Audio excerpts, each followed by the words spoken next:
Hey, I would like to, while it's moderately quiet and everybody's out there, tell the junior racers, and that's both street and dragster, how much we appreciate you guys, your punctuality. It's awesome. Anytime we say juniors to the lanes, you guys are usually here before I finish talking. And they're getting loaded in and ready to go right now. We're just a couple minutes away from getting started, firing off the final day of the Northwest National Open here at beautiful Mission Raceway Park. The titanium strip is ready for action.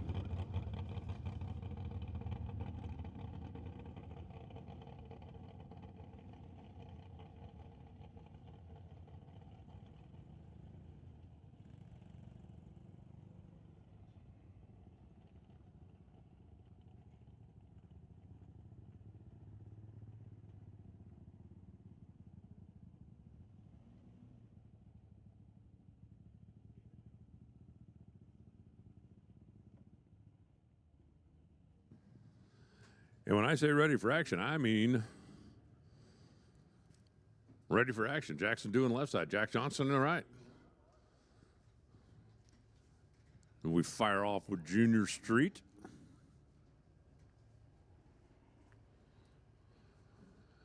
By the way, the webcast is up and running, courtesy of Lord Co. Auto Parts. If you've got somebody back home, if Dad's home and wants to keep track of what's going on, shoot him the link. Or you can get onto it on the Mission Raceway website. Keep track of you all day long. Jackson in the left. Jack Johnston in the right. And our first pair of cars down the racetrack. Okay, a truck and a S10 Blazer. Ends up with a 1066, 64 miles an hour for Jackson. 1073, 65 miles an hour for Jack. Nathan Lloyd left. Jordan Ormsby right.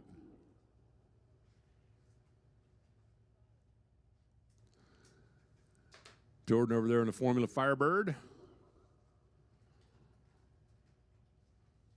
The old 3/4 ton Chevy here on the left side. Terrific pro guy. I think it's hilarious. I think it's hilarious, and I got the microphone. Last night's winner was so excited she forgot how old she was. Went down and talked to her in the winner's circle. She said, "Oh, it's great, 13." And her dad went, "How old?" And she said, "Oh, yeah, 14. Need to make sure we got that subtitled in. Nathan, the Thunder Mountain champ. Off the starting mark first by a little bit, but the Firebird's going to be the first one to the finish line, 9:67 to the 8th mile stripe. Something to think about. That is, I believe, a reasonably stock Pontiac Formula Firebird just went to the 8th mile in 9:67. Now remember, some of the junior cars run in the 7s. Those little things are fast, fast. Fox body on the left side, our Pathfinder over there on the right side is the next pair of roll-up. And remember, juniors are going to come right back around. They're not?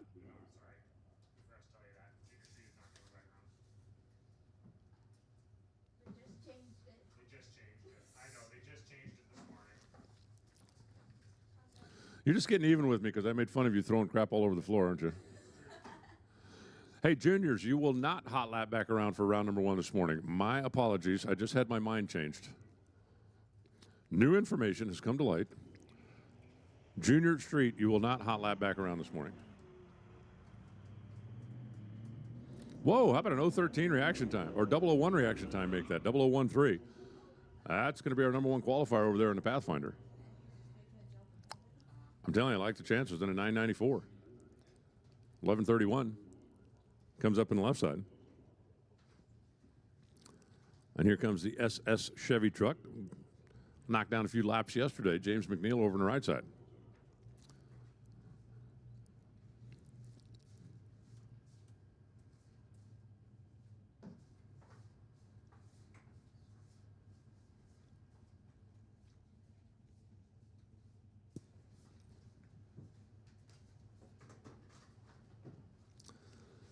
Let's see, checking out this morning's weather.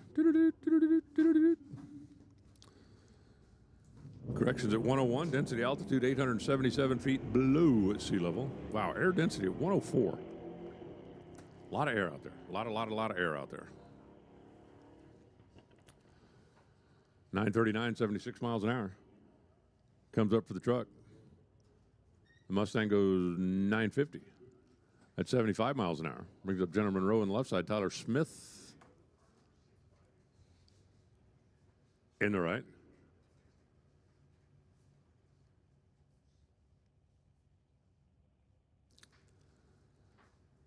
Tyler, who I'm sure wants me to remind everybody, yesterday got beat by his sister while she was on the way to her victory. But Tyler, when it comes to racing in these parts of the world, is a bad dude. Jenna leans on the tree a little bit, comes up red. Tyler goes 050. That's going to put him in the top, what, 3 or 4? I do believe.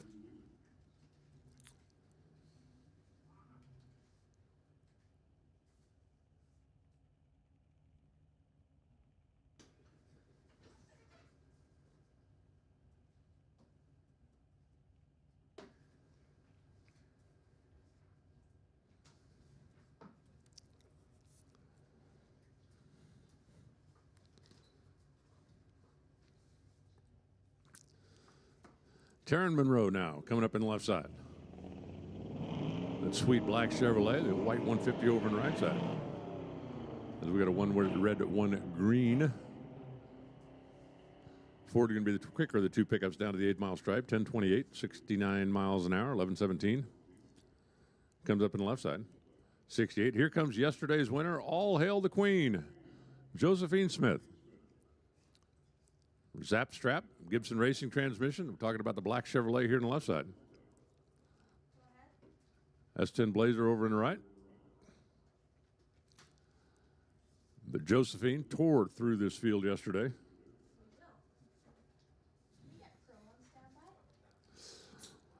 Pro ET, get warmed up. We're going to be calling you shortly. Sportsman, same, get warmed up. We're going to run the normal rotation here after we get through the juniors. Pro, Sportsman, Super Pro, Motorcycle, Hot Rod. So Pro ET, get ready.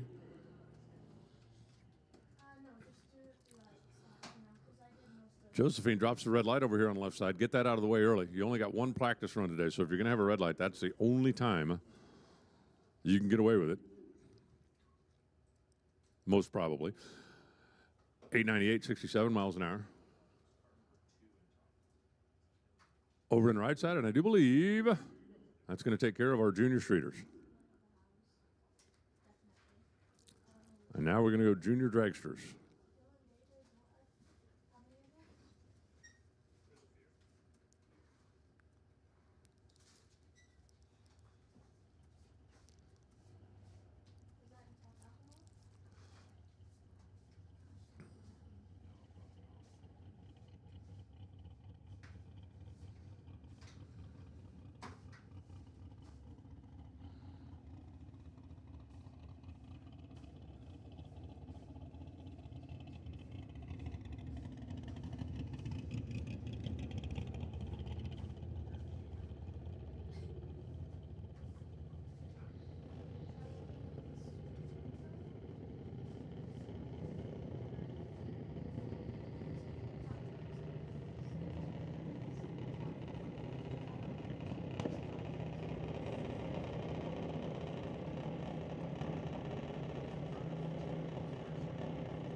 Firing off the junior cars with Hunter Thompson on the left side. Cadence Rodriguez on the right. Cadence yesterday was the #1 qualifier. Tore the tree down in qualifying. But fortunately for Cadence, was not able to build on that success. when we got into eliminations.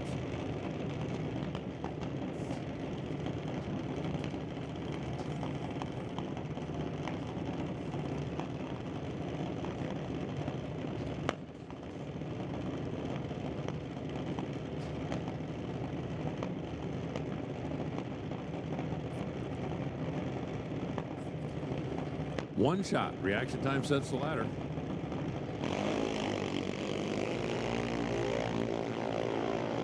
And they're off and running.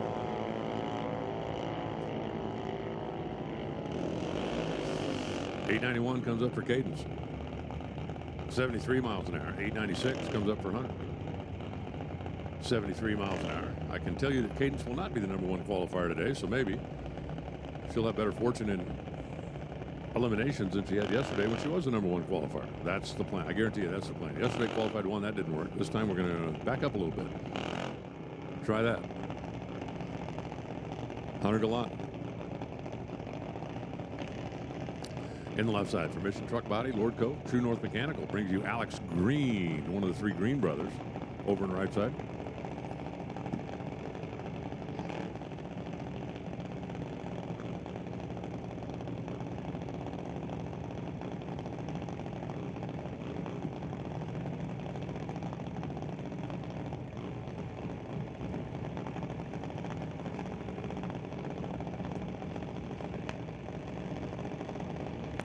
Hey, for you junior parents out there, Mike Eames came up with a brilliant idea that he's going to try to implement later on this year.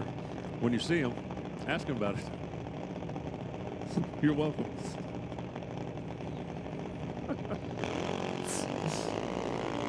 .039, pretty solid hit. Swing at the tree there for Hunter. At least for the moment. Yeah. At least for the moment.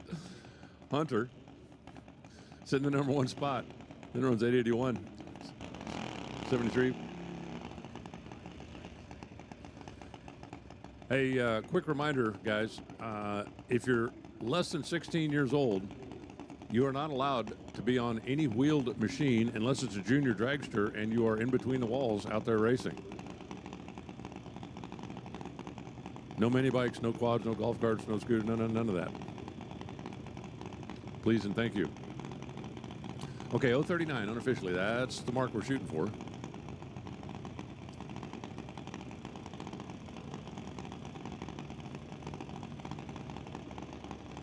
Dallas Jackman here on the left side. Jackson White over there in the Incredible Hulk car.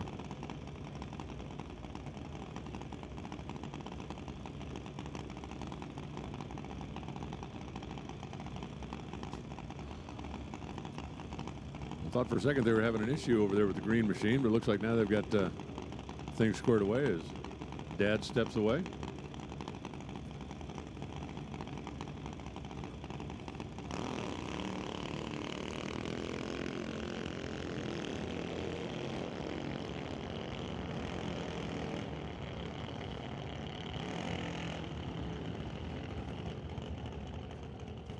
Hunter's 039, at least for the moment, stays in the #1 spot.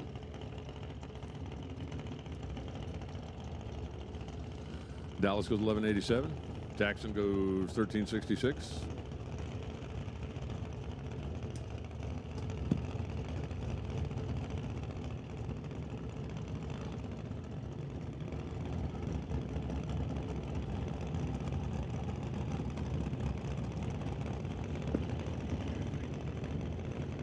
Brings up Danica over in the right side, and I don't have any information on that driver in the left lane. Hey, Pro E.T., come on down. Lanes 1, 2, 3, and 4. Attention to the pits. Pro E.T. Pro E.T. lanes 1, 2, 3. What was the other one? Oh, yeah, 4.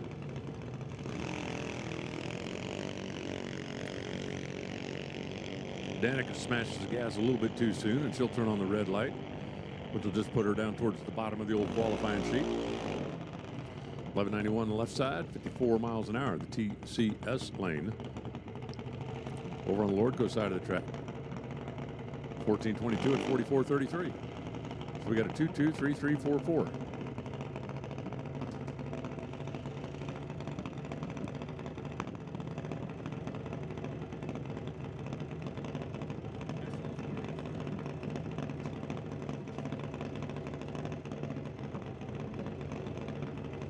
That'll bring up Ashton K. Ashton had a pretty good day yesterday. Pretty good day. Going to try to duplicate that here today. Lining up next to Kiera over on the right side. Both of them got an 890 on the scoreboard, which would be the floor of the category for their age group. I still think it's fascinating how much time, money has been spent, and fuel has been burned in the Junior Drag Racing League, all because some kid in New Jersey couldn't catch a football. 0:35 reaction time. Unofficially, I think that's going to put Kiera up on top, but that thing ain't going to run 890. Hopefully they can get the car straightened out. 13:97. Just kind of cruising down the boulevard down there. Ashton goes 8:90. Which, even though it's just practice run and qualifying on reaction time, that's what he had on the dial board. Brings up Nate Green in the left side.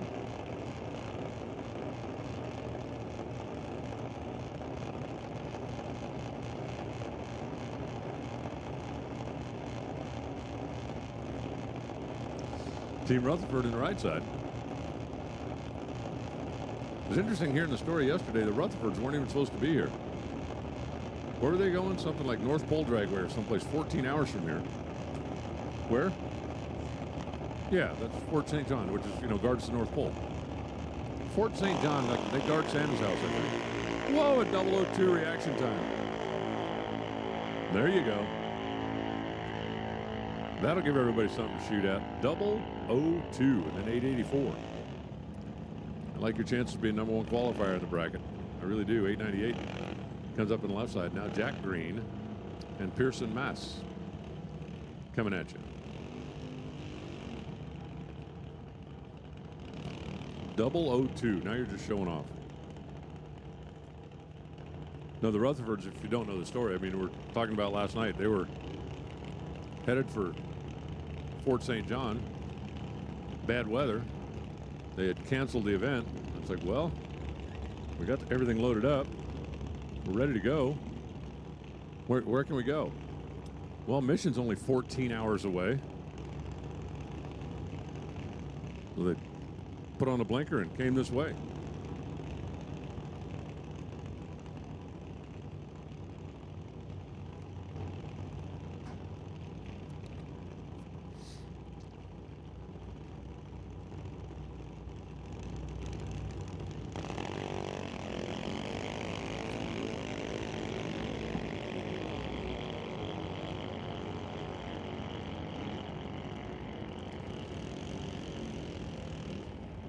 Pearson was taking a swing at the pole, and he came up on the red side of the tree.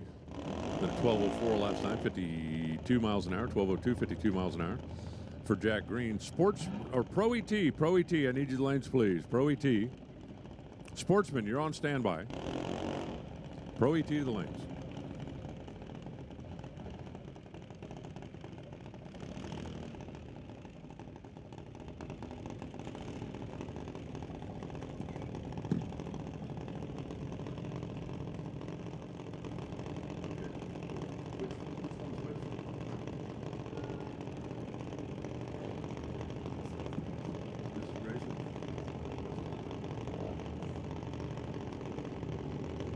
Here comes Grayson Mass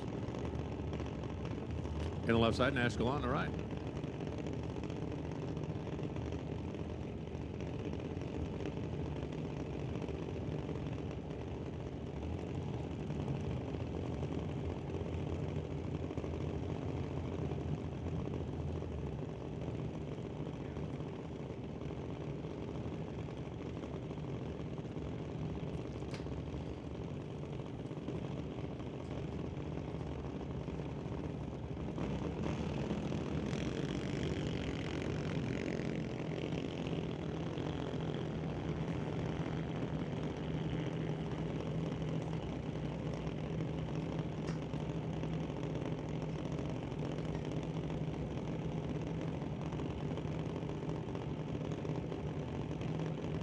Sometimes you just got to feel like it's time to go.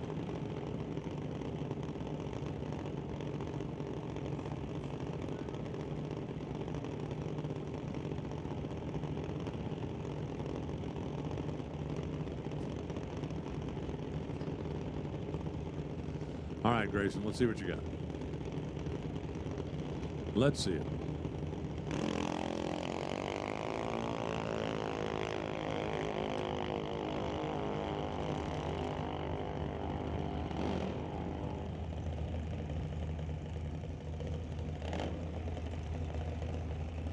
I know 372 miles an hour.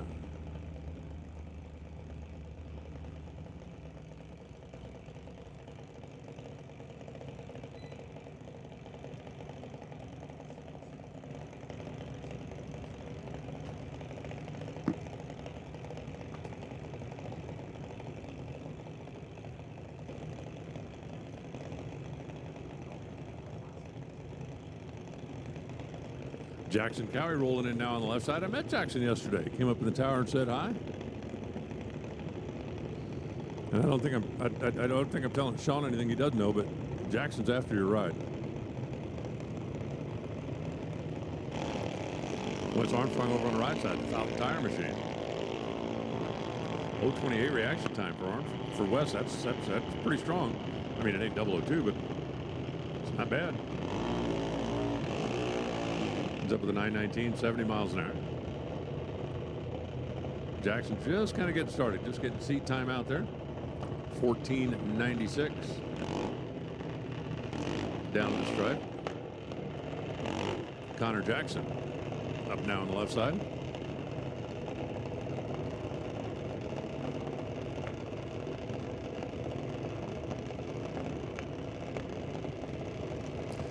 Looks like Team Thompson overrides. Is that Madeline? I think that is. Part of the JBS team. I really, for all of the time that I've seen Justin Bond out with Pro Mod, doing stuff on the national tour and even around the world, I had no idea what a fleet of race cars he was involved with up here in this part of the world. Got a top comp car and got a whole trailer full of juniors.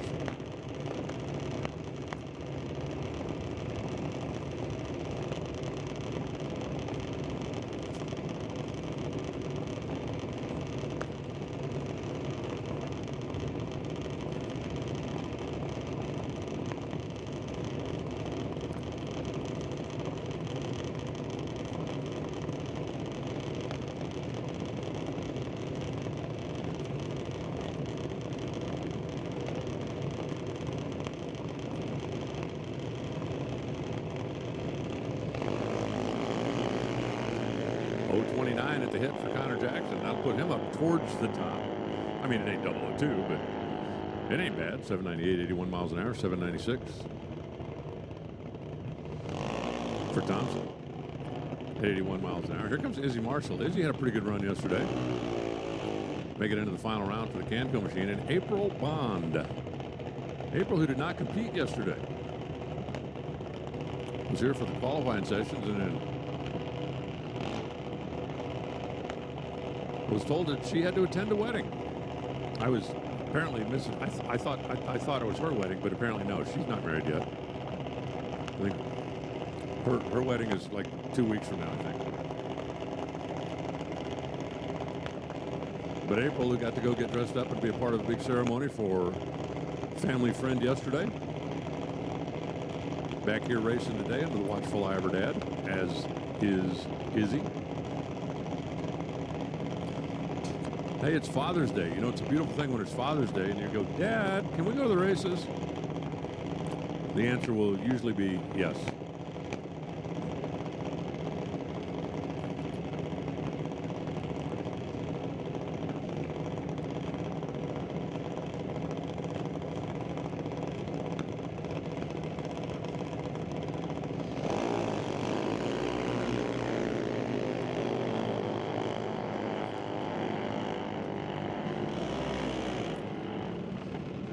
.065 light for April Bond, 794 going down the racetrack. Izzy missed the tree a little bit. Izzy goes 801 at 80.3.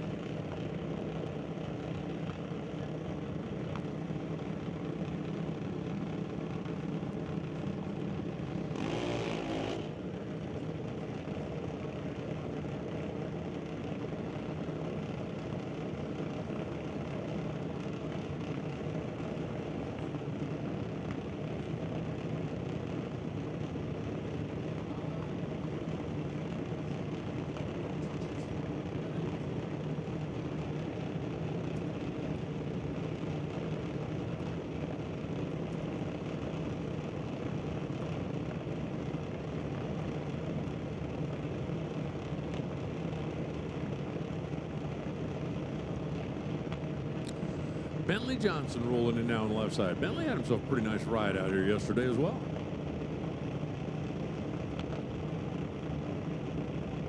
And I do believe that's Nick Bond over on the far side of the race course.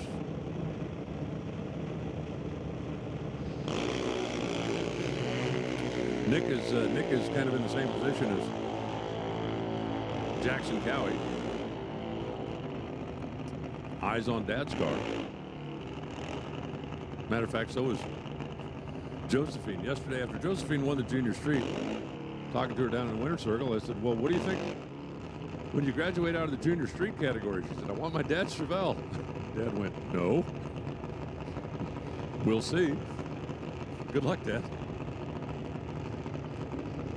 Medallion Duda now on the left side. Emily White over on the right.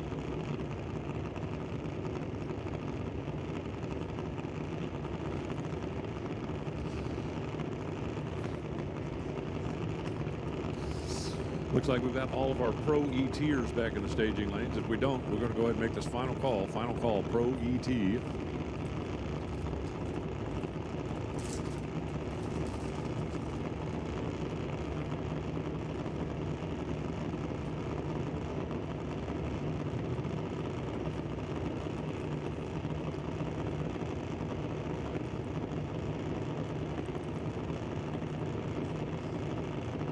Adeline in the right. Emily in the left. Ooh, 008 for Emily. Unfortunately for her, on the red side of the tree. So instead of putting her in the number 2 spot, it's going to put her down toward the bottom. 908 for Emily. 69 miles an hour. 804 comes up for Adeline. 79 miles per.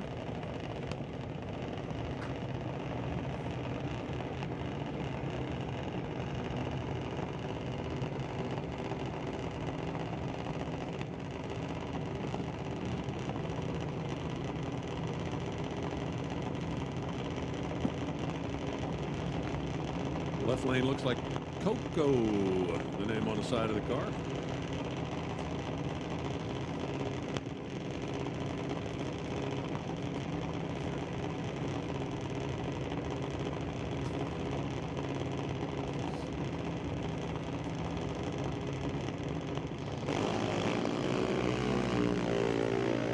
Adam K over on the right, Coco in the left.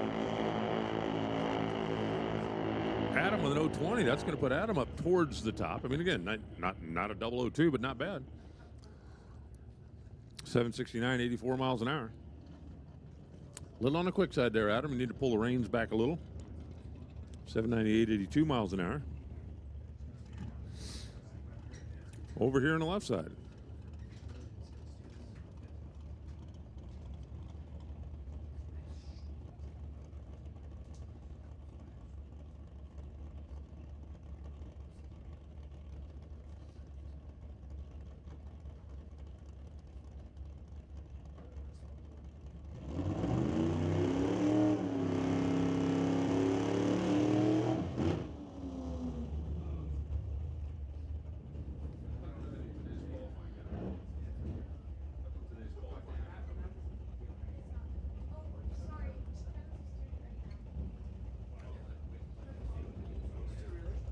Just like that, we're going into Pro ET.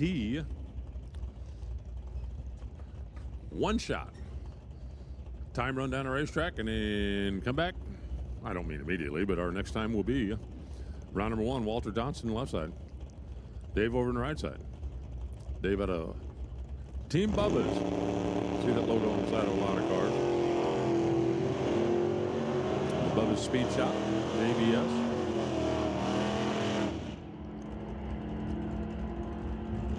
Blasting the way all the way down to the scoreboard. It's going to be a 1067, 122 miles an hour for Dave.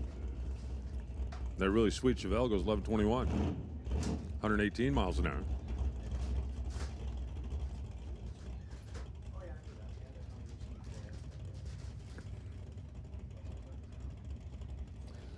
I'll bring up the Blue Boo in the left side and Brendan Biskacek. Brendan. Winner yesterday over there in the Mustang. 005 red here this morning. Brendan had himself a pretty good ride in one of the double duty-in cars here this weekend. 1051, 122 for the Malibu. 1312, 101 for the Fox body. Brings up Steve Watkins.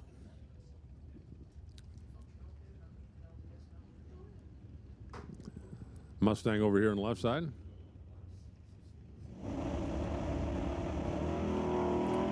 And the third gen Nova over there on the right side. Watkins, who made the trek up from Oregon to be part of the weekend here at Mission. And a 1039, 127 in the right lane. 1202, 118 in left lane. Mike Render now in left side. Rolf Ellers in the right.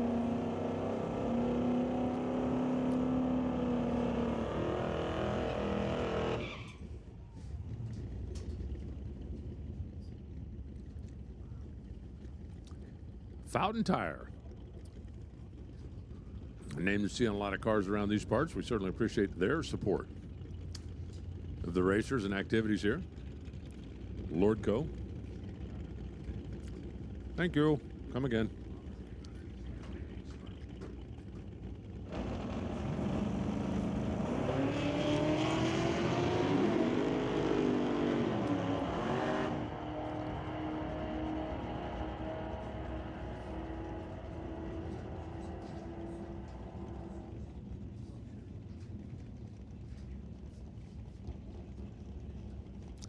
Ten 621 miles an hour comes up for Mike. Ralph goes 1067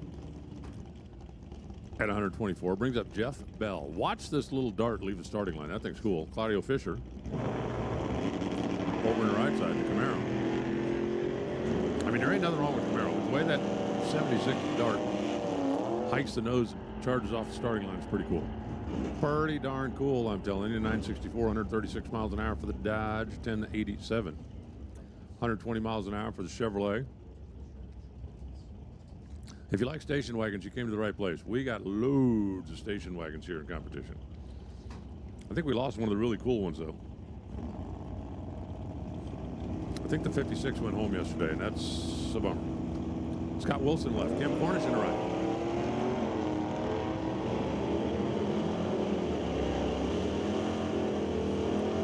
Charlie Brown South Strat. What?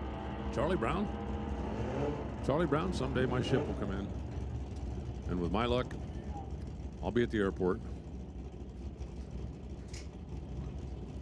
1168, 113 miles an hour for Scott. Kim takes the Mustang 2 down to an 11 flat at 118. And Steve Scheffler. Eric Bertain. That is a Datsun-powered little mini dragster. Kind of an interesting little experiment in performance. 1140, 115 miles an hour comes up on Steve's board. Eric is 1331 at 102. Here comes Jim and Chris. These two race each other in every practice run. They always come up lined up side by side. Cars are very close in performance. A couple of pretty cool A-bodies. Chris Stone got the big jump in reaction time. Let's see if it's enough to hold off to the finish line. Because the Barracuda is just like that much quicker. Wow, 2/1000ths of the stripe. I know. It's just practice, but I guarantee you, those guys got some kind of like side bet, side weight or something going every time, and it comes down to 2/1000ths of the stripe. 1001 to a 1007, and Chris Stone almost stole that. Sportsman, come on down. Lanes 1 and 4. And you can go ahead and fill in the 2 in the middle if you want to. Sportsman to the lanes. Matt Warner left side. Dennis Winton in the right. Which one of those is cooler? There's no wrong answer here. There really is no wrong answer.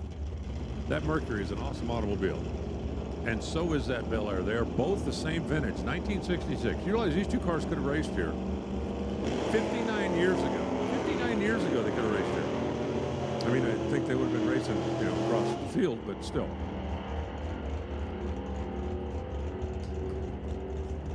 .10:39 and a big wheel stand for Matt. Dennis goes 12:03 at 112 miles an hour. And here comes Amber Rutherford for Rebel Fit Nutrition. We were talking to Team Rutherford in the winner's circle last night after Amber's husband won. I said, so who drove? He said, well, we actually have 2 rigs. Like, wow, so you each had to drive 14 hours. That's Steve Backerville over on the right side. Hey, don't sleep on that Volkswagen Golf. That thing's fast. I mean, it's not as fast as Amber's car, but it's fast.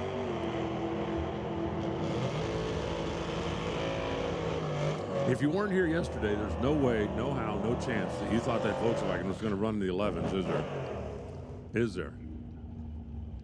Amber goes 9:35, 142 miles an hour. 11:62 for the V-dub at 115. Here comes John Tabak. John will be up here a little bit later on in the day. He shares a little microphone duty in between drag racing. Yesterday he was drag racing almost all day. Went down to 3 in one category, won the other one, John McLean. And that 69 Ford Falcon. 10:45. Isn't 10:45 the number that John had on the side of that S10 like all day yesterday until the last couple of rounds? 10:99 comes up for John McLean.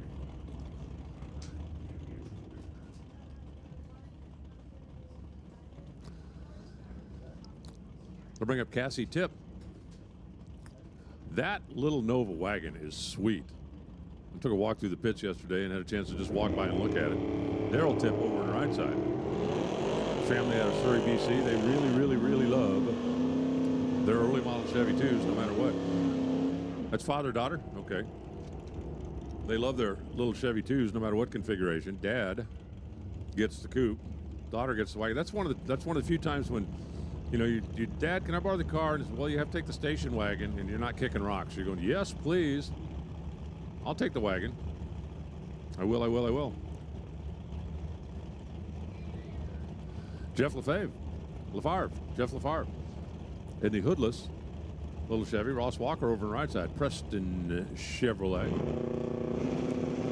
Jeff had a pretty good run yesterday. Made it down to the final round. 009 reaction time. That's a pretty good way to start the day. It's bright and early in the morning. Let's get up and have a 00 reaction time. Yes, let's do that. 10:14 for Ross. 11:29 for Jeff. Sportsman E2, Sportsman, need you the lanes, please.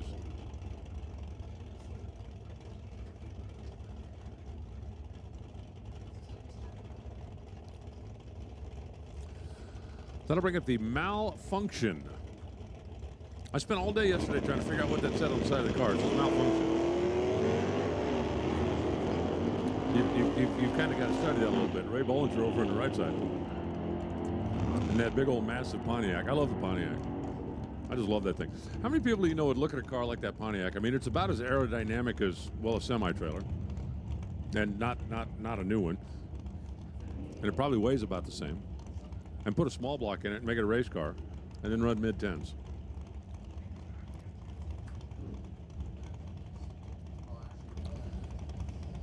Giovanni Alaperti for Jim and Jim Racing. The S10 over here on the left side. And Terry Hutchins in the deuce. The 66 deuce.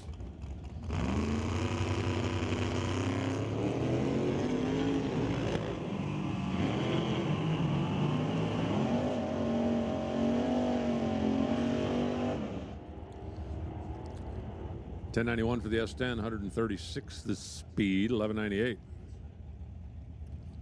for Terry at 110 MPHs. Brings up Steve McKenzie left, Lawrence Schwartz right. You got to admit, McKenzie Chevelle is pretty sweet. It's got a big block in it. So does the Monte Carlo, as a matter of fact. Out above his speed shop.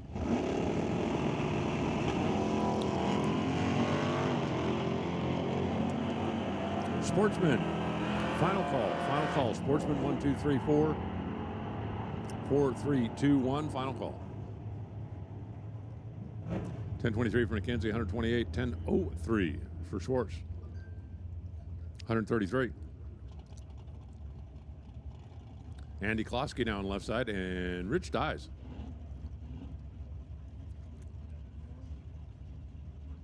Rich dies 73 Nova with a 6-liter LS.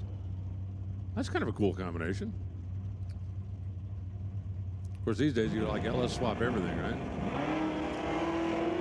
What do you got? You got an old 69 Greyhound bus. What's got for power? LS turbo, right? Yeah, sure. Why not? 1106, 117 for the Dodge. The Chevy goes 1109 at 120. Brings up Jesse Gaird in the long wheelbase S10. And Dell Northgraves. I think that's one of the cars I didn't have any information on yesterday. That is a sweet Nova. Sweet. I do want to say a big thanks to Anna. Anna came in early this morning and did a little computer update, so my information database is a little more complete than it was yesterday. And the reason she did that is because she's a wonderful, charming, fantastic human being. Hopefully that'll keep her from throwing anything at me today. 1030, 129 miles an hour for Dell. Jesse goes 12 flat at 109.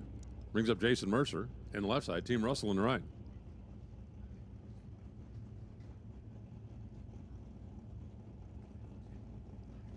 Which wagon do you like better? I like the one in the right lane just because it does bigger wheelies.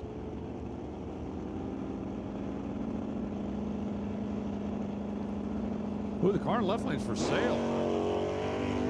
You're looking for a Malibu wagon, the car in left lane's for sale. It says so on the back window. It says for sale, inquire within. How about a double 07 reaction time? A big wheel stand and a 1047 at 122. Jason Mercer goes 1240 at 104. And I think Nick Douglas, final car in category.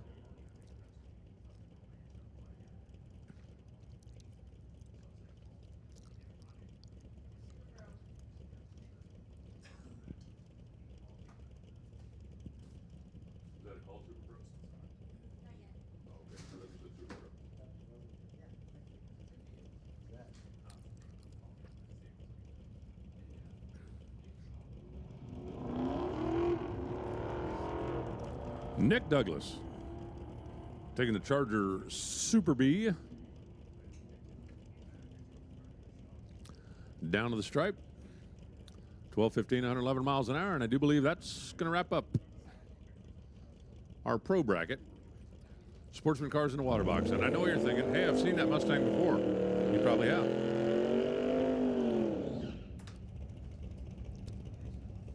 Because Brendan, like so many, enters 2 categories when he comes out here. Hey, a little extra gas and a second shot at a trophy. Why not? Worked for him yesterday.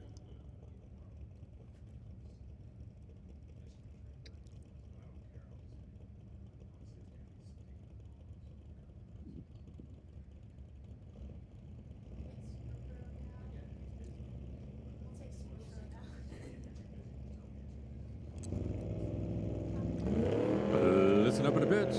Attention in the pit. Super Pro, come on down. Super Pro to the lanes, please.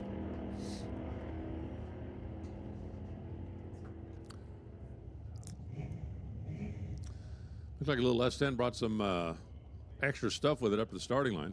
Talked about it a little bit yesterday, especially, you know, after you make the first run, you're down there with hot tires. If you roll through the gravel or through the grass, we'll kind of pick that stuff up. Do us a favor, would you just, when you get in the staging lanes, give the wheel wells a quick wipe, give the tires a quick wipe, just so you don't drag it out on the racetrack and we have to go out there and mop it up. Brendan goes 13:15, 101, 11:58 for the little truck. Brings up Jess Armstrong. And that 75 Dodge Dart. And Haley Christensen, 67 C10 Cooties Custom. That thing's cool. I'm not sure who started the whole patina craze. It must have been some guy that had like an old car and went, I don't feel like painting it. Why don't we just clear coat it and tell everybody we did it on purpose? Somebody went, yeah, that's brilliant. 1305 for the pickup, 99 miles an hour. 1329 102 comes up for Jess. Here comes the black Chevelle. This is Joe Smith. I believe this is the Chevelle that Josephine's got her eye on. I don't blame her. Neat car. Colt Jackson over on the right side. The Datsun pickup. 1160, 115 miles an hour comes up for Joe's. The Datsun goes 1169. Brings up Steve Watkins in his 5.0. And Stormy Newscomb. Stormy out of Camino Island, Washington. And the S10 vintage just before the turn of the century. I mean, not a lot before, but a little before.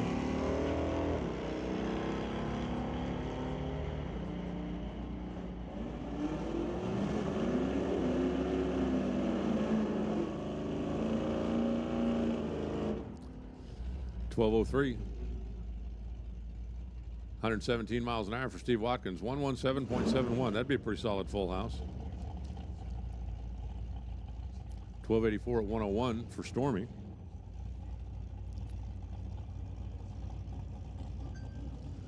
Brings up Veronica Hodgson. And that 69 Dodge Dart, vinyl top and all, and Colin Moore.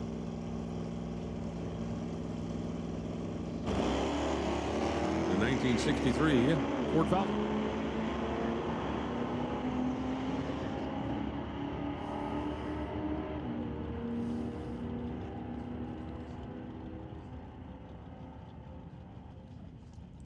Veronica's Dodge is a hustler, isn't it? 1184. At 109, 1382 comes up on Colin's side of the racetrack. Here comes Mrs. Houston in that 66 blue Mustang. Rob Getz. Over in the right side.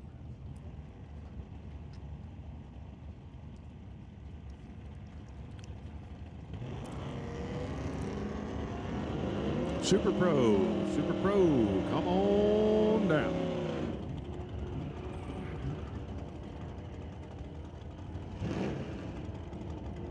$12.05 for the Mustang, 110 the speed, 1447 for the pickup, 95 miles an hour.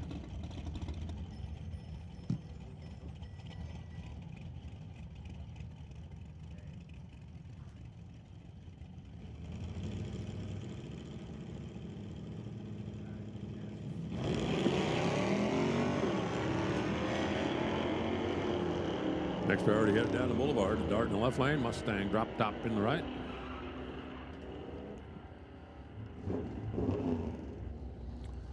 $12.18 at 108. Comes up to the Dodge. The little pony goes 12.26 at 96 miles an hour.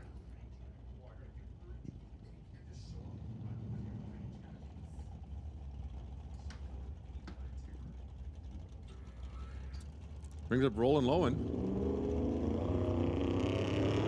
And Mark Ferguson.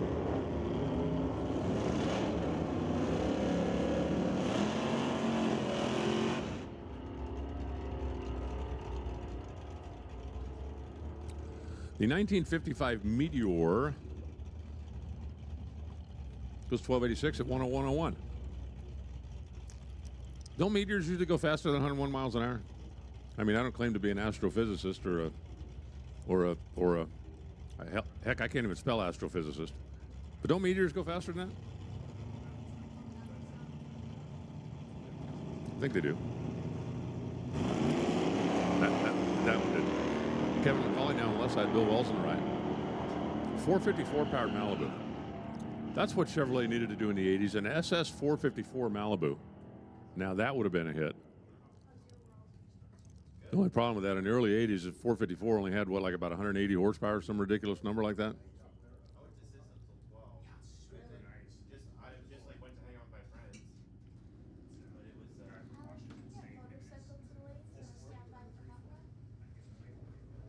Here comes Wayne Douglas. I love that dart. 68 dart, vinyl top. That was a Hemi car and a 4-speed. It had everything, like all the cool stuff. Steve Baskerville, we saw him a minute ago in the Volkswagen Golf, the 11-second shooter. Does it again, 1164. Wayne goes 1358 in the dart. The dart's even green. See, I got a thing for green cars, so. All right, listen up in the pits. Attention in the pits. Motorcycles, come on down. Hot Rod, you're on standby. I could call motorcycles twice, but there's no reason to because those guys and gals are already on the way. Better do a contest sometime and see who is better at answering the call, the motorcycles or the juniors. You think the motorcycles are?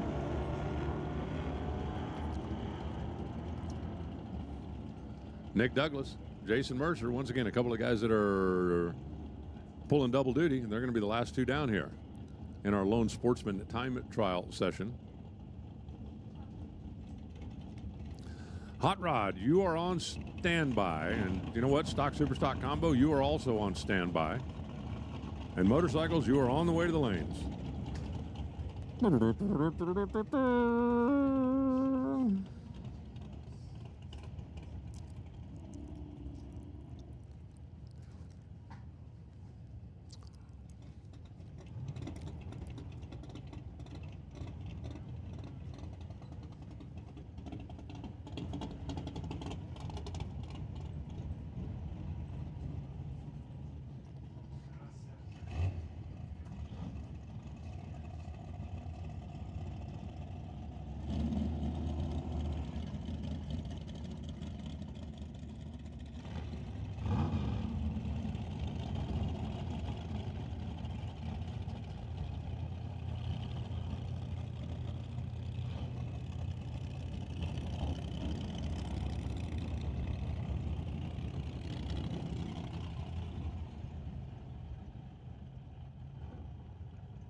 Here comes Super Pro.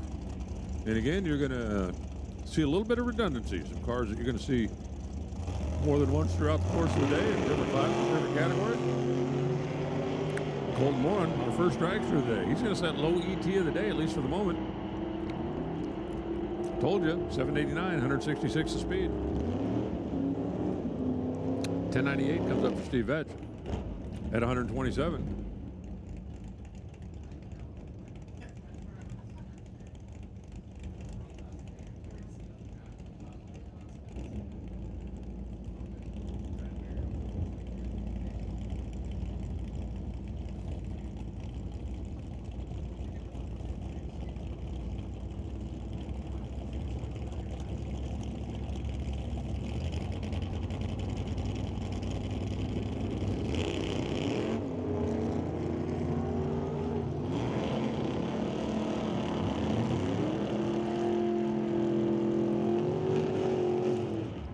Jacobson now boogieing his way down the TCS side of the racetrack here at the Titanium Strip. 1085, 140 speed, 1051, 125 for Darrell Tip.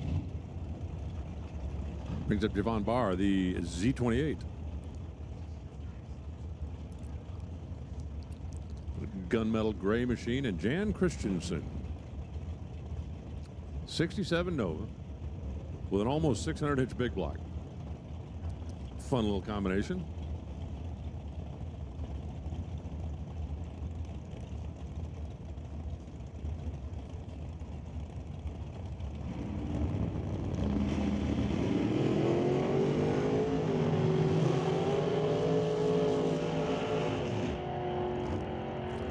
How about Team Green over there? 855.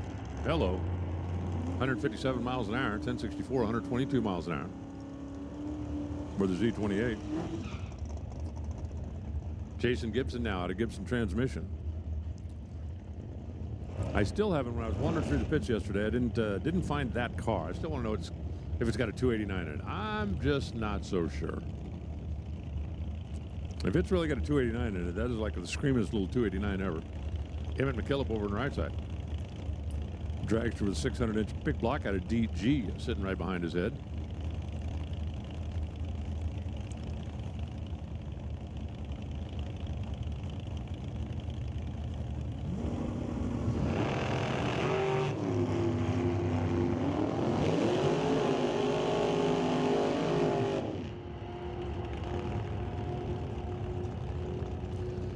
.886, 173 miles an hour comes up for Emmett in the dragster. 969, 138.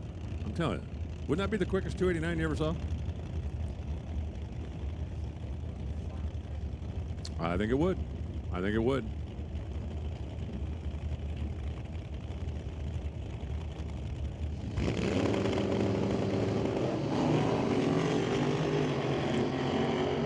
How about a mean green supercharged 1980 Plymouth Volare. That one, by the way, does not have the rich Corinthian leather. It is stupid fast. 903. It'll go faster than that. It'll go faster than that. Trust me on this. I think it'll go in the 8th. 1036 comes up for John Jenkins. And his S10, and that'll bring up one of the many cars that's got the Lordco logos on the side of it. And there is a Lordco literally across the street if you are in need of something here this weekend. Emmett DeBray Cruz lined up over on the right side. And a Brandy lift truck, Shawnigan Trucking.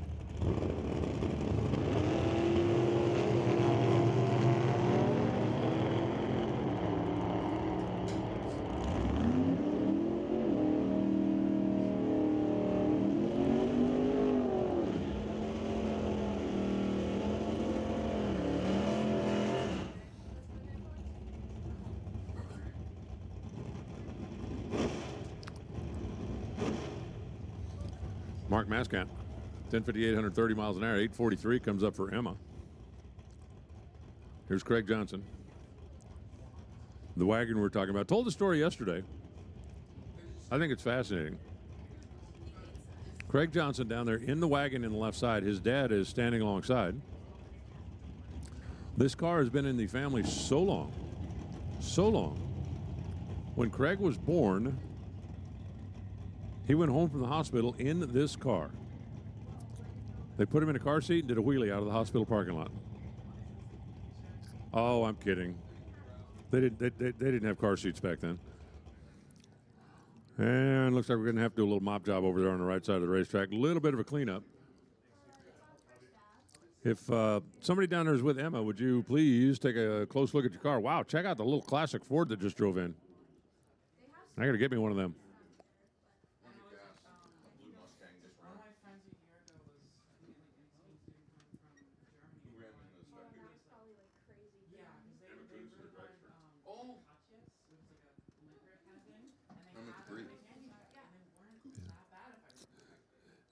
If there's somebody down there with Emma, take a close look at your car. It looked like it might have left us a couple of little dribbles up here on the starting line, and see if that's something you can get taken care of. Just take us a minute, get that warmed up or mopped up, and we'll be right back at it.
Cleanup taken care of. The Boo wheels up, off and away, and the little Corvette going to beat him down to the stripe. 836, 161 miles an hour. 1044 for Craig's wagon at 122.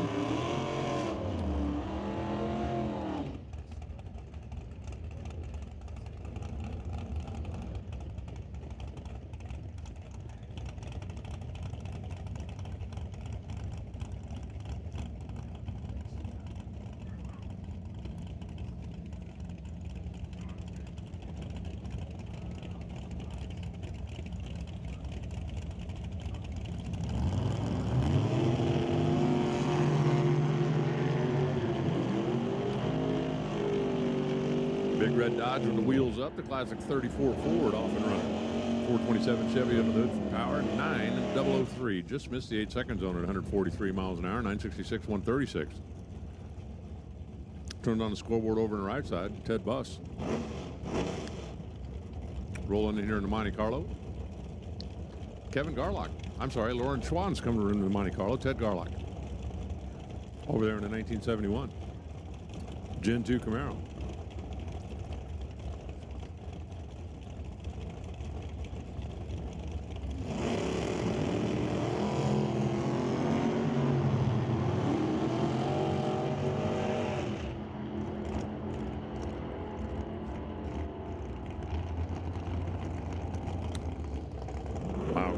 Just missed the green, and when I say just, I mean 2/10,000ths on the red side.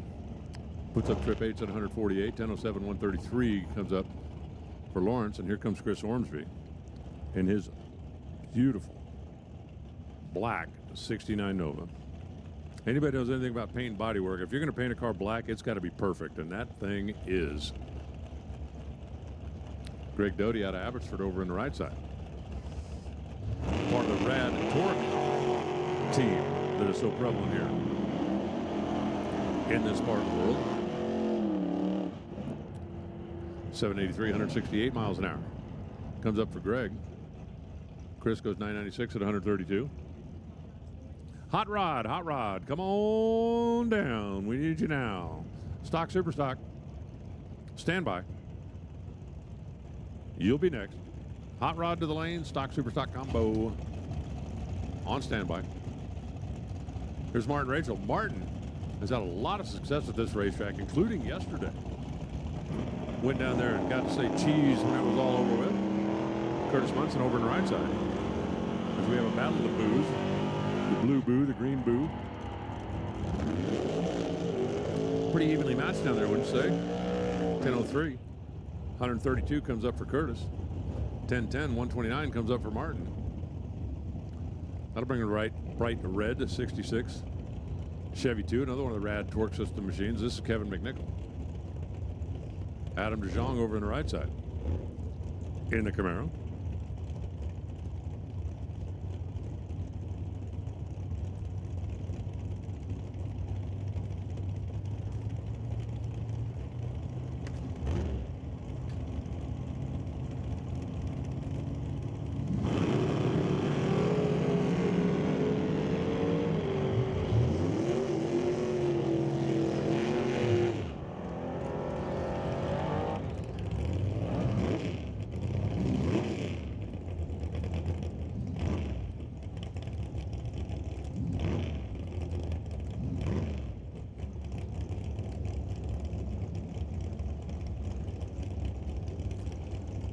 Kevin McNichol passes scoreboard 10.07 seconds, 133 miles an hour, and 8:30, 161 for Adam. Brad Powell now, and John Tabak.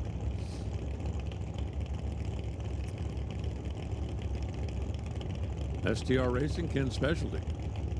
Helping bring that Brad Powell Chevelle to the racetrack, John.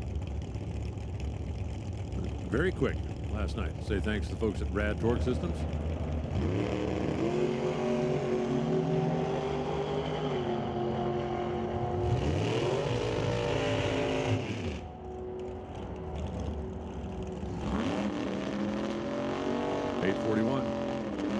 Brad goes 158 miles an hour. 10:42 at 127 for John.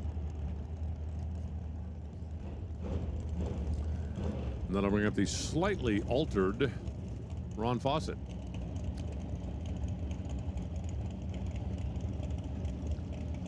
And the green Camaro of Adam Holton.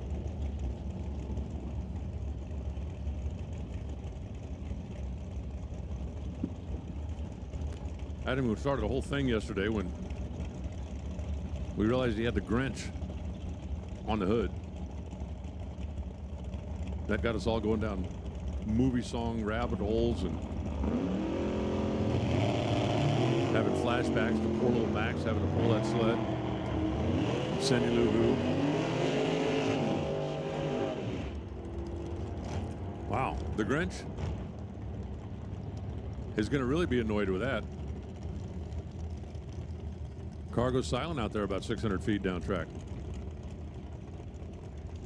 Fawcett goes 895. 165 miles an hour. Apparently, hopefully at least, whatever happened to Andy's car is something that will be easily fixable. He'll be able to come back and get ready for eliminations. Here comes Jeremy Swords on the left side, Emily Gerard on the right. Now, Jeremy, yesterday, had a pretty fair day. Went late into the day, didn't have a spectacular day, but didn't have a bad day. Emily also was still hanging out into the evening, racing her way through.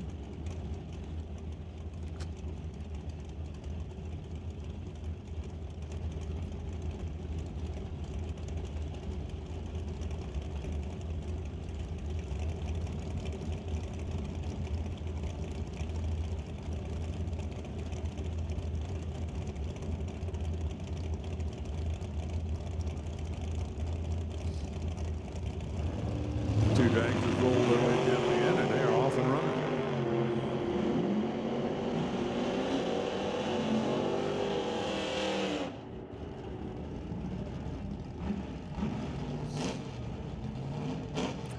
.730 comes up for Jeremy. Emily goes 756. Hot Rod, come on down. Stock Super Stock combo. Please stand by. You will be next.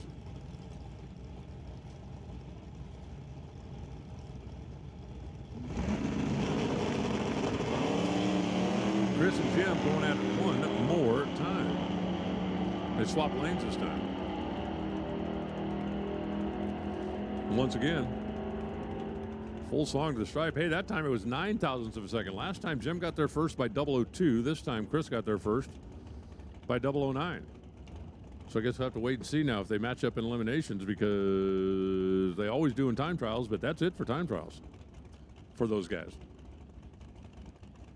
And they're 1-1.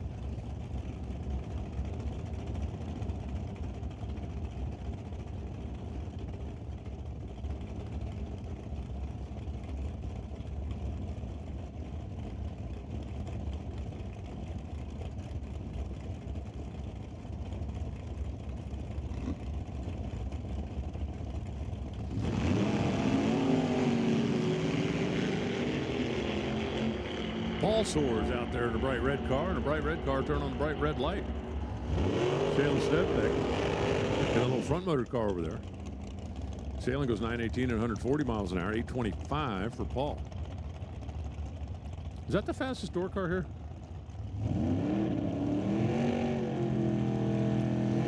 I'm trying to remember if I saw a door car in the sevens yesterday, not counting the Pro Mod because he was licensing. If that's not the fastest door car here, it's in the top 5. Jason Fields? Okay. Here comes James Cowie, nephew of the fastest alcohol dragster driver in the history of the world. Okay, the quickest alcohol dragster driver in the history of the world. Set the record yesterday. Stephen Robert over on the right side. In the Roadster.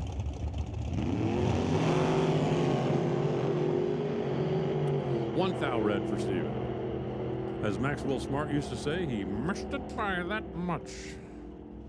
710 for Cowie. Man, that thing is scooting right along down there. 710, 187 miles an hour. 898, 145. Comes up for Steve. Is this the last one? Only got one more?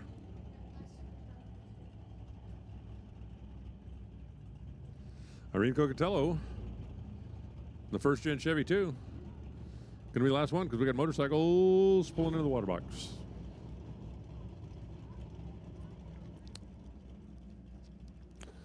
And if we got motorcycles pulling in the water box, that means this is going to be final call for Hot Rod. Final call, Hot Rod. You should be in the lanes.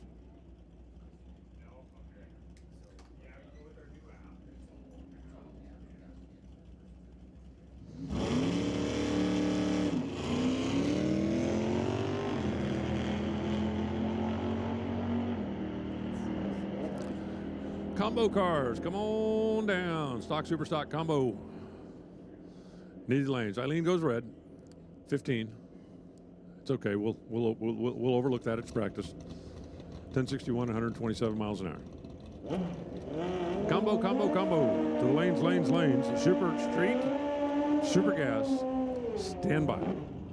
Super street gas, standby.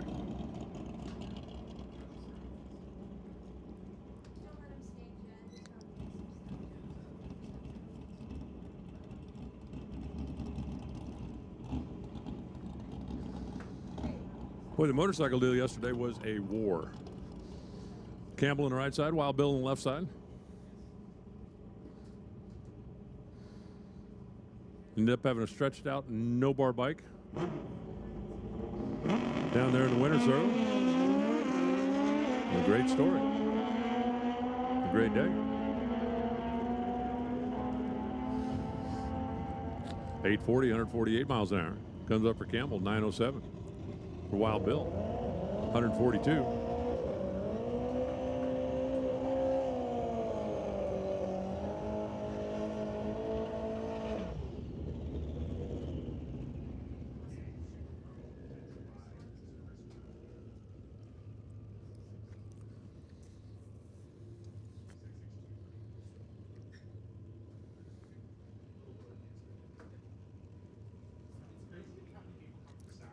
Corey Craig now on the left side, Dwayne Steven on the right. That's the difference between a stock Hayabusa and a stretched out Hayabusa, right there. How do you keep the front end on the ground? Get the back tire a little further away from the front. Just a little. Just a foot and a half or so. Man, that thing's fast. 790. 169 miles an hour.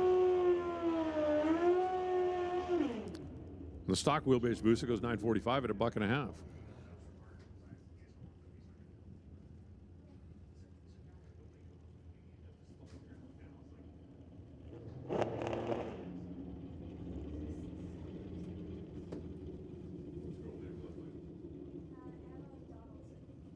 Anna Donaldson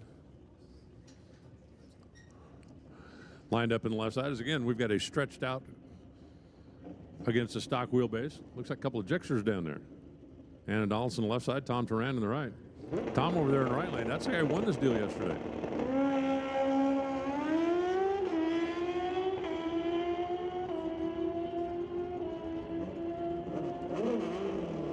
.854. 157 the speed for Tom. That bike you just saw go down the right side of the racetrack, that thing is street legal and occasionally street driven. No kidding.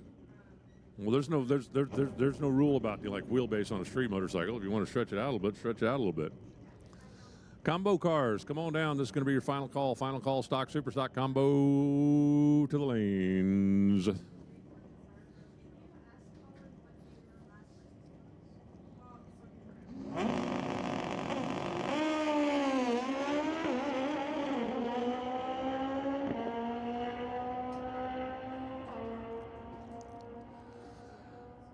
Final bike down, 853. 100.5, crossing the stripe. We'll get a ladder printed out, and we'll get them ready to go into eliminations.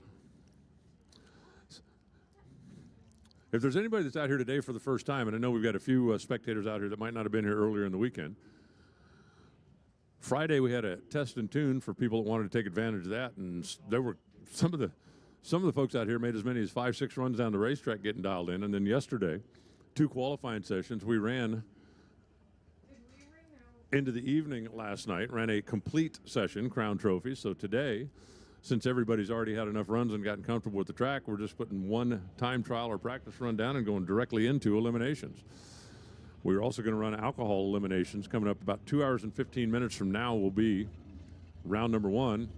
And the question is basically, is there anybody in Canada that can stop Sean Cowie? I don't know the answer to that question yet. We'll find out later on today. I guarantee you that there are a lot of top alcohol dragster campaigners down south of the border. They're going to be paying attention. Now, everybody knows Mission is notorious for being fast. The surface of the racetrack is spectacular. The fact that it's only 25 feet above sea level, the weather conditions are always great, so performance up here is a big deal. But for the other drivers that know they're going to have to deal with their champion some point in the season, they're going to be paying attention just to see. Because even though Sean is the quickest one here, there are some very high-quality cars here. And the rest of the country is going to be paying attention to just what the performance numbers are as we go through the day. As am I. Very much looking forward to it. But I want to welcome everybody to the Titanium Strip.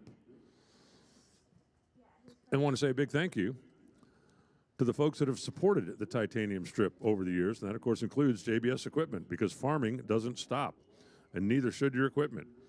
And JBS Equipment that now has a branch here in Mission. They'll build machines that'll move mountains. Mountains of manure, feed, and anything else your operation demands. They're custom built, they're Canadian made, and ready to work as hard as you do. From spreaders to silage wagons, if you can dream it, they can build it. And if there's a machine or a unit that you don't have that you need, go by and see the guys at Mission, or at JBS right here in Mission. Tell them what you need, and if they don't have it, see if they can't design something for your needs. Really appreciate their generous support of Mission Raceway. And a big thanks to Justin and all of his folks for what they do. We're doing a little touch-up down there on the starting line, and we'll be right back at you. Hot Rod next. Stock, Super Stock in the lanes.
Steve Scheffler, left lane.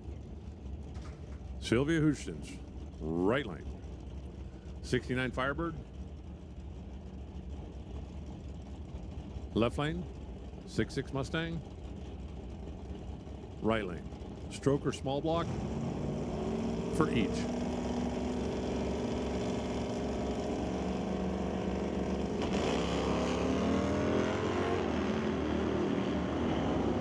Sylvia just a little bit quick smashing the gas. Turns on that red light. Our lone time trial run here in the hot rod category. 11:33. 115 miles an hour comes up for Steve, 11:99. 110 miles an hour for Sylvia. Rod Hopkin now on the left side. Barry Patterson in the right side. Looks like I've got all my combo cars back here. It was a fun run yesterday in the stock super stock combo. More fun for Dave Jung than for anybody else, but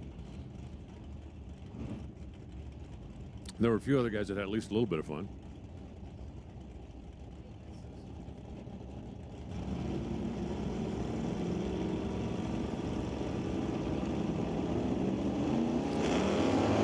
A couple of classic Dodgers having at it, both of them. Big blocks under the hood, 500 cubic inches over in the right lane. So even though Rob got off the starting line first, I do believe Barry's going to be able to run him down to the finish line. Yes, he is. 982, 137 miles an hour for Barry. Rob goes 1060. That'll bring up the Nova on the left side. Rob Monroe on the right side. Check out Rob Monroe. It is a 31 Ford Coupe. You know, the typical 5-window. Right? Because you don't count the windshield. With a blown small block. They call this thing the white knuckle racing team. Watch this car. Watch it A, leave the starting line, and then watch it B, dance its way down a quarter mile. That thing is a handful.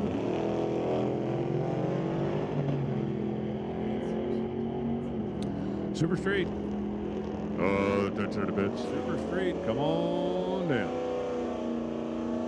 859, 153 miles an hour.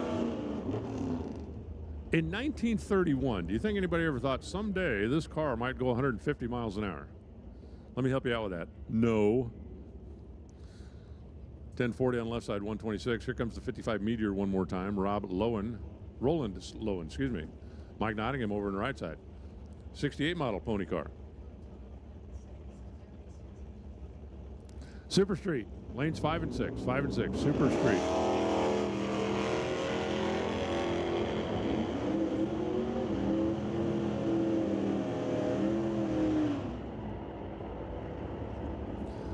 .1036 at 119 miles an hour comes up for the most Mustang. The Meteor goes 1286 at 100 miles per hour. Dennis Wenton now in the wagon. And that classic yellow Ford over on the right side. I haven't had any information on that thing all weekend. That's another one of those wild cars. You got to love a guy who decides he's going racing. They said, what do you think about aerodynamics? And he said, what? Huh?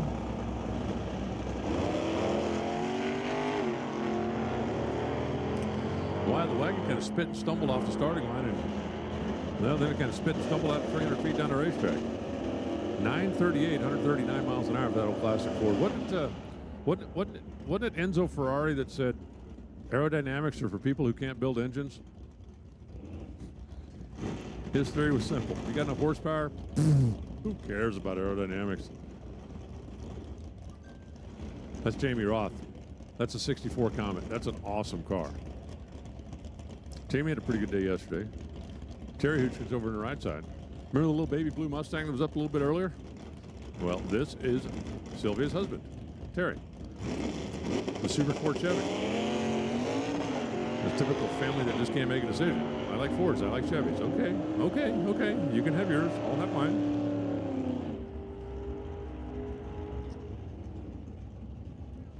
$997. 135 the speed for Jamie.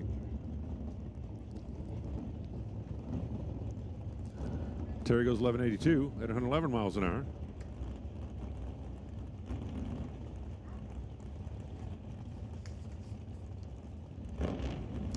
Brings up Wayne Douglas and Rebecca Powell, left to right. 68 GTS convertible. Man, would I like to have that in my collection. I don't really have a collection, but I would just like to have that.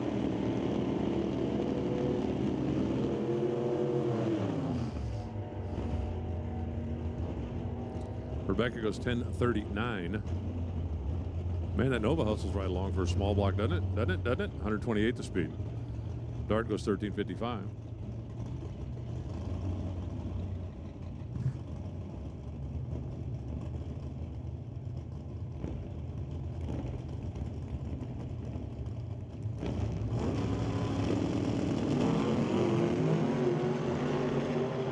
know they had chapel on the 3rd floor earlier today. Are they having jazzercise up there now? It's like somebody's tap dancing on the roof. 925. For Scott, 138 the speed. 935 comes up to the Camaro. And again, you see him spraying a little of the sticky stuff out there. Just a quick touch up on the starting line. Got my stock, super stock combo cars back there. They are ready to go. Super Street. Attention in the pits. 5 and 6. Super Street, 5 and 6. Come on down. Super Gas. Super Gas, you can come down as well. Super Gas, lanes 3 and 4. Super Gas, come on down. Super Comp, you are on standby. Top Comp, you are on standby. And that will complete, once we get to the end of Top Comp, all of the practice runs, and then we can start racing for real. It's so much more fun to race for real. I mean, it's fun to practice, but it's fun to race for real. Hey, welcome, everybody. Good morning. Welcome. Glad to have you out here on a Father's Day at Mission Raceway Park. It's my genuine pleasure to be here this weekend, and I appreciate greatly Kevin, Justin, and the folks that invited me and talked me into coming. My first visit up here to this facility after hearing so many good things about it for all these years, and it has definitely lived up to the hype. We also want to say a big thanks to the folks at Lordco Auto Parts. Whether you're fixing up the family van or gearing up for the backroads camping trip, Lordco has your back all across BC and Alberta. They've got locations all over the province. It's easy to find parts, gear, and advice that you need wherever the road takes you. Lordco, trusted by BC drivers, workers, and weekend warriors for over 50 years. You can find them online at lordco.com or visit your local store. And if you're here, your local store is right across the street, which makes it very handy for anybody here at Mission if they have some kind of an issue or problem. It's always nice to have a fully equipped parts store across the street.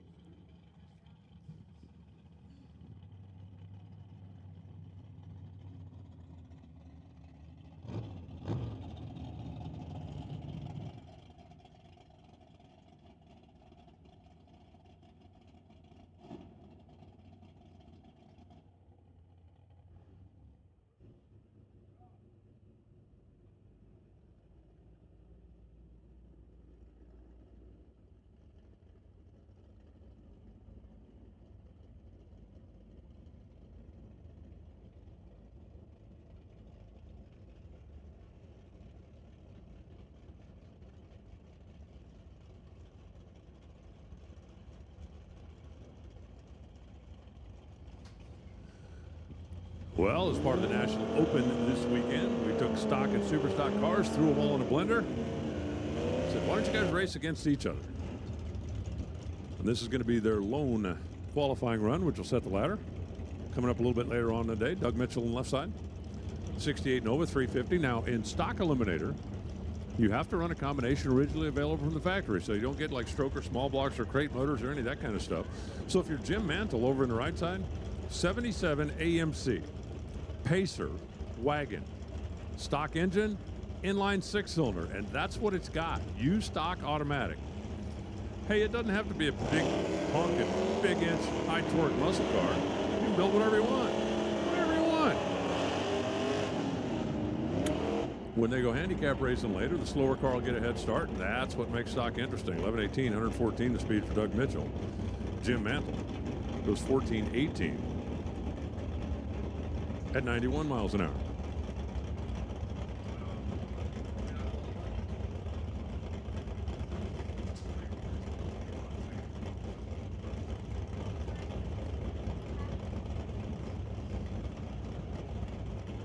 One moment, please. Next pair rolling up is going to be Alf Weeb on the left side. Now, remember when I said you don't have to have like big inch, big high power, big blocks to run in stock? But you can. From the how cool would you be if you drove this to cruise night? Alf Weeb in the left side. That's a 1970 Buick GS 455 4-speed vinyl top car. I know, right? And how about Clarence Bidnack's car? That's a 1970 Roadrunner 446 pack.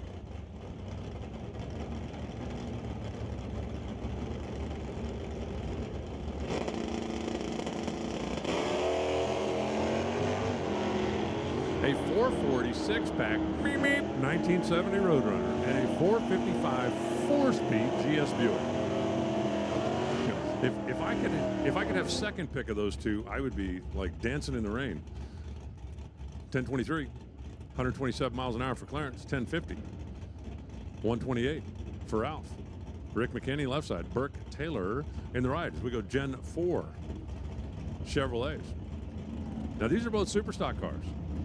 Super stock, you can put big tires underneath them. You still got to run a flat hood. In the GT cars, you can like switch engine combinations. Like for instance, Rick McKinney's 96 Camaro's got a 305 in it. Not the original 305. But you still have to stay corporately loyal. They have very strict rules. You still can't just go out and, get a 500-inch crate motor. But the big tire is the big difference when you go super stock racing, as well as a little bit more open engine rules. 1040, 126 comes up for McKinney. 1062 for Burke Taylor at 126 miles an hour. Here comes Dave Jung. That car in the left lane, the green machine, that's yesterday's winner. All hail to the champ. And over the right side, Kyle Larson.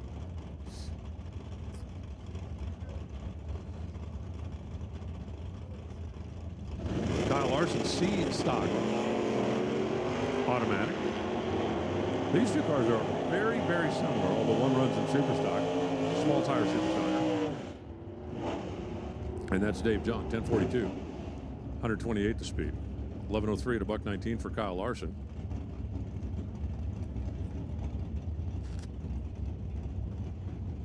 And now we're back to which one of these do you think is cooler? No wrong answer. Daryl Stobie.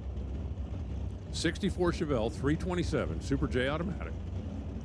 The black and white, beautiful classic Chevrolet, or Derek Johnstone. And the 1966 drop top 283 powered. Hey, in 1966, that was the engine.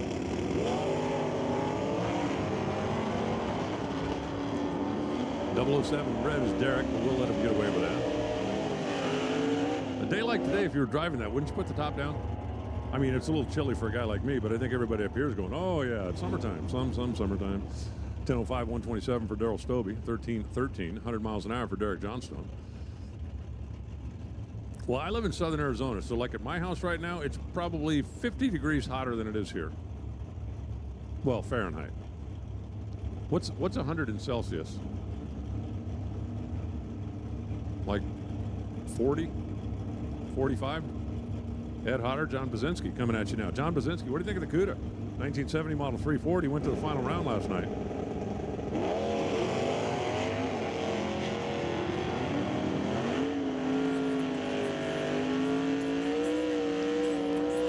Okay, 38 degrees Celsius is 100 degrees Fahrenheit.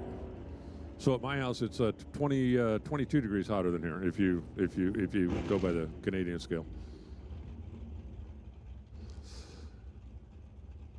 1080 comes up for Bazinski. That's a small block, by the way, that CUDA TA. Camaro goes 1262. All right, this is going to be the final car. It's going to be Dylan Howe. Watch this thing leave the starting line. It's a new Gen 427 Copo. If it gets a bite of this thing, it should have the front wheels in the air past the blue paint out there. The goal for a factory stock B is 60-foot time with the back tires. Whee!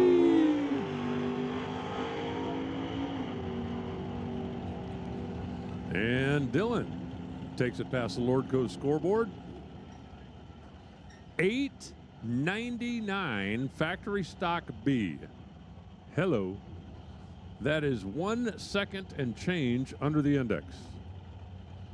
And without getting too technical, that's pretty solid.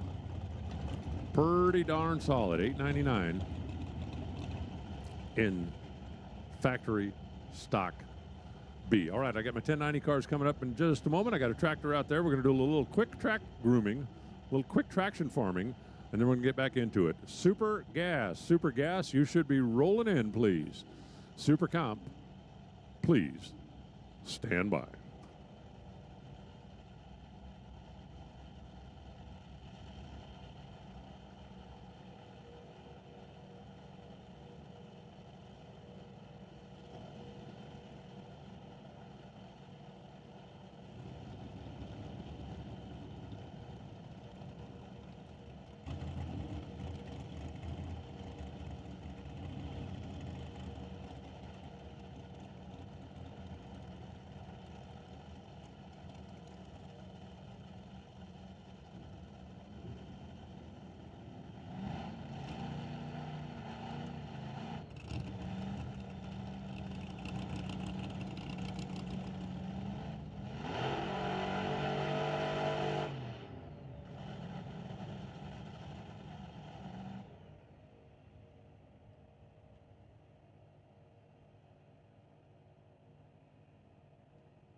Ah, what an absolutely lovely, gorgeous Father's Day race day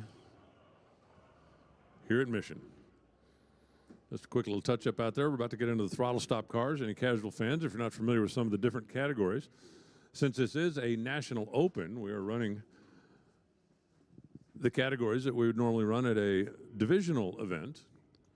Included in that are the .90 categories. The 1090 cars are about to come out, 990, 890, that'll be the different indexes. So instead of running your car down the racetrack and then dialing it in, you've got to make your car adjust to hit the number. In these categories, you'll see most of the cars lurch off the starting line and then just kind of drop back a little bit. They utilize a device called a throttle stop that is exactly what it sounds like. It closes the throttle for a preset amount of time, and then it opens it back up. And since you are, in essence, hitting the tire twice, I always do a little bit of grooming out there before they bring them out. You'll see what it's all about right here as the first pair roll around the corner. The index should come up on the scoreboards that says 10.90, and at this point, it's basically target practice. You want to try to get as close to the 1090 as you can. When you get into eliminations later on, 1091 is better than 1089. It's kind of like the Price is Right. You want to get as close as you can without going under.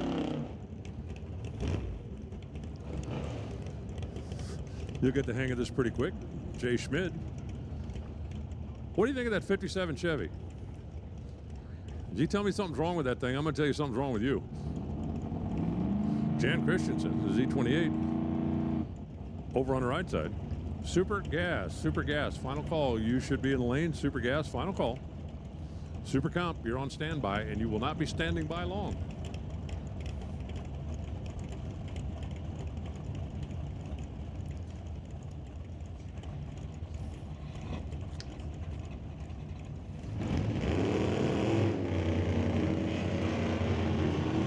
There you go. You see the 57 kind of drops back. Now watch how hard it charges. That's a big block under the hood of that thing to get to the finish line about the same time as Z28. They both go a little too quick. 1082 for Jan, 1085 for Jay. Well, you make adjustments and you move on. Coming up next, Brad Vinci on the left side. Super Comp. Oh, attention to the pits. Super Comp. I told you wouldn't be standing by long. You are no longer standing by. Come on down. You're the next contestants at the titanium strip. Brad Vinci on the left side. Jess Dale on the right. Jess is the winner yesterday. Yay, winner. Wow, Vinci was up on a converter for a long time. Jess Dale, 500-inch Dodge under the hood. Now, Brad is obviously having problems. He's not going to run the 1090. How about 10.903? Click, bang. That's like coming out first thing in the morning and drawing the first arrow out of the quiver and putting it right in the bullseye. Dead on 3. 1793 for Brad. He's going to be hoping whatever the issue is with that he can fix. It almost was like it went on the throttle stop and never came off. Was the air bottle on? I have experience in not turning on the air bottle.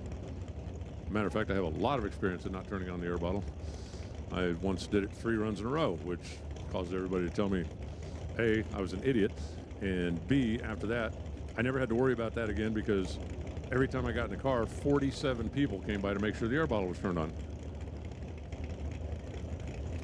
Meanwhile, Tony Hopkins on the left side, Dave Wakefield on the right. Where do they got RM Holmes car?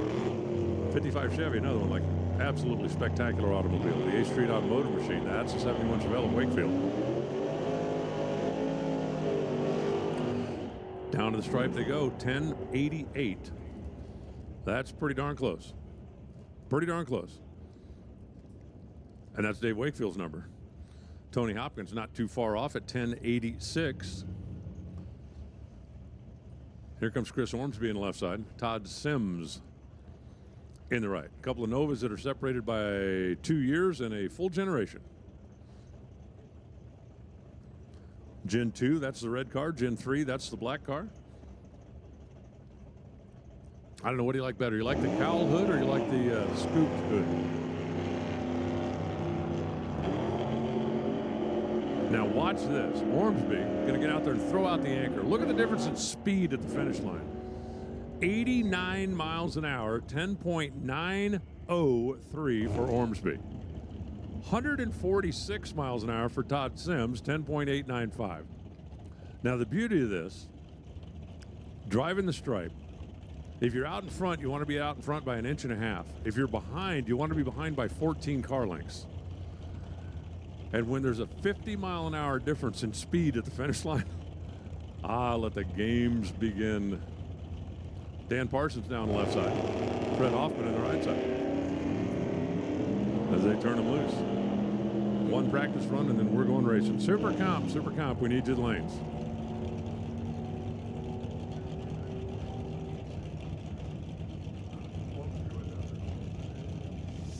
How about 10.900 at 131 miles an hour for Dan Parsons? Fred goes 1086 at 130 miles an hour. So 3 drivers now have run 10.90 something with a mile-an-hour spread of about 50 between the fastest and the slowest. Curtis Munson left. Alan Loftus right.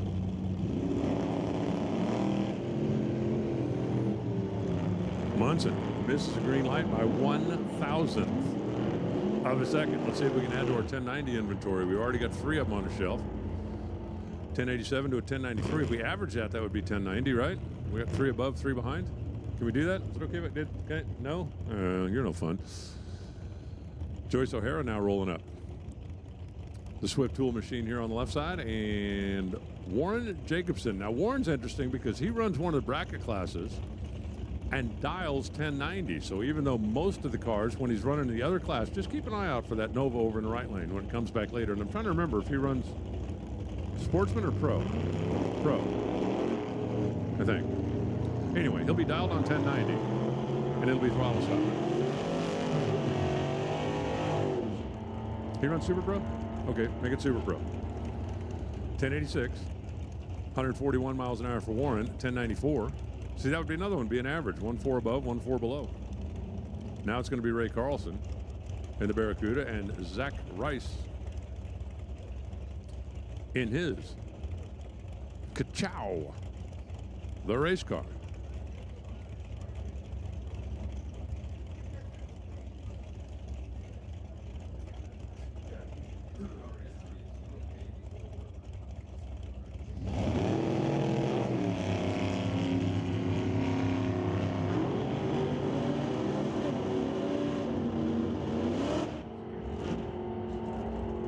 .009 on the reaction timer comes up for Zach, 10.906. That's the 4th 1090 that we've hit out there, and that's the best overall package. 1091 comes up for Ray Carlson. I do believe this final car in category, it's Herman Chan.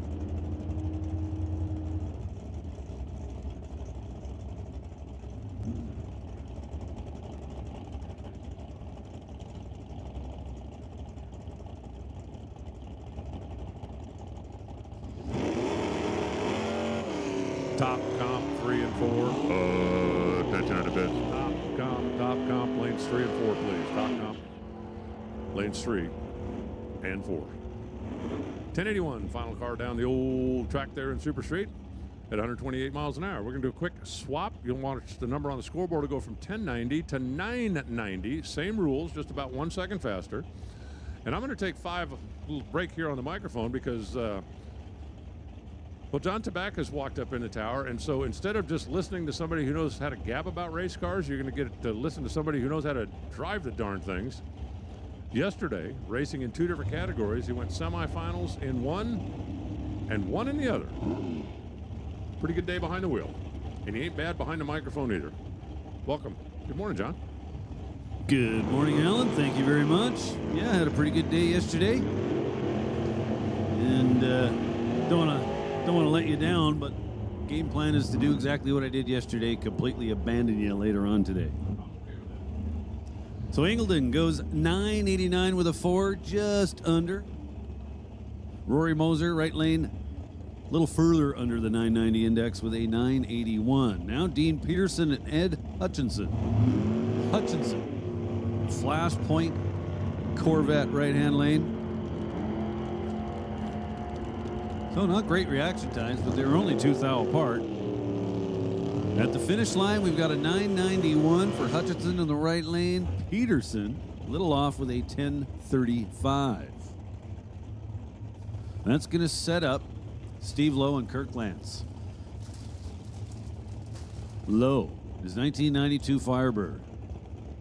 Got himself a door slammers win in that car 2 weekends ago. Kirk Lance in the right lane. Haven't seen Kirk out racing in some time. For A. Tristan Plumbing. Easy for me to say. Well, that didn't go as planned for Steve Lowe. Went to get on the gas pedal and the car just rolled out of the beams. So Kirk Lance essentially on a single goes 993 with a 372 miles an hour. So he's cooking at the finish line. Looks like this will be a final pairing. And this one and only qualifier for Super Gas. Dale Dryden and Ron McKenzie. Couple of Corvette Roadsters. So as I understand it, Ron McKenzie's car in the right lane is for sale. Want to buy yourself a nice turnkey Super Gas operation? Well, there's one for you.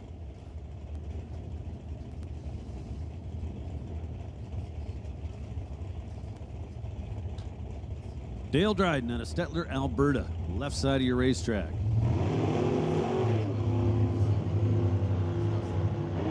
McKenzie turns it red by 6. Dale Dryden was plenty green with an 088 reaction time.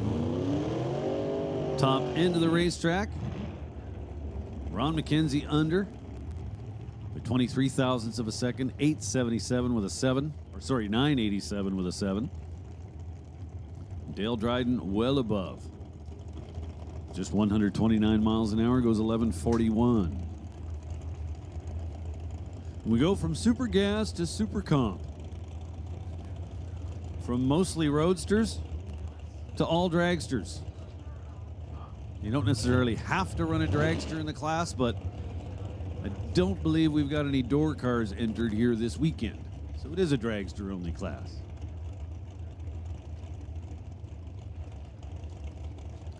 First pair making their way into the stage beams. Tyler Dogleash and Emily Gerard. Emily Gerard in the right lane for Shear Solutions and Just Mechanical, along with Rad Torque Systems.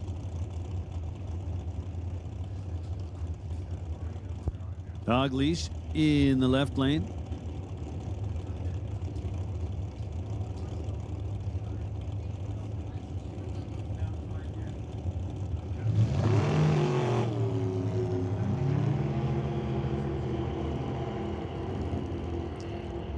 So Emily not going to get any numbers. Not sure what happened to her on the starting line, but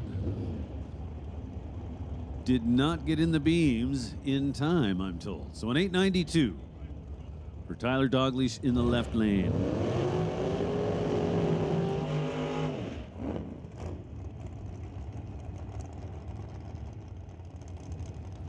Attention in the pits. Hey, listen up out there in the pits. Juniors, this is your call to the staging lanes.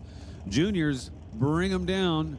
Thunder, Lightning, and Junior Street. Junior Street will take you in 5 and 6, please. So once again, Junior Dragsters, this is your call to the staging lanes. Junior Street, please make your way to lanes 5 and 6. Now Mark Loftus and Emmett McKillop. Emmett McKillop in the right lane from Selah, Washington. Emmett's got himself a new dragster. It's a 2024 Diamond.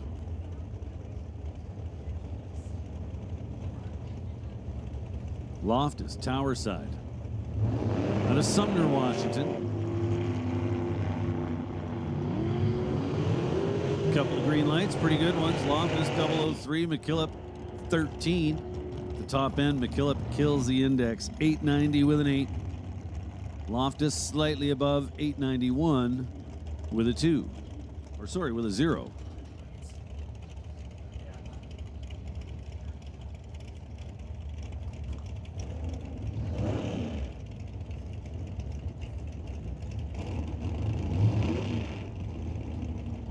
Now Tony Arthur and Mark Gillespie. Puyallup, Washington in the left lane. Port Orchard, Washington in the right.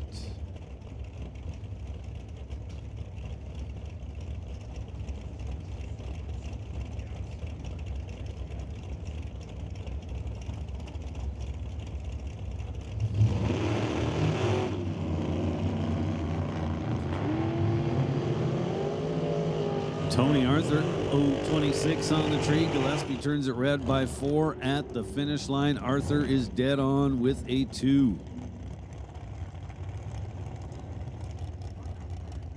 Gillespie under by 39 thousandths. Goes 886 with a 1.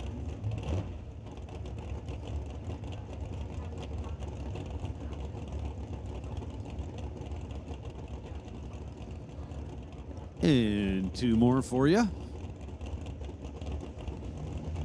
Do believe this will be the final pairing.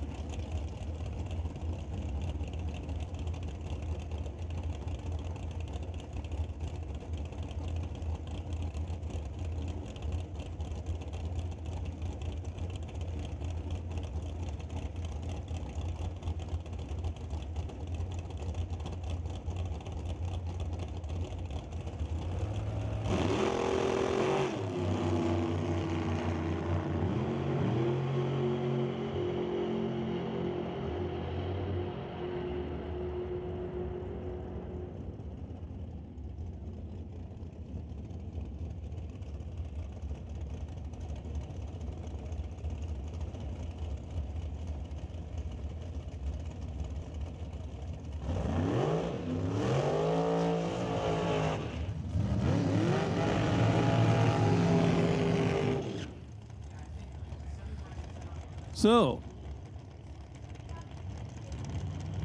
final pairing was Dale Green, went 889. And Greg Taylor went 888. So that'll do it for Super Comp qualifying and take us into Top Comp for their one and only qualifier this morning. So Justin Bond, Tower Side, taking a weekend off, running the Alanabi NHRA Pro Mod team. Do a little racing at home. He's a busy guy when he races here at Mission Raceway Park. They've got a fleet of juniors. He's also got a door car that he plays around with a little bit here, as well as this dragster. So Justin Bond coming up left side, lining up with Colton Morin. Colton Morin made the switch from junior dragsters to full-size dragsters last year.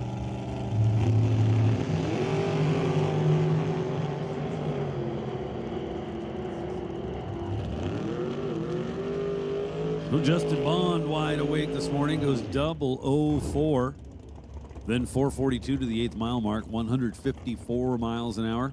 Colton Morin goes 496 at 137.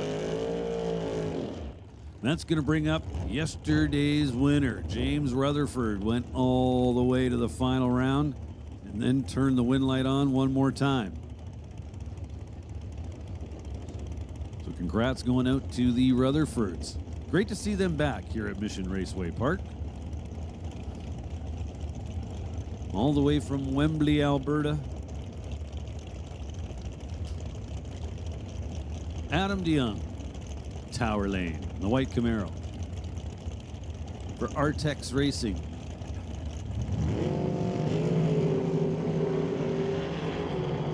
Well, Adam turns it red by 10 thou. Rutherford is 26 to the good side at the finish line. Rutherford there first, 479, 145 miles an hour, 527 at 130 for Adam DeYoung. That's going to bring up Terry Davies, TLD, and Scott Robinson. Scott Robinson in the right lane, behind the wheel of that little Beretta.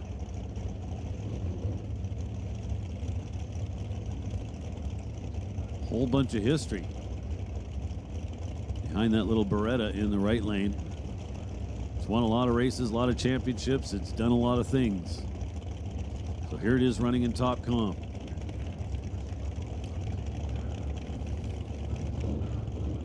Now, as long as that car's been around, have a look at the Willies in the left lane. It's got way more history. Robinson was awesome on the starting line, 003. Then 488 at $142. Langdon Davies turns it just slightly red, 17 thou. Then goes 516 at 133 miles an hour. And that's going to bring up Jan Christensen and Cody Baker. Cody Baker from High River, Alberta. Wants to thank High River Autoplex along with Brad's Auto.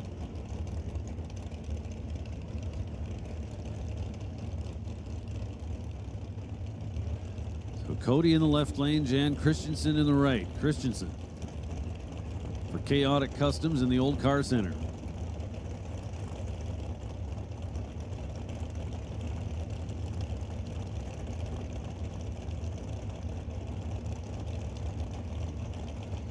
Pre-stage bulbs lit, both sides. Christensen goes in first.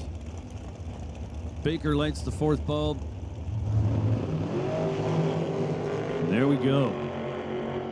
Christensen, a nice solid 12 light, then 453 at 151 miles an hour. Cody Baker just slightly quicker with a 452 at 152 miles an hour. Now Mike Kenworthy, yesterday's runner-up. He'll be looking to go one more round than he did yesterday. Right now he's going to line up with Daryl Baker. Baker in the right lane. Behind the wheel of the pickup truck.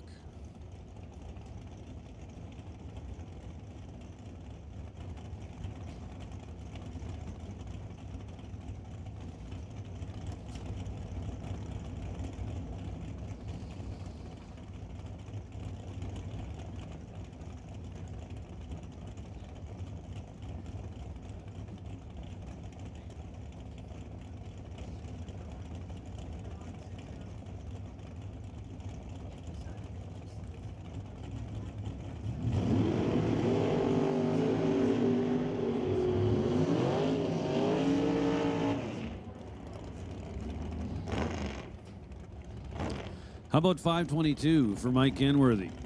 Pretty sure that's exactly what it was running yesterday. Daryl Baker turned it red by just 1 thou, then goes 504.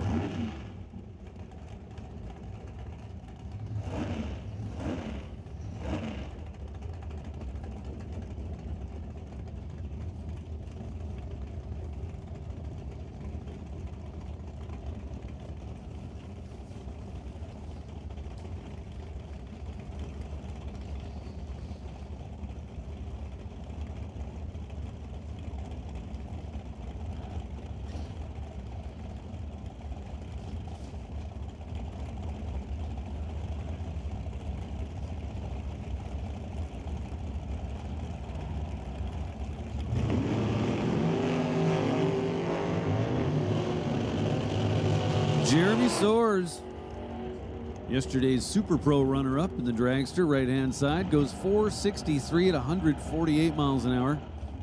And that was Dad, Paul Soares, in the left lane. It was 518, 133 miles an hour.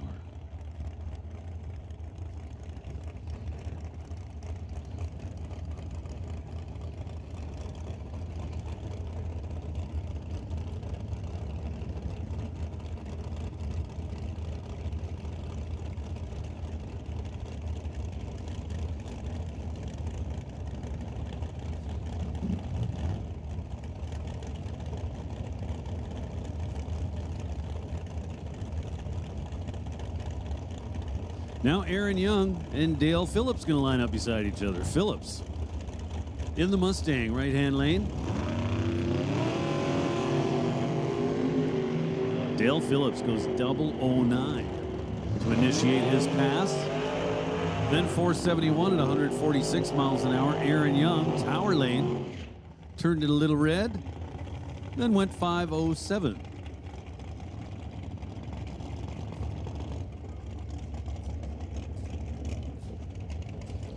Dylan Howe coming up right-hand side of the racetrack. I'll tell you what, if you're walking around in the pits and you happen to go by the Howe pit, poke your head in there, have a look at this dragster. That thing is a work of art.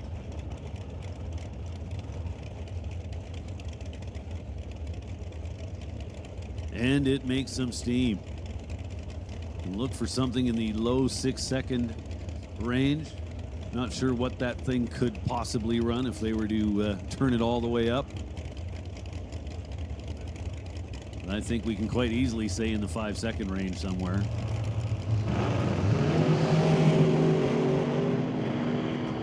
Howe leaves clean, turns it red by 10 at the finish line. How about 398, 184 miles an hour at the 8th mile? Jason Field, left side of the racetrack, puts together a solid run, goes 465 at 149.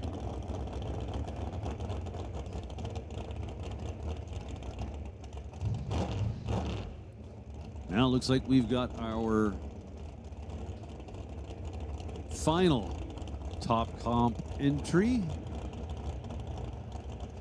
Greg Dowdy gonna make a hit left side.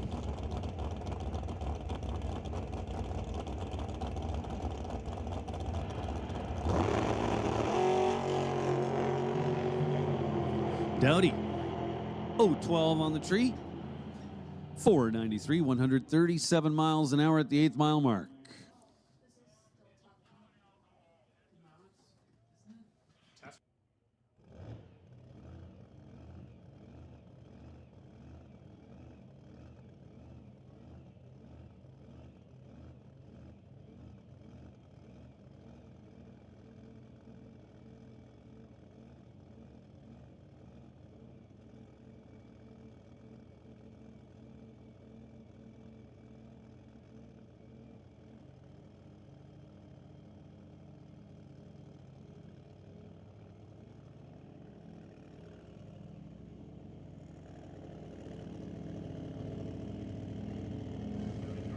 So it looks like I was mistaken. We've got one more car left to go. Leo Grocox. Blown alcohol dragster. Have not seen this car out on the track in quite some time. Not sure who's behind the wheel. I'll just tell you for sure it's not Leo because I see him out there at the starting line.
Well, that's not looking bad at all. How about 401, 177 miles an hour, A to B.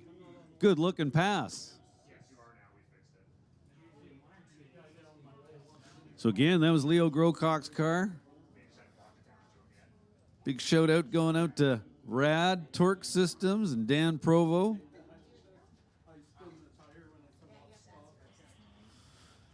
Congrats, guys. Not a bad looking pass at all. 401, 177 miles an hour, 0.984 to the 60-foot. I think Leo's happy with that number. Sub 1 second.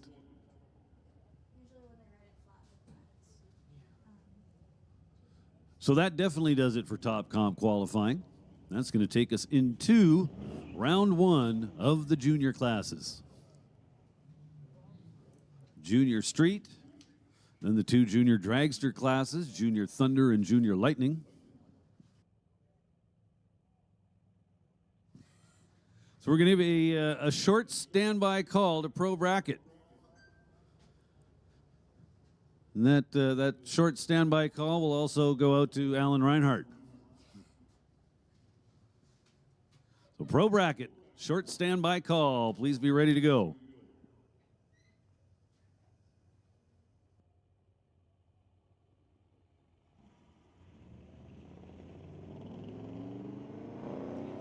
Alan, if you're out there eating or something, don't worry too much about it. Kevin Ness is up here. I'm sure if need be, he can jump in.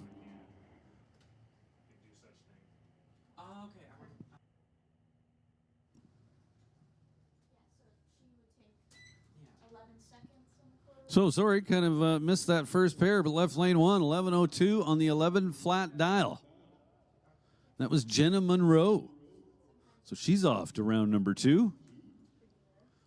Now Taryn Monroe and James McNeil will make up the next pairing. James McNeil, right-hand lane, in a 2000 Mustang, dialed in at 950. Taryn Monroe's going to get the handicap off the starting line, dialed in at 1120 behind the wheel of the Chevy pickup truck. Did Ken get the super gas line? 2 green lights. We'll decide this at the finish line, and the finish line says James McNeil moving on to round 2. 955 on the 950 dial. Had a rather significant starting line advantage.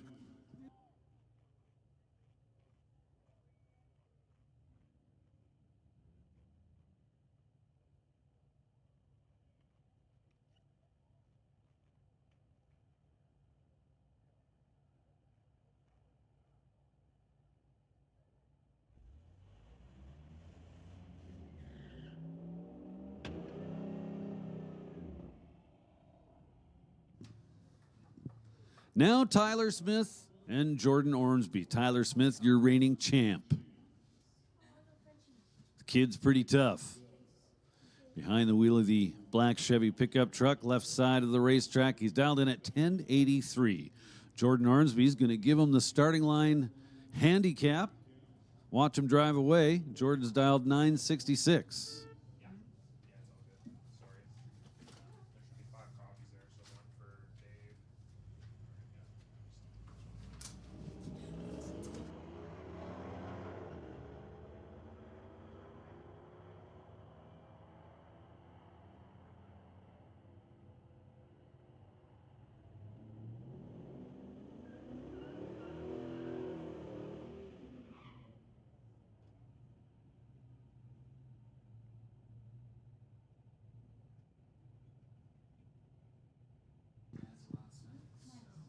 Well, you got to listen to me now, unfortunately.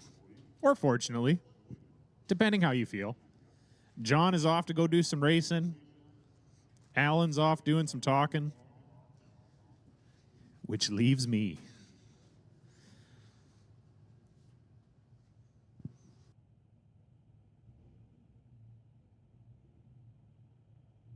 I don't know what Cash's last name is. We got Sophia Getz in the left lane, TCS lane, taking on Cash. In the Lordco lane, Sophia dialed in with a 935, Cash 1123. Sophia normally driving a big old white F350 diesel, so this is a little bit of a change up for her. Unfortunately, both drivers going red, but Cash getting the win a lot less red, going 004. Cash moving on to the next round. Bringing up Jackson Dew in the TCS lane. Taking on Josh Klosky in the little S10 Blazer. It's the battle of the S10 Blazers, new versus old. You got newer generation, older generation, little rounder, little square. Virtually look pretty similar, though. Big fan up here of S10 Blazers myself. I own a few of them, so this is an exciting race for me. Jackson dialed in with a 1069. Josh Klosky with a 902.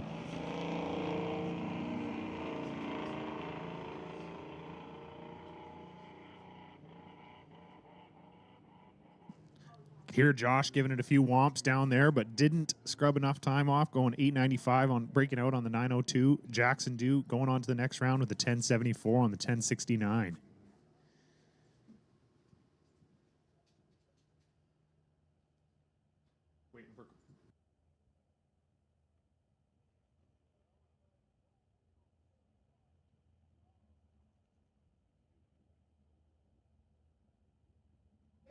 Well, 175. That'd be quite the dial in there for a junior street car, or any car for that matter. 175 would be pretty impressive in the 8th mile, to say the least.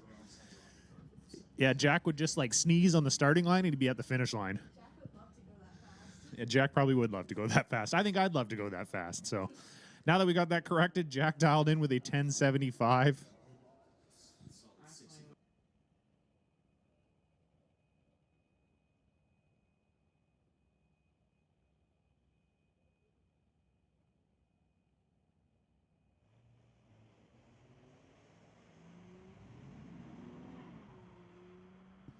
And McNeil goes red in the little Pathfinder over there, handing the win over to Jack Johnson. Jack Johnson moving on to the next round, where he can live his dreams out of going possibly a 175 in the 8th mile. Most likely will not see that happen.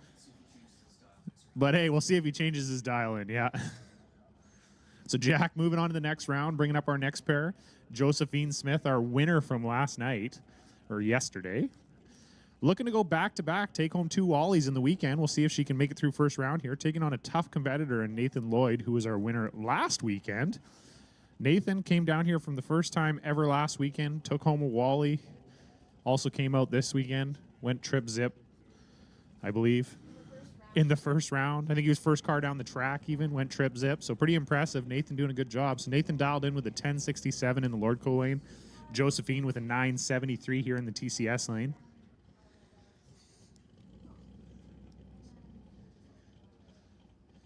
Hey, big shout out to the mop guys there. They are our saviors out here, dripping all the water from the exhaust. They're there to catch it the best they can. We tried to get them to just chase it down the track, but they turned that down, unfortunately. Josephine gets there first, going 974 with an 8 on the 973. Moving on to the second round, taking out Nathan Lloyd. Josephine, on her trek for the 2 Wallies in one weekend, is doing her job. That would be the end of Junior Street. We are going to now move into our Stay Tuned Auto Repair Junior Thunder category.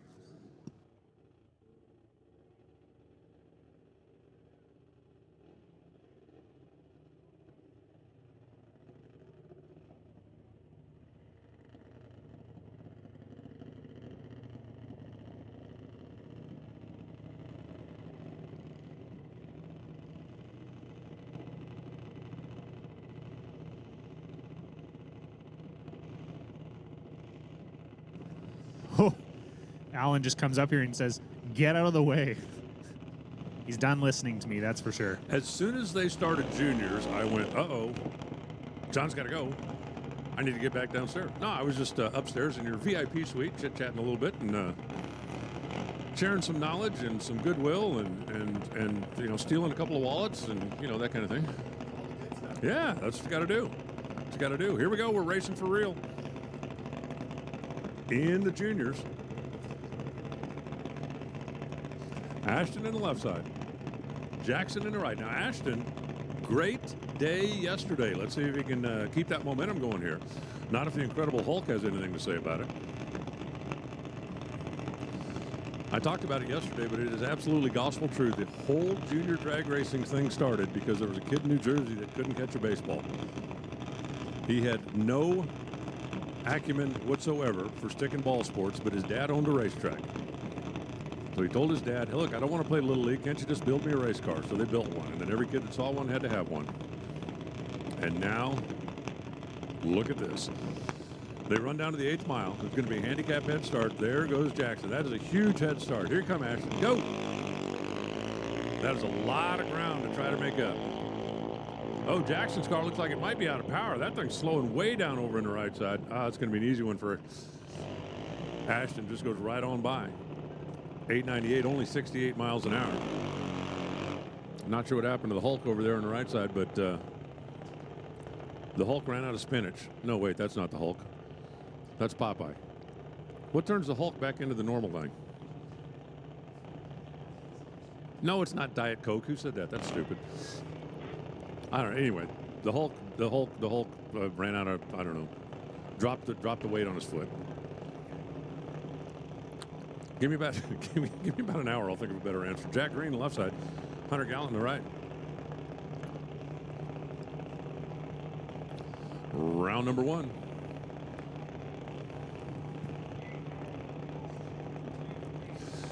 Pro, come on down, down, down. We need you, please. Pro to the lanes.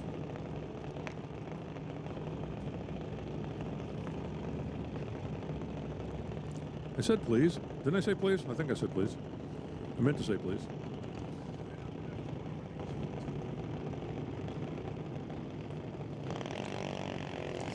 Hey, Sportsman, you are on standby. Sportsman, stand by. Both drivers get away on the green. Jack with a handicap head start. Here comes Hunter. Hunter going to be able to catch him? Hunter got him. How about that? 898. 67 miles an hour. Had the better reaction time. Was able to parlay that into win. 1195. Wow, Jack Green predicted he was going to run 1195. Ran 1195 and still could not win the race.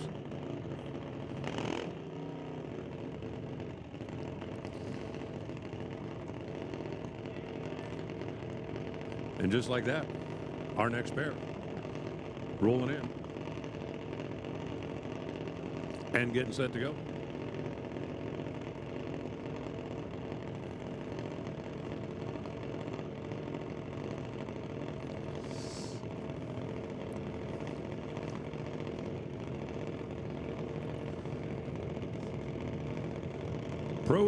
Pro ET, we need you to lane. Sportsman, you are on standby. Alex Green now on the left side.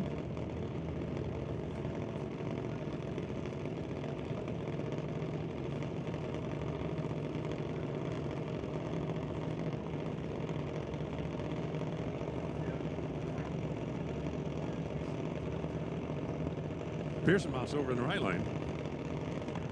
I do believe. That's Grayson? Okay, that's Grayson. I'm sorry. I always get Pearson and Grayson mixed up. But they're both off and running.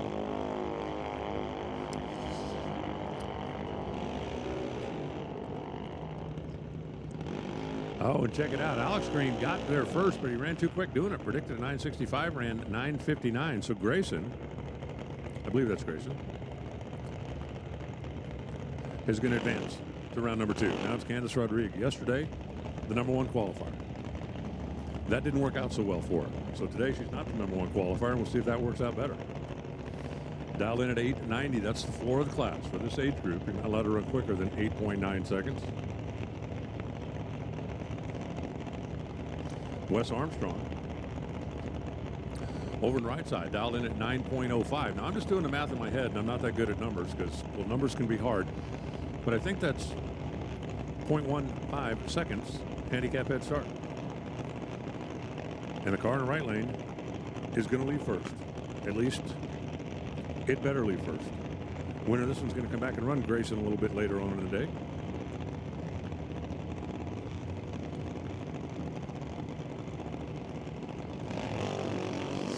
Red light start.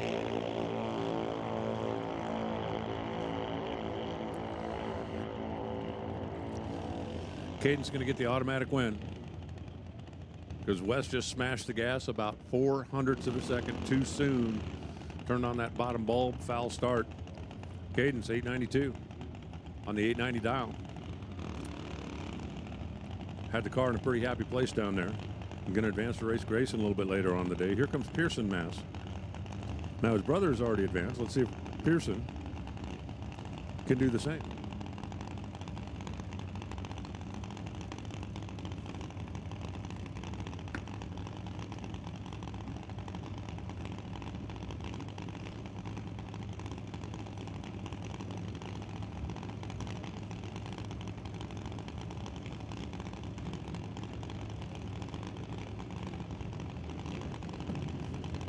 Dallas Jackman over on the right side, dialed in 1190, 1206 for Pearson. So again, not a very big handicap going on here. 0.16 seconds. This time the left lane is going to leave first. After practice, you have to make the determination of what your car is going to run. Your prediction, known as your dial in. If you run quicker than that, call it a breakout. Otherwise, you would just, well, I predict I run 15 seconds. Oh, look, I ran 10 seconds and got there first. Oh, way too early was Pearson. Way too early. Almost a full 1/10 of a second, and that means Dallas is going to advance. That's basically a free time run. When your opponent jumps the gun on the starting line down there, the race is over no matter how quick you run. You're still going to get the win, but 11:93 on 11:90. Looking pretty stout. And here comes the next pair.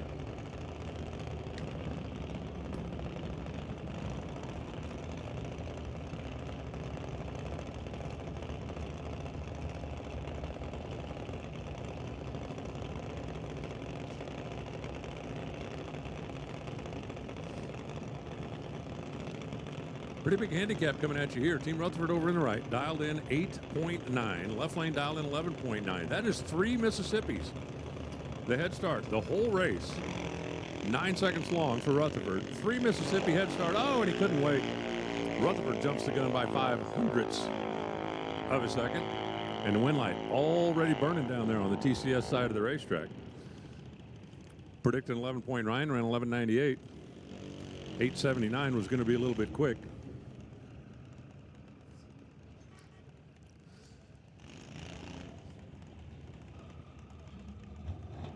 And that, by the way, was a 2-for-1.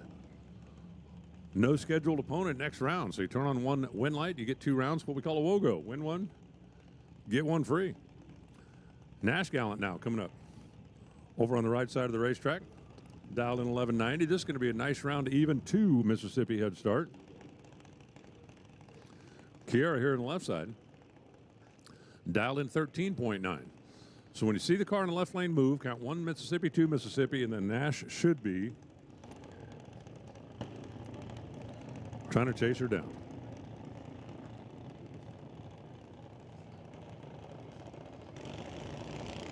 One Mississippi, no, you didn't wait for the last Mississippi. 16 thou too soon. And Nash fouls away his shot at fame, fortune. And a winner's trophy here today. 1379 on the 1390. Wow. Kiera was way quick. Predicted 1390, ran 1379, but once the red light came on, it's what we call first or worst.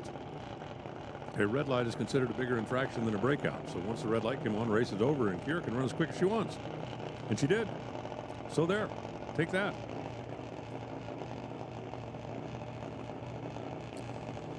Here comes Nate Green on the left side. Jackson Cowie on the right. Now Jackson is dialed 15 seconds flat. When his dad comes up a little bit later on, his dad will take just over 5 seconds to get all the way to the scoreboard. Jackson will get there. It's just going to take him a couple of years to get there. But this is a huge handicap. Not yet, Nate. Not yet, Nate. Not yet, Nate. Now! That's a lot of ground to make up. Look how far down there Jackson Cowie is. He is still out. Still out. Still out. Here comes Nate like a slingshot. Wind light. Jackson Cowie. All right. No pressure over there, Dad. I'm not sure if that's Jackson's first wind light or not, but the way they're celebrating it just might be. Reaction times were an absolute coin flip. Nate Green got there first, but went 0.05 of a second too quick. Jackson went 15:08 on the 15-second dial, and that is your winner. Yes, there's supposed to be a partner.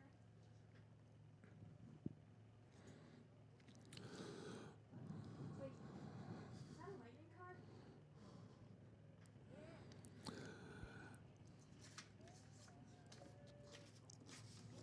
Hey, listen up at the pits. Oh, attention in the pits. Pro ET for round number 1. Final call. You should be in the lanes.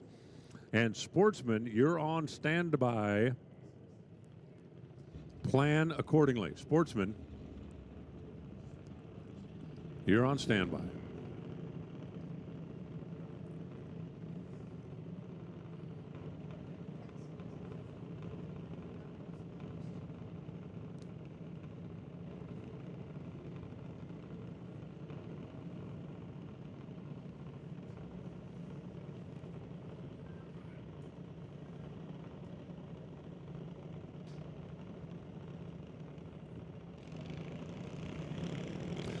We're about to find out who Jackson's opponent is going to be.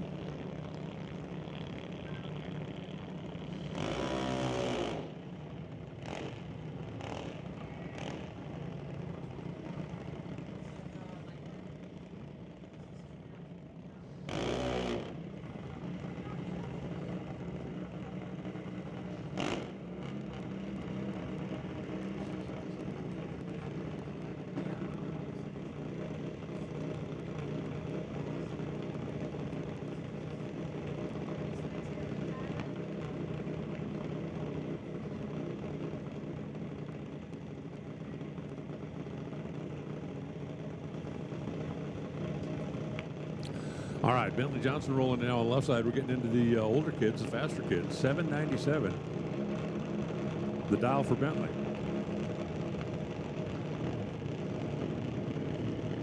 Emily White over in the right lane.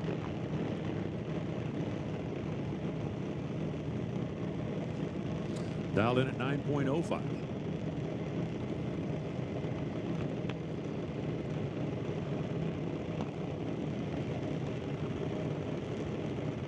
Bentley trying to build on the success that he had yesterday. Emily, I guarantee you, figures Bentley has already won enough. And Emily, head start, off running. Bentley's closing in a hurry, but he's rapidly running out of room, and he not going to get there. 9:08 for the win for Emily.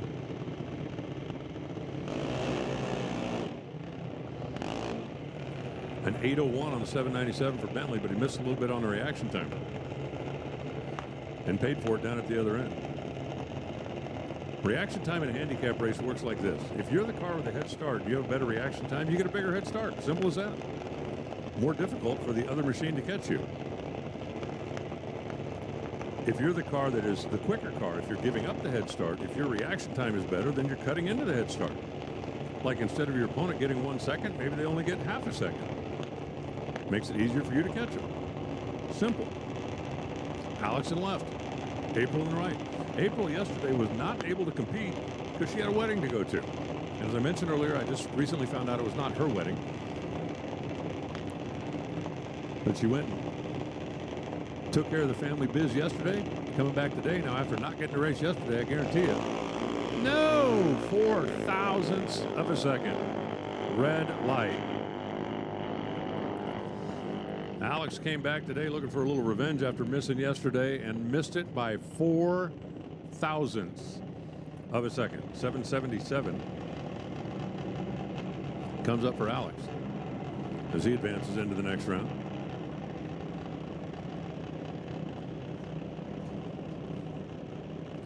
And here comes Nick.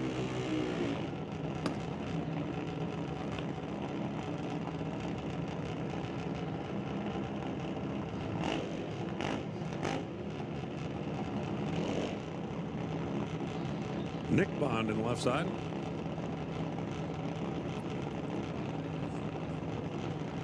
Adalyn Duda in the right side. This is 2 for 1. 2 for 1. Whoever wins this one will have a bye run in the next round.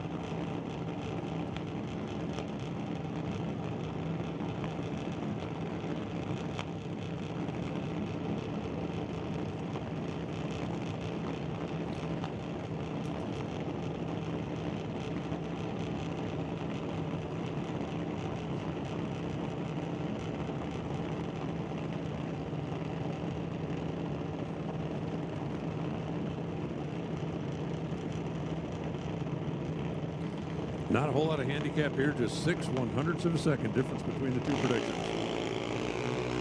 And they are off and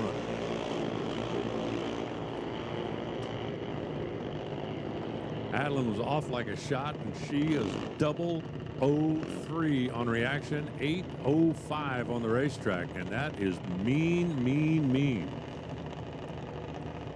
Man. I don't know what Nick did to make her mad, but she was not very nice there. 003 and then crushed him at the finish line. 8:05 and an 8:04. That was not leaving a whole lot of room for anybody to sneak up on. Connor Jackson now. Rolling up in the left side. Dialed in 793. As a matter of fact, they're both dialed in. 793. Let's see. Since they're dialed heads up, watch them on the starting lines. If you can tell who jumps first, who gets the reaction advantage.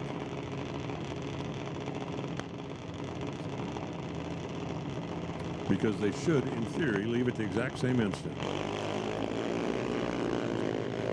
Well, I don't know if you could tell who got the reaction advantage. But to me, it looked like they left at the exact same instant. 795. Going to get the win for Coco.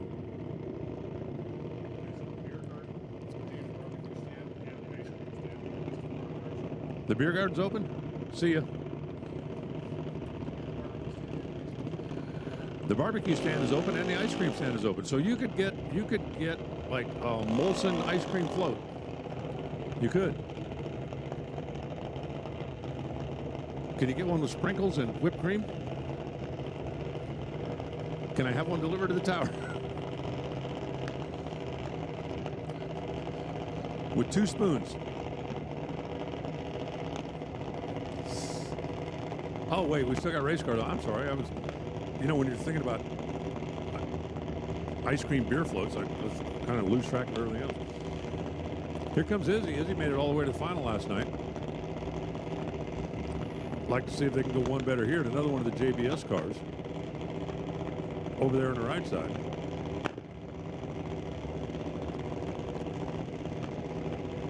And I think this is our final pair. Hey, we're 1 hour away, maybe a little less than 1 hour away from that round number 1 of alcohol, so plan accordingly. Both drivers off and running. Izzy in the left, Matthews in the right, down the finish line stripe. It's going to be our final winner here in round number 1. Oh, it's going to be a breakout right side. Izzy gets the win. 792 on the 798. Reactions were close. Slight advantage went to the right lane, but got a big bite down at the stripe and got there too quick by about 0.05 of a second. So Izzy's going to come back and run Alex. Emily's going to run Coco. Alan's got the bye run, assuming that I've done my paperwork correctly. And we're getting ready to go into pro bracket round number 1. Sportsman, please stand by.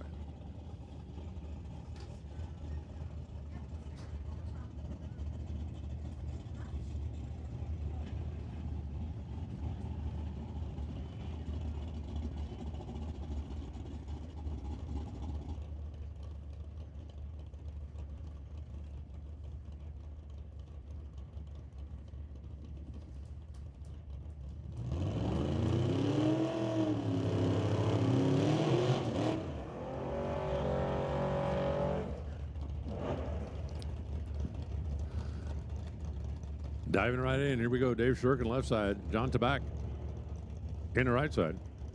Oh, you filled one out for me? Aw.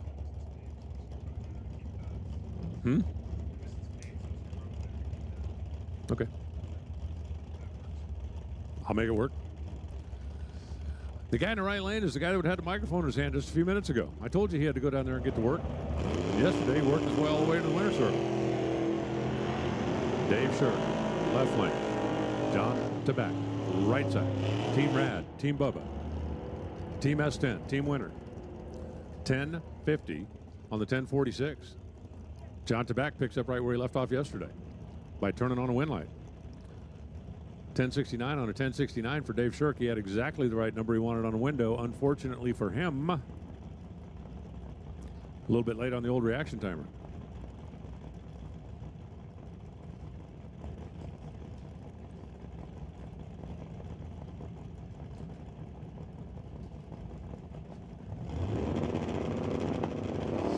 Ray Bollinger on the left. Jeff LaFarge on the right. Bollinger. I just absolutely love that Pontiac. Anybody who look at a Pontiac Catalina and think, hey, if I could put a small block in that, that'd make a heck of a race car, don't you think? Well, you're going to get to see it one more time. It comes down to a double breakout. Both drivers going quicker than they predicted. In this case, whoever's closer to your dial, and that means running 10:53.9 on a 10:54, only missed by about a thou, is going to be Ray, and we're going to see the Pontiac again a little bit later on in the day. Now it's going to be Mike Render in the left side, Dennis Wenton in the right. The Fountain Tire S10. You guys might not know this, but that Fountain Tire S10, that was actually at one point in its life, it was a delivery truck for Fountain Tire. They used it as a parts runner and then turned it into a race truck. That's not true. I just made that up, but it's kind of funny, isn't it? Dennis Wenton in the big old wagon. Oh, the big old wagon leaves too early and turns on the big old red light. The 66 Bel Air is lost in time. Well, that time he lost because he ran before the time. 11:71 comes up on the scoreboard. Didn't matter once the red light came on. 10:83 for the win for Mike. Scott Wilson now left. Russ Walker right. The Chevy 2 was the early kind of mid-sized personal car. The Malibu was the later edition kind of mid-sized personal car. And the Malibu wagon, something about a roof rack. A race car with a roof rack. I mean, if you're a dragon driver, okay, that makes sense. Even though I don't believe either Tom Bailey or Alex Taylor has the roof rack on their cars. But then neither one of them drive station wagons. I'm sorry, I get sidetracked easily. I see shiny things and I just forget completely what's going on. Wind light comes on over there for Russ Walker. Russ was a little bit better on the reaction time and then ran 10.16 after predicting 10.15. Scott Wilson ran 11.68, which is exactly what he predicted. But when you're late on the reaction time, your opponent gets more of a head start, and that's exactly what happened there. Claudio Fisher now in the left side. Brandon Piscatek in the right side. Brandon trying to keep his string alive after the big win yesterday. Camaro closing in on the Mustang. Not going to get him. 13:20 on the 13:18 for Brandon. Turns on yet another wind light. Claudio a little bit better on the reaction time. Wouldn't call it a superior advantage, but a little bit better. But couldn't run the number. Predicted a 10.92. Ran an 11 flat. Darrell Tipp left. Jesse Gerard right.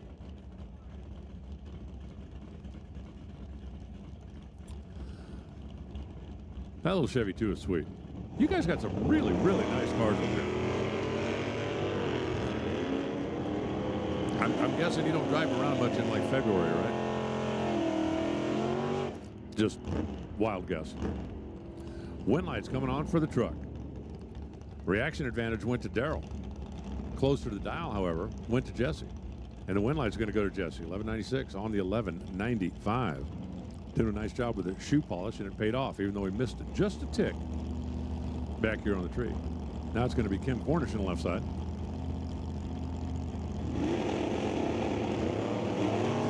Rick McKinney to the right. And McKinney's going to get the win because Kim let the Mustang loose 0.06 of a second too soon. And McKinney with the foot off the gas, just kind of easing on down there. Said, hey, look, my wind light's on. I think I'll just take it easy. Take a nice little parade lap, victory lap, Sunday drive. No reason to keep my foot smashed on the floor when I've already won the race. A couple of blue machines from very, very different generations. Steve Watkins. That Mustang, just a few years old. GT 5.0. Malibu on the right side. Late 70s, early 80s vintage. Sportsman, come on down, round number one. Oh, attention in the pits. Sportsman, round number one. Needs your lanes, please. Wow, both drivers left early. Remember first or worst rule? Steve Watkins left early by 0.03 of a second. The Boo left early by 0.05 of a second. That is a deeper infraction, so Steve Watkins is going to be invited back, even though he left early. That's a classic case if you only could see into the future, right? Because utilizing the true start system that they do in all of the bracket classes here at Mission, if both drivers leave early, whoever's worst gets the red light. Whoever's not worse gets the wind light. Less than worse, not as bad. Well, like in that case, one of them left 500 early, one of them left 300 early. Closer is better. They say close only counts in horseshoes and hand grenades. And when both drivers leave too soon. You want to be closer to the green. Kind of like golf. You want to be closer to the green. With me, I'm happy if I could see the green with a spotter scope. Rich Dye's left. Dale Northgrave's right. A couple of Novas separated by a couple of years. A couple of black machines. A couple of nice machines. And performance are separated by not quite a second. A little less than 2 bulbs. Left lane leaves first. Dell trying to chase down Rich. Rich trying to hold off Dell. One chasing, one holding. You got to know when to hold him, when to fold him, when to jump, when to dump. Wow, wow, wow. 11.090 for the win. Dale Northgraves got there first, but he went 0.03 of a second too quick and broke out. He had some room. Basically, he took about 200, so he needed to take 3 thou less. Ralph Ellers on the left side. Andy Koski on the right. Sportsman, come on down, please. Alcohol cars, you're 45 minutes away. Alcohol, 45 away.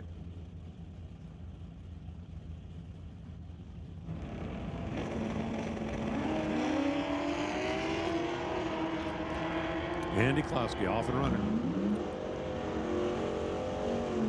Ralph Ellers on the chase. And the chase is not going to pay off.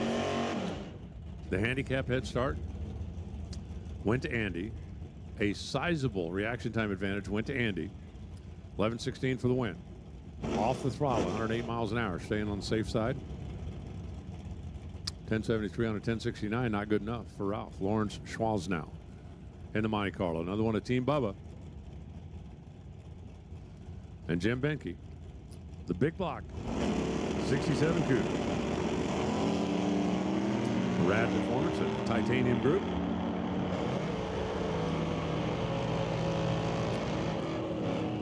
They're clean, they're green. They're both too quick. The one that's going to win is going to be Lawrence. The Monte Carlo will come back only 1/1000th of a second too quick, as opposed to Jim's 12/1000ths of a second too quick. Now it's going to be Terry Hodgkins in the left side, John McLean in the right. The Nova is a sweet car.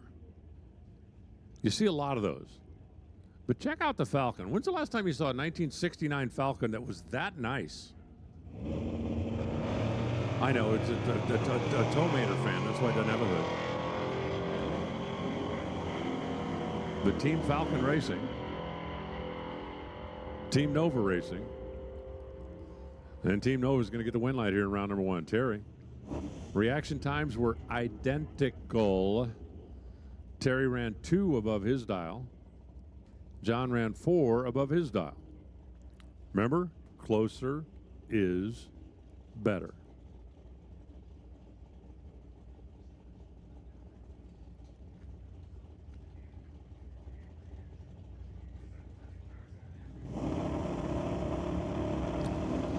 One car, 2 car, red car, blue car. Walter Johnson off and running the red car. Rob Monroe trying to chase it down in the blue car. The winning car is going to be the blue car by 0.008 of a second. Rob Monroe. 1040 on the 1040. That's what we call dead on, boys and girls. 11:10. On the 11:10, also dead on for Walter Johnson. But once again, reaction time plays the role. And the winner was Rob. Eric Britton now and Steve Scheffler coming at you. Eric Britton, that is a Datsun 2-liter in the Dragon. It is not the most high horsepower thing. It is not the fastest thing. It is not the wildest and craziest thing. But in this particular instance, it is the winning thing. Because red by 1/10 with Steve. On to the next round is Eric.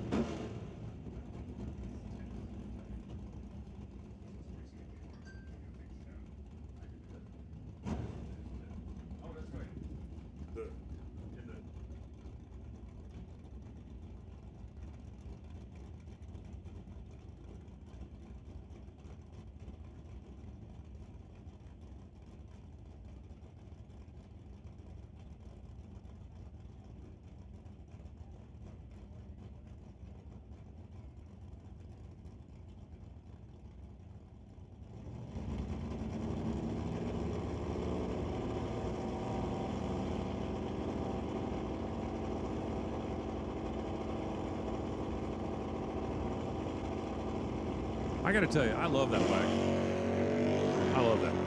Nick Douglas off and running. Russell with wheels up, as always, and on the chase. Remember, the beer garden's open, the barbecue's open, the ice cream's open, everything's open. Everything's open. Well, Nick's going to get the win here. Ran right on the dial. 17 on a 17. 54 on a 51, not quite good enough for the wagon that time. And now we have a battle of wagons, a battle of roof rack wagons. The car in the left lane is for sale. Now, here's my question, because I always wonder about these things. My mind works in mysterious ways. The car's for sale. If it wins, does the price go up or down? I mean, is it like, hey, you just made some money with a car, so, you don't have to charge so much for it? Or is it, now that I proved it's a winning car? Rear Window says, Happy Father's Day, Ron. Did Ron not know who's your father? I'm just asking a question. Jason Mercer, Cassie Tripp, finish line. Whose wagon is coming back? It's going to be Jason's wagon coming back. Trying to increase the value by turning on more wind lights. 1254 for the win, 96 miles an hour. Took the advantage on the tree and took it all the way to the house.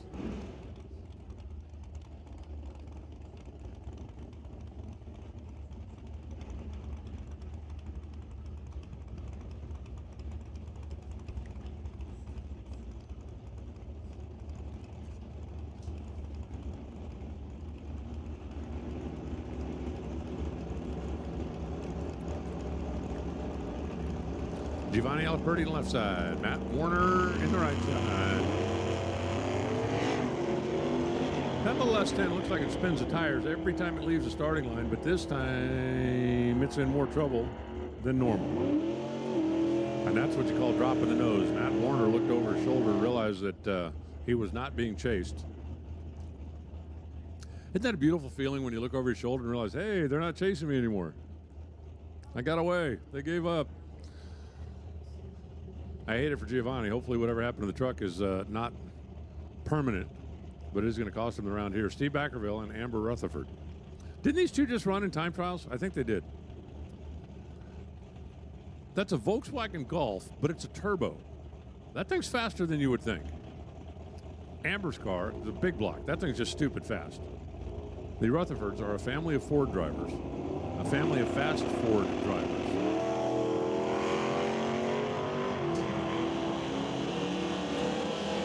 The last thing Amber wants to do is go back and say, I got beat by a Volkswagen.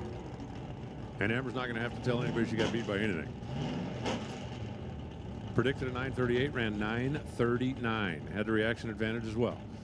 Steve was actually 2 over the dial, but the real telling number there is the reaction time. That's where Amber had the big advantage. Turned it into a win. Here comes Chris Stone, 68 Dodge, 446. That's a 60 over 440. And then the right side is Jeff Bell in that Dart. That's the red car, and that's a small block. And how about the small block is actually dialed quicker than the big block by 4/10. Almost a bull.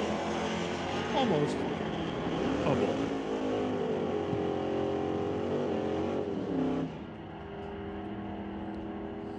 And at the finish line, the big block is going to carry the day. Dialed 1007, ran 1007. Just like that. Jeff dialed 967, ran 964. We call that a breakout. Now, interestingly enough, Jeff got there first,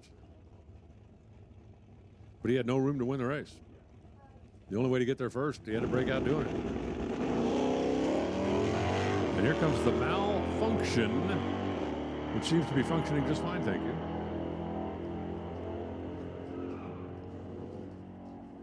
That's final car and category because this is Sportsman.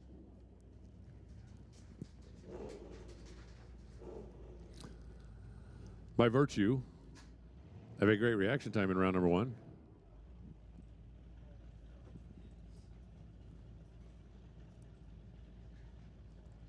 They held them out for the buy run since there was an odd number of cars. Got the buy run.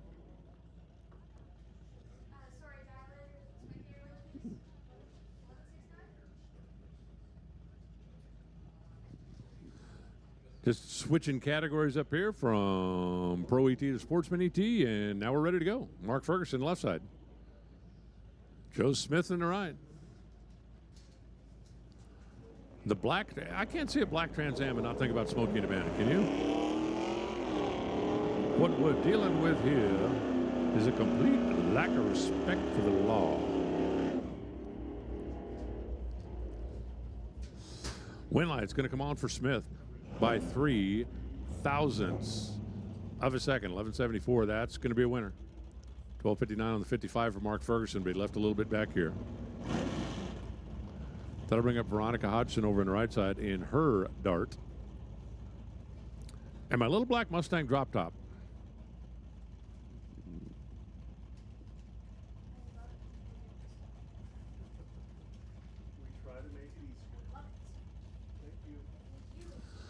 Mustang actually has a license plate on it, a street-driven Mustang out here battling it out on the weekend at the Titanium Strip.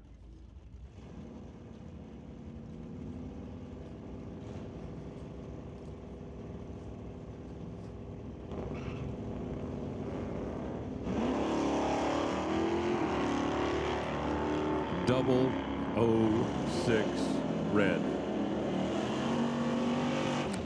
Sometimes 0.06 of a second can ruin your whole day. Sometimes it can make your whole day. Veronica Hodgson's going to take the win. 1188 on the 1188. Now it's going to be Kevin McCauley's turn. Out of BDL Automotive. And Bill Wells. Bill over in the right lane. 82 years old and he's still racing. 82 years old. I'm telling you, when I'm 82 years old, I hope somebody will wheel me around. I'd love to still be racing at 82 years old. Of course, I mean, you know, I've got about 55 years to go, so we'll see how that works out. What are you looking at me like that for? Kevin was way early. I don't know what he's looking at when the tree came down, but that's almost like a flinch to turn on the red light by that much. So Bill Wells going to come back and try it again later on in the day.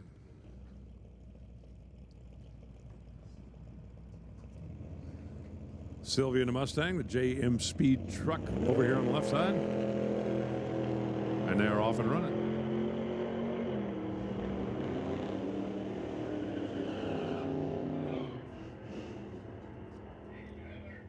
It's going to be a breakout on the left side. The Mustang's going to come back 12:05 on the 12:02.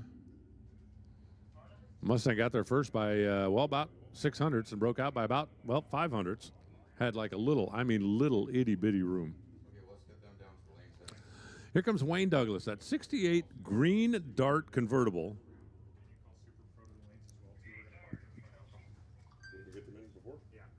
Hey, listen up in the pits. Oh, attention in the pits. Super Pro, come on down. I need you now, please. Super Pro to the lanes. Haley Christian over on the far side for Cootie's Customs. Dear Wayne Douglas, if you wanted to part with that car, I'd love to have a conversation with you. I love that thing. I've got to think about green cars. And I like convertibles. And I like classics. And just what I need is a 68 Dart to put next to the 1970 Barracuda that I already don't know what I'm going to do with. But the green convertible, it just like got me hooked. Douglas off and running. Haley coming out. The perfectly patinaed S10 trying to track down the drop top Dart. Give the win to the Dart. They both run too quick. Haley runs too quick by a ton. Jess is only, or Wayne's only too quick by half a ton. So on the double breakout, Wayne's going to win it. Super Pro. Oh, attention in the pits. Super Pro. I need you lanes, please.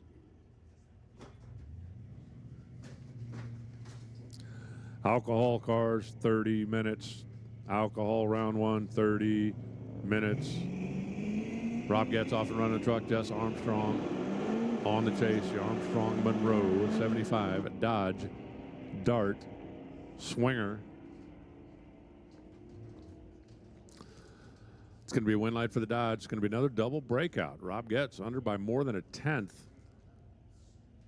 Jess Armstrong only under by a couple of hundo. And a couple of hundo is better.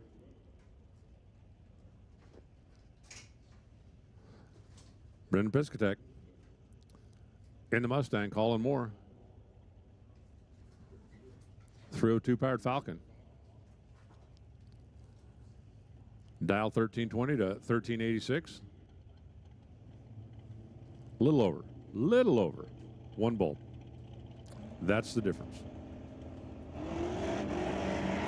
Both drivers clean, green, down and away. Now we'll find out. My 302 is better than your 302. Okay, my 302 is 30 over. His probably is too. He just isn't bragging about it. Down to the finish line stripe. Win light's going to come on the left lane for Brendan. 13:24 on the 13:20. Dial 13:20. Well, that would be 1/100th of a second for every foot of the racetrack, right? Or am I doing the math wrong? 10th back of the dial is Colin Monroe as Stormy Newcomb rolls up now in the truck on the left side and rolling Lowen in the Meteor. You don't want to get hit by a Meteor. That would be a bad thing. You're not waiting on me, are you? Oh, my God. I don't owe you money, do I? Oh, I hate the security. Making their way down to the finish line. They are side by side, crossing the stripe. It's going to be a breakout for Roland. It's going to be win light for Stormy. 1286 on the 1286. That's what we call right on the money. Honey, when you got the reaction advantage, run dead on the dial. 1/10,000 separation at the stripe, but the reaction time carried the day. Motorcycles, when we do E1, I'll get your voice on it. Yeah, no problem. I get $1,000 for this. Sure, send me the invoice. Just send me a check. Third party morning? Yeah, no problem. I have poutine. He needs to have a poutine. Poutine, okay. Keep that. Send out cookies. Yeah, please. Actually, I brought my own today because yesterday I'm like, has anybody got one? So today I just brought them. Thanks, Al. You bet. Good luck. Nick Douglas, Steve Watkins, coming at you right now. A couple of late model performance machines, and they're dialed darn near heads up. Darn near. Pretty close. Almost. Both of them playing the brake pedal down there, and Steve Watkins is going to get the better of it. 12:23 on the 12:15. Reaction advantage as well. 0-10 on the tree, and that's pretty solid. Well, here comes the golfer one more time. Steve Baskerville, Jason Mercer on the right side with the boo. Super Pro final call. Attention in a bit. Super Pro final call.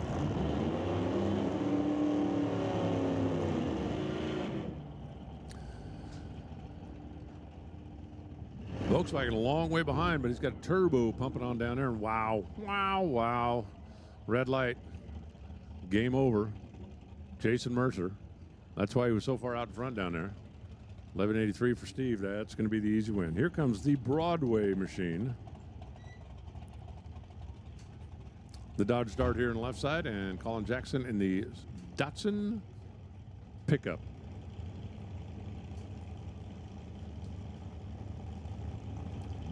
As we're getting down towards the end of our Sportsman ET cars.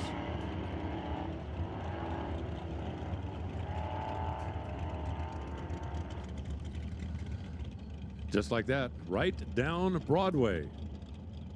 Get it? Get it? Okay, that wasn't my best work. I'll give you that. 12:26 for the win. 108 miles an hour. Colin Jackson had a vastly superior reaction time, but the car didn't do what it was supposed to do. And that left the door open. All right, I believe we're getting our Super Pro cars squared up, paired up, matched up back there in the staging lanes. They'll be out on the racetrack momentarily. I want to welcome everybody to an absolutely beautiful Sunday, Father's Day, race day here at the Titanium Strip, Mission Raceway Park. I am Alan Reinhardt. It is my genuine pleasure to be here. My first visit up to your spectacular city and racetrack, and I am loving every minute of it. As Loverboy said one time all those years ago, loving every minute of it. Been a terrific visit. It's been a lot of fun out here on the racetrack as well. After all of the legendary performances I've heard about over the years coming out of Mission Raceway, it's glad to be able to finally come visit. We're touching up the racetrack out there. You see him spraying a little traction compound and putting down a little rosin. The tires hit the racetrack right there on the starting line, has a tendency to peel the rubber up, and every once in a while you got to stop and do some maintenance. So maintenance is taking place. Super Pro will be out momentarily. Alcohol cars, round number one, not too far away. Welcome to Mission.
John Tabak on the left side.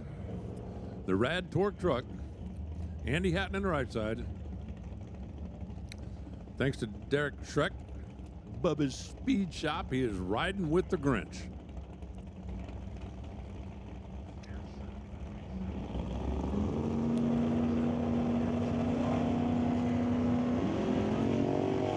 Oh, and a red light start for Andy. The Grinch Grinched himself right on out of here. 10:43, 125 miles an hour comes up for John, and he does, well, starts today like he started yesterday. A couple of win nights in round number one. Brings up John Jenkins in the truck, the West Coast Building Restoration truck. And over on the right side is Ryan Johnson, the 63 Corvette. The split window at 63. With flames, I'm telling you.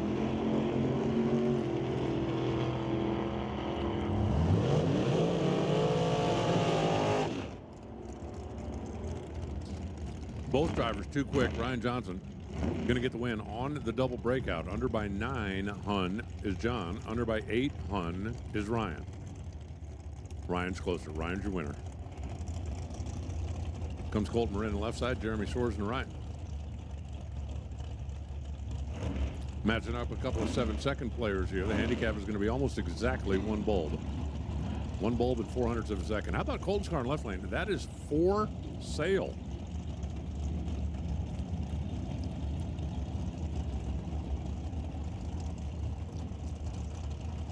Comics Valley Excavating and Bubba's Speed Shop helping out Colton.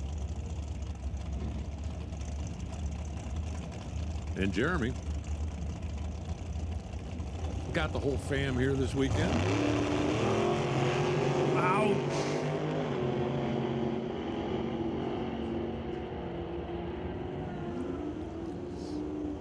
Jeremy Soares is going to get the win, 7:33. You know the difference between yippee and oh man. The margin of that red light, 2 10,000ths of a second. 0.0002. You know how long 2 10,000ths of a second is? Have you ever been to New York? 2 10,000ths of a second is the margin between when the light turns green and the taxi driver behind you honks the damn horn. That's 2 10,000ths of a second. Lawrence Schwartz on the left side. Jason Gibson on the right side. Green lights, both sides. Monte Carlo Mustang, give the win light to the Monte Carlo. 1009 on the 1008 dial. Ouch, 4 thou too quick. Jason Gibson gets there first by 3. Hun runs too quick by 4 thousandths of a second. Mustang breaks out. Monty comes back. Daryl Tipp in the left side, Jan Christensen in the right. The first generation Nova in the left lane, the second generation Nova in the right lane.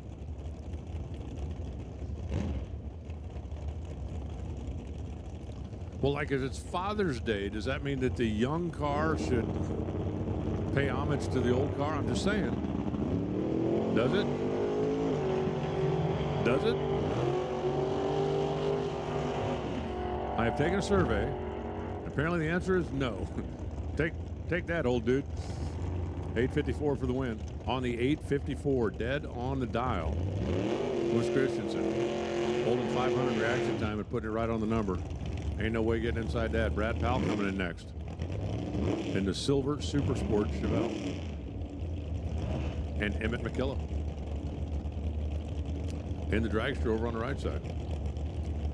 I'll tell you this. I bet the BC Dragster Coalition in Supercomp is on a mission here today, because yesterday it was the Washington Dragster Coalition that pretty much whooped up on everybody in Supercomp.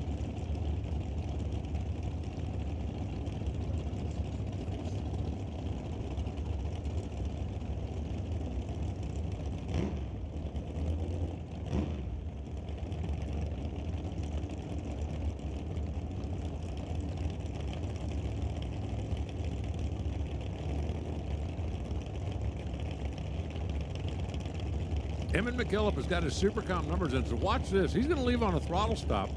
Even though he gets the head start, he's going to let the Chevelle get out in front of him, and then he's going to catch him. This is going to be weird to watch. Dragster will leave first and then stop. Well, not quite stop. And then the Chevelle will go by, and then the Dragster will take off again.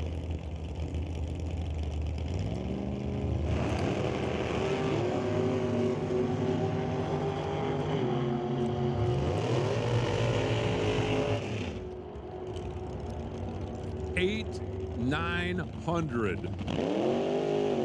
Wow. Wow. Brad Powell got there first by 18th out, broke out by 3 of them. If Brad gets there first by 15th out, he wins the race. But even that's just got to be weird when you know you're giving away the head start, but then the guy's going to be chasing you. It's like, wait, let me diagram this one more time. And the reason for that, obviously, again, I know we've got a couple of casual fans out here. Emmett is running in Super Comp. So instead of turning the throttle stop off and on, he just leaves it on the 890 and runs the throttle stop.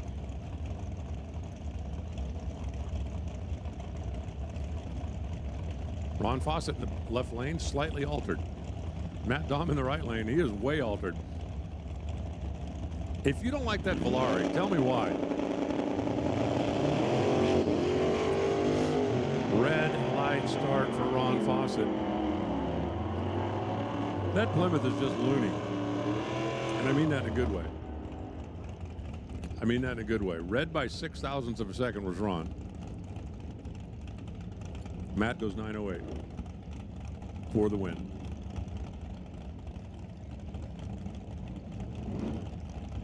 Here comes Ted Buss on the left side, Curtis Munson in the right. Oh, we're going to see another one of those start, stop, start races here coming up in just a second.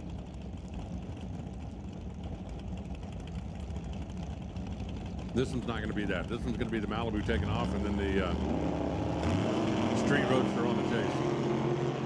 There's the Malibu taking off. There's the Street Roadster on the chase. Catch me if you can.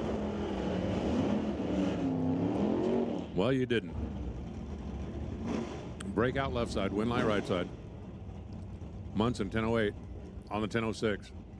903 on the 909 for Ted Buss.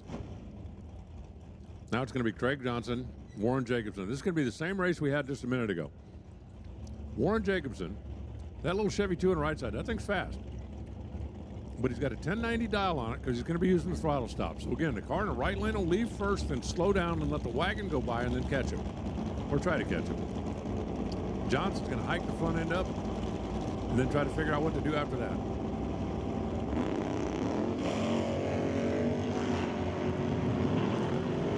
Warren's car comes off the stop, and here he comes. Craig Johnson for the win. 52 on a 50. A double 0-2 reaction time. Warren Jacobson, 1093 on a 1090. Was also a couple of hundredths behind at this end of the racetrack. And he wasn't going to catch him. Kevin Garlock now on the left side and Paul Soares in the right. Paul Soares dialed in 812 with a door car. That thing is fast. And Kevin Garlock, 71 Camaro. The Gen 2 chrome bumper Camaro with a vinyl top. What a great car. When I was a kid, one of my buddies had a 70. And he and I used to go back and forth. Like every time I got 10 extra bucks I could spend on my Mustang, my car would be faster than his for about 10 minutes.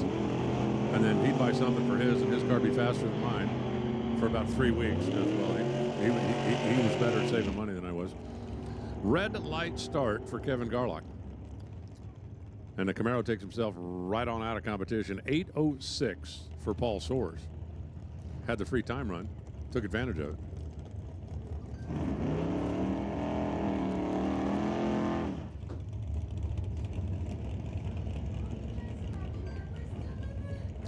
Here comes Emily Gerard.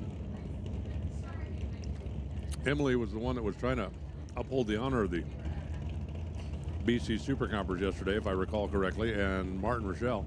Martin over on the right side won yesterday. It was his 21st Wally win.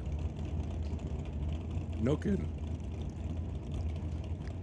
All of them in that car. He's been racing that Malibu since the 90s. Bought as a street car, and then it morphed.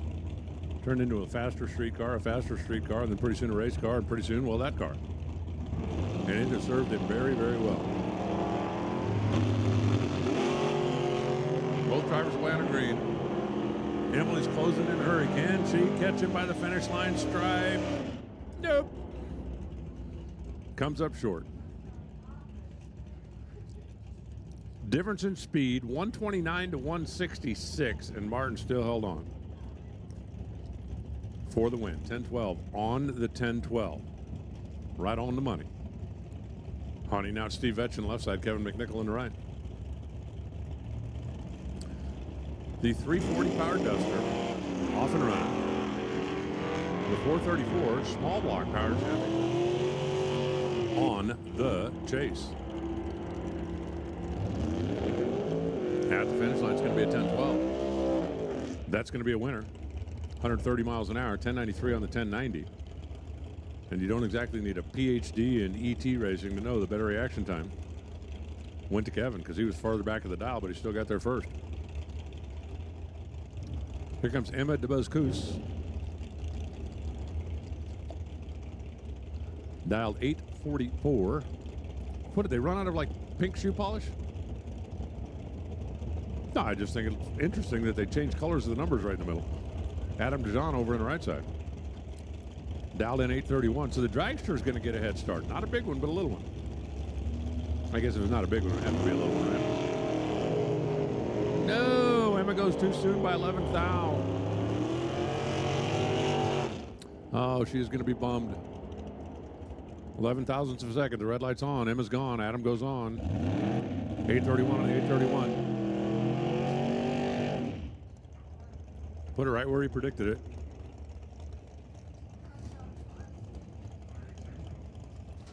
Comes Greg Doty. Stephen Robert. Hey, listen up in the pits. Attention in the pits. Alcohol, round number one. I need 2 lanes, please. Alcohol, round number 1. To the lanes.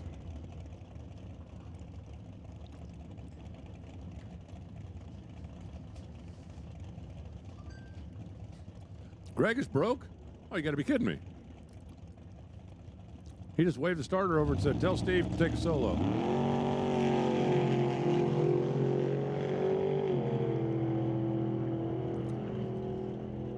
Steve leaves 007 too early, but it didn't matter since nobody was in the lane. Wow. Not sure what happened to the rad machine, but hope it's minor. We always hope it's minor. Didn't see anything from up here. Doesn't look like anything's running out of it, but obviously Greg had a problem he wasn't comfortable with.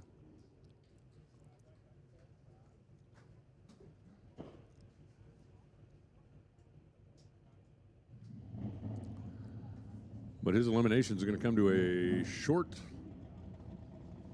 end as he gets pushed off the starting line. Brings up Jeevan Breyer and Jeff Bell. Reading left to right. The gray Z, the red dart.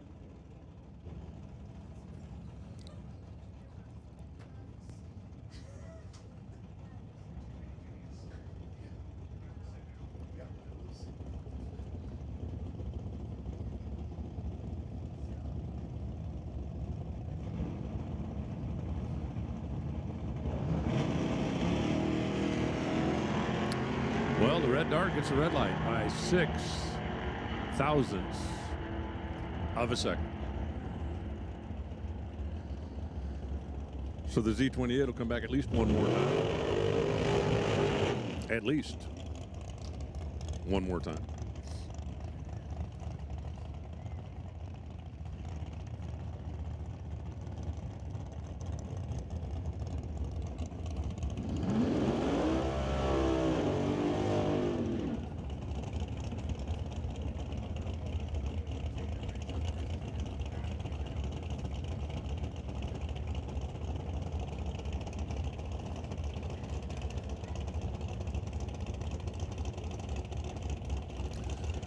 Here comes James Cowie on the left side.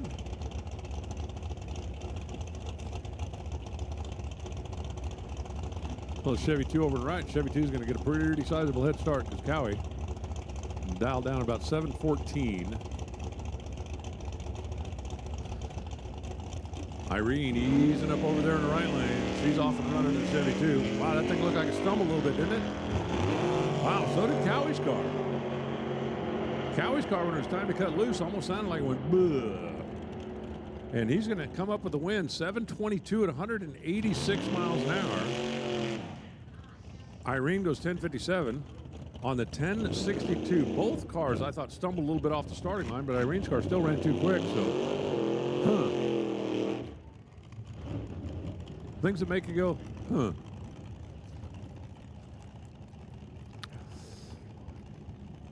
Here comes Shaylin Svedek. It was her dad's birthday yesterday, right? It's Ashton's birthday today, right? Ashton's like 10. It was the coolest thing yesterday when he won his junior dragster in the winner's circle. On the side of the car, it said, "This is my last win as a 9-year-old." Mark Mascan over on the right side. Mark Mascan Monza. There you go. Oh, it's going to be a win light for Mark or Shaylin. Shaylin's way early. Like 700s early. Front motor dragster just couldn't wait. I told you to wait. 10:62 for the win. For Mark. Oh, you got to be kidding me. These two guys ended up side by side in round number 1. They, like, every single time run, they run each other. They're pitted together down there. They're best buds. You'd think that they would stay away from each other in round number 1. But it didn't work that way. Curses. It's going to be a breakout for Chris. It's going to be one night for Jim, 10-11. Wow, and Chris had loads of room. He got there by more than 1/10 of a second. Ran under by 9 thousandths of a second. Final car in category, Chris Ormsby. Because he had the superior reaction time in the time trial run this morning, they pulled him out for the potential free ride. And with an odd number of cars in category, he gets the free ride.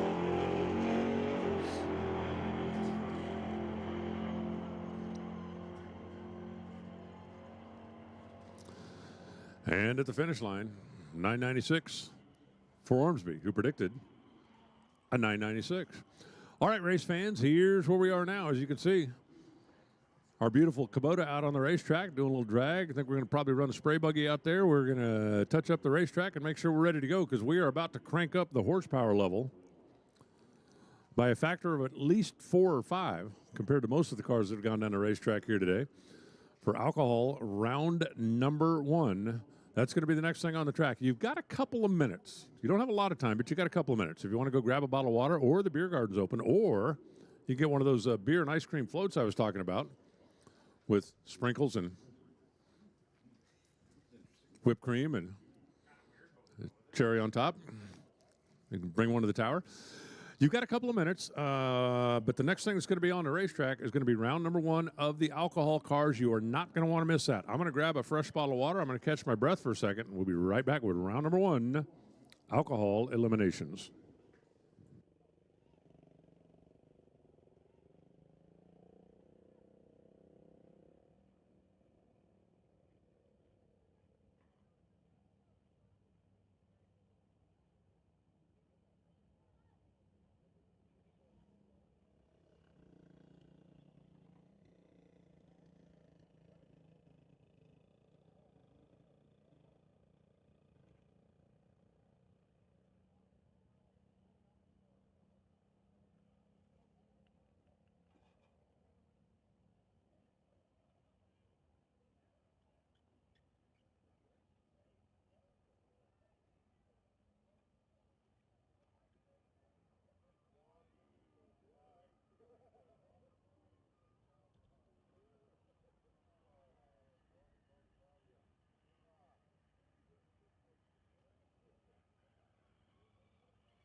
Race fans, before we get fired off here, just want to say thank you again for coming out, support your local drag strip. Got a great facility here at Mission Raceway, and very grateful to be invited up here. And just a quick reminder, and this is closed circuit for the one that's down there, we can have no trackside golf cart parking during the alcohol session. Debbie. Love you, Debbie. Debbie, please. Debbie. Debbie Sheffer. Steve Sheffer. Yeah, that's you. No.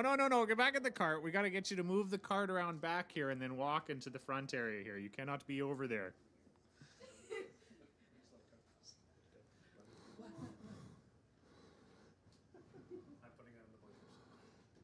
Debbie. I had nothing to do with that. That was the boss.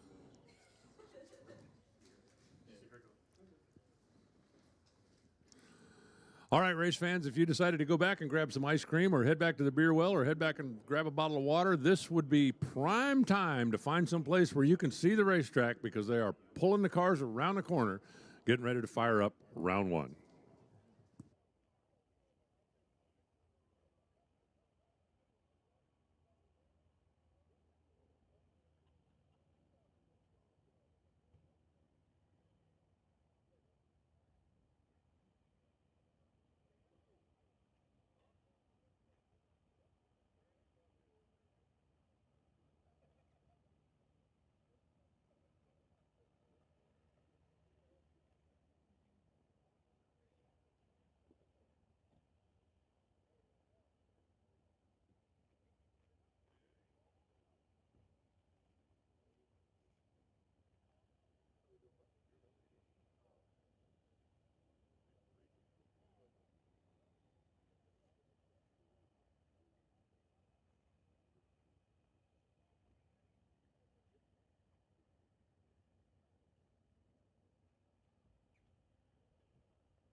Race fans, again, thank you for coming out to the Titanium Strip, Mission Raceway Park. And before we get fired off with our alcohol eliminations, we've got a little pre-race ceremony that's going to begin with an invocation from Pastor Marty Schultz. Would you please rise and remove your hats?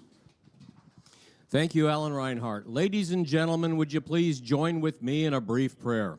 Heavenly Father, I thank you so very much for such a beautiful day that we can enjoy our sport of NHRA drag racing here at Mission Raceway. Lord, I thank you so very much for watching over every person who steps foot on this facility, whether it's the fans, the spectators, the workers, the crews, and our drivers. Keep everyone safe here on the track and on their way home. This I pray in Jesus' name. Amen. Ladies and gentlemen, would you please rise, and gentlemen, remove your hats for first the playing of the U.S. National Anthem.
Please remain standing for the Canadian National Anthem.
Mission Raceway, it is time. Round number one. Eliminations. Top alcohol dragster. We've got Casey Grizzle, the Darien and Grizzle machine on the left side of the racetrack. We've got Kim Parker in the Copeland Motorsports machine on the right side of the racetrack. And the real question to be answered here is if Kim and Randy Parker figured out what's wrong with their car. Because yesterday, it was not listening to instructions. They told it do this, it said no. They told it now do that, no. It was being about as petulant as you can be for an injected nitro car.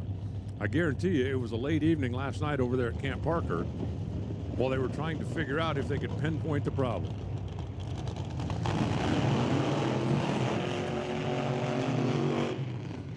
The way the ladder works, the number 2 and 7 qualifiers face off with each other, and that's what this is. Lane choice goes to the quicker car, that's Casey.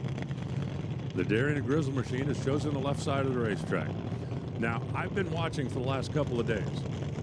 If you can convince me that lane choice means anything, I will buy you one of those beer and ice cream floats with sprinkles and whipped cream on it. Because the surface at this racetrack is spectacular.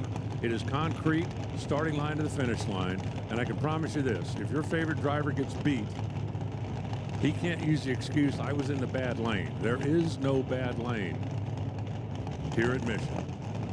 We are going to know before we get to the Christmas tree if they figured out what's wrong with Kim Parker's car. Because yesterday, every time she stood on the gas, that thing smoked the tires before it got to the Christmas tree. Jerry Darian, wily veteran, crew chief, owner over here on the left side, made the final adjustment to just hold his driver, go get us a win light. Randy Parker makes the final adjustment on the side of the injector and walks away from his wife's car. First pair, first round, eliminations. Alcohol dragster here at Mission. All right, lady and gentlemen, hit the gas. Oh, how about this? Both of them get in trouble, and Kim Parker is going to get the win light. The Jerry Darian machine did exactly what Parker's machine was doing yesterday. Smoked the tires at the hit. Kim got off the line, shook, rattled, came loose, took her foot off the throttle. Casey could see that Kim was having trouble, smashed the gas trying to catch her, but it was not to be. That was the last thing I expected for the first pair of race cars, and I guarantee you, and you can tell by the expression on their faces down there, that's certainly the last thing the Darian and Grizzle team expected. But a 5.66 second elapsed time, and Kim had to work for it. That's going to take her into round number 2.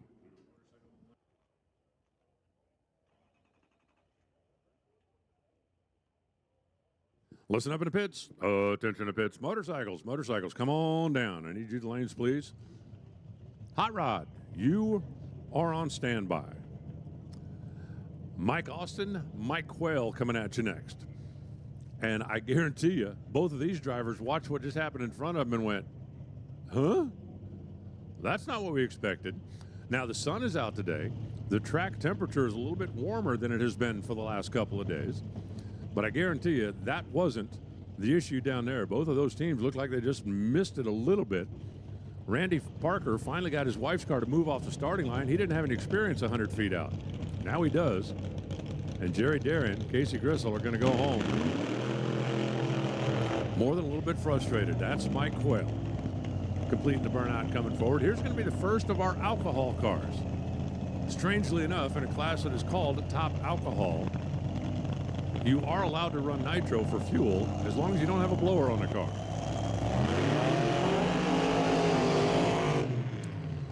There's a very distinct difference in tone between the two. The high-pitched, high-whining scream of the alcohol cars versus the kind of deep, throaty grunt of the injected nitro cars. Mike Austin, LAD Automotive, out of Oregon. Mike Quayle over on the right side. His crew chief, Brooks Brown. That's the guy up in front of the car that's jogging back now. Been around injected nitro cars since he was like about before born. Maybe 2 years later. But he's driven them, he's built them, he's tuned them. When it came down to qualifying yesterday, Mike Austin, best he carted was a 538. Mike Quayle, a 525. Quayle was one of the cars that came here and tested on Friday. They rattled their way through the middle of the racetrack. All right, RPM up on the left side. Leaving from an idle on the right side.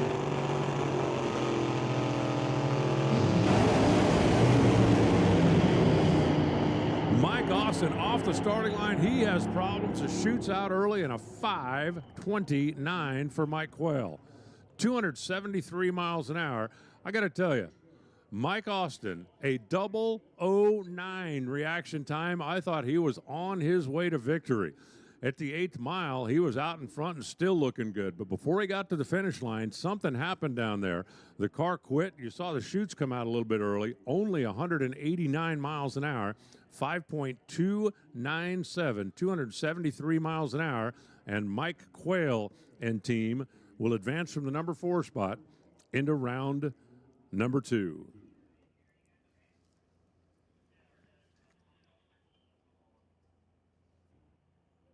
And I guarantee you, when Mike Austin and that team gets down there at the other end of the race course, looks over the car and finds out what stopped it, they're going to be pretty upset because they were on their way to the win and something caused the car to go silent.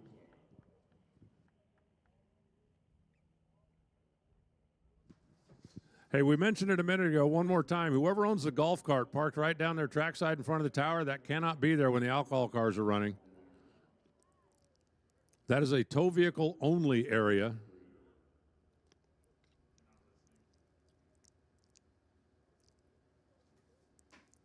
You should just go down there and move it. If it's James Cowie's, he can stay. You can yell at him, but he can stay with James. Cowie, is that yours? Okay, I'm sorry. I didn't realize it was yours. That's tow vehicle area. I mean, you guys are racing the funny car. Next pair at the ready line, Mitch Myers, Chris Demke. We're going to have another supercharged on one side, injected nitro on the other.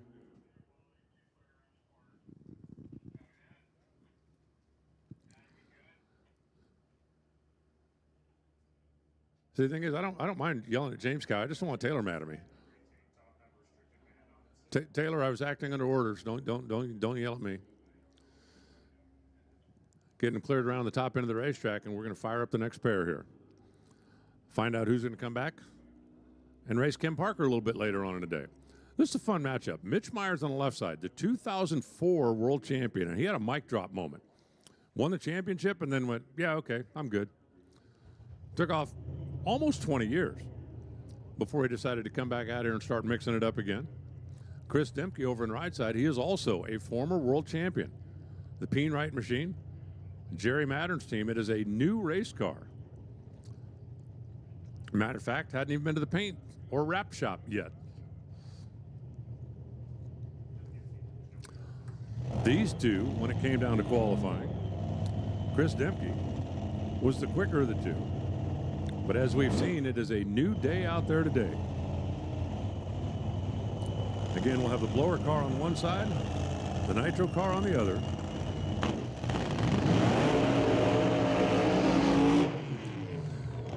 By the way, just to reiterate what I said earlier about how much I think lane choice means around here. First pair of cars, Casey Gristle had the lane choice, chose the left side of the racetrack. That's the TCS lane. Second pair of race cars, Mike Quayle had the lane choice, chose the Lordco side of the racetrack. So when even the professional teams don't see one clear leader in lanes, I think we can put that whole discussion to bed right now.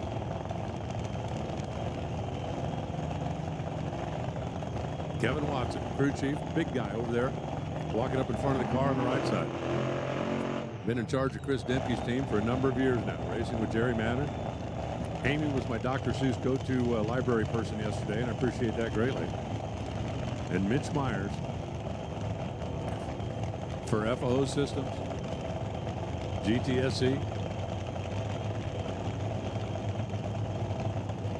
Chris Demke is going to have more RPM revved up on the starting line than Mitch Myers is going to see all the way down the racetrack. Demke will be well over 6,000 RPMs when he stages it. The injected nitro cars barely get there, operating on just low RPM torque and grunt. Kim Parker awaits the winner.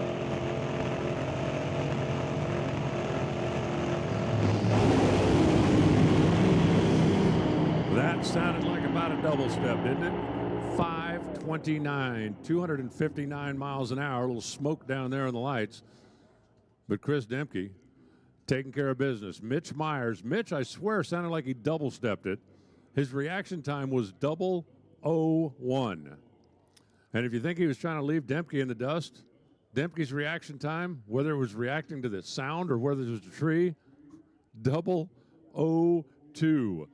You're going to have to dig deep into the archives to tell me the last time a 002 reaction time left second in an alcohol race.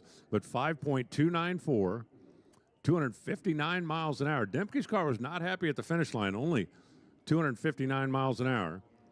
But he's going to take the win, and he will be back. Hey, listen, up in the pits. Oh, attention in the pits. Hot Rod, I need you to the lanes, please. Hot Rod, to the lanes. Dial them in and send them this way. Race fans, I got one car left. Now, 7 cars came to battle it out here. When there are 7 cars on the property, the number 1 qualifier earns the bye run.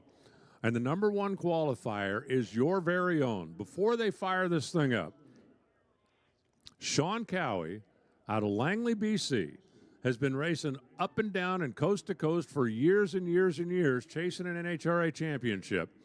He's finished second more times than he wants to think about. Last year, closed the deal, won the championship, came in here in testing, ran one of the quickest runs ever for a blown alcohol car, came here yesterday in qualifying and set the quickest run in history for a blown alcohol car. He is your very own, and before they fire up the car while he can hear you, welcome home, Sean Cowie, world champion.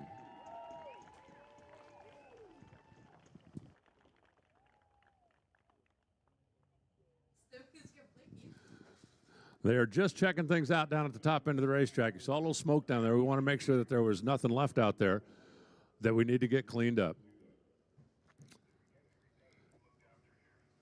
And as soon as we get the 2 thumbs up from down there, we'll send them at you. Hot Rod, need you to the staging lanes, please. Race fans, just to give you a heads up, they're slated the alcohol round 2 to be back on track at 2 o'clock. So plan accordingly. But if you just like hot rods and you just like cool racing, you need to sit right where you are. If you want to go down in the pits and get an autograph or, you know, wish Sean or somebody else luck, get a close look, you're certainly welcome to do that. But we got a lot of really cool action on the track out here, and if you just want to hang out and enjoy it, we encourage you to do so.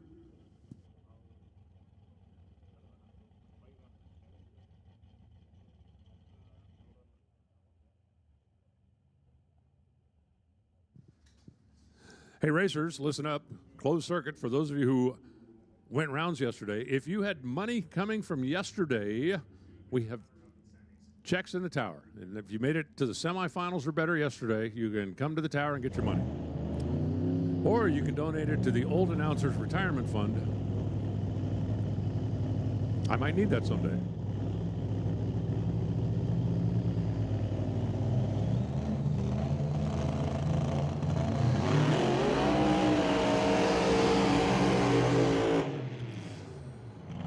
Sean Cowie just loves doing burnouts. As I mentioned yesterday, the quickest run ever for a blown alcohol car when Sean qualified at 5.115. When you look at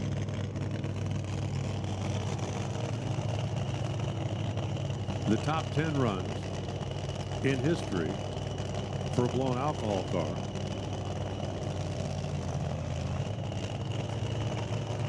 Sean Cowie's name is one of only 2 in the entire top 10. He and Joey Severance got the entire top of the page cleaned up. As a matter of fact, Sean has got 5 of the top 6, including all-time number 1. Monday's Towing, Slow Down, Move Over, NGK, 4 Garage Solutions. All he's looking for here is lane choice. Got to run better than 529. He could slow down a bunch and run better than 529.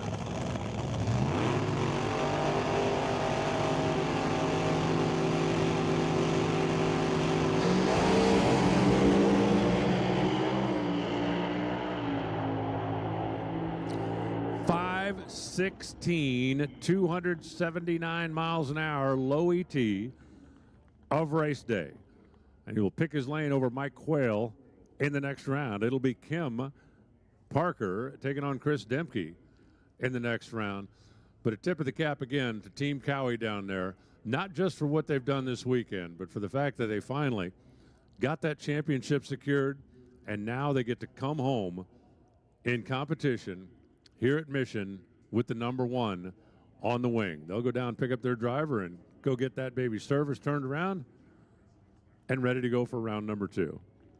At the ready line now, Brian Howe, the Cascade truck and trailer alcohol machine.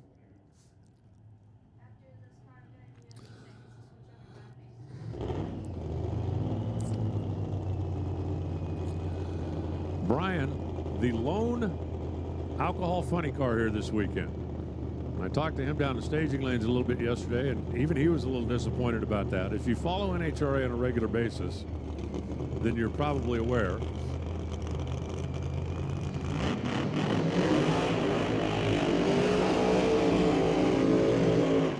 the participation in the alcohol funny car class has been, well, lagging a little bit behind the alcohol dragster class.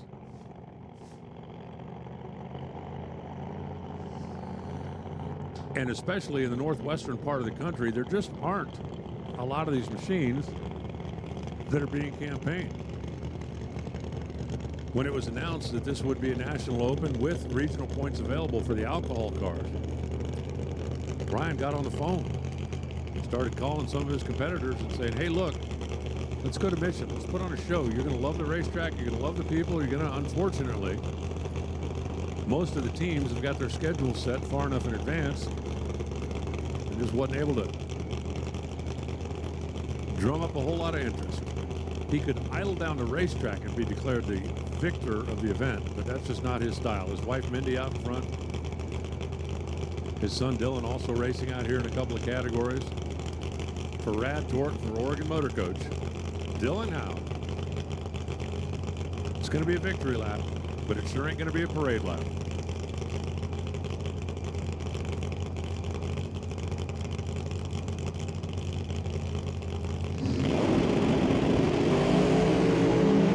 Wow, that thing carried the front end. They were very aggressive down early. Carried the front end, rattled the tire. He takes his foot off of it. A 006 reaction. What do you alcohol guys been, got some kind of energy thing going on. They are definitely locked into the tree up here. We do appreciate Brian and his team for bringing the car up here. They even had a little bit of a snafu down there getting across the border the other night to come up here, but wanted to come up and be a part of the show. A few great Mission fans, hopefully, we go forward into the future, be able to get a little bit more participation in the alcohol funny car category to match what the dragsters have done. But round two will be out there about 2 o'clock. Mike and Sean on one side, Chris and Kim on the other. Injected nitro versus blown alcohol.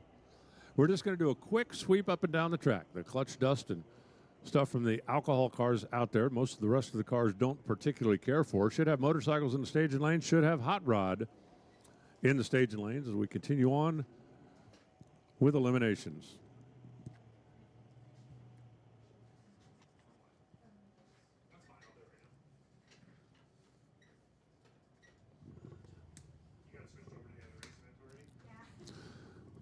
So let's see, the slowest run Sean Cowie's made in the last couple of days is 5:19, right? Man, what they're doing with that car is amazing right now.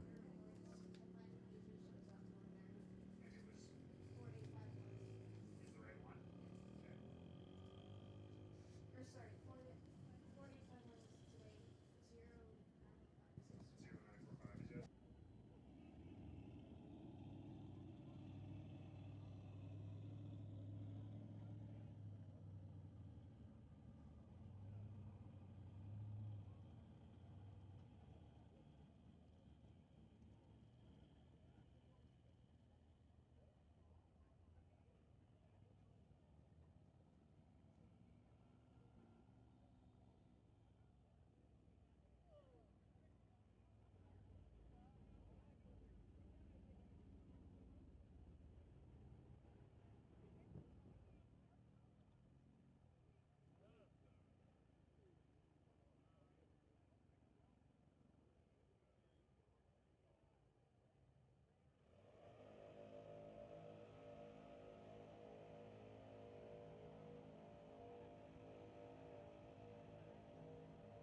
All right, tractors take care of their business out there.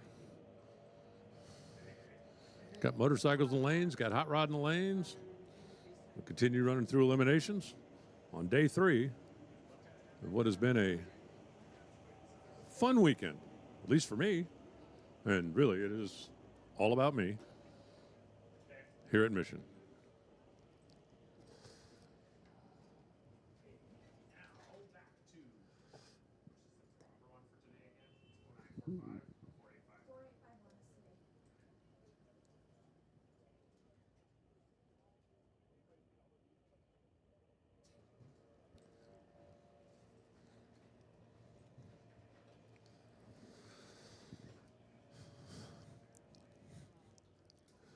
You know, that run that Sean Cowie just made in round number 1, 5.169, that's going to be in the top 20 quickest all-time runs. Didn't quite crack the top 10, but didn't miss by a whole lot. If they're not happy with the way that car's running right now, there's no pleasing those people. I think they're pretty happy. Call me crazy. I think they're plenty happy.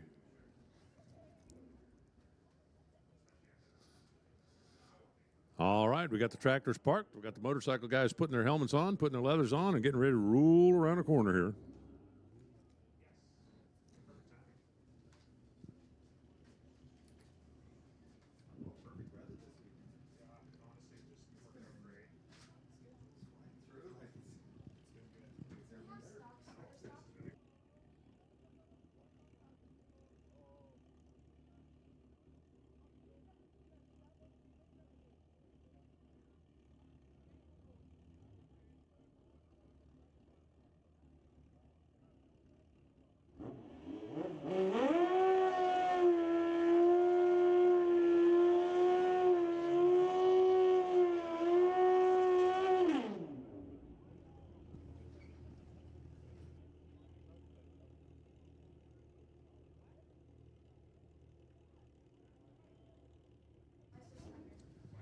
All right, firing off motorcycles as we head into the next round of eliminations. Anna Donaldson in the left lane. The stock wheelbase scooter over on the right side. Tom Duran, that's the guy who won yesterday on that stretched out no bar bike. That thing is street legal. Now you got to admit, if you're like sitting at the stop sign out there and that thing pulls up next to you, you're going to be looking at it going, really? What's that thing doing here? Handicap head start's going to go to the left lane. It's going to be a big one, almost 3 seconds. Anna, off, and now here comes Tom. Anna's a long way down the racetrack, but Tom is closing in a hurry. Is he going to be able to catch her before they get to the scoreboard down there? Yes, he is. It's going to be an 868 on an 857 dial. That's going to be a winner. Had the reaction advantage, taking care of business down at the other end. Stock, super stock, I need you lanes, please. Oh, attention to the pit. Stock, super stock combo, I need you to the lanes, please. Corey Craig, we're rolling up now on the left side, another one of those stretched out no-bar bikes. He looks like he doesn't have quite as much stretch as Tom's did a minute ago. He's got Wild Bill over on the other side now. That is a more conventional, said the professional announcer clearly, wheelie bar bike. Kind of an old school pro stock machine. Hayabusa on the left side, Kawasaki in the right. You look down there at the dials, and Wild Bill is going to see the tree first. Corey's bike runs in the 7s. That thing is stupid fast. Keeping it under control on the starting line is really the magic of those stretched out bike with a small tire and no wheelie bar on them. So he's got to let Wild Bill take off. Keep focused on the tree, keep focused on the motorcycle. First things first, turn it green, taking care of business. Second thing, track down Wild Bill. Bill's a long way out there. Here comes Corey closing in a hurry. Oh, and he's going to get away with one. Wild Bill was 007 on the reaction time. Had a legit shot at winning it, but he took a big bite down at the stripe, runs 903 on the 905. That's a breakout. Corey missed the tree a little bit, but he got away with it, running 804 on the 786 dial. Corey might have got away with one there. Got a break. He'll be back in the next round. Next pair, rolling in. This time we've got a stock wheelbase bike against a wheelie bar bike. And the handicap head start's going to go to the right lane by almost 1 full second. That's a whole lot more than 1 full second. Not sure what happened down there. Looking at the dials, it was supposed to be a 941 to an 850, but the tree.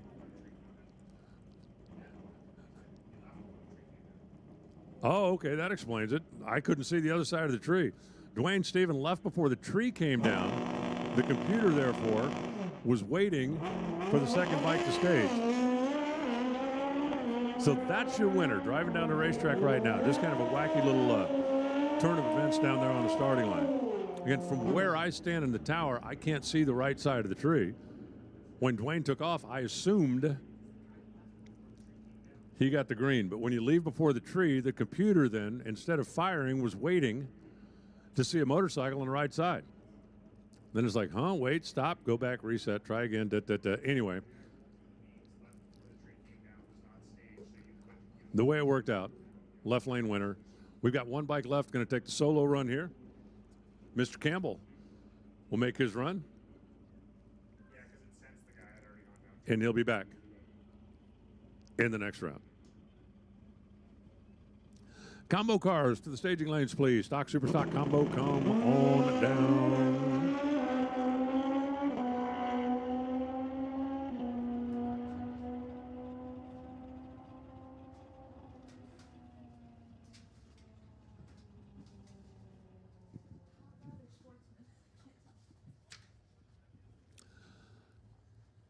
Stock, super stock, combo to the lanes, please. Stock, super stock to the lanes, please.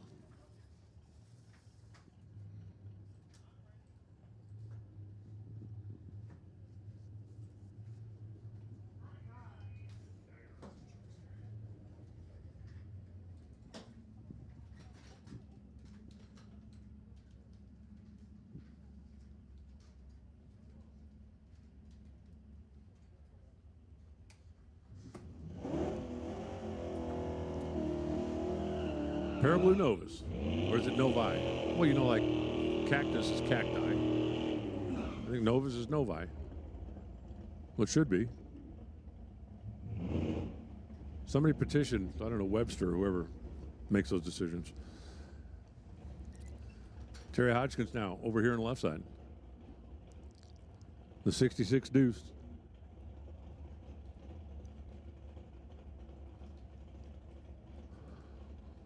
Next generation car over there on the right side. Handicap. About 1.5. Almost a full Christmas tree. That's almost a full Christmas tree.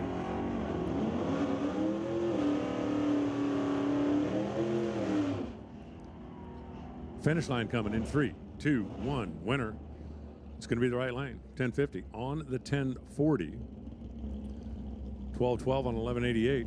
Reaction advantage went to the left lane, but both drivers back of the dial a little bit. And the wind light goes to right. Wayne Douglas now. And his convertible Dart GTS. And the wild and woolly yellow machine. That is a massive handicap. And that is a red light. Wayne left too soon. The red light doesn't come on until both sides of the tree have counted down, and the right lane waited patiently for his tree to count down before he smashed the gas, and at that point, he had already won the race. Rebecca Powell now on the left side. Sylvia Hutchkins in the right, and I'm not 100% sure that Rebecca's car is okay. That was a little extracurricular activity there with the driver's door open.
Rebecca on the left side. Sylvia on the right side. Little Blue Mustang's going to leave first. Little White Nova's going to be on the chase.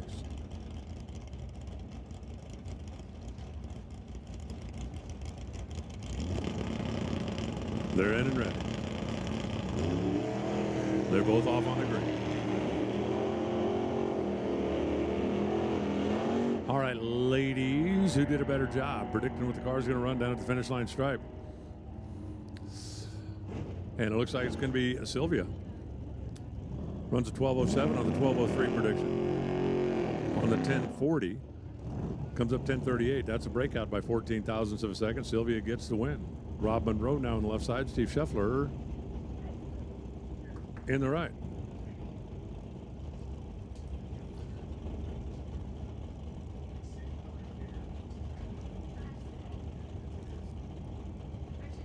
I still, every time I see Rob Monroe's car, I just want to drive that thing. It actually has a license plate on it.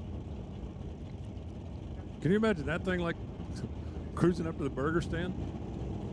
Scheffler, the 69 Firebird over on the right side. And they're off and running. Reaction advantage to the left lane. Wind light to the left lane. 871 on the 859. He was able to ease back of the throttle down there, only 137 miles an hour.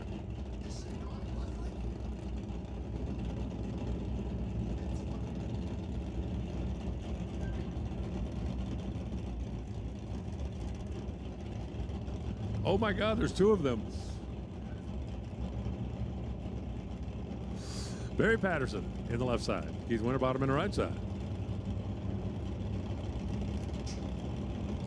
The Corvette and the Camaro getting ready to come at you. A little more than a bolt handicap here.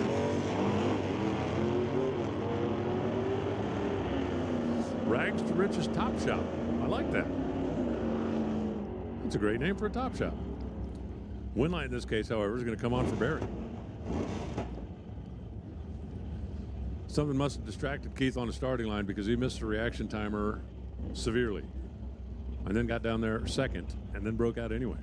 He had no chance to win the thing. Dennis Winton in the left side, Veronica Hodgson in the right.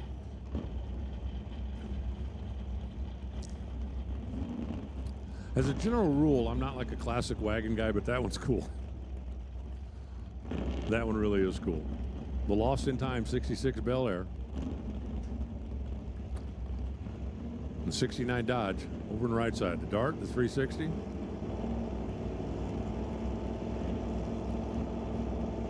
And not a whole lot of handicap here. These two cars are going to be pretty close on the racetrack for the entire 13 and 20.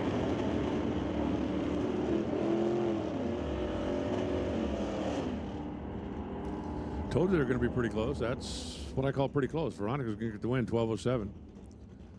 At 103 miles an hour, 11:74, 112. Comes up for Dennis, and his day comes to an end here in the hot rod category. Jamie Roth now. Stroker small block under the hood of the Comet. Scott Winterbottom. Stroker small block under the hood of the Chevy 2.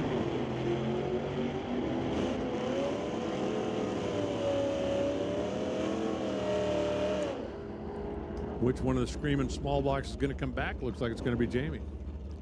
10:11 on the 10:05. 006 reaction time. Winterbottom went red. 2 thou. 2 thou. Now it's Mike Nottingham and his 68 Mustang and Roland Lowen and the 55 Meteor.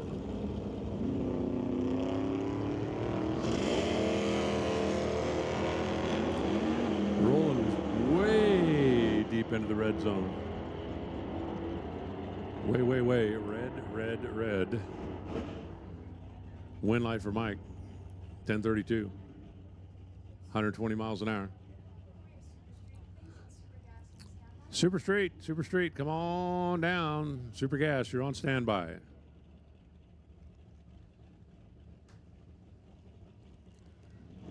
Rob Hodgson's going to take the solo run here. I think we got our combo cars ready. Super Street to the staging lanes.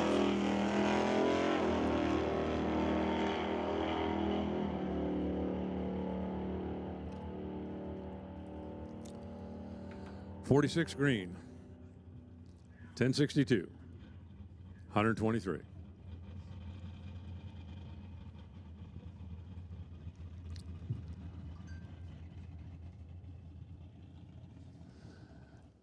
Getting ready to bring out our stock, super stock combo here in just a second. We've got Super Street on the way, Super Gas, and Super Comp. You need to be on standby as we continue on through eliminations. Again, doing a little touch-up down there on the starting line. A little more maintenance required with the sun on the racetrack today.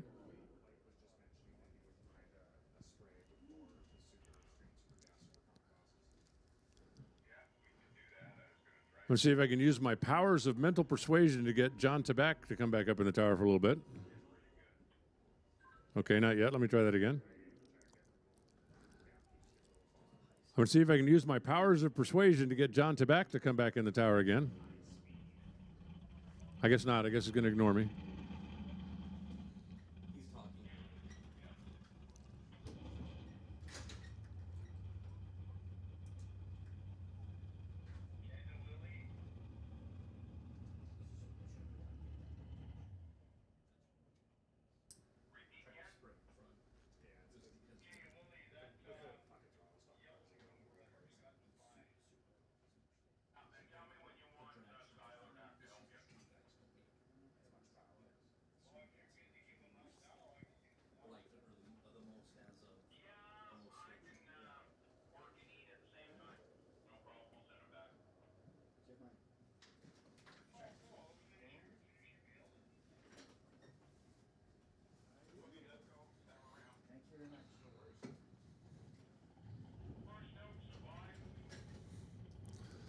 Stock, super stock combo rolling around a corner, and if I heard that correctly, out first is going to be our solo run.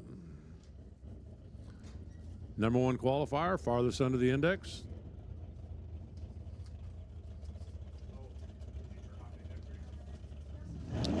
Clarence Bidnack.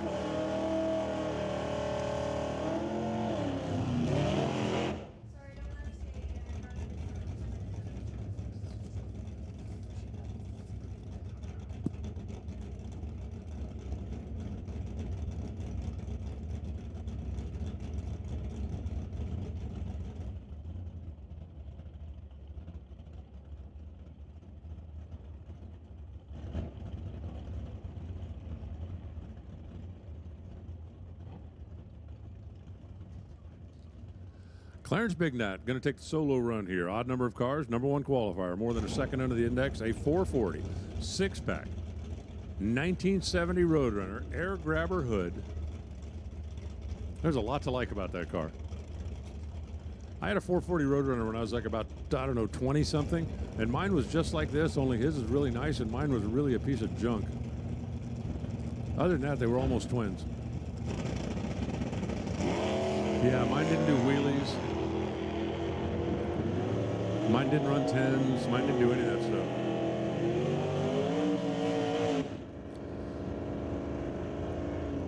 Disregard to early leave on the solo run. We're not holding that against you when there's nobody in the other lane. 1029, 126 miles an hour. It's going to be a little more difficult for anybody else, however, to be able to advance.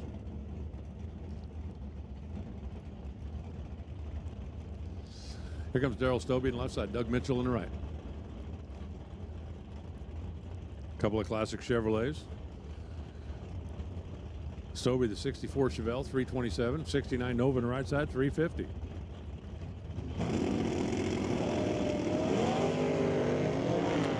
I do love the wheels up charge of the big square Chevrolet. The Nova's got the head start, the Nova's out there, but here comes Darrell. After he set the nose down, 009 on the reaction timer, 10:16 on the racetrack. Call that a winner for Darrell. He's going to advance to round number 2. Got an 11:26 on the 11:15 dial for Doug Mitchell. Wasn't bad on the tree, but missed the dial quite a bit in Darrell.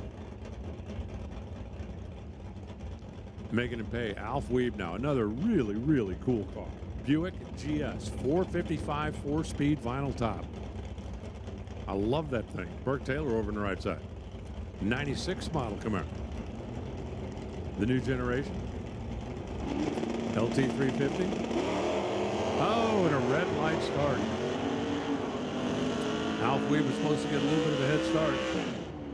Burke Taylor just couldn't quite hold back. So Alf going to take the win, 1050, 128 miles an hour.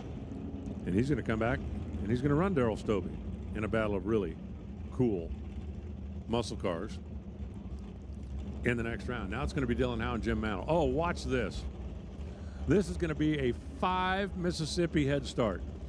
A 77 AMC Pacer wagon 6-cylinder and a 427 Copo Camaro, new gen. Dylan Howe's car is going to be going about 155 miles an hour at the finish line. Jim Mantle's going to be going about 35. Well, maybe 36. Wait. 1 Mississippi, 2 Mississippi. No, not a red light. No. Oh. There's no fun when a red light comes on. I mean, it's fun for Dylan. 904, 147 miles an hour. Jim Mantle crossing the finish line at 91 miles an hour. I'm rounding here, but he turned it red and gave Dylan the 2 for 1. Derek Johnstone now on the left side, John Bazinski on the right. Which one of these you like? 66 Chevy, the big old Bel Air drop top, or I'm sorry, the big old Impala drop top, or 1970 TA Cuda 340.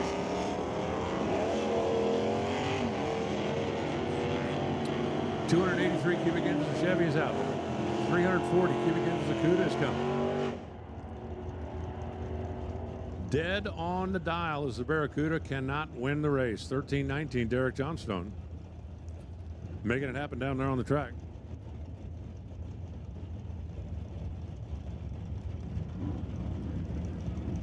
Had the better reaction time. Now it's going to be Kyle Larson. It's going to be Rick McKinney. We're about to find out who is going to come back and race the #1 qualifier in the next round. Couple of Gen 4 Camaros.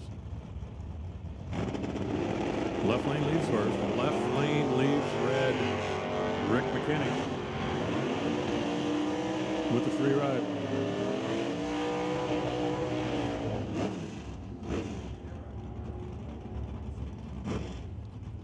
McKinney saw the red light. Took his foot off the gas. And now we got Dave Jung in the left side. Dave Jung is yesterday's winner. Taking on Ed Hodder. The 15 model Camaro against the 96. Gen 4, Gen 5.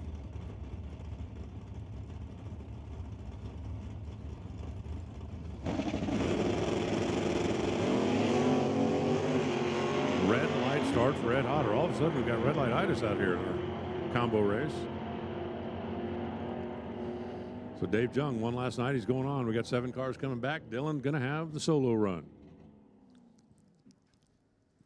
Hey, John Tabak. Hey, John. I'm telling you, he's just ignoring me. Hey, John.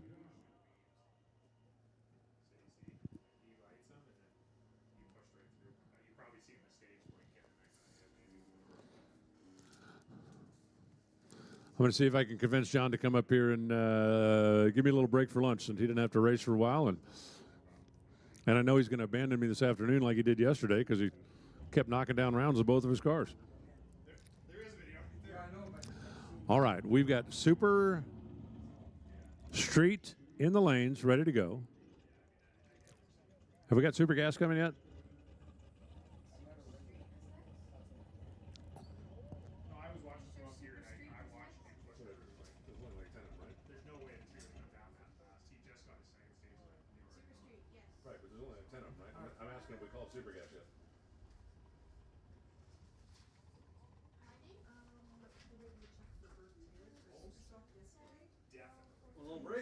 Yeah, if you don't mind. We've got Super Street waiting in the wings. We're going to put a little sticky stuff down on the racetrack. Is he ready for Super Gas yet? Ken, are you ready for Super Gas to be called?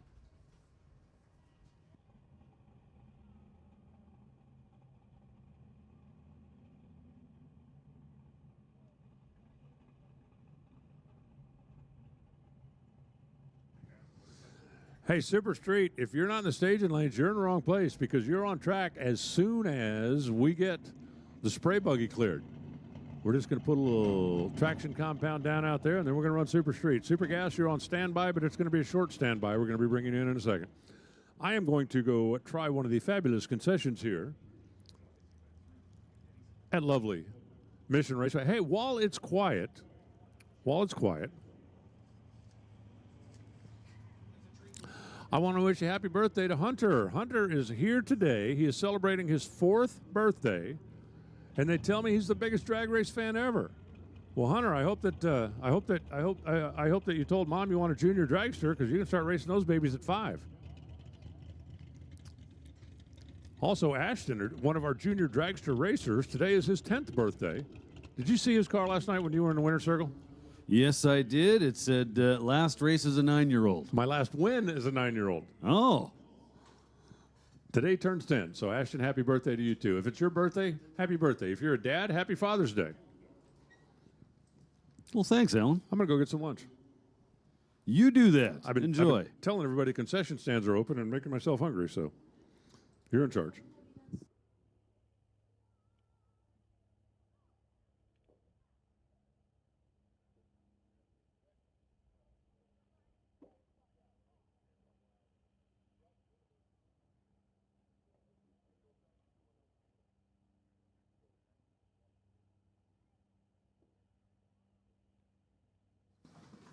I don't think Morgan will yell at me. She was nice to me yesterday.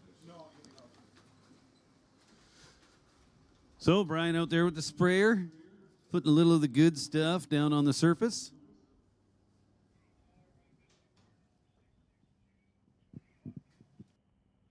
Personal invitation. Attentions, Tony Hopkins. Tony Hopkins, this is your personal invitation to the staging lanes. Tony Hopkins, we need Tony Hopkins to the staging lanes, please.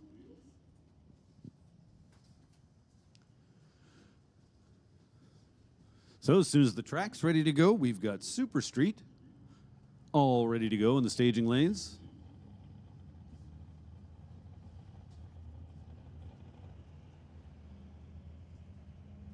Well, not completely ready to go. They're still getting them paired up in the back and sending them forward. I see Tony Hopkins has arrived. How's it going? So just spotted a coworker. Good to see you out for the day.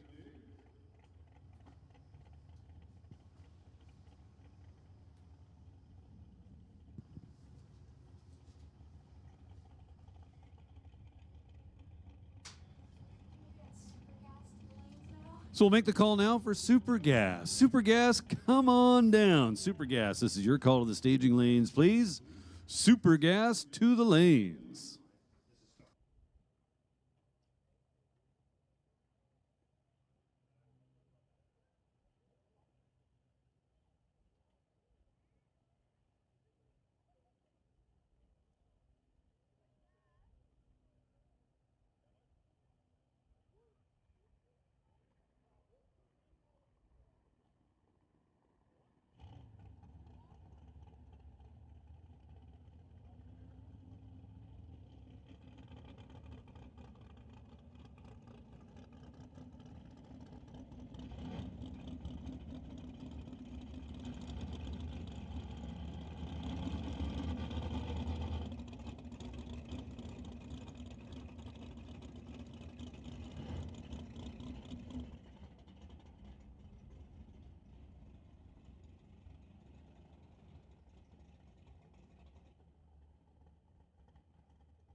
Well, here comes the first pair in Super Street. Super Street. 1090. The magic number, or the goal number, if you will. An index class. Now, if you're not familiar with the NHRA super classes, For the most part, most of these cars are going to be making use of a device called a throttle stop. Essentially, the driver's going to keep his foot to the floor the whole time. However, there's a device called a throttle stop that's going to, well, interrupt the gas pedal application, if you will, shortly after they leave the starting line. Then a little while after that, you'll hear it come back on, full power. And what they're trying to do is take some power away from it early to make it run exactly 1090, while it's capable of going much quicker than that.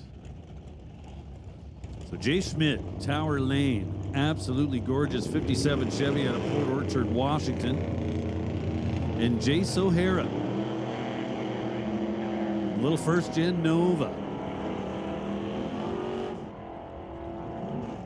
And O'Hara does not get the win. I thought it was a sure thing. Jace O'Hara was 006. Jay Schmidt's light started with a 1. At the finish line, O'Hara takes a little over 0.2 of a second at the stripe to find himself under by 3 hun.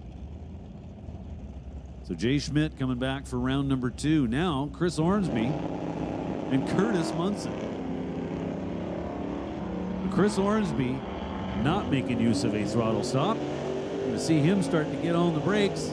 Load the thing up, try find the 1090. That is tough to do. He allows Curtis Munson to pass right on by him. Curtis Munson getting to the stripe first by 18 thousandths of a second to come up 1091 on the 1090 index. Ormsby had the starting line advantage, just could not make it work at the finish line. Now Herman Chan and Todd Sims.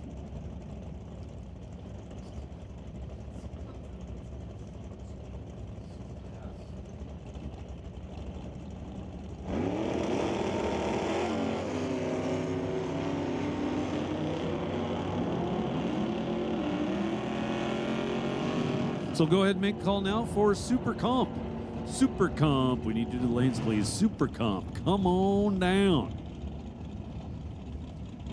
So Herman Chan with the win over Todd Sims. Herman Chan had about a 500ths advantage on the starting line. Put it to good use. 1097 on the 1090, good enough to get the job done. Herman Chan at the stripe first by 6 thou. Now Jan Christensen and Brad Vingy, couple of Camaros.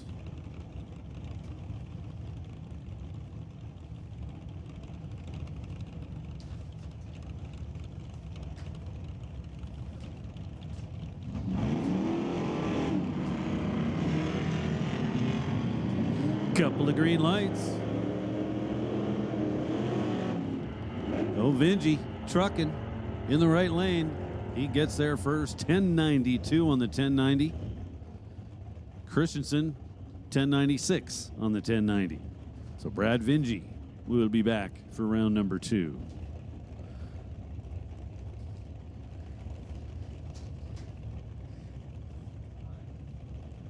Now Alan Loftus in the right lane. Fred Hoffman in the left lane. Hoffman behind the wheel of his Camaro.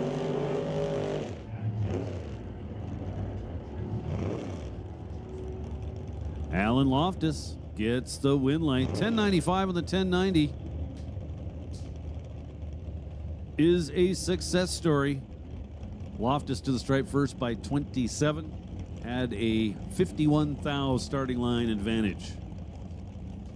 Now Dave Wakefield and Jess Dale. Jess Dale, his 1970 Dodge Dart. 499 cubic inch big block Dodge. Wakefield, Tower Lane in the Chevelle. Wakefield turns it red by 8 thou. Jess Dale basically gets a time trial here in round number 1. Comes up 1091. Nothing wrong with that. Now Ray Carlson and Warren Jacobson.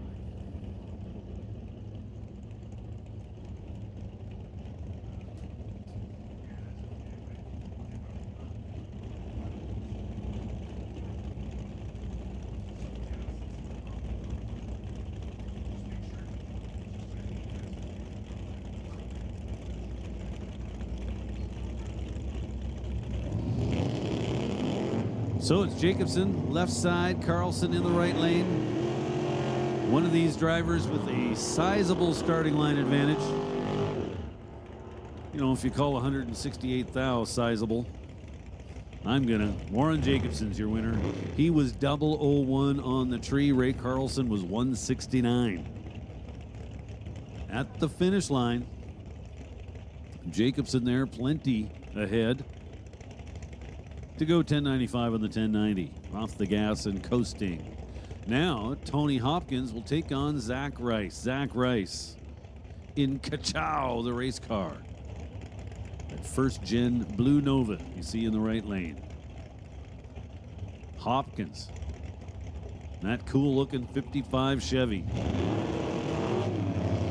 For RM Homes and Village Transmission. So last pair we had 168 thousandths of a second separating them. Now we have 1,000. Zach Rice moving on. He left second with a 003 light. Hopkins was 1 thou better with a 002, but at the finish line, it is Hopkins under by 4 and Rice above by 4. So Zach Rice coming back for round 2. Now number 1 qualifier, Dan Parsons. I do recall him going 1090 with a 0. He gets the bye here in round number 1. So again, we have made the call for Super Comp. Super Comp, you guys should be either at the lanes or on your way there. So Parsons on his freebie goes 1090, dead on with an 8.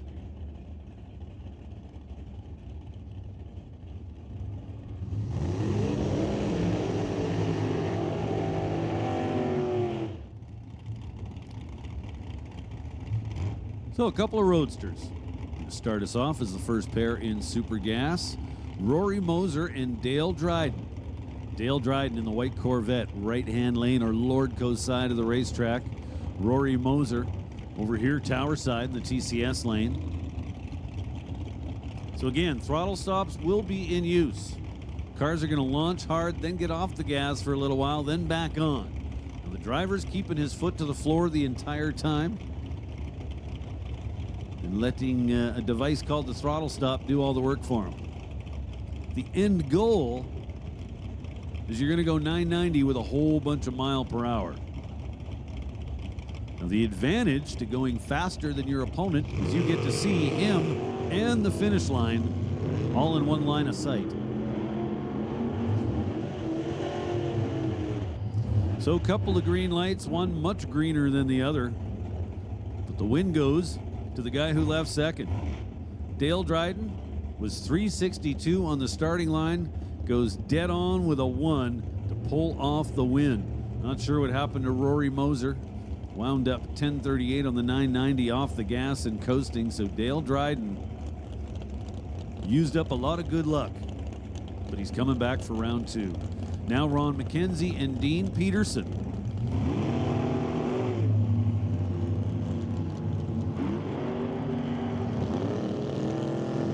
McKenzie, tower lane in the blue Corvette. McKenzie, wow. Trip, zip, then breaks out by 4 thousandths of a second. Dean Peterson was 21 on the tree, fairly solid, but behind, then 995, and he's coming back for round 2. Tough break for Ronnie Mack. Now Glenn Ingleton and Kirk Lance. Kirk Lance in the right lane. For A. Tristan Plumbing.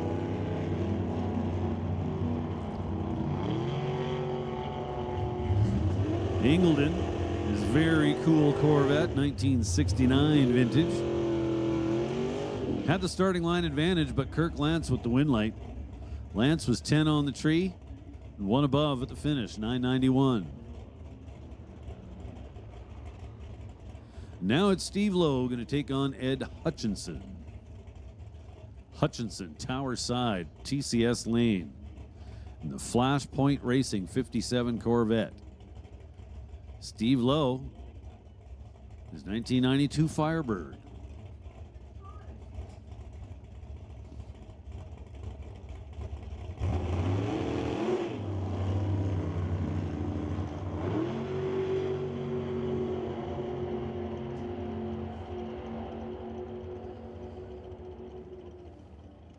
How about 990? Steve Lowe gets the win light. Ed Hutchinson had the starting line advantage, got to the finish line first, but get this, under by 1/1000th of a second. 889 with a 9.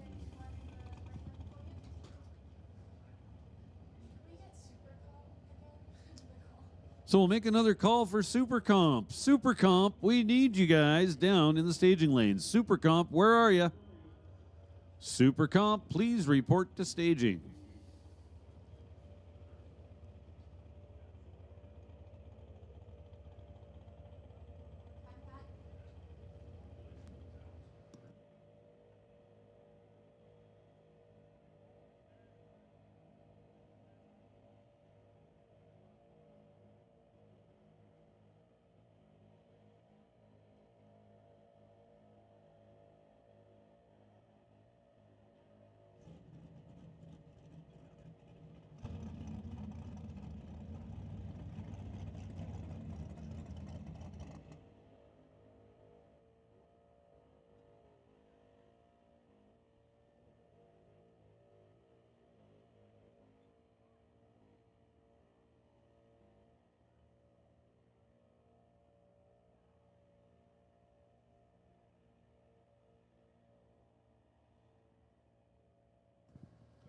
So we've run Super Street, we've run Super Gas. Coming up next will be Super Comp.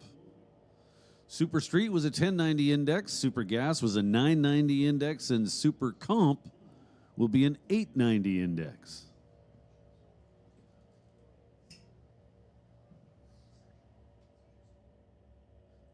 Very much the same in the sense that, for the most part, well, in all part, you're going to see throttle stops in use.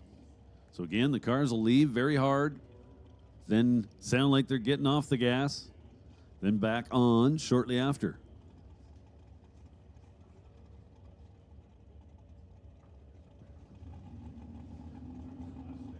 Hey, Sam, come on up, say hello.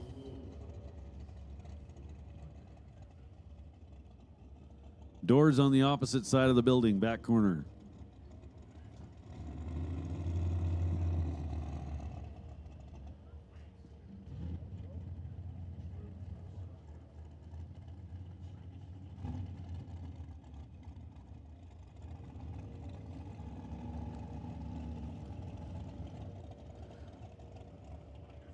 So a decent looking crowd over there in the stands, pit side. Parking lot looks nice and full. Tailgate party in full-on mode. Welcome to Mission Raceway. We are thrilled to have you here with us today on this day number 2 of the Northwest National Open. Hey, listen up in the pits. Top Comp. Top Comp, this is your call to the staging lanes. We need Top Comp to the staging lanes, please. One more time. Top Comp, please report to staging. Top Comp to the lanes. So as I was saying, welcome to Mission Raceway Park, or the Titanium Strip. Big shout out to Derek Shirk. If you know him, he's on the mend in Germany, but probably tuned into the live feed. So shout out to Derek. And once again, thanks for coming out to Mission. We're thrilled to have you. Day 2 of the Northwest National Open. Lots of great stuff coming up, including round 2 of Top Alcohol. Supposed to be around 2 o'clock. We'll see how well we do with that.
Tony Arthur and Emily Gerard. One of these drivers with a 55 thou advantage on the starting line, and it was in fact your winner. Tony Arthur goes 894 at the finish line, taking 12 thou at the stripe to move on to round number 2. Next pair got the burnouts done, getting themselves backed up. Now you read DG Machine on the valve covers of the engines of both entries. And yet you'll read DG Machine on the car in the right lane. That's because that's Dale Green. Hence DG Machine. Very successful engine builder out of, it says Pacific, Washington. I'm not sure what that means. I would have said he lives in Puyallup, but I could be wrong. McKillop, also out of Washington, Sela. He's in the left lane. So a couple of strong green lights.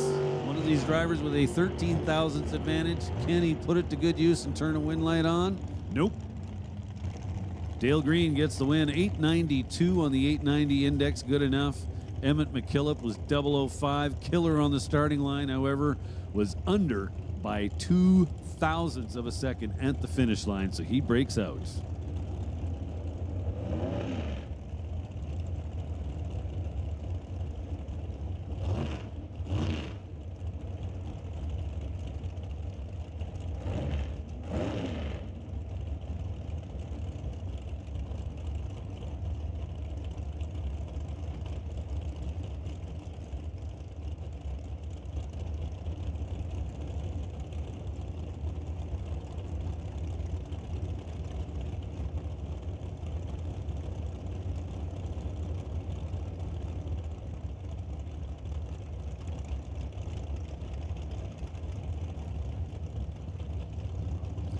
Tyler Dalglish and Mark Gillespie now. Gillespie, right lane out of Port Orchard, Washington. Dalglish from right here in Mission. And he's your winner. Gillespie in the right lane turned it red by 3 thousandths of a second on the starting line. Dalglish basically gets a time trial here in round 1. Goes 892.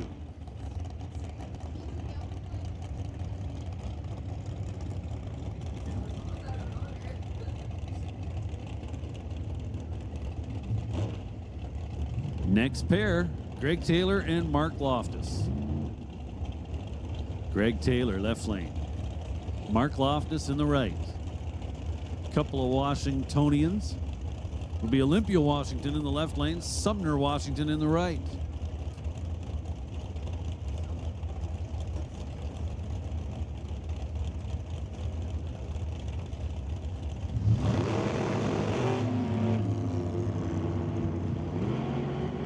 Two green lights, just 4 thousandths difference between them. Left lane had the starting line advantage. However, it is the right lane with the win light. Left lane breaks out by a scant 6 thousandths of a second. So Mark Loftus coming back for round number 2.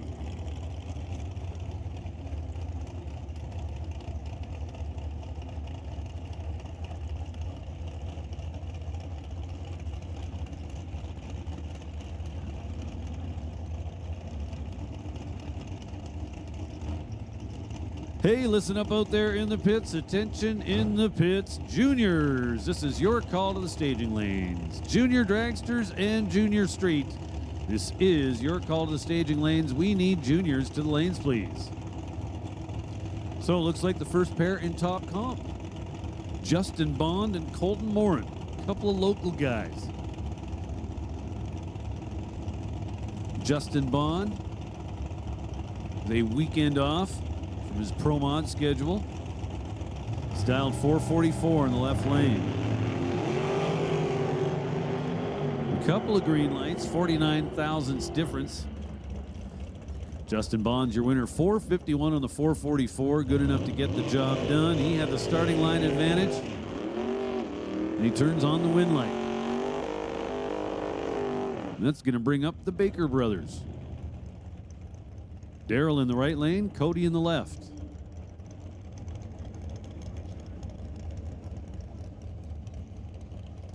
Darrell Baker, the Chevy S10 pickup truck. Looks Looks like an ex-NHRA Pro Stock truck. Out of Foothills, Alberta, dialed in at 5:06. He's going to leave first. Cody Baker.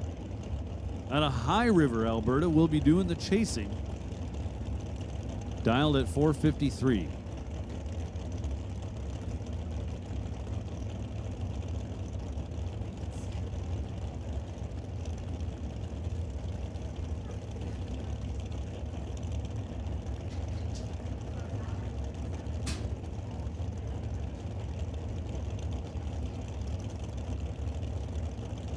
Four bulbs lit. Here we go.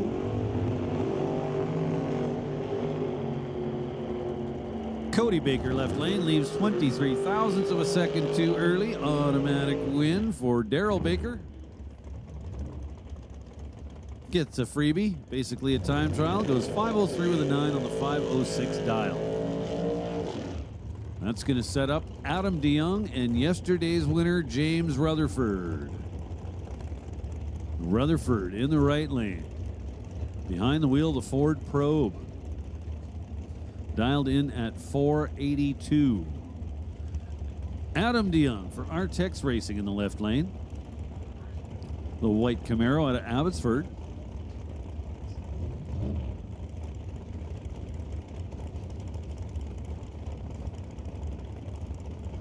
Dialed in at 530. So almost a half a second. Just six thou spread them apart on the starting line. At the finish line is Adam DeYoung with the win lane. 5:31 on the 5:30 dial. Adam DeYoung getting to the stripe first by, get this, 0.0007. 7/10,000ths of a second. Rutherford was 2 above, 484 on the 482 dial. He had the starting line advantage, but to no avail. Now Jan Christensen and Aaron Young, a pair of dragsters.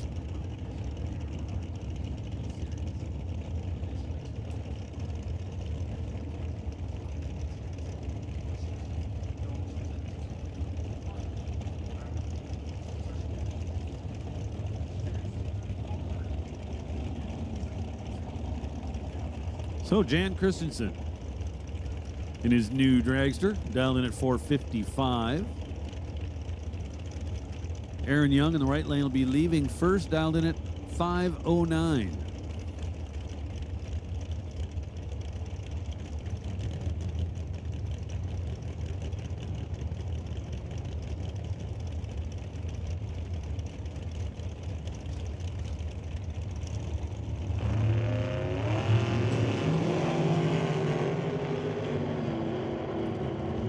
Two green lights, win light for Jan Christensen. 459 on the 455.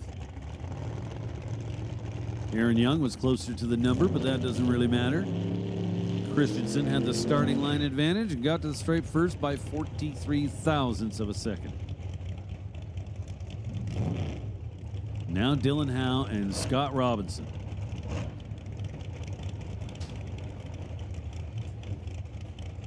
So if you happen to be walking by the Howe pit, have a look at this dragster currently in the right-hand lane. This thing is a work of art.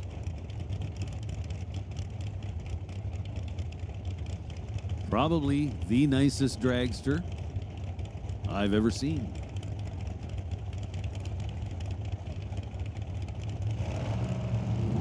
Dylan Howe dialed 399. That's right, 399. Howe with plenty of room up there. You can hear him get off the gas early. 403 on the 399. Had a sizable starting line advantage. It was 012 to 119. Not sure what happened to Robinson on the starting line. That 119 light, not typical of his performance. That'll bring up our next pair, though. Mike Kenworthy's going to take on Dale Phillips. Kenworthy, yesterday's runner-up. It's dialed 521 behind the wheel of his Firebird.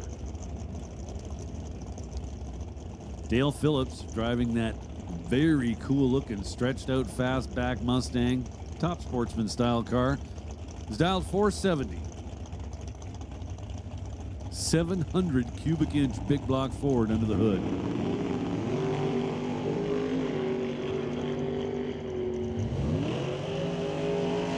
This one goes Kenworthy's way, as it should. Mike Kenworthy's light did not start with a 1. 524 on the 521 gets the job done.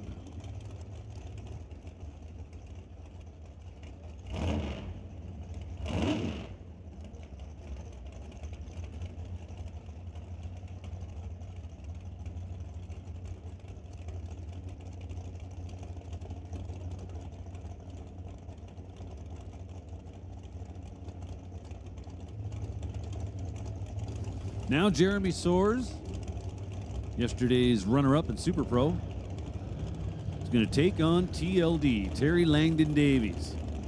That purple and black Willys over there in the right-hand lane. Terry, in his 56th year of racing. Unreal.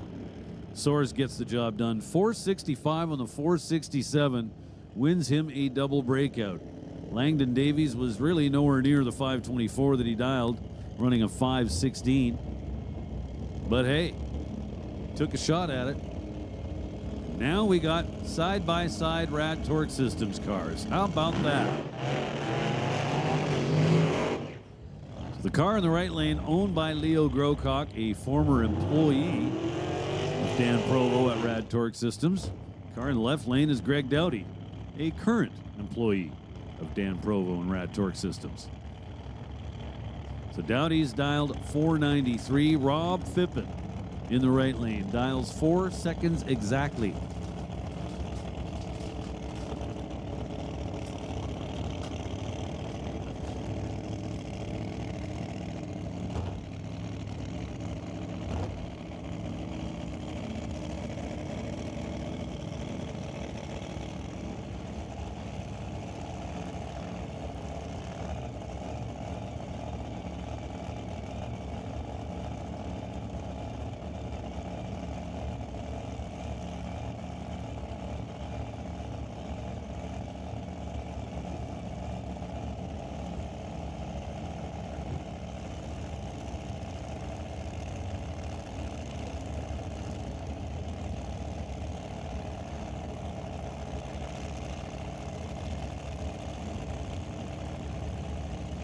So blown alcohol combo over there in the right lane.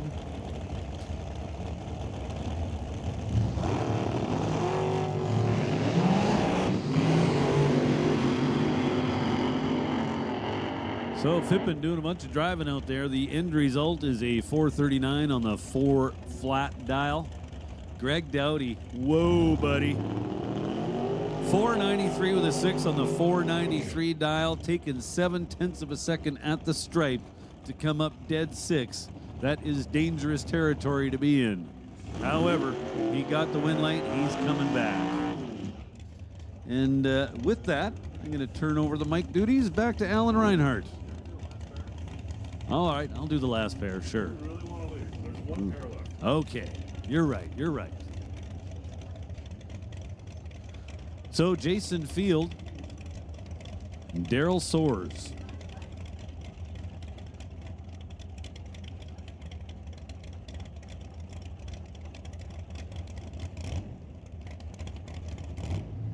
So I said Daryl Soares because that's what my screen says, but it just didn't sound right. It's Paul Soares over there in the right lane. Dialed 517 behind the wheel of his Pontiac Grand Am. And Jason Field, Tower Side, in the silver Chevelle. So we're going to give Pro Bracket a standby call. Standby call going out to Pro Bracket. Start getting ready.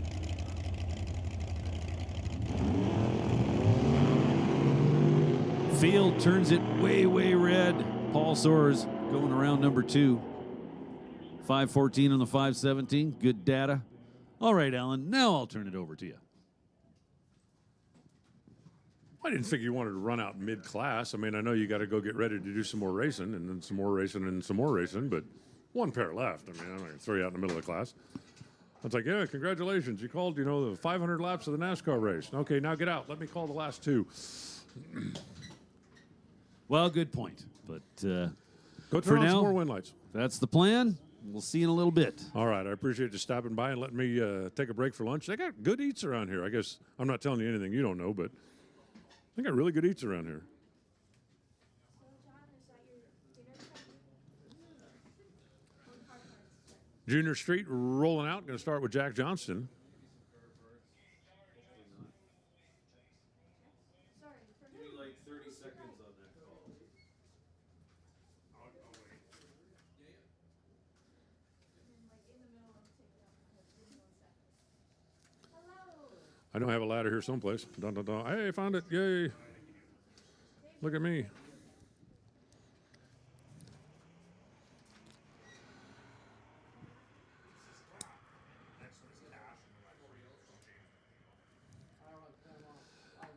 Jack with a solo run here in the junior comp category. And I know we talked about it a little bit earlier, but these youngsters, it's kind of a stepping stone between the junior dragster ranks and the big cars. You can actually come out and drive one of these when you're in your teens, even before you have a driver's license. There we are. Super street rollout, right? Has to be a street legal car, not a race car. Has to be licensed, has to be insured, has to be tagged, has to be all that. Have to have a parent with you. Run into the 8th mile. But it's an opportunity to make some laps. And our winner last night, I was surprised to hear. Josephine won last night, and talking to her down in the winner's circle, I said, well, tell me about your junior career. She said, I actually never raced juniors. Her brother had been racing for a while, and her dad had been racing, and she was old enough to try the junior street thing and said, hey, let's just start there. James McNeil is going to get the win here. As the red light comes on for the Mustang.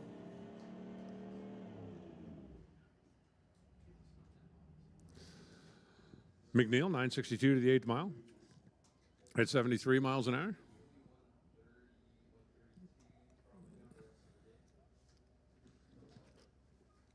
Brings up Jenna Monroe and Jordan Ormsby. And I know when you're listening to some of these names, you're going, that sounds kind of familiar. Well, yeah, of course, because we've been talking about either their mom or dad driving the big cars. You ready for them now? You want pro to the staging lane? Sorry, Ken. Did you want pro to the staging lanes? Jenna on the left side, Jordan on the right side. Who's coming back in the semis? Blazer looks like it's out in front. Blazer is out in front, 11:08. It's going to be a winner for Jenna. So Jenna will be back a little bit later on today. Listen up in the pits. Attention in the pits. Pro ET, come on down. Pro ET, come on down.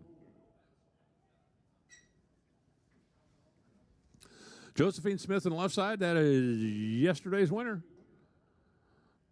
Jackson doing the right side, trying to stop the reign of terror of Josephine over the entire junior street category. Oh, and a red light start for Jackson. He jumps 8 thou too soon. Josephine's going to come back and run Jenna. On the other side, it's going to be Jack and James. So apparently, I have figured this out because I spot patterns, and I like to think I'm smarter than the average bear. I'm probably not, but I like to think so. We've got Jack and James on one side. We've got Josephine and Jenna on the other. Apparently, if your name doesn't start with a J, you're not going to be successful in junior, which starts with a J, street. Get it? See, I'm telling you, I see these things. I see these things. Down to 4. Pro ET, come on down, please. Pro ET to the lanes. What an absolutely perfectly beautiful afternoon. You know, when I think about a perfectly beautiful afternoon like this, I think about all of the hundreds of thousands of things you could be doing on a perfect afternoon like this. And you know what's the best one? The best one? Hanging out at the drag races. That's exactly right.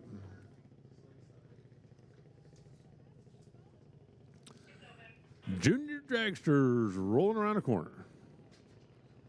2 categories based on age, Thunder and Lightning.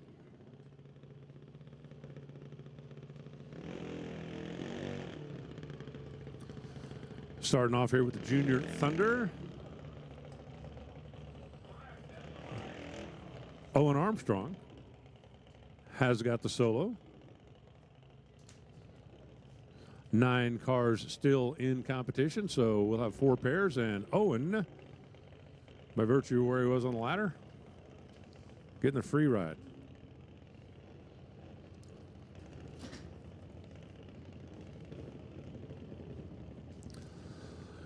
Got an 1195 on his dial board,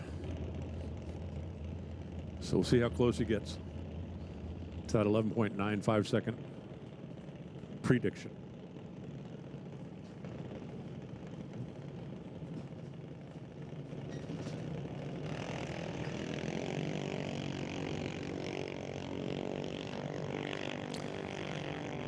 Solid on the 038 reaction time. Runs 1190. A little quicker than what he had predicted.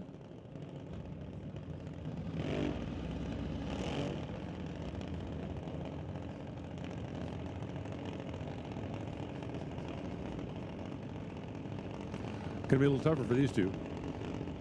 Grayson Mass and Cadence Rodriguez. This is the biggie. The biggie, because the winner here going to have the free ride next round. We've got 9 cars still in. That means we're going to have 5 winners coming back. That means one of them's not going to have anybody to race. And the one that's not going to have anybody to race is the winner of this. Classic Wogo.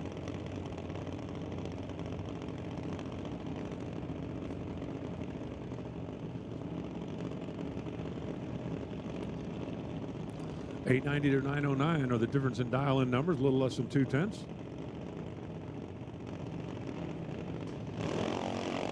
Both drivers get away on the green. Grayson left, Cadence right. Finish line stripe. How about a 0:05 reaction time for Cadence? Parlayed that into a win. 910 on the 909 for Grayson. That part was good, but Cadence crushed him on the tree and was able to carry that on to the win light.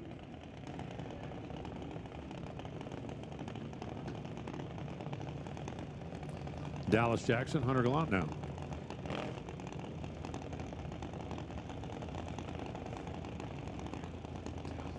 Dallas on the left side, 1190. Hunter on the right side, 890. That is 3 seconds.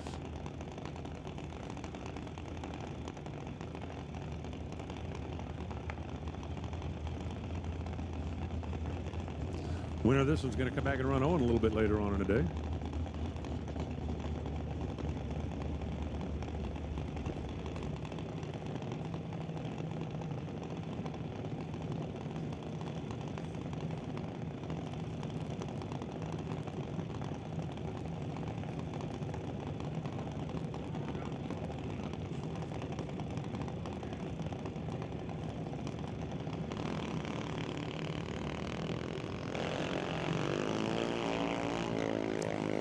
Big old handicap out there, a long way down the racetrack is Dallas. Here comes Hunter and got him. 915, 65 miles an hour. 1199 for Dallas. Not quite good enough, so Hunter gonna advance there. Come back and run Owen a little bit later on.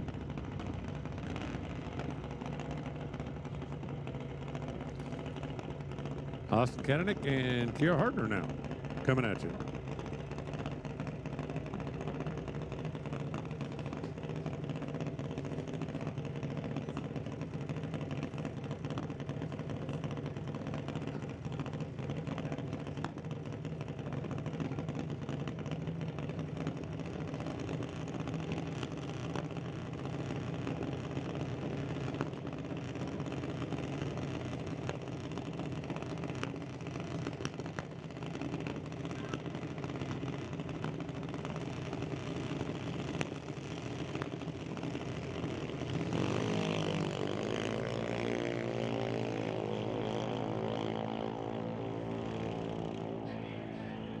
Red light start for Ashton. That's going to send Kiera on to the quarterfinals.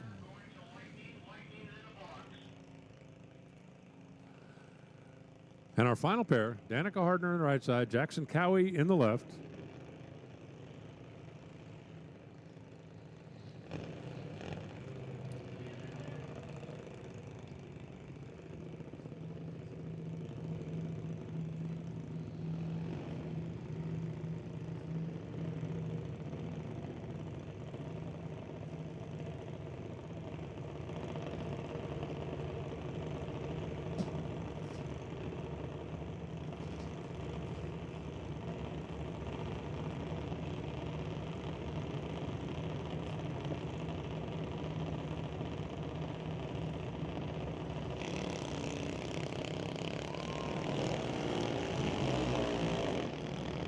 And it's going to be a red light start for Danica. And Jackson continues on.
I'm sorry, I saw something shiny and got distracted. That happens to me sometimes. It actually happens to me a lot. Happens to me a lot. Izzy Marshall coming up a little bit short that time, and that's going to send Alex on, and that was a 2-for-1, so Alex have a bye run in the next round, and he will run for the final.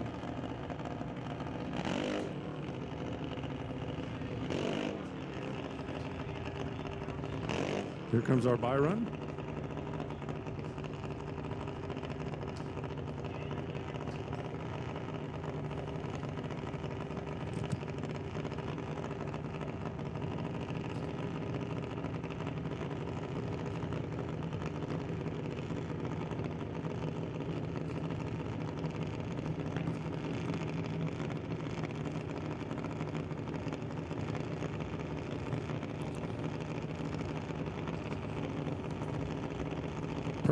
Pro ET, if you're not in the lanes, you're in the wrong place.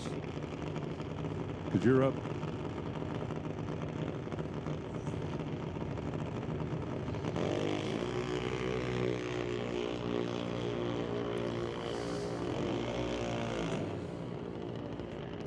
$16 on the tree, 804 on the track.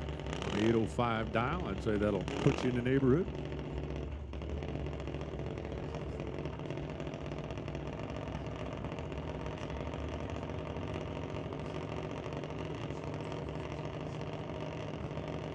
Sportsman, your turn. Come on down, Sportsman.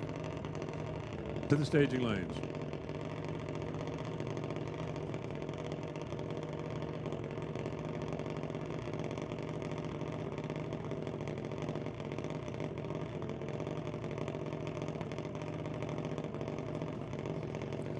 Alex Green knocking down a test pass here. He's already out of competition. By the way, just wanted to mention when the juniors are running. Mentioned it earlier, but Ashton celebrating 10 years old today. Won his last race as a 9-year-old. Unfortunately, was not able to win his first race as a 10-year-old, at least unfortunately for him. I'm sure the rest of the class is going, yeah, that's okay. He won yesterday. That's enough for him. But that'll advance our juniors into the next round of competition. Sportsman, come on down. Sportsman, need you the lanes.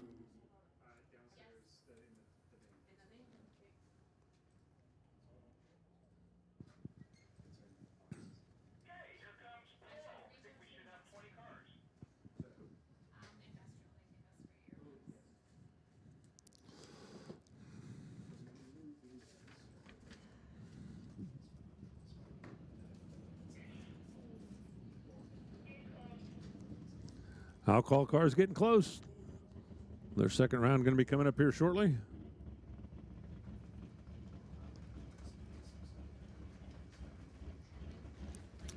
Pro ET coming up right now.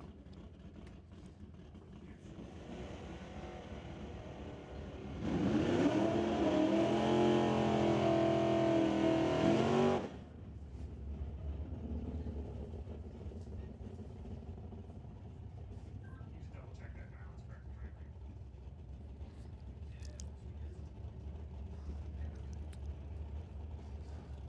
Brendan Piscatek. Rick Kinney coming at you. The Mustang is Brendan. Camaro's Rick, both of them double dutying. Brendan in Sportsman and Pro. Rick here in Pro and also in our combo category. Wheels up and away. Brendan's down there. Oh, ways. Here comes the red Camaros. He got enough room to catch him. Has he? Wow. Rick McKinney was trip zip on the tree. Broke out by 4 thousandths of a second. Brendan gets the win. Brendan wasn't terrible at 036, but when your opponent's trip zip, I mean, you know. Mike Render on the left side. Ray Bollinger on the right. The Just Mechanical testandtune.com car. How do you not love that thing? He's trying to catch the truck. Fountain Tire and Lordco are what keep Mike Render on the racetrack. Is he going to keep himself in competition here? No, he is not. Oh, he breaks out by 2 thousandths of a second. Getting there first by 16,000, broke out by 2 of them. That's your classic game of inches. Andy Klosky on the left side. Nick Legless on the right. The Dodge Dart Swinger. That's Andy. Nick. Back-to-back track champ in the Super B.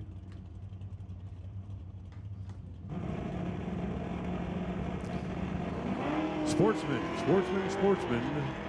Final call. You should be here. Sportsman, final call. Pro ET, please stand by. Make that Super Pro ET, please stand by. Another double breakout. Hey, guys, it's a little faster out there than you think. I'm just trying to be helpful here. That time the wind's going to go to Andy Klosky. He was under by 17 thou. Lake was under by 8 hun.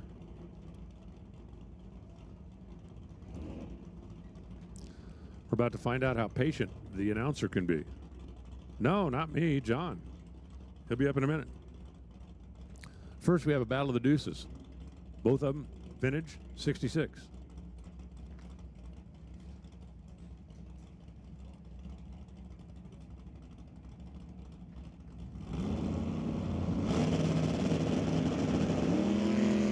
Actually, isn't the blue car 67, or am I making that up?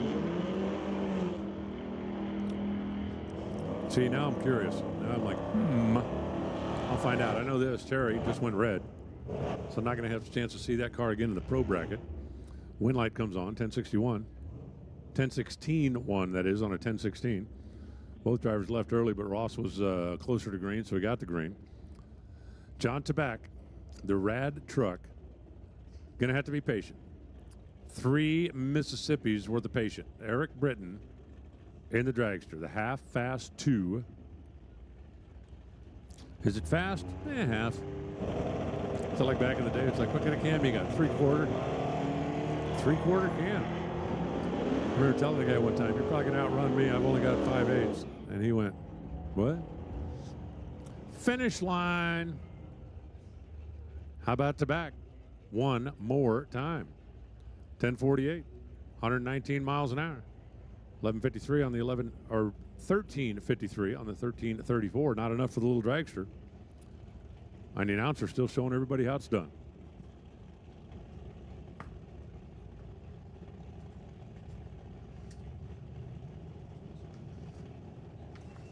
Mel Patterson.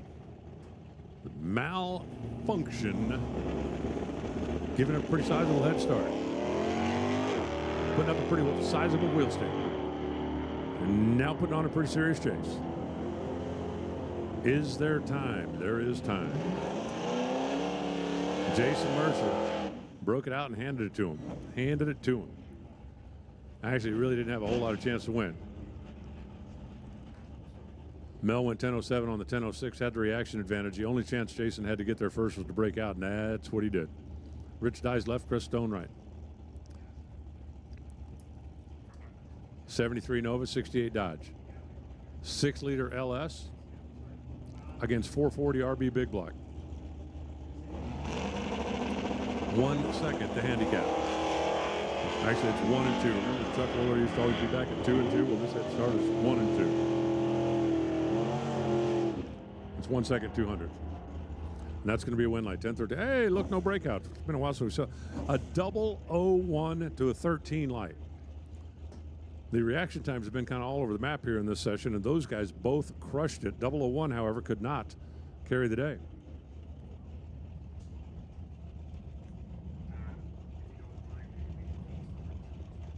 Rob Monroe left. Amber Rutherford right.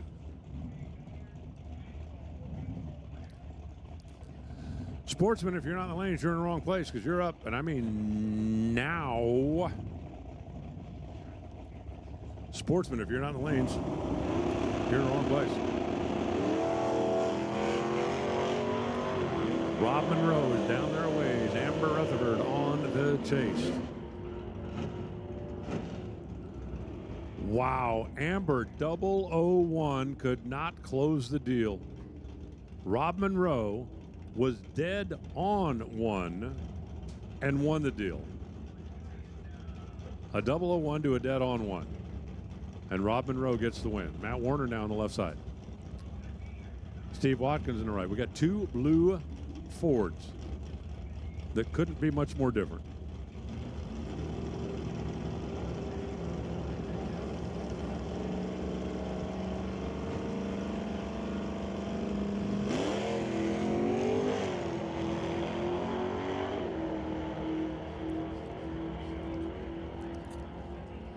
Matt Warner gets a head start. Steve Watkins trying to catch him, catching him. 007 light. This time the 00 parlayed into the win. 12-11, 116 miles an hour. 10:46 on the 10:45 for Matt. Closer to the dial, further off the reaction time.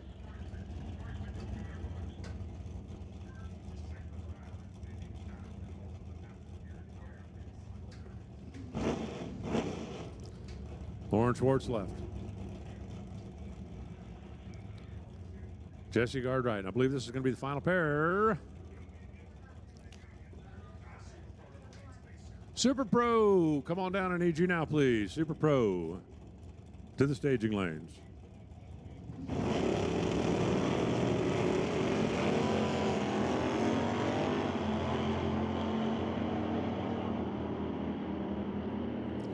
Red light start for Jesse. Lauren gets the win. 10:08, 132 the speed.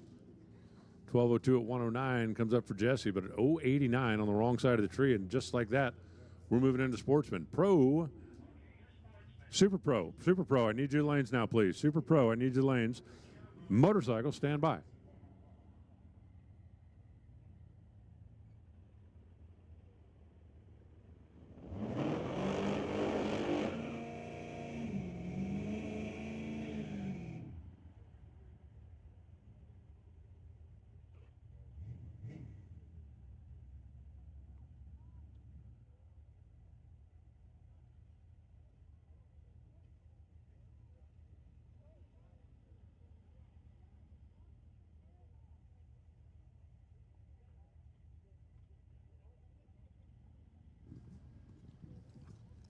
Making a quick switch, we are now in Sportsman E2 Super Pro. You need to be on your way to the lanes. Motorcycle and hot rod, you are on standby.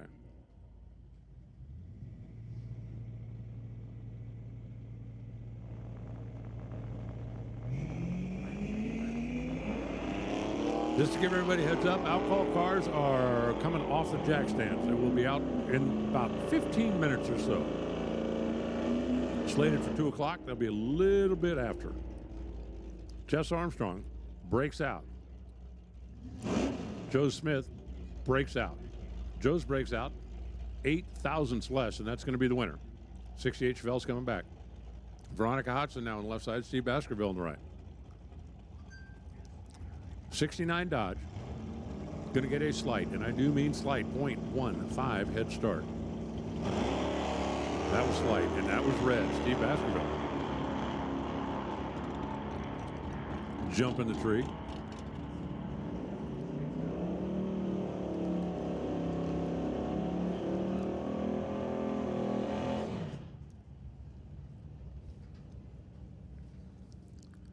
Baskerville, after we went red, also went too quick.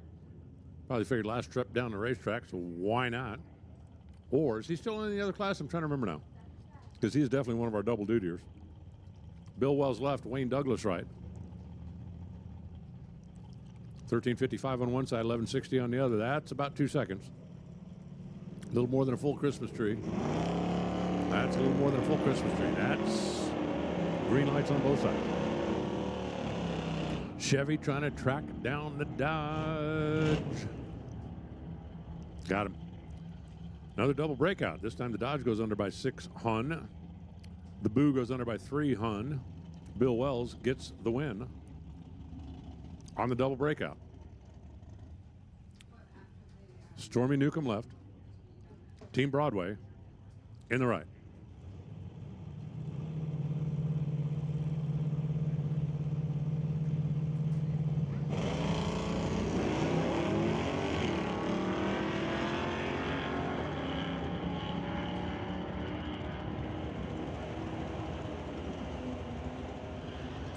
Red light Stormy.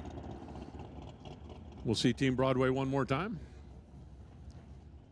12:18 at 108. I'm spending my whole weekend. My goal is to figure out what it says on the window of Sylvia's car over there. It's almost like Wicked Wani. What is that?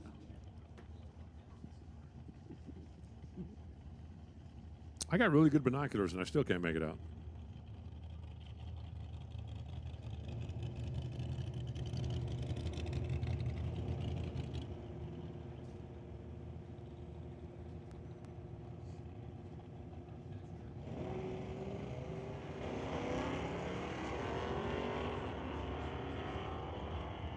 Well, Wicked Wani's a perfume. Is that could that be it?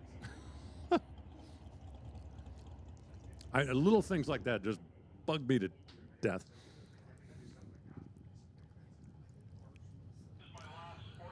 Brendan Piscatek, however, is going to get the win in that pair.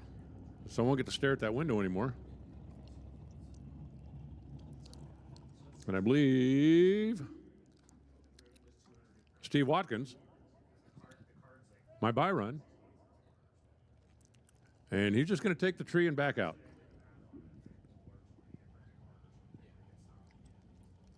The rule says if you have a buy run, you must stage the car under its own power. It does not say that you have to make a full run. And so Steve opted to just take the tree and back up.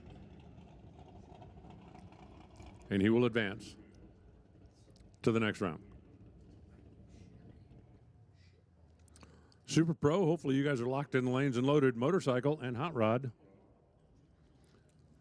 you're on standby.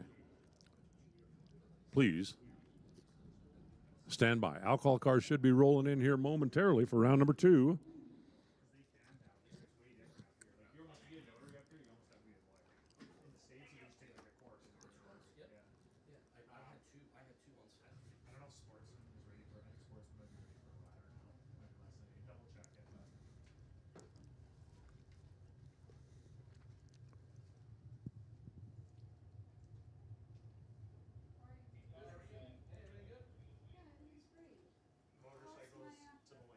Motorcycles, come on down. We're ready for you now. Motorcycles to staging lanes.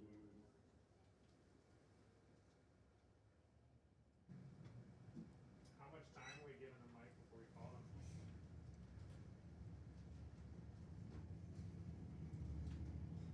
Was Sportsman ready? Oh, yeah, they're ready for a ladder for sure. Okay.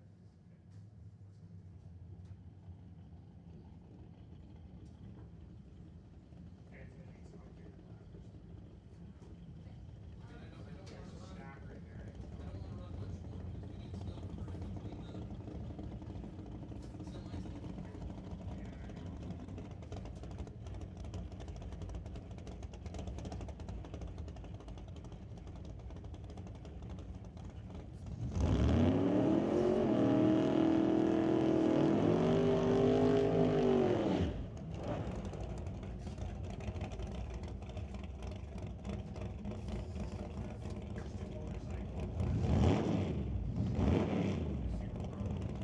Ryan Johnson left. John Tabak right.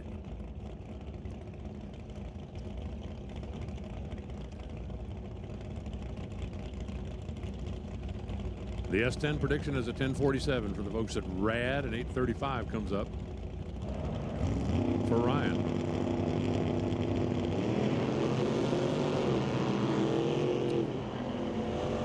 Can the Corvette run down the little S10? John has not been stopped early yet, and that's going to continue. Going to be a double breakout, but Tabak only under by a couple of 10 thou, 3 hun under for the Corvette. Ryan actually had the reaction advantage. John got down there, made a good decision at stripe, turned him loose. Take the win. Jim Benke on the left side. Mark Muscant on the right. There goes Mark. Here comes Jim. There's the red light. This race is over.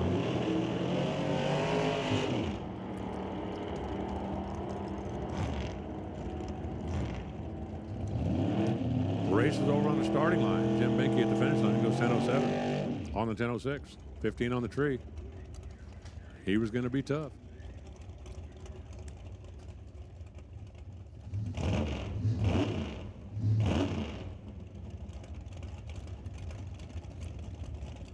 Jeremy Soares, left. Steve Robert, right. 9:02 prediction on the 34 Chevy. Going to send him off and running first.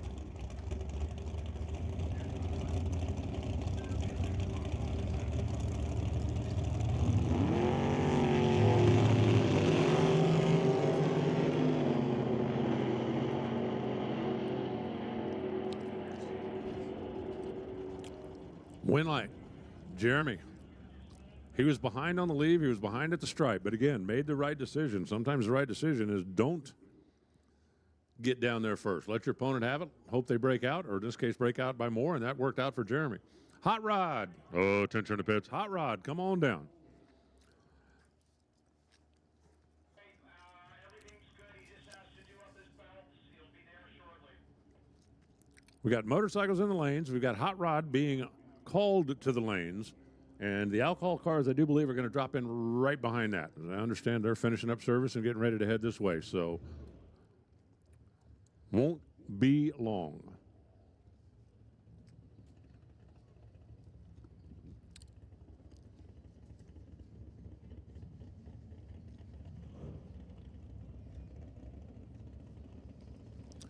Chris Ormsby waiting ever so patiently for his opponent to roll up over on the other side.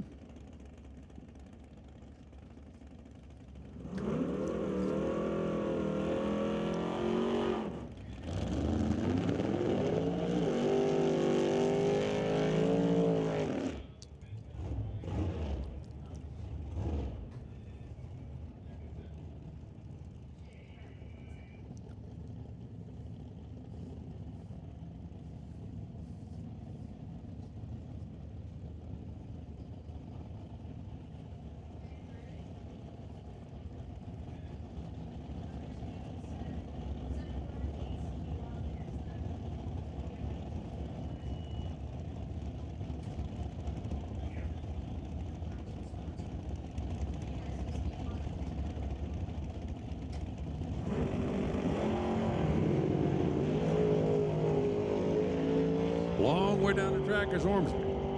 Here comes Adam. I'm not sure he can catch him. I'm sure now he ain't catching him. 998 on the 998. That's a winner. 833 on an 833, and that is not a winner. Factor in the reaction time, and that's going to tell the story for you.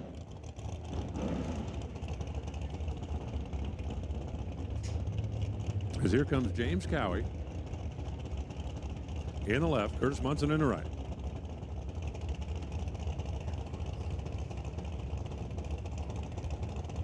Hot Rod, come on down. Easy lanes now, please. Hot Rod to the lanes. And then we'll have the alcohol cars, and then we'll go right back into the rotation as we continue on with Sunday race day, Father's Day, here at the Titanium Strip.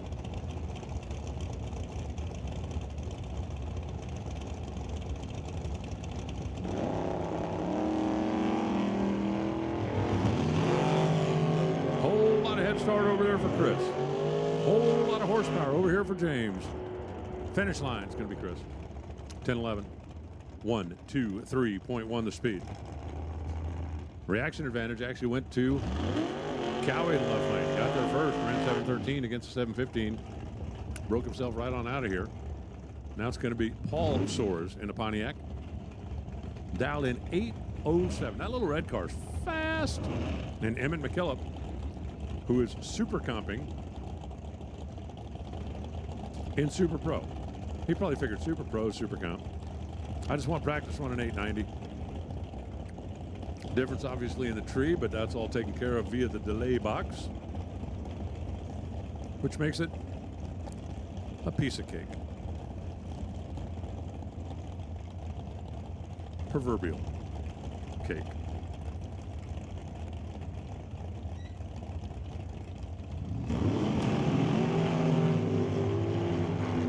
Wow. Soares left way early. And either the numbers were wrong in the box or he had some kind of a malfunction.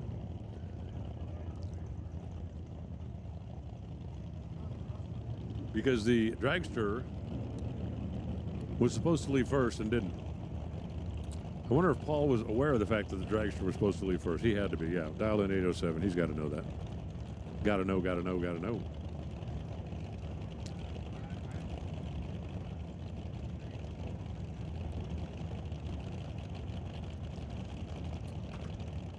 Martin Rachel left side. Yesterday's winner, Jan Christensen right side.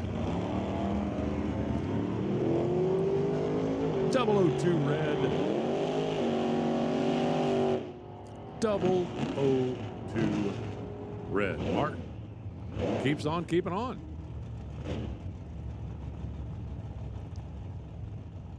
Givan Brar in the Z28. The more I see that Z28, the more it grows on me. Partially because it runs 10s. And then Matt Dahm in the right side. That thing is wild. If you're out wandering around in the pits, that thing's worth looking at. Whoa, check out the Oldsmobile just rolling in here. That's kind of cool.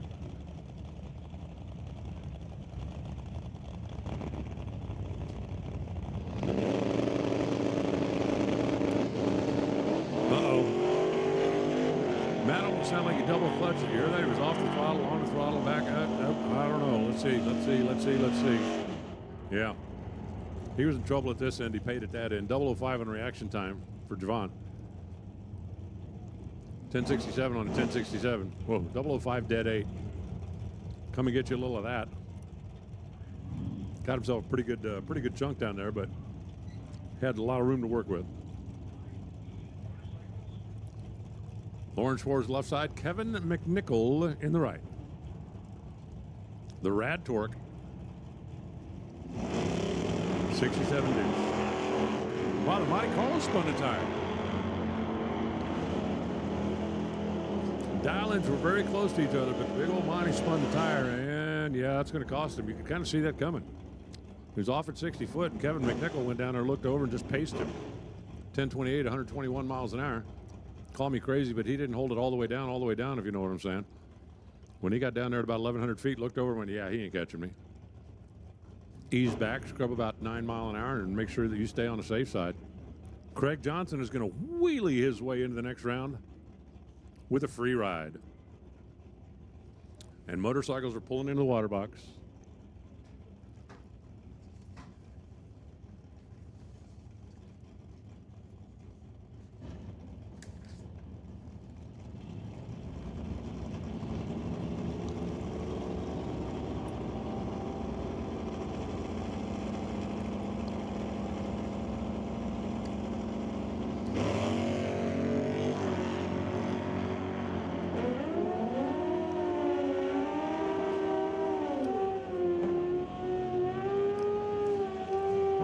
.1050, 122 miles an hour. Just for fun, quick show of hands, how many of you guys would like to drive that wagon just one time? Want to just get in that thing and do a wheelie? Yeah, me too. We're going to have to talk to him and see if maybe we can do a lottery or something. You know, everybody buy a ticket will drive one name and somebody gets to do a big wheelie in the wagon.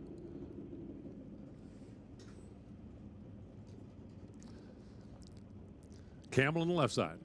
Durand on the right side. Winner goes to the final. We've got 4 motorcycles. Still duking it out.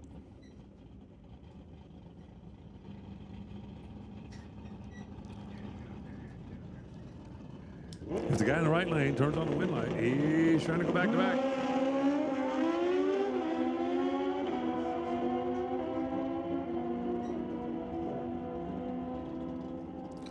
No, he can't do it. Send Campbell to the final round. 8:43 on the 8:43. Tom had a double 08 reaction time. He was definitely in charge,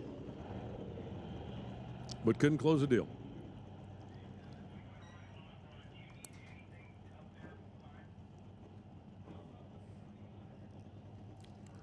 Now let's find out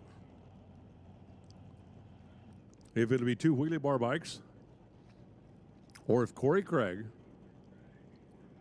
can give up the head start and run down the scooter here in the left lane.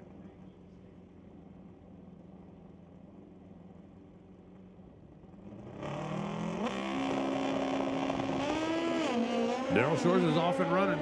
Here comes Corey Craig. Daryl looking over, trying to hold him off down to the stripe. Not going to make it happen. Corey Craig is going to go to the final round.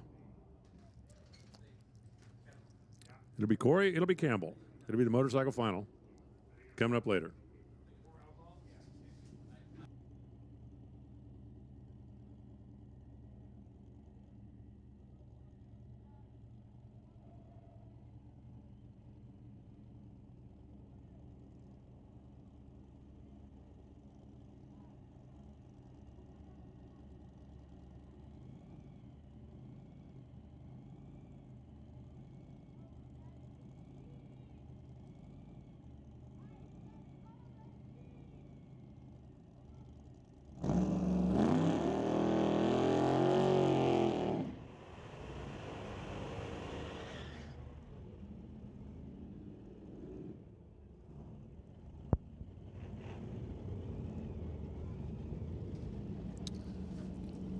Here comes Sylvia in the left lane.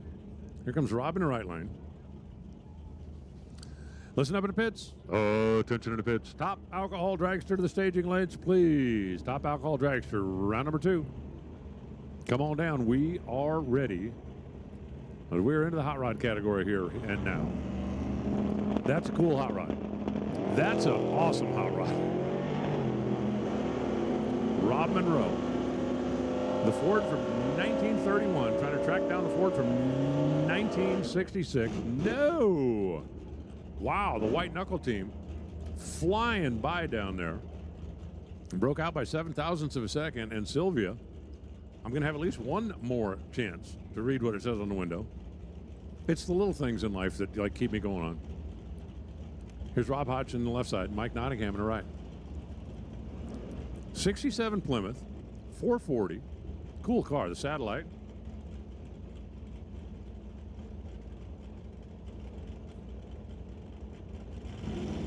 And the 68 Mustang over on the right side.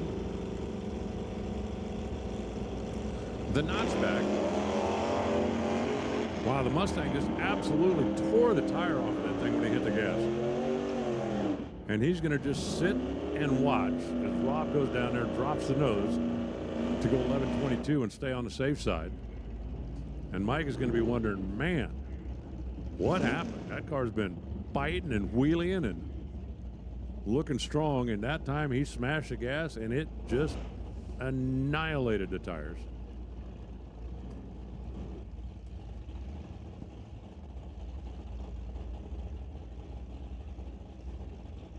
Here comes Veronica Hudson.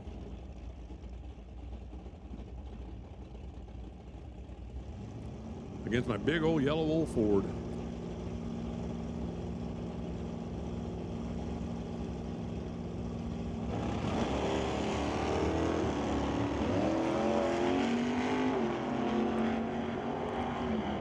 Pretty sizable handicap. Had to sit and wait for a long time, but the Ford left on time and is going to get the win. 9:45 on the 9:41.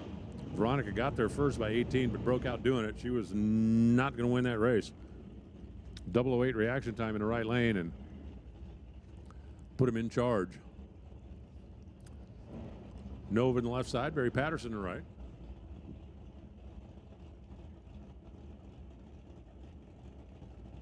Rob Monroe in the left side.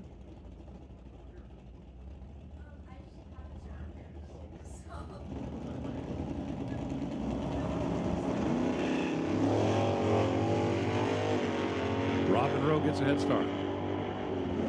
Barry Patterson already alongside.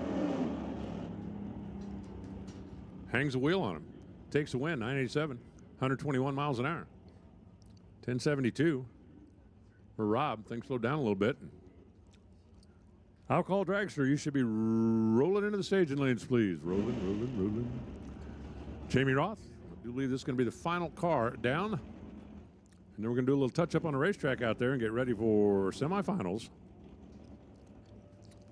of Sean Cowie versus the World, also known as Alcohol Dragster.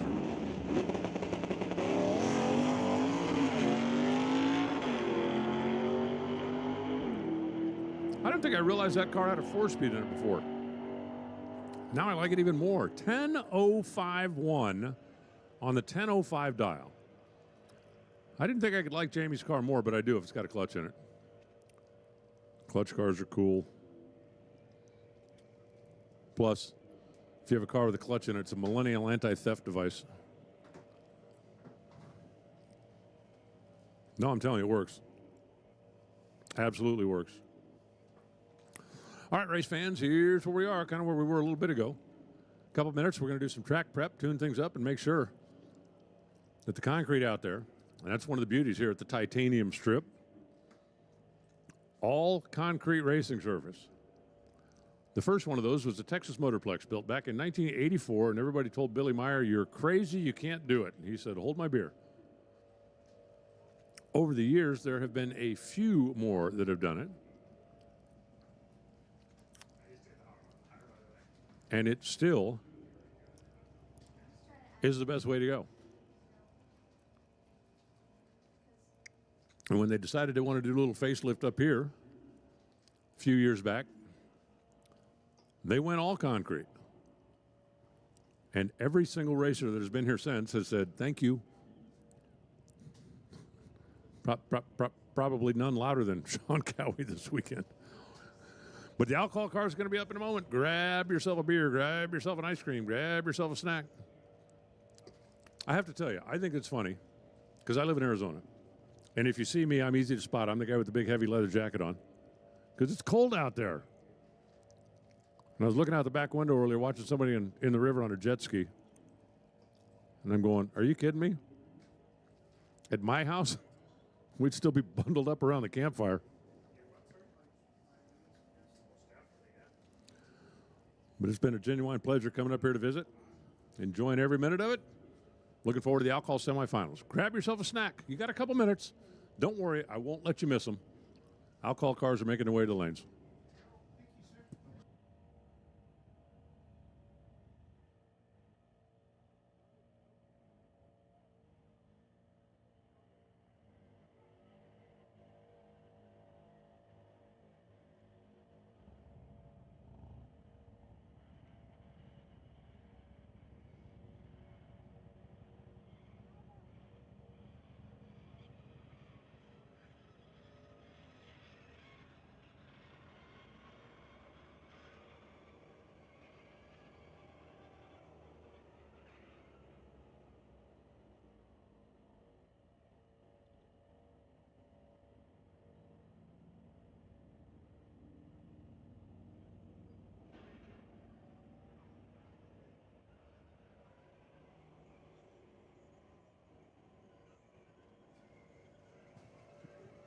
Hey, stock, super stock, combo racer, you can start making your way this direction, please. Attention in the pit. Stock, super stock, combo racers. Start heading this way if you would. You're going to follow right in behind the alcohol cars.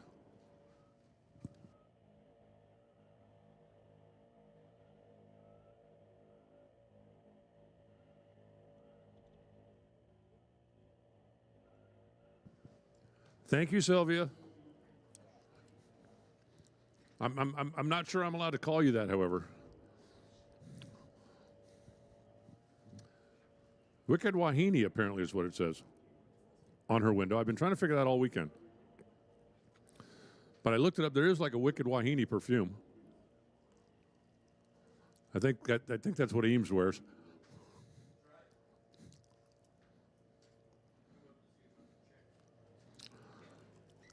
Combo cars. To the lanes, please. Wicked Wahini. It's Hawaiian.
All right, race fans, if you decided to go grab ice cream, or if you went to the beer well, or we got some of those walking tacos, walk back to where you can see the racetrack, because we are pushing top alcohol dragsters around the corner for round number 2.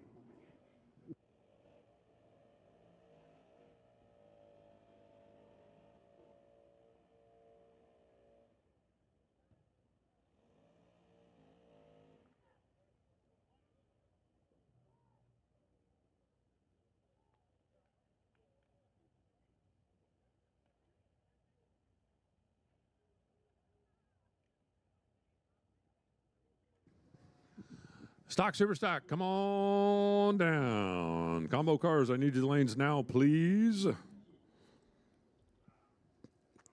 Dot 90 cars, stand by. And I mean all of you. Super Street, Super Gas, Super Comp, stand by. We are rolling right on through the day here, trimming down our fields, getting closer and closer to the fun time of the day when we get to hand out trophies and somebody says, cheese. And Alan says, beer.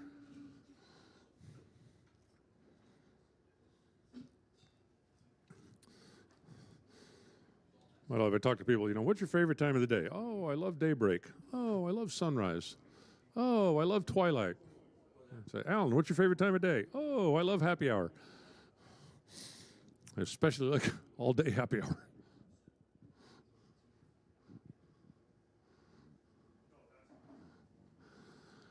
We are going to have a blower car against a injected car twice. Will we have an all alcohol final, an all nitro final, or a mix and match final? I'll let you know in just a few minutes. I do want to say, I know I said it earlier, but I want to say it again. I really, really, really appreciate the warm welcome that I have received being up here at the Titanium Strip and bouncing around Mission the last couple of days. A couple of the local restaurants and stops, and everybody's just been so very kind and wonderful and answered all my stupid American questions, and I appreciate it very much. Hopefully I'll get a chance to come back and visit you guys again sometime. But on behalf of the racetrack, thank you for coming out to support your racetrack. You got a great facility here. And I can tell you there are a whole lot of places in the country that wish they had a track this nice to come out and play on a weekly basis. And you should support it. Anybody that's sitting out there in the grandstands, if you're going, you know, I've seen some street cars out there. I wonder if I could. Yes, you could do that. Get on the website. Check out, see what their schedule is. Find out the whens, whys, and wheres. We'd love to have you. Come out. There's no other sport that lets people come play on the field. Like, you know, if you're a beer league softball guy, you can't go to Yankee Stadium just because they're out of town.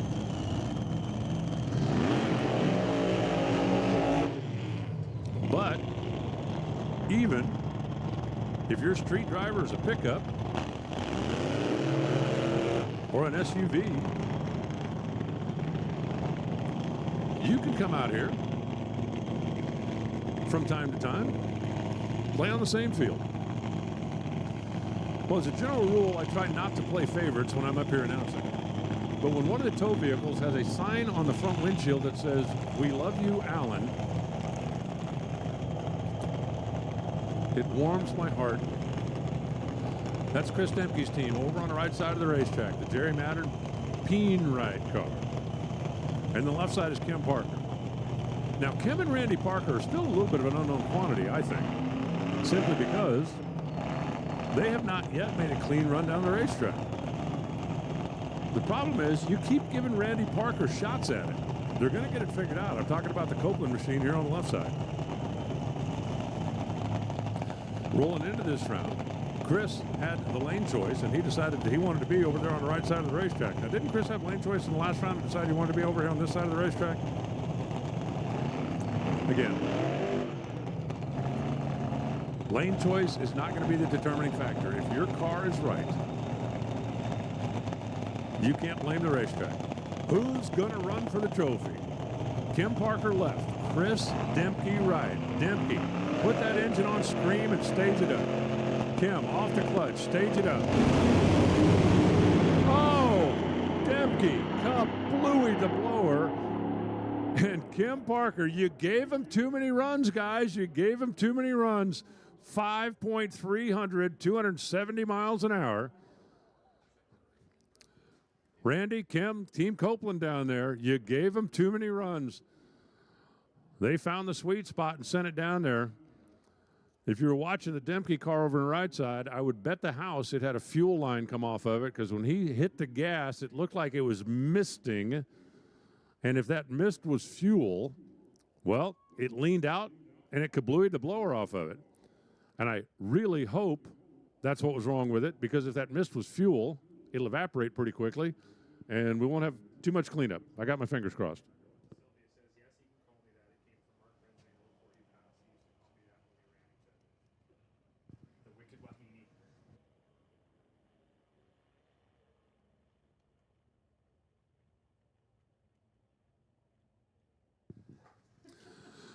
So Chris Demke is going to go home with a broken race car.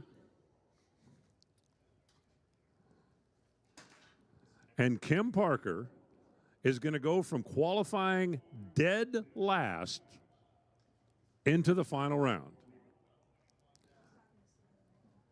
Qualifying, schmalifying, who needs qualifying?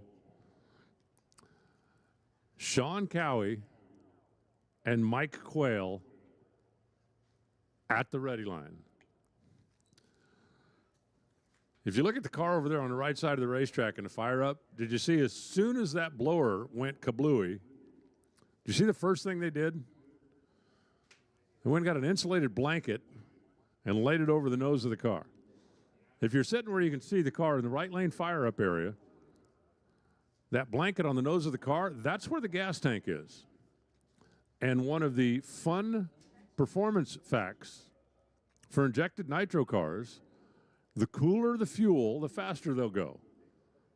And it literally is so important that NHRA made a rule about it a few years ago because, well, people were putting the fuel in a deep freeze and coming up here with like, hey, what's your fuel temperature? -6. No, you're bothering me now. So they check the fuel, literally, they check the temperature of the fuel when you pull into the staging lanes. If the fuel's too cold, you won't be allowed to run. I mean, disqualified from the event for having the fuel too cold. And as the car sits there with the sun beating down on the black body, it would warm the fuel up. So as soon as they saw, okay, we're going to be here a minute, grab the blanket, wrap it back around the nose. Hey, listen up in the pits. Attention in the pits. Super Street, come on down, need you please. Combo cars, I think you're all there. If you're not, you're in the wrong place. But Super Street, to the lanes, Super Gas, Super Comp, please stand by. They're taking a look down there, close look at the racetrack. I don't believe that there was any liquid down there to clean up. That's the good news. But when it kablooied the blower down there, the blower studs, nuts, bolts, washers, stuff, are all going to get knocked off, and they want to just make sure that there's nothing down there that Mike Quayle could run over. And so that's basically what they're doing down there, checking things out. Looks like they've got the car off the top end of the racetrack. I don't think it's going to be too much longer. And as a matter of fact, as I say that, they are telling them, track is clean, fired up.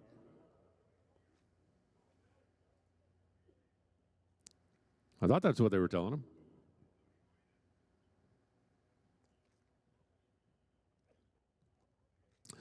So 5.300 is what Kim Parker ran. Want lane choice, you're going to have to run quicker than that.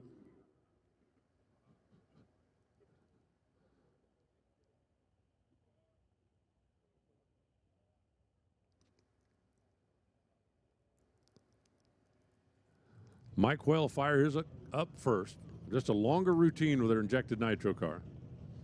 Usually not more than 15, 20 seconds or so, but crew chiefs will get together and they'll say, hey, here's how much time I got. Me too. You just saw Brooks Brown. Wave over to the Cowie team and say, all right, we're ready. Go ahead and light yours.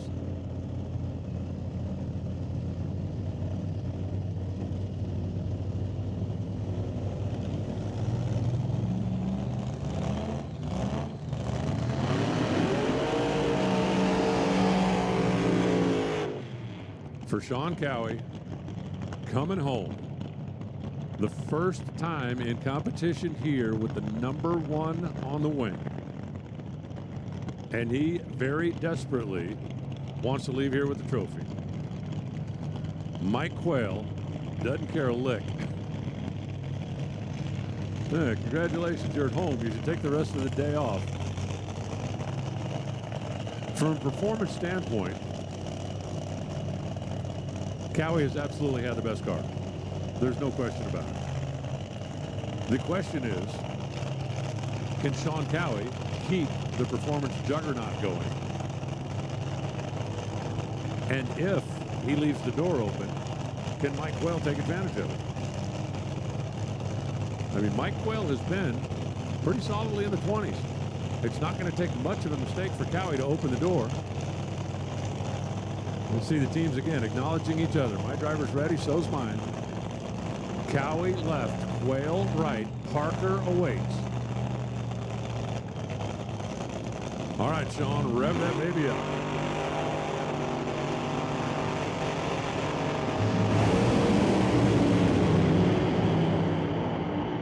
That's going to be close.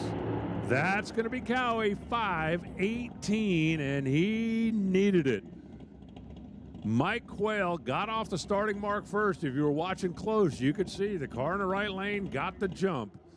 But Cowie just powered on by 5.185, 278 miles an hour.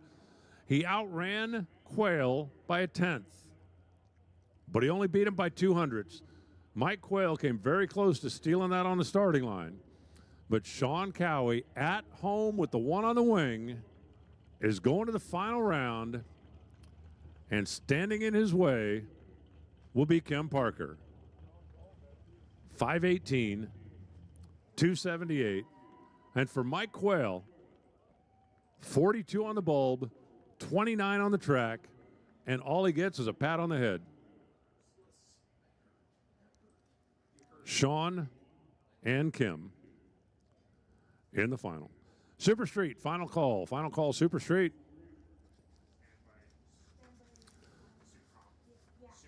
Super Gas, you need to be on the way as well. Super Comp, you're on standby, and you won't be standing by long, because we ain't got that many Super Streeters and Super Gassers. Yeah, for 5 and 6 specifically for Super Gas. I don't know why I think allowed it, but still. I think he wants them to come down to the right and right of them so they can get you constant.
There are 7 cars left. Dylan Howe's got the bye run. And then we'll have 3 pairs, and then we'll advance 4 to the semifinals. And everybody's got to work for it after that.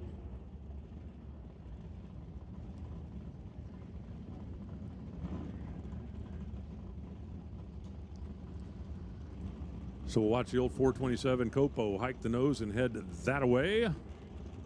And we know he'll come back later and race whoever wins the pair behind him.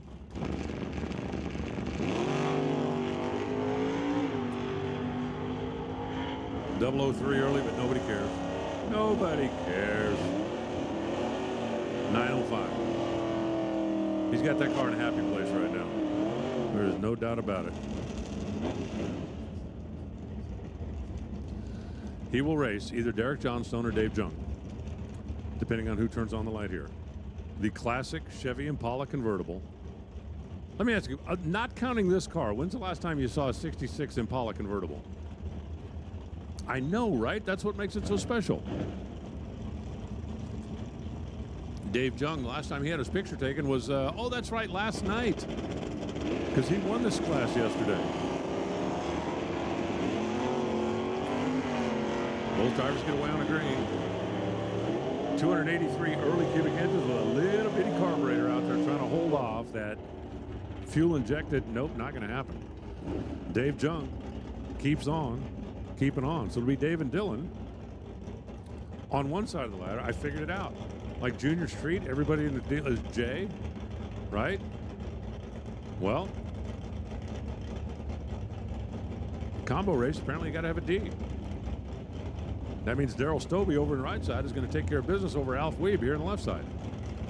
Alf, meanwhile, is thinking, that's the dumbest thing I ever heard.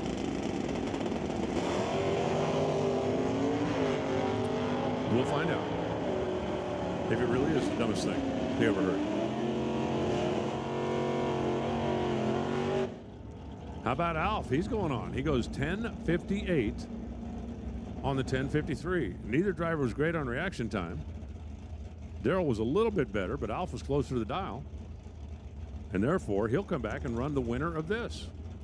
Clarence Bidniak, the #1 qualifier in the Roadrunner, or Rick McKinney. And that 305 powered Camaro. Over on the right side. Super Gas, final call. You should already be here. Super Gas, you should already be here.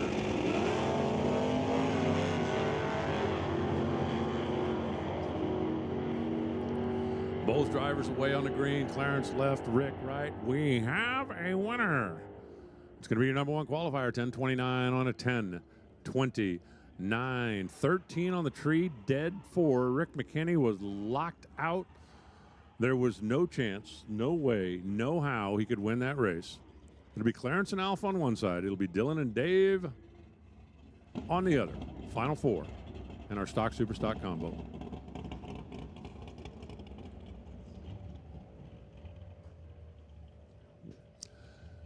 And we're going to do a quick little tractor hit out there before we get into the throttle stop classes.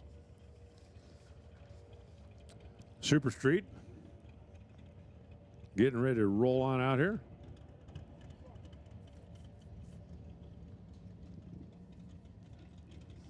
And they've got Super Gas coming in right behind them.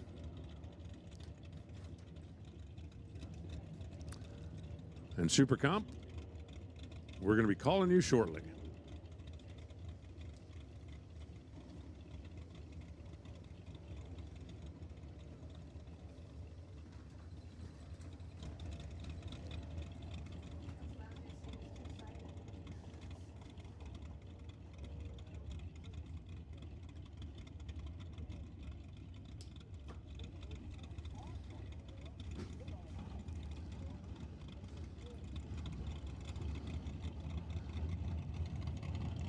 The Super Streeters are all matched up and ready. Super Gassers are pulling in.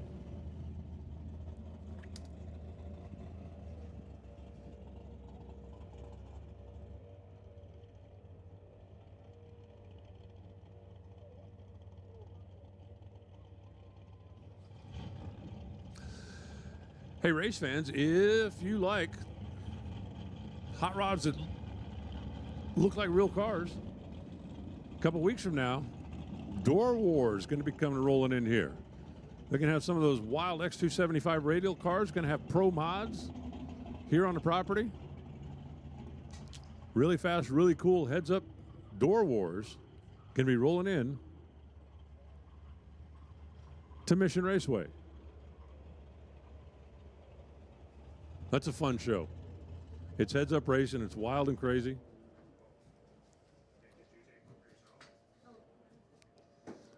And if You ain't got nothing else going on? Come join us for Door Wars. Listen up in the pits. Attention in the pits. Super Comp, your turn, 5 and 6. Super Comp.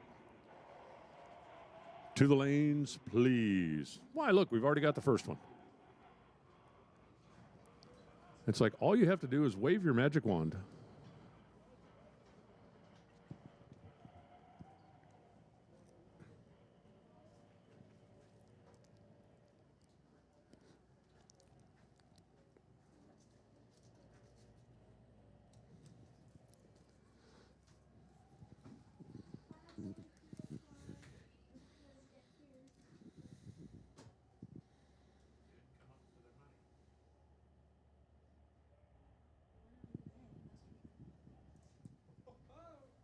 Which bike is 652 now?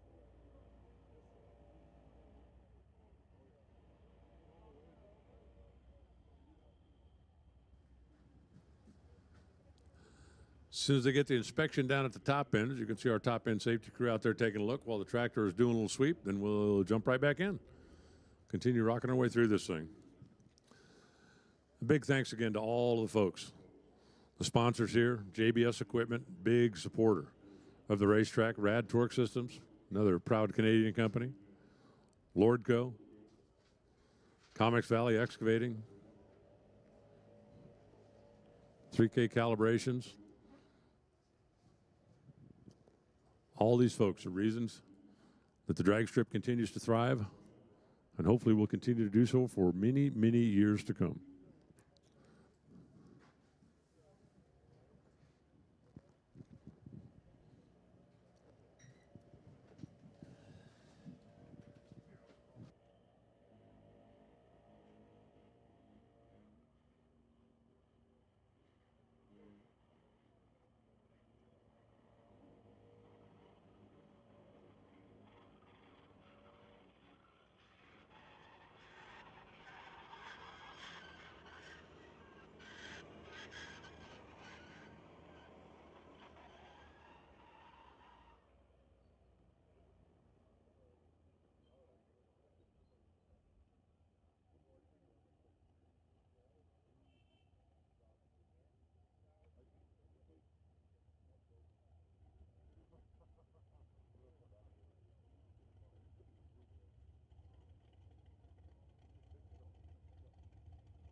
Attention in the pits. Attention in the pits. We need top comp. Top comp to the staging lanes, please. We are looking for top comp in the staging lanes. Yes, you heard that right. Top comp. We need you back to the staging lanes, please.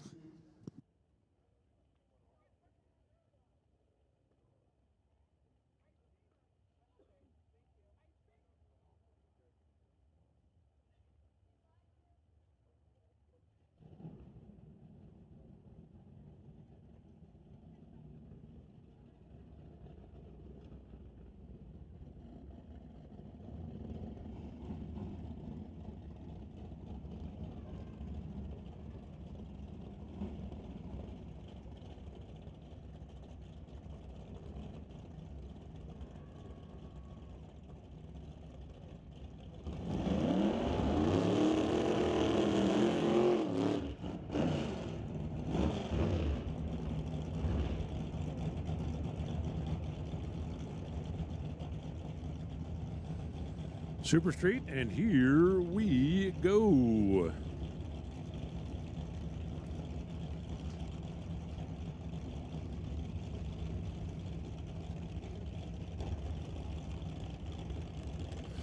Curtis Munchen, Jay Schmid,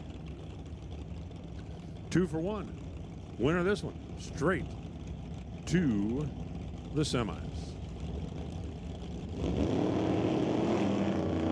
Red light start for Jay Schmid. Curtis Munson just won 2 rounds before he even moved. That's when you know you're living right, when you haven't even moved and you already won 2 rounds.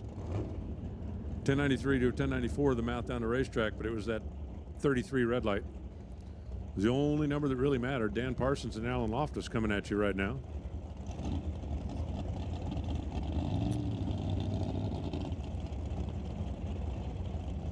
Parsons, the quality racing team. Loftus, well, it says Loftus on the side of his truck, so that worked out pretty well there. No red lights here. They're going to have to figure this one out down at the other end somewhere. Close to the 1090s you can go without running under. Watch for the green light on the side of the scoreboard. It says breakout, right lane. Win light, left lane. Parsons making it happen. 1091, taking care of it too quick. 1088, Herman Chan now. Warren Jacobson. As we try to figure out who's going to come back and race Jess Dale. Somebody's going to come back and race Jess Dale. I'm almost positive. Semi-sure. Feeling pretty confident. Top comp, come on down. Super comp, you should be here. Top comp, you should be coming in behind.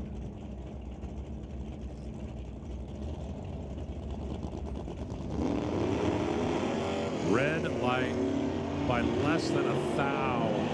Ouch. Herman Chan for the win. 1095. 126, 1096 comes up for Jacobson, but the only number he's going to remember is less than a thou. 0.00007. Brad Vinci and Zach Rice. Now we find out who's going to come back and run Dan Parsons later on today. The BC Racing Machine of Brad, or the Ka-chow of Zach.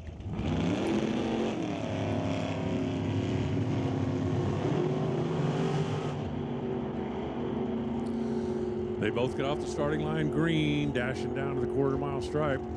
10.902 for the win. Zach pulled it off. Brad Venji, 006 on a reaction timer, could not close the deal.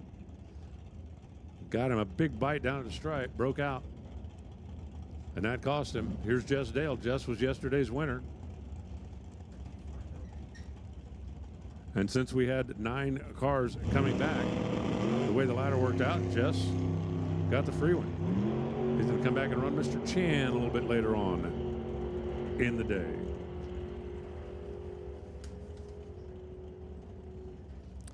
Goes 1089 after leaving the starting line early. And with nobody in the lane, it just doesn't matter. Top comp, top comp. I need you, please. Top comp.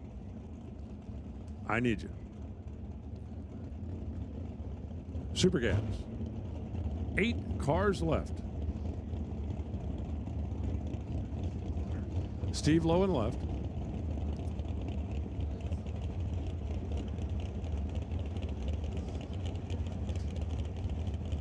I'm sorry, 4 cars left.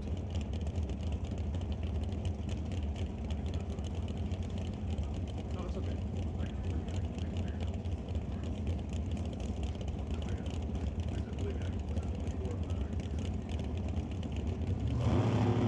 4 cars left. Dean, you can go. Dean, you can go. Dean didn't go. Steve, don't mess this up. 999.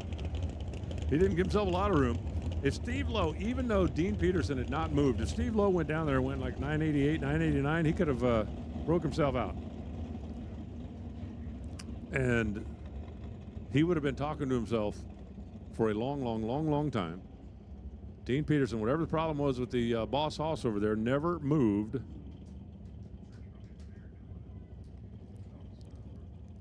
And Steve Lowe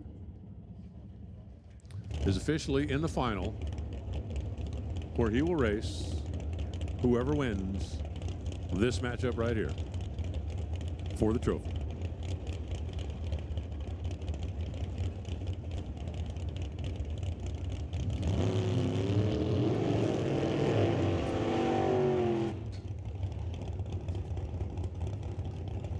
Kurt Lands and Dale Dryden.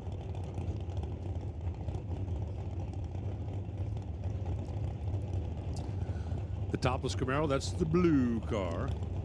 That's Kurt. The topless 58 Corvette, that's Dale, the white car.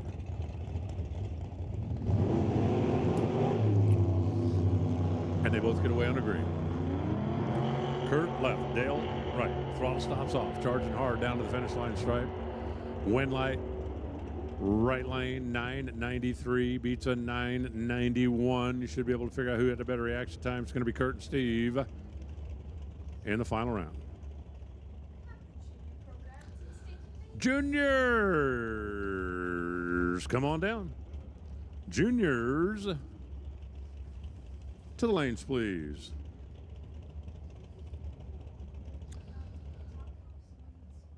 Super Comp, waiting patiently in the water box.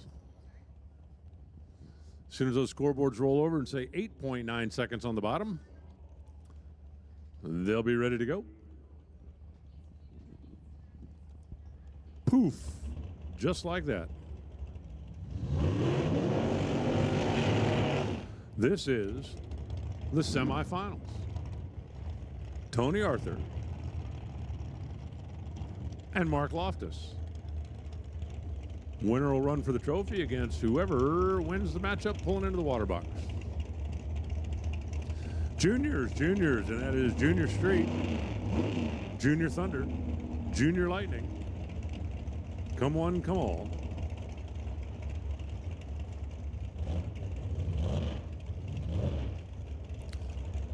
Let's see, Washington.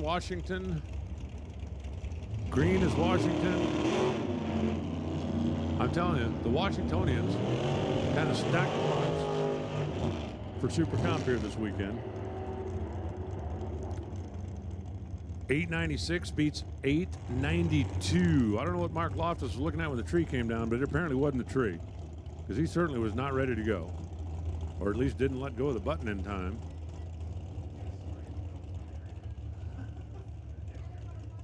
And now it's Tyler Daglish. Now, Tyler here in the left lane is from Mission, so he's got an opportunity to keep the trophy here at home. Dale Green over on the right side, another one of the Washington guys.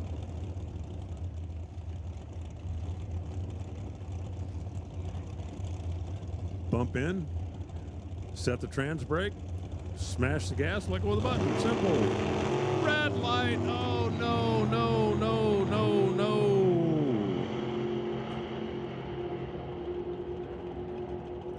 Well, the trophy's going to Washington. 892 for Dale Green. Tyler, you don't even want to know. You don't want to know. Margin of the red light, 0, 0, 0, 1. 1/10,000. Ugh. Final round set.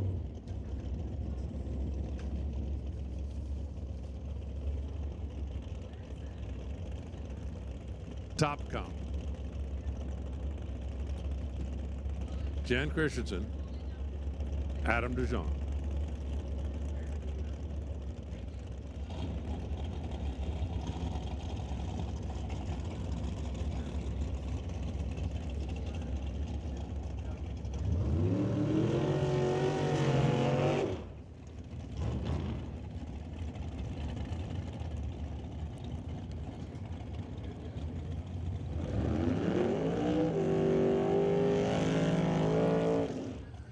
Eighth mile bracket racing, mixing, matching, dragsters and door cars.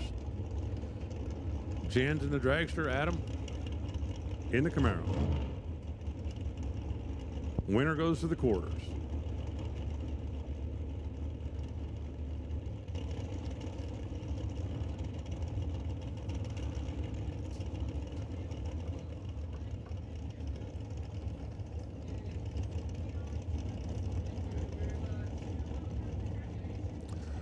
Yesterday, Top Comp came down to a couple of door cars, and the dragster brigade was coming out today looking for a little revenge.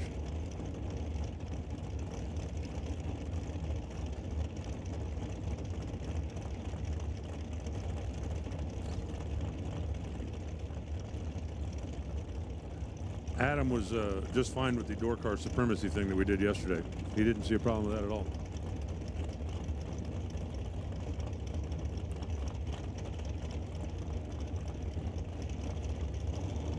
Believe me, somebody will stage and then we'll race. Oh, there we go.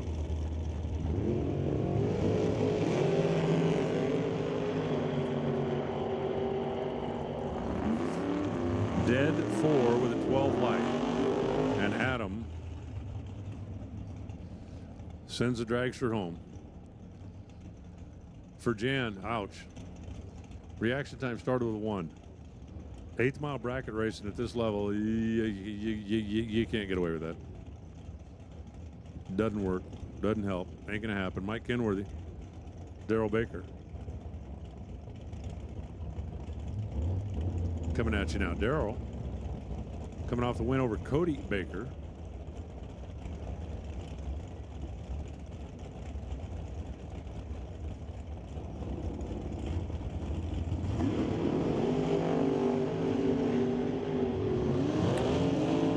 This time, reaction time is not going to be the factor. They're separated. Wow. 5:05.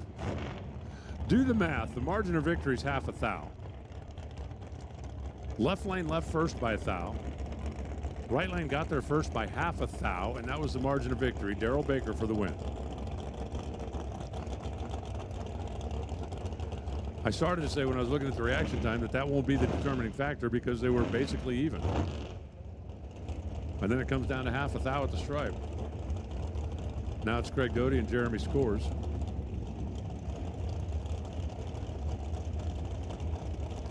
And the winner of this one gets the twofer and goes straight to the semis because we're going to have 5 coming back. And we got 5 coming back. Somebody doesn't have a bit of race. I don't have anybody to race.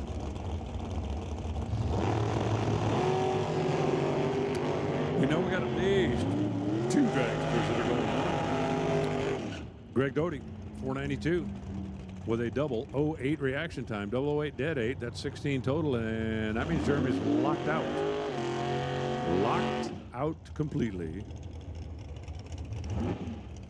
So Greg, no scheduled opponent the next round.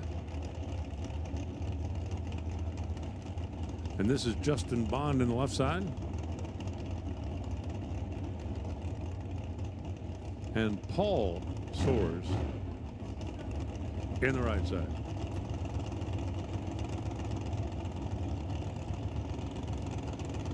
Justin dialed 446 for a naturally aspirated single 4-barrel big block. That's pretty stout. And Paul dialed 515 to the 8th, and well, for a full-body door car, that's pretty stout. The real show-off is in the water box. We'll talk about him in a minute.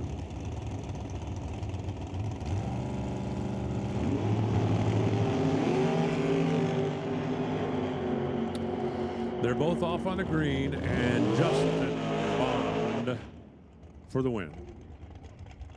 So Justin going to come back and race Adam a little bit later on.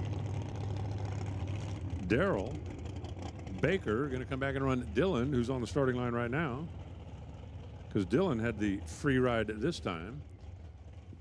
And Dylan, who's got a 4 flat on the dial board. But remember, that thing's got a Pro Charger on it. That's why when you look at that dragster, it looks like the top of the engine's missing. Well, the top of the engine's mounted on the front of the engine. The blower's laying down. They use it as like a lumbar support. And this thing is stupid fast. If you turn that car loose at a quarter mile, it'd probably run 560.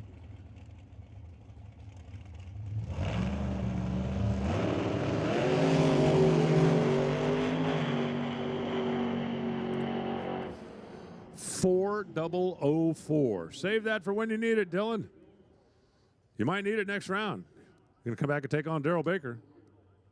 Greg Doty's got the solo run. And Justin's going to race Adam, and the winner of that one, 2 for 1, goes to the final.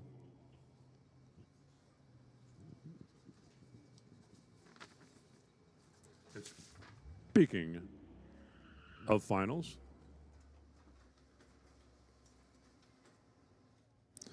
we're about to find out Who's going to go to the junior street final? 4 drivers left. All of them have a name that start with J. James, Jack, Josephine, Jenna. We're going to start with James and Jack. James left, Jack right. I said a junior street racer. To be a junior street racer, you don't have a driver's license, and he's got a sponsor by IG Wealth Management. But you haven't done super street or super gas. That kid is miles beyond where I was when I was his age. My sponsor when I was his age was, Dad, can I borrow a couple of bucks? That was my sponsor. I bet you can guess what my dad said. It's going to be a breakout for Jack. We're going to send James to the final round, 964 on the 960. Pro to the lanes. Josephine Smith, Jenna Monroe. Josephine left side trying to go back. 2 back. We've got a number of yesterday's winners that are still in competition here today. Jenna Monroe going to try to send Josephine back to the trailer. Oh, and a red light start. Josephine punched her own exit slip by 15 thousandths of a second. It'll be Jenna in the final against James. 11:07 on the 11:02. That's a winner. 974 on the 975 for Josephine, but the red light, still not a bad weekend at the office, but the day ended up a little short.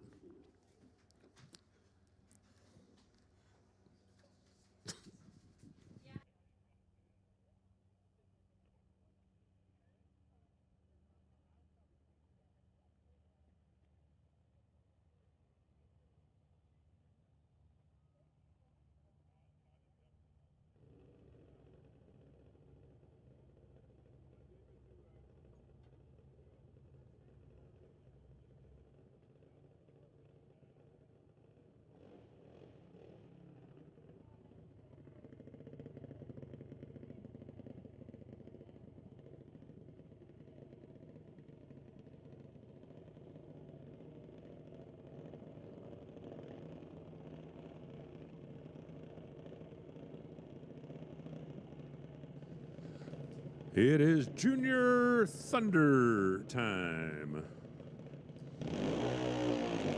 Pro ET to the lanes, please.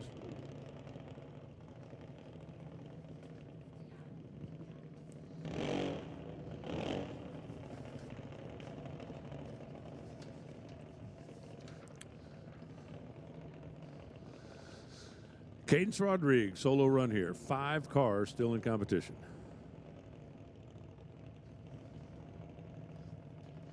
She gets the freebie. And then the big one's coming up next, the twofer.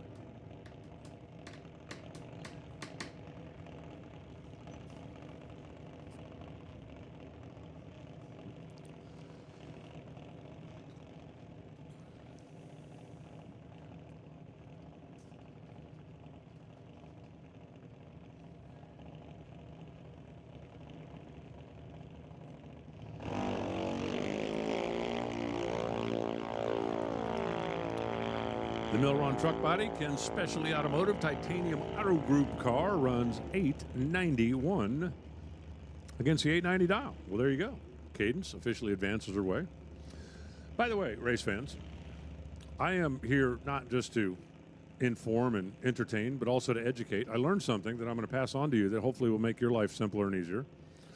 When your low battery light on the computer comes on and you plug in the charger cord that's laying here on the desk, you apparently also have to plug the other end of it into the wall. I just discovered that. So hopefully that'll help you.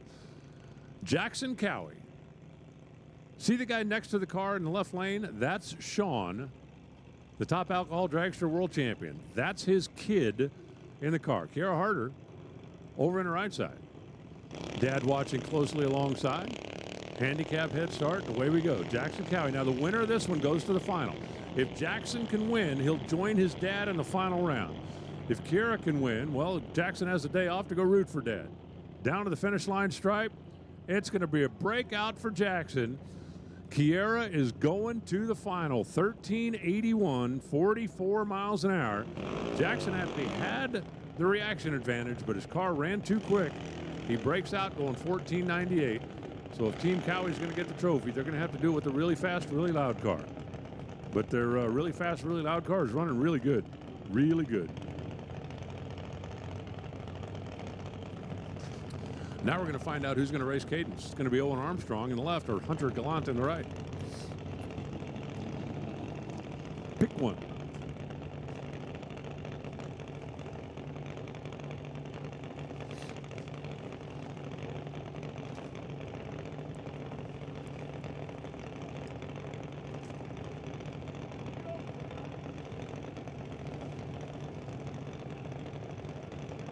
Big handicap, 3-second handicap.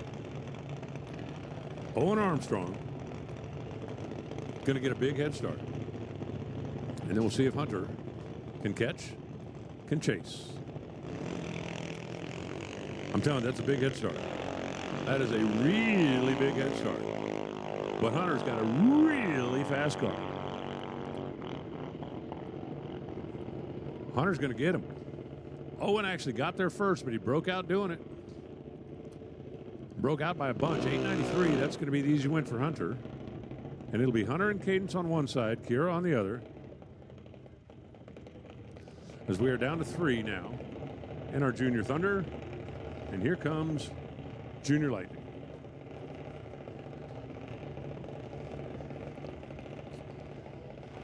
And by my account,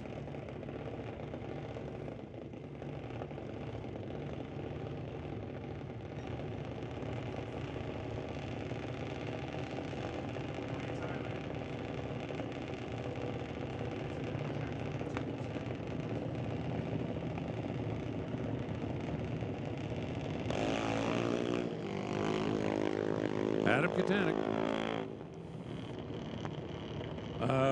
He didn't shut that off on purpose, I promise you. 979 as the car went silent down there. Fortunately for him, it was on a solo run. 007 light. Boy, you hate to waste those on a solo run, too.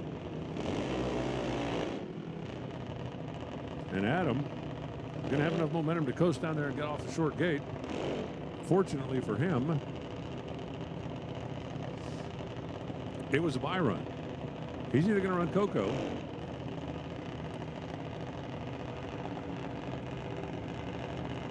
or Adeline in that final round.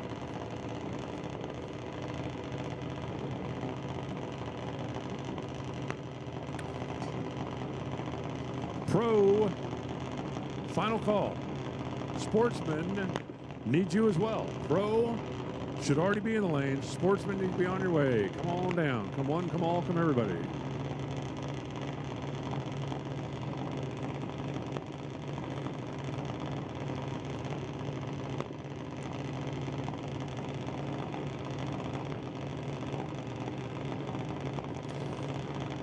Very deliberate the staging. The right lane's going to leave first, but we're not talking about a lot. We're talking about a 10.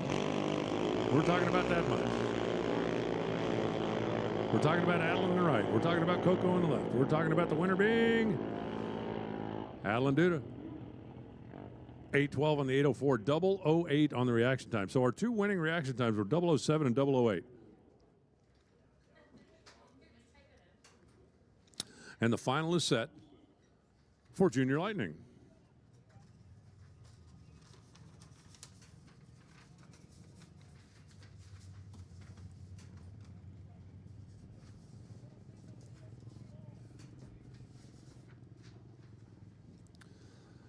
And that should bring up Pro ET and Sportsman ET. You need to be making your way in lanes. Pro, if you're not here, you got a big problem because we're pulling you out right now. Right now, right now, right now.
Here comes Pro, testandtune.com. Now, you got to admit, I've been talking about that big old Pontiac all weekend long.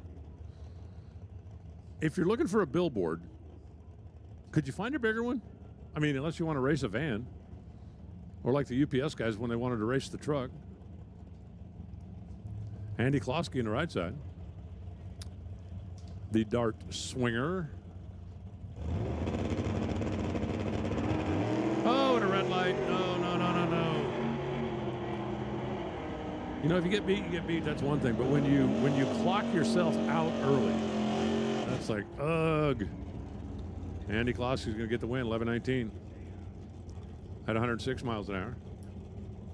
And will advance. Bring up Lauren Schwartz.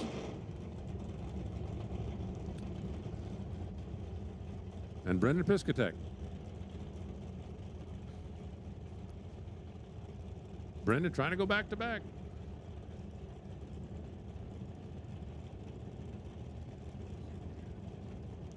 Handicap goes to the right side by a little more than 3 seconds.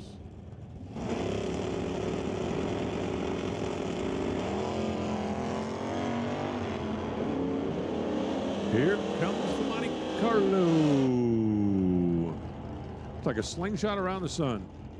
Got him. 10:11 on the 10:09. Better reaction time as well. Lauren's going to advance. And Brendan, the chase comes to an end here in round number, whatever this is. Now it's going to be Chris Stone, and it's going to be the malfunction. Mel Peterson.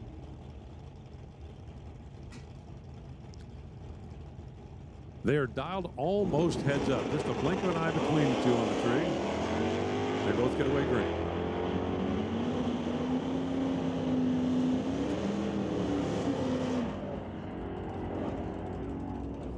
(10-10) for the win. No malfunction there. Better on the tree. And 4 over the dial. Chris Stone was 6 over the dial. That just left the door open. Ross Walker now on the left side. John Tabak. The Rad Torque pickup for the announcing race car driver or the racing announcer, one or the other. The racing announcer. That sounds better, I think. That sounds much better.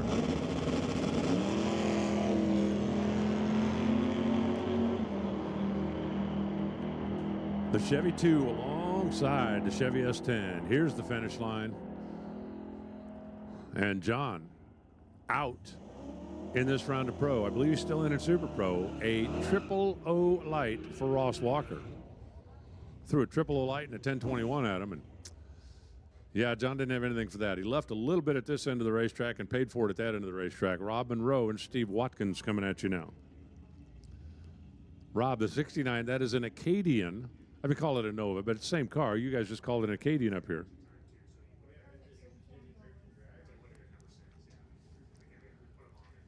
And for Steve Watkins, I think you guys still call that a Mustang, right? I hope.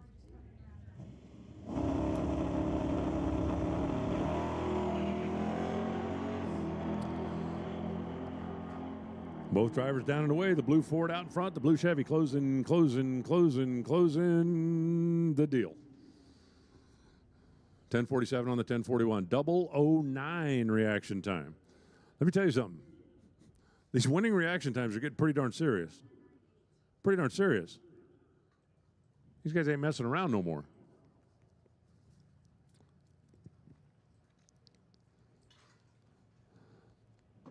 All right, Sportsman, if you're not in the lanes, you're in the wrong place because you're up like right now. In Pro, you are on standby and you won't be for very long.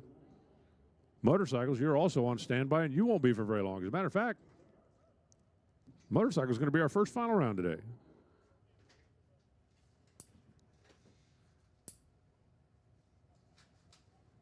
I do believe. Just takes a little time as we get later in the day because no matter what category you're running, it just takes a little bit of time to get back, throw the battery charger on, cool the thing down a little bit, top off the fuel tank, roll it back into the lanes, and that's basically what everybody's doing back there now.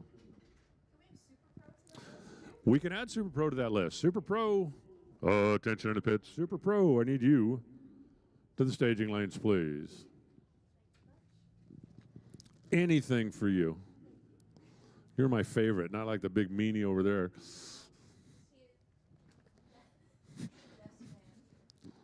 Don't tell him. He didn't even know I was talking to him.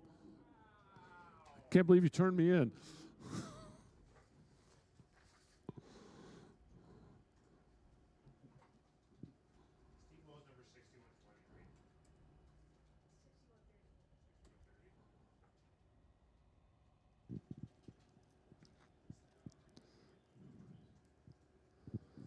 Yeah, sure. Go for it. Thank you, kids.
And here we go in Sportsman. Eric Hansen.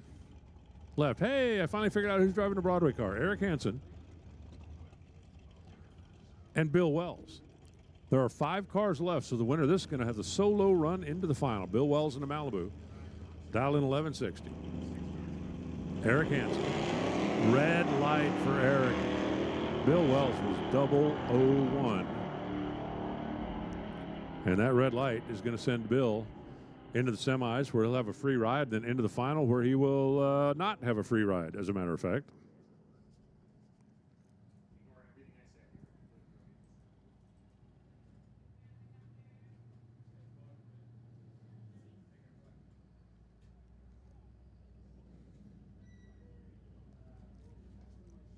Right here. Junior Lightning semi. Junior Lightning, right? Yeah.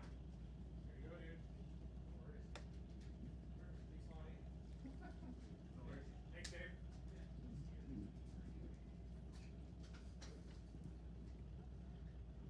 Yes, wait for Steve Watkins was not.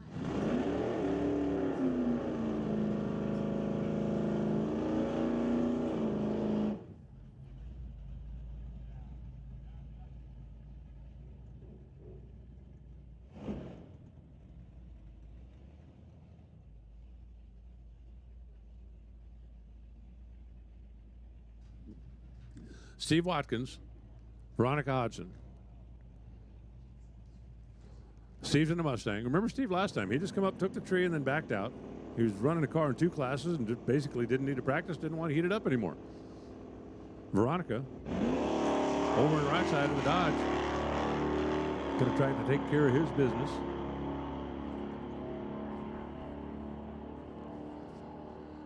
To the quarter-mile stripe we go. Steve Watkins. How about that? 009 reaction time. And Steve is going to send the Mustang on to face off with the winner of this pair, either Brendan Piskachek or Joe Smith. Now, Smith over on the right side yesterday, if I remember correctly, yesterday was his daughter that won the junior street. And when I asked her, what are your racing aspirations? She said, I want to drive Dad Chevelle. And Dad went, yeah, not for a while there, kid. Not for a while. Well, let's see if the Smith family can keep the hopes for another win here this weekend alive. And does. Look at that. 28 on the tree, 64 on the 62 on the track. Boy, Brendan didn't have a whole lot of room. He had a smidge, I mean a smidge of room, but couldn't get in there. So Smith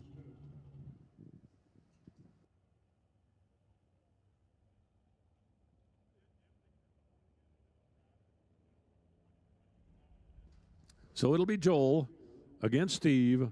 Winner gets Bill. 3 cars still alive in Sportsman. Super Pro, you should be lining up in the lanes.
Listen up in the pits. Attention to pits. Motorcycle, final round. Come on down. Motorcycle finals. Ready when you are. Hot Rod, come on down. We're ready for you as well. Motorcycle final and Hot Rod to the lanes, please.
Martin left, Jim in the right.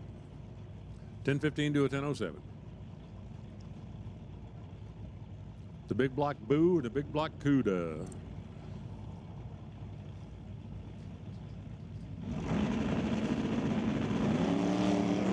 Green times 2.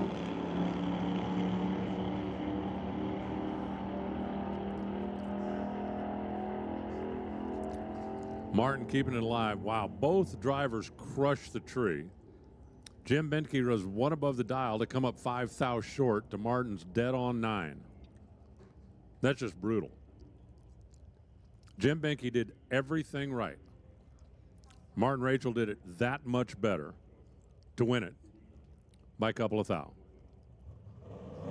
John Tabacno in the left side. Trying to stay alive in one, at least. Chris Ormsby figures John won one yesterday. He doesn't need to win another one today.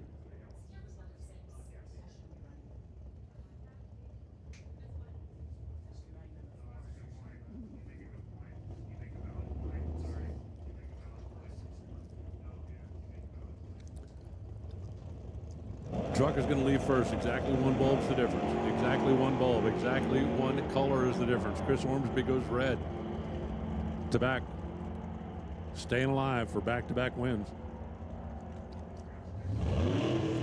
10:46 on 49. Saw the win light and legged it out.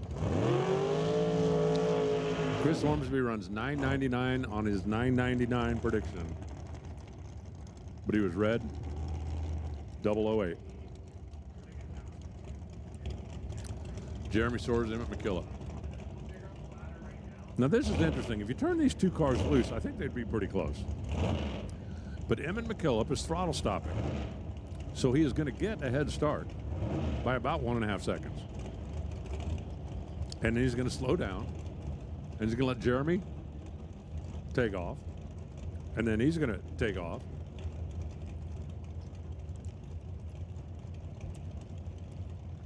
I mean, Jeremy knows what he's doing, but it's still, it's a deal when you're sitting in the car, the picture is supposed to look like this in your brain. And for at least a moment, the picture is going to look really wacky. Really wacky.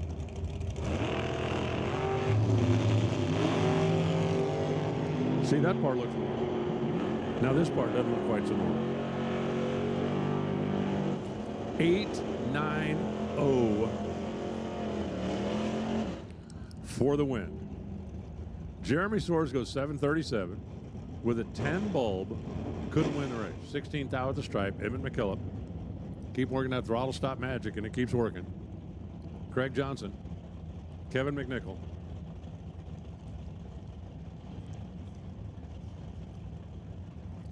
The JCE and BC Scale Company wagon. And the Rad Torque Chevy 2.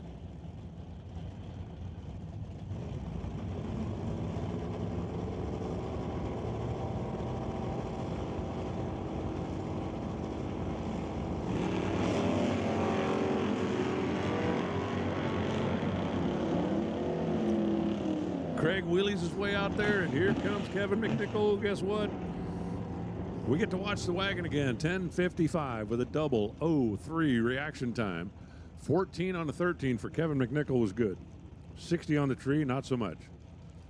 Combo cars, come on down. Stock, super stock, combo, come on down. Stock, super stock. Javon Breyer, Curtis Munson. Coming at you right here. Again, about a bulb. That's about a bulb. That's a green bulb. That's a green bulb. Both of them got a green bulb on the tree, but only one of them gets a green bulb on the scoreboard. And that one is going to be Javon. 1075 on the 1068. Had some room. 10 on the tree. Munson missed it. When you look at the numbers down there, 1075 at 108 miles an hour, you know that he backed her down because he was way out in front. Everybody who ran round 3 of Sportsman, we will have to rerun because the I ladder realized that after they ran. I apologize. I was trying to fix the Sportsman ladder because now we have to. there was 6 cars. I'm just working on Okay. Hey, listen up in the pits. Attention in the pits. Sportsman, listen up. The third round of Sportsman, the entire round is going to be rerun. There was a glitch in the ladder, and the entire third round of Sportsman is going to be rerun. That's what happens when you bring in a moron announcer from the States. He can't even get a ladder right. But Sportsman, apologies. We know that you guys all came here. You wanted a fair shake. You wanted a fair deal, and that's what we want to give you. So there was a problem with the ladder.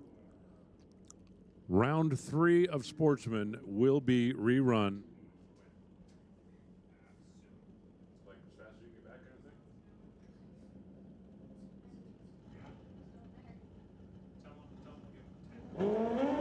Sportsman, we're going to be calling that round in 10 minutes. So if you started loading up or if you need to cool off, get them ready to go again. We're going to be calling you up here in 10 minutes, but that third round will be rerun. And apologies from the tower. Steve Campbell and Corey Craig, this is for the trophy. First one of the day, first final round. The two motorcycles coming at you. The Busa over on the right side they call Black Lightning. 789 is the dial. The stretched out no bar bike. Steve Campbell in the left side. The old school pro stock style machine. They're in, they're set, they're ready. Left lane leaves first. Right lane, chase. Corey Craig tucked in behind the fairing. Look at Steve Campbell looking over his shoulder. He said, "You're not going to catch me," and he didn't. Congratulations, Steve Campbell. That's a big win. 12 on the tree, put him in the driver's seat. You could see from here at about 800, 900 feet, Steve Campbell was looking over his shoulder going, "Where is he?" And the answer was, he ain't there. Missed the tree, paid for it down at the other end. Congratulations, Team Campbell. 0-12 on the tree, easing off on the stripe.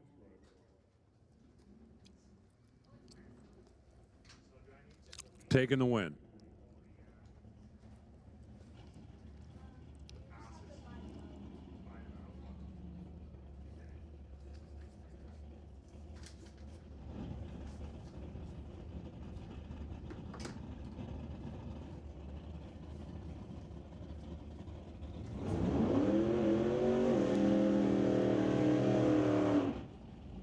And here comes Hot Rod.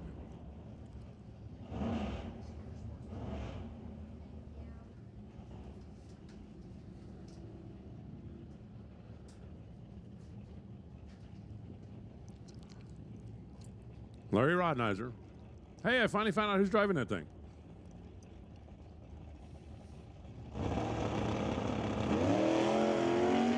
Got the solo run here.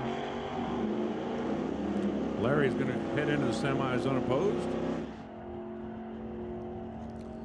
9:44 for the win with nobody in the other lane.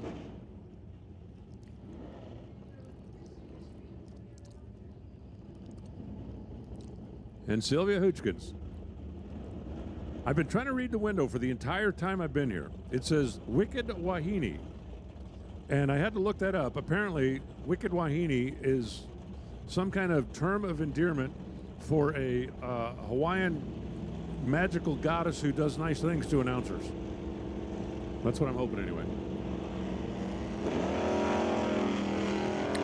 She's off and running a Mustang. Rob Hodgson trying to chase her down to the Dodge. Finish line, win light. How about Sylvia, the Wicked Wahine? And that was a 2-2-2 for 1-1-1. Sylvia is going to race for the trophy later on today. Stock, Super Stock Combo, and Super Street, come on back. Stock, Super Stock, and Super Street, come on back. We're not quite to gas and go time, but we're getting pretty darn close. Barry Patterson, Jamie Roth. Whoever wins this is going to come back and run Larry.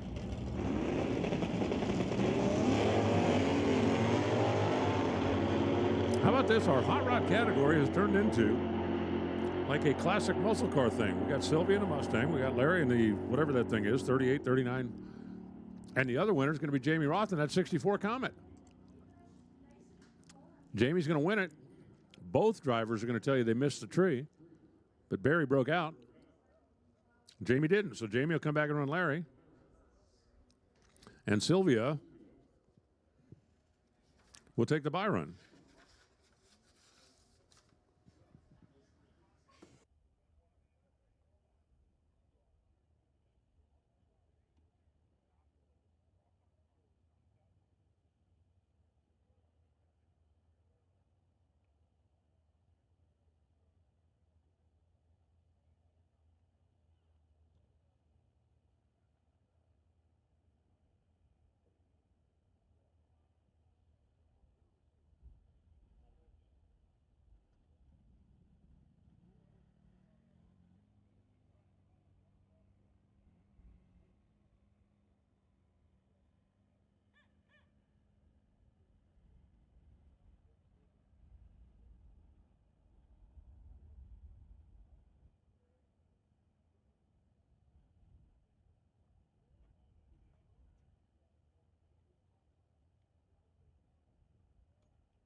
So let's see. Stock, super stock. We're down to our semis. We've got you on the way. I hope.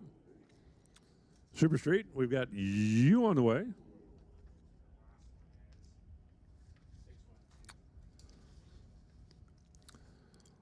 Super gas. We're down to the final. Super comp. We're down to the final. Man, we are rocking right along here. Grateful for every one of you. Grateful for all the cooperation of the racers, especially those of you that have been doubling up, running in 2 different classes and hustling back around, getting ready to go when it was time to go. All right, Sportsman, round 3. Let's go ahead and head back this way, please. Again, that round is going to be completely rerun. There was a problem with the ladder.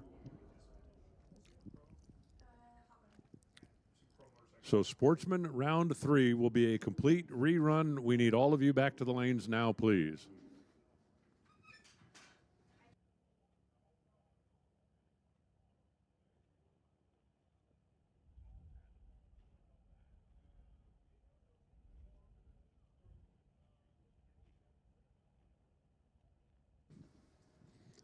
Our target for the alcohol final is about 4:30 is what we're hoping to do there.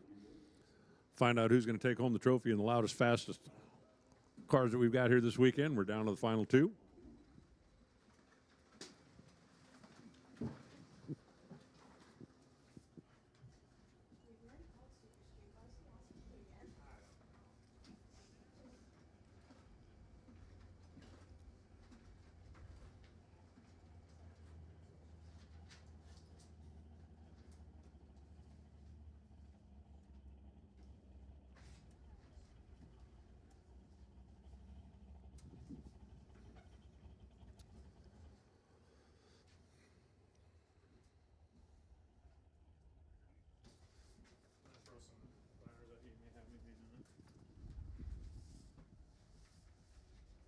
Pile for Shelly.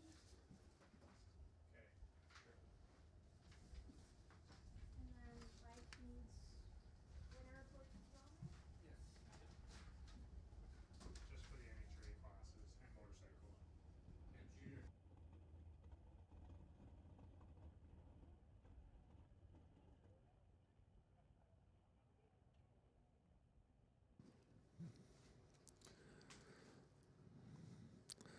Motorcycles should be here. Stock, super stock, and super street. You should also be here. Super gas and super comp. You are on a really short standby. Really short standby.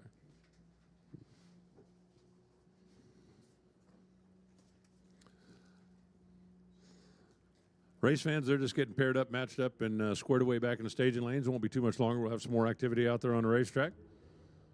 Again, really appreciate everybody that came out this weekend. It's been a fun one. We're still a long ways from finished. Well, we're not that far from finished.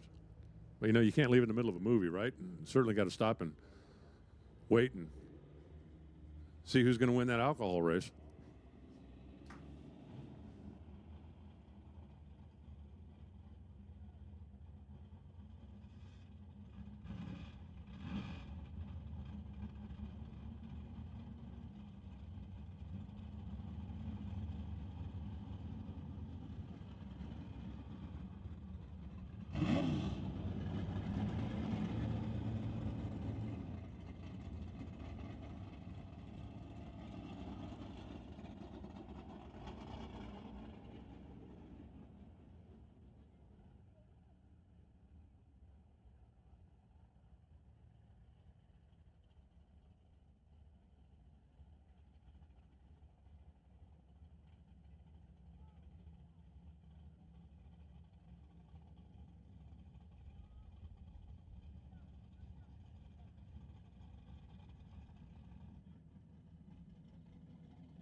Right on, right on. I got my stock, super stock semis here.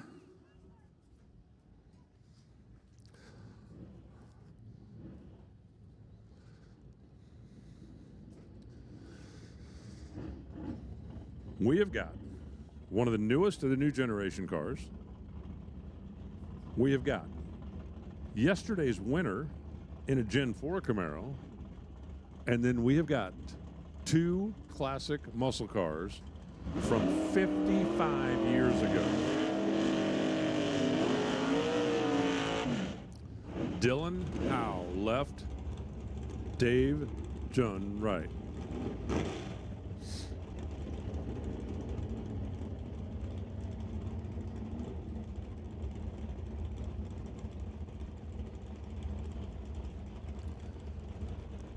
Handicap is almost a full tree. Yesterday's winner in the green machine, going to be off the starting line first, and then Dylan have a lot of ground to make up, but he has got a whole lot of car to try to make up ground with. They are both away on the green. Dave is out there. Look how fast Dylan is catching him. Oh, Dylan looks like he's already pulled up on him. Dylan drops the nose, takes the win. 9:15 on the 9:05 with an 0:11 reaction time. So Dylan, the fastest car, is going to come back and race either Alf Weeb in that classic 455 4-speed Buick or Clarence Bidniak in that classic 440 6-pack Plymouth Roadrunner. The Buick leaves first. When you got a vinyl top on one side and an air grabber hood on the other, can't go wrong. When you got a clutch car on one side, a 6-pack car on the other, can't go wrong. Oh, red light. Alf let the clutch out too soon. So it'll be Clarence. It'll be Dylan. It'll be the final round, 10:35. 125 miles an hour. Alf goes 10:67, but he let the clutch out 0.04 of a second too soon. So how crazy is this? The only 2 cars that ran 1 second under the index in qualifying are going to run for the trophy. Clarence Bidniak was the number 1 qualifier. Dylan was the number 2 qualifier. But remember, stock, super stock, it's not based on performance once you get into eliminations. It's dial them in and turn them loose. But we still end up with a 1 and 2 qualifier. Would you decide to quit yelling at me and just start writing me little cute Post-it notes? Super Gas, your turn. Come on down. Super Gas. To the lanes. I don't want to interrupt you. What? I don't like interrupting you. Oh, come on. You'll never get along in this business. The one thing I like about the sportsman classes, they're also nice.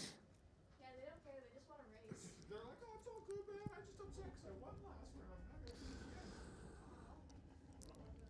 Super Gas, come on down. Need you to the lanes, please.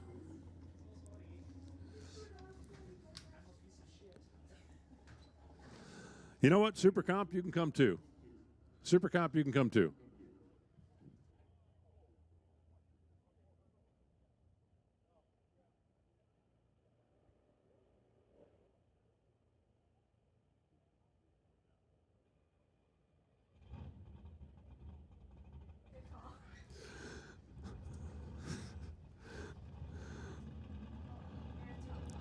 Top Comp, you can go ahead and come down as well. Top Comp.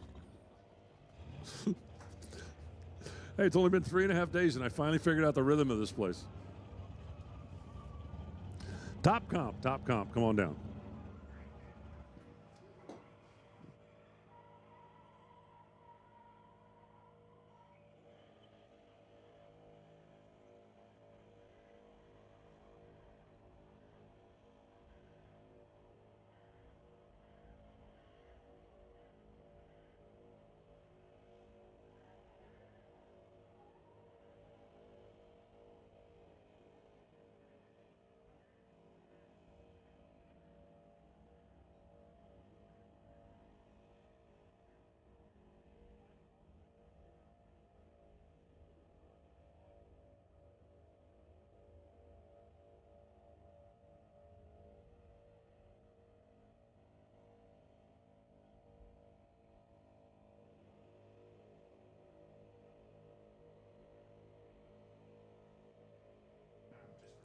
Super Gas, Super Comp, Top Comp.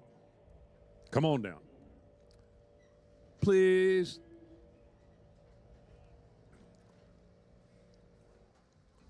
How many times have you raced Martin?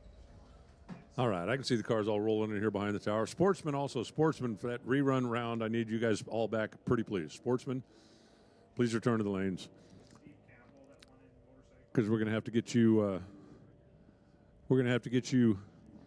re-racked to try to get that round caught up someplace. So.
Hey, listen up out there, especially Bill Wells. Listen up out there. Bill Wells, we need you in the staging lanes. Bill Wells, this is your personal invite to the lanes. Bill Wells, come on down.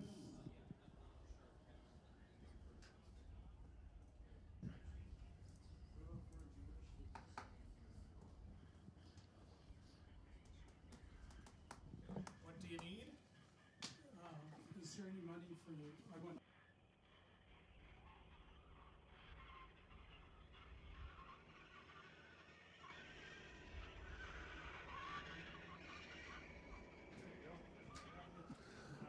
Five cars left in Super Street. They're getting ready to roll under the bridge just as soon as we put the tractor back in its hiding spot.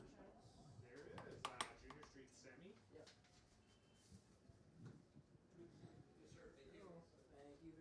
No worries.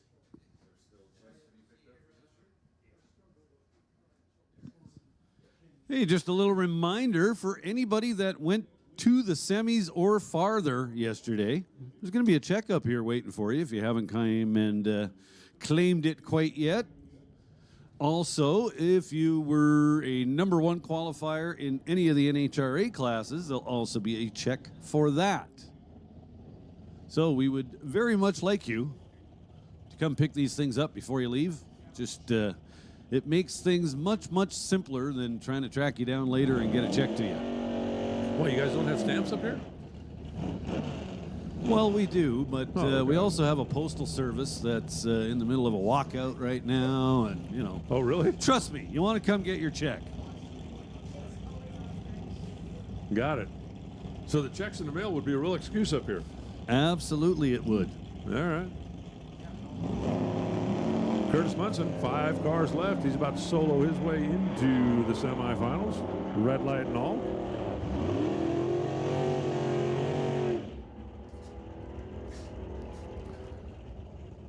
1093 on the scoreboard, and that makes it official. Dan Parsons and Zach Rice coming up now. This one is big. 2 for 1. Winner goes straight to the final. And you get to pass, go, and collect $200. Or whatever it is, 75 cents.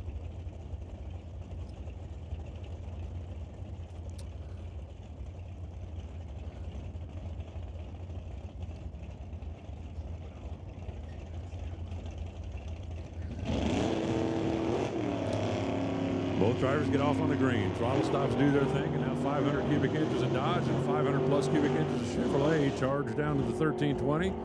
There's your winner. 1089 for the breakout by 0.003 of a second. Parsons is going to run for the trophy.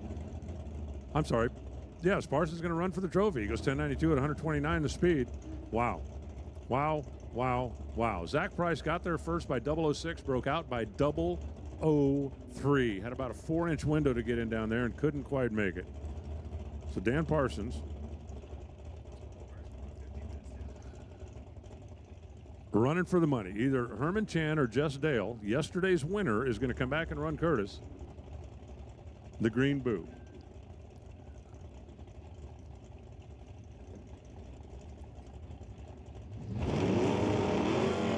And they're going to figure it out down there. The Dodge drops back, but that thing's got a monster Mopar under the hood trying to push a little Chevrolet out, and 10.908 to win it. Both drivers missing the tree. Ain't nobody making the honor roll for that light. But Jess Dale, who yesterday said it was just my day, everything I did seemed to work, keeps it going and makes it to the semis. Alcohol cars, Kim Parker, Sean Cowie, this is your 15-minute call. It's kind of like, you know, the alarm just went off and you can hit snooze. And race fans, that gives you the heads up as well. We're going to be getting them into the lanes in about 15 minutes.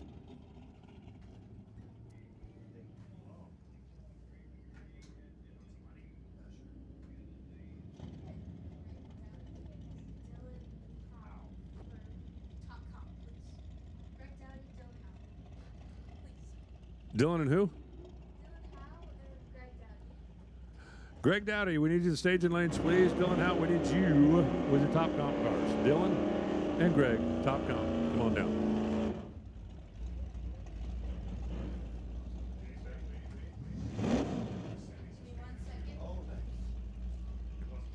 So it looks like we've got Sportsman reruns rolling in now. Veronica Hodgson and Eric Hansen. Couple little Mopar A-bodies. Eric in the right lane dialed 1226. Veronica over here dialed 1188.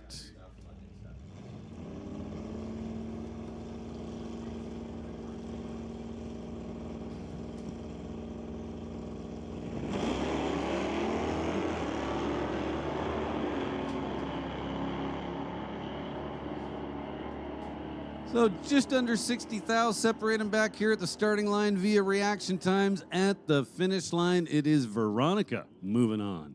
How about 1192 on the 1188 dial? It's actually Eric Hansen to the stripe first by 11 thousandths of a second. But in doing so, puts himself under. He was behind on the starting line, and that's hard to fix.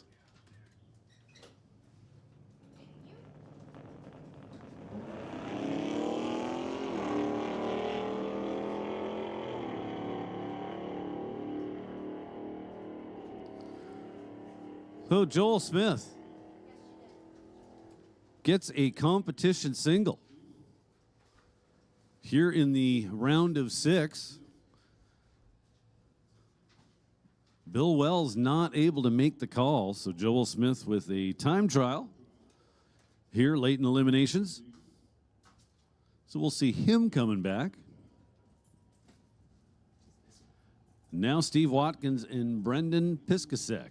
Piskacek. I actually asked him how to properly pronounce his name yesterday.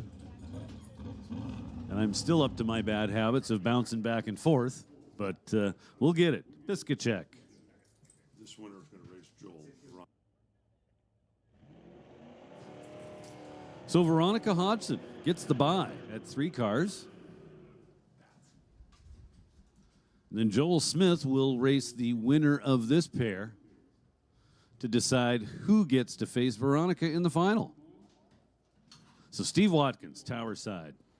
Brendan Piskacek in the Lordco lane for Buick Racing and Motoring Canada with Thomas. 1326, Little Mustang will leave first. The slightly bigger Mustang, I guess, will leave second. Brendan's your winner. Watkins turns it red by 33 thousandths. Piskacek will come back and face Joel Smith to potentially go to the final round and race Veronica Hodgson. So we're down to 3 cars in Sportsman.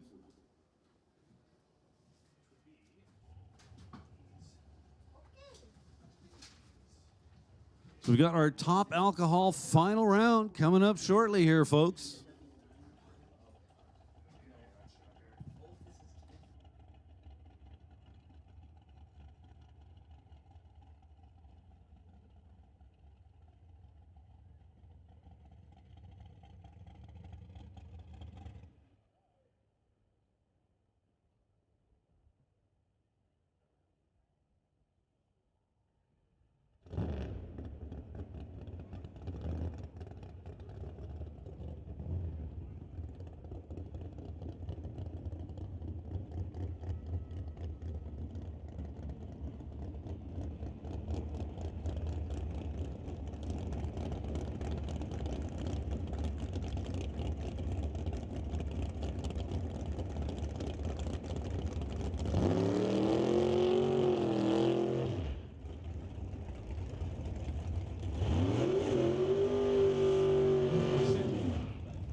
Final round for Super Gas. Here we go.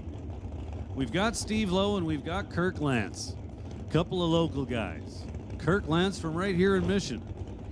Lance in the right lane. Behind the wheel of that very pretty Camaro Roadster. Steve Lowe over here tower side. In his full-bodied 92 Firebird.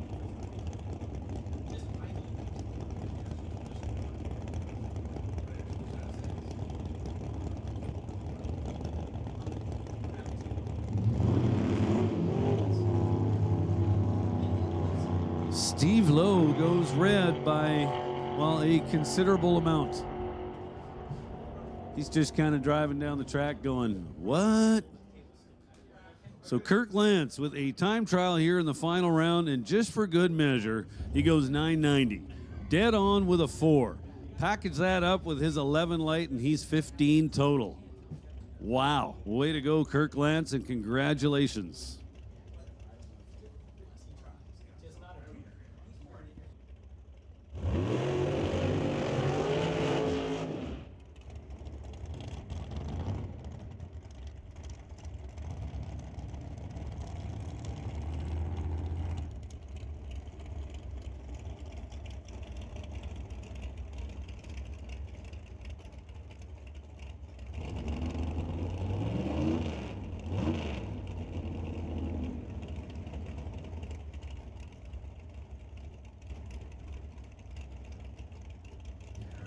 Hey, listen up out there in the pits. Juniors, we need our juniors back to the staging lanes. Juniors, come on down. Juniors, this is your call to the staging lanes. And with that, we're going to put Pro Bracket on standby.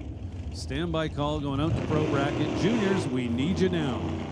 Final round in Super Comp. Just 5 thou separate them in the reaction time department. Here comes that finish line, and it says Tony Arthur. How about 891? 179 miles an hour, getting there 18 thou ahead of an 892. So just 5 thou separate them on the starting line. Arthur with the better light and the better light at the finish line. The win light, that's the one you really want. So congratulations, Tony Arthur.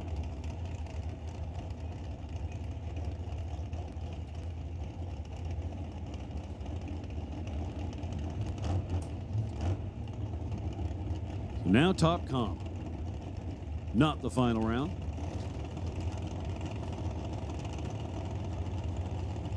Looks like it would be the semifinal round. Or sorry, quarterfinal round. Pro bracket, pro bracket. We need pro bracket to the staging lanes. Pro bracket, come on down. So Justin Bond and Adam DeYoung. Couple of local guys. Justin Bond taking a weekend off of his full-time job. So Bond leaves and then just goes kind of silent. Oh, he turned it red. Well, that would explain that. So Adam DeYoung was there for the taking. 117 on the tree. Went dead on with an 8, just for good measure, though. So Adam DeYoung going to the final round. He'll get the bye at 3 cars. Nice. Sure his dad, John, will be happy with that. Now Dylan Howe and Daryl Baker. Daryl Baker, tower side. Dialed in at 5:04. Dylan Howe dials 4 seconds flat.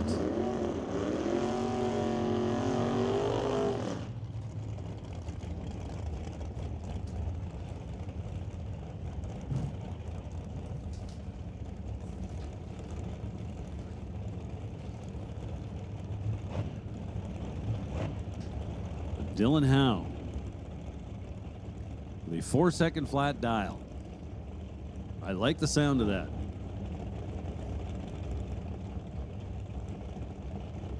Baker in the S10 pickup truck. Both cars slowly making their way to the beams. Dylan Howe lights the pre-stage bulb.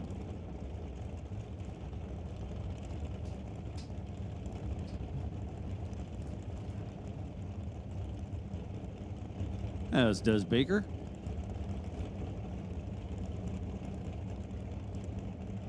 There's 3 bulbs, there's 4. Wow. Daryl Baker gets it done. How about 009, then 2 above the 504 dial, getting to the stripe first by 2 thousandths of a second. Dylan Howe at 180 miles an hour, winds up 403 on the 4 flat dial.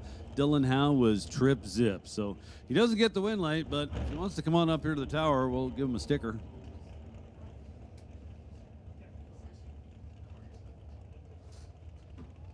Now Greg Dowdy.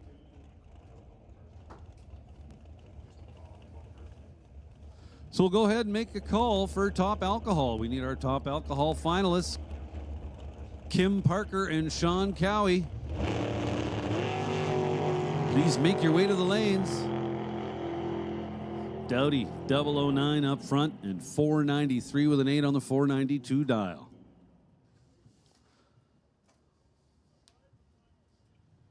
That's going to be your final matchup, or your next round matchup. So Daryl Baker will face Greg Dowdy. And what's the guy's name in the purple pickup? He's going to have the bye.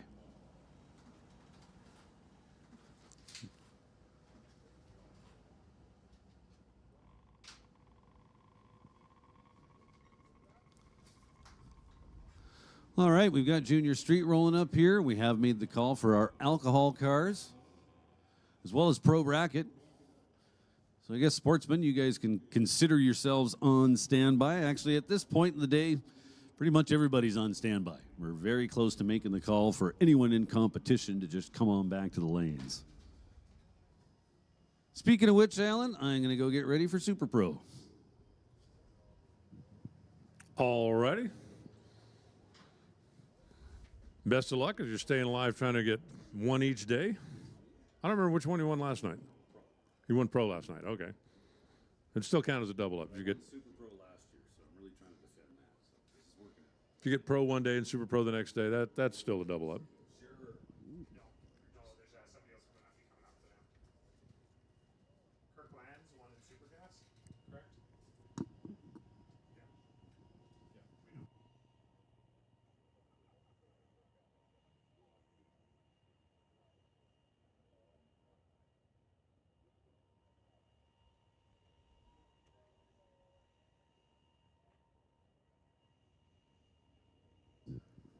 So our junior street final round.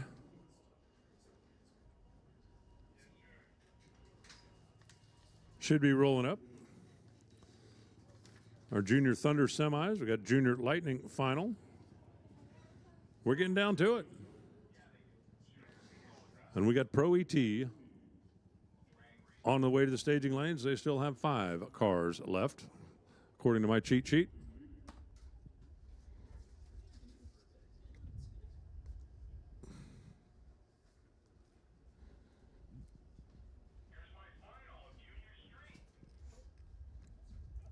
And here comes the aforementioned junior street final round.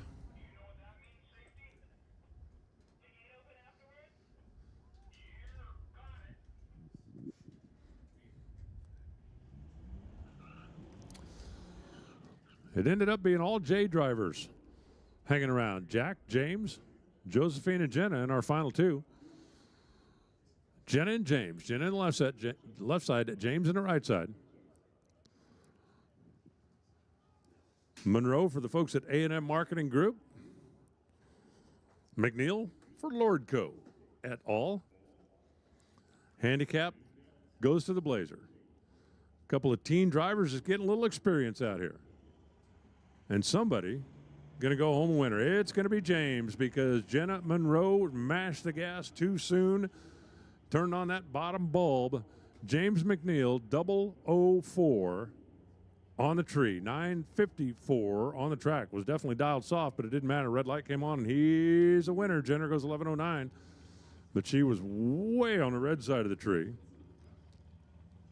And congratulations, James and Lordco and the entire McNeil team for picking up the junior street win.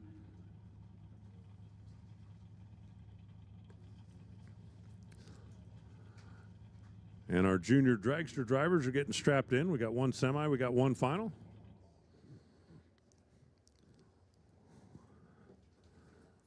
We got Pro ET getting matched up back there in the staging lanes. Sportsman and Super Pro going to be following, I do believe, closely behind.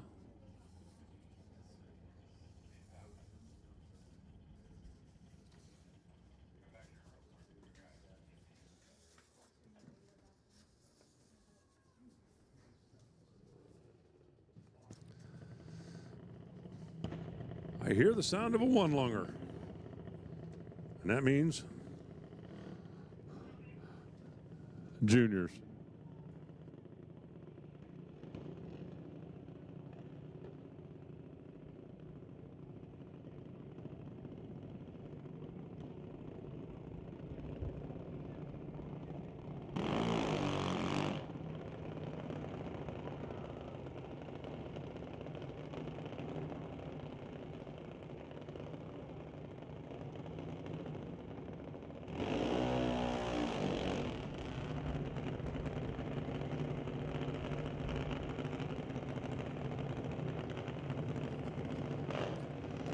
Junior Thunder. Can I play Thunderstruck? No. Thunder. Thunder. No, because, you know, we're on a live stream, and, you know, if you play copywritten music on a live stream, then they get all wadded up about that. So that would be like the perfect song for Junior Thunder. Hunter and Cadence both dialed 890. And check this out. Kara's got the solo, and she is in a 13-second car.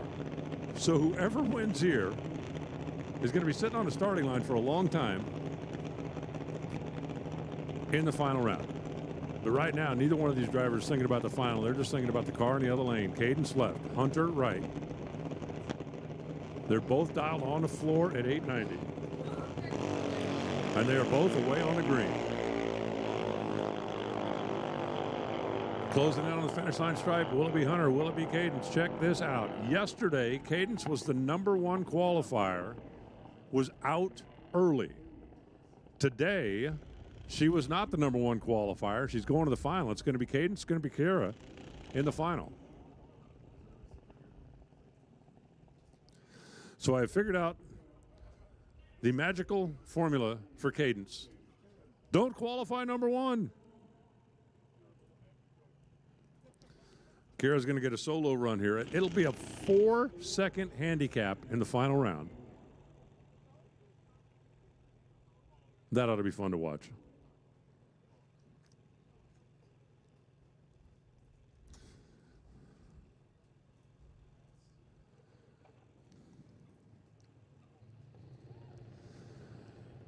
Kira eases up into the beam as I can hear the Junior Lightning final round firing up and pulling under the bridge.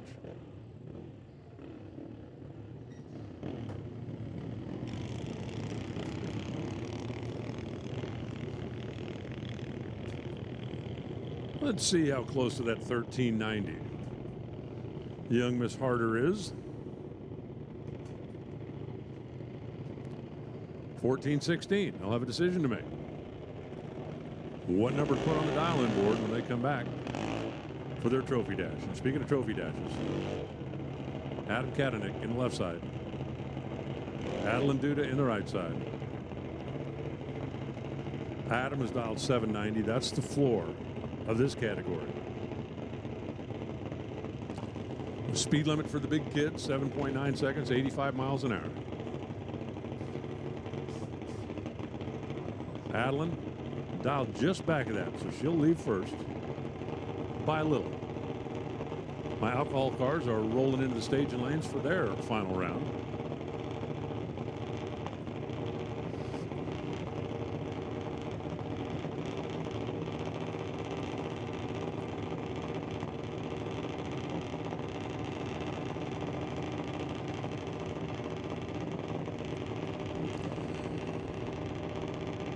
With a trophy at the finish line, it's Adam on the left side, it's Adeline in the right. They're in.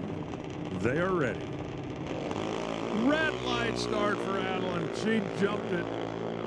And Adam Katanick is going to get the trophy. 784, 71 miles an hour. That's a fast little hot rod out there. It's going to be an 801 coming up for Adeline, but that red light is the end of the day. Adam Katanick taking home the gold.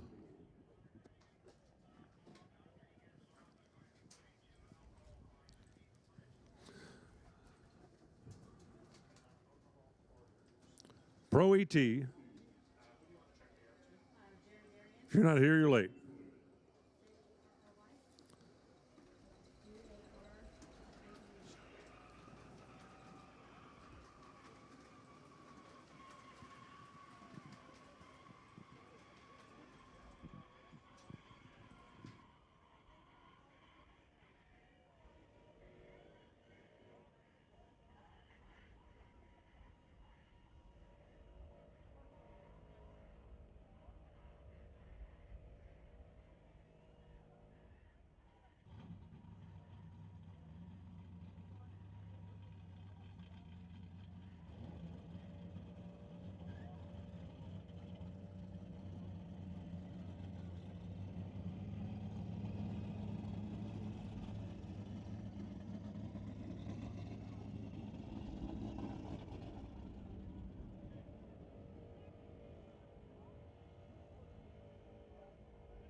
Hey, listen up in the pits. Attention in the pits. Sportsman, come on down. We've got 3 cars left.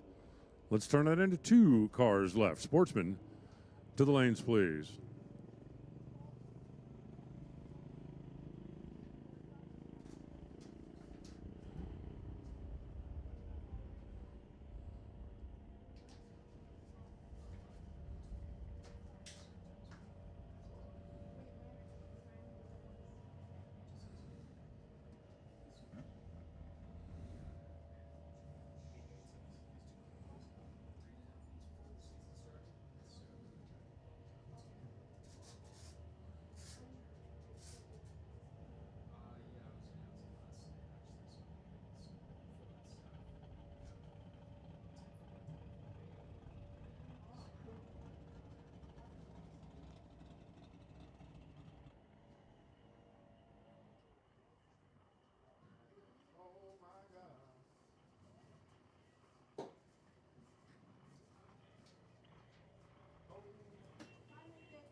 app and I tried. Yeah, it's right here. Top. It must be just a filter.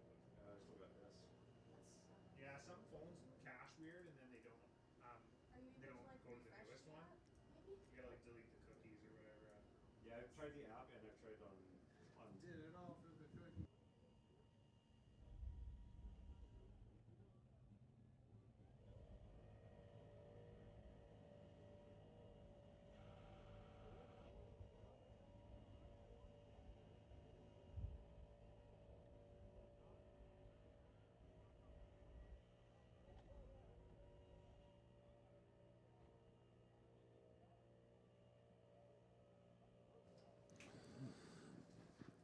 Hopefully, pro is there. Sportsman, come on down. Alcohol cars rolling, right? Right.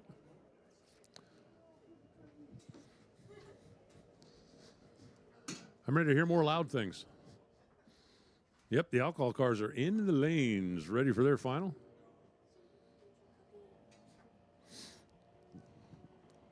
We're getting there. We're getting there.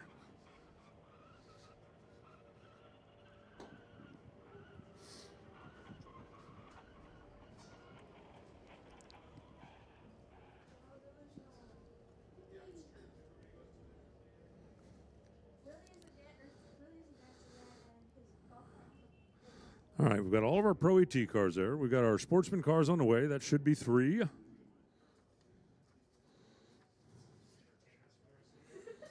Still got 5 left in Super Pro, 3 in Hot Rod. And we can bring those Super Pro cars. Come on down. Oh, attention in the pit. Super Pro. Come on down.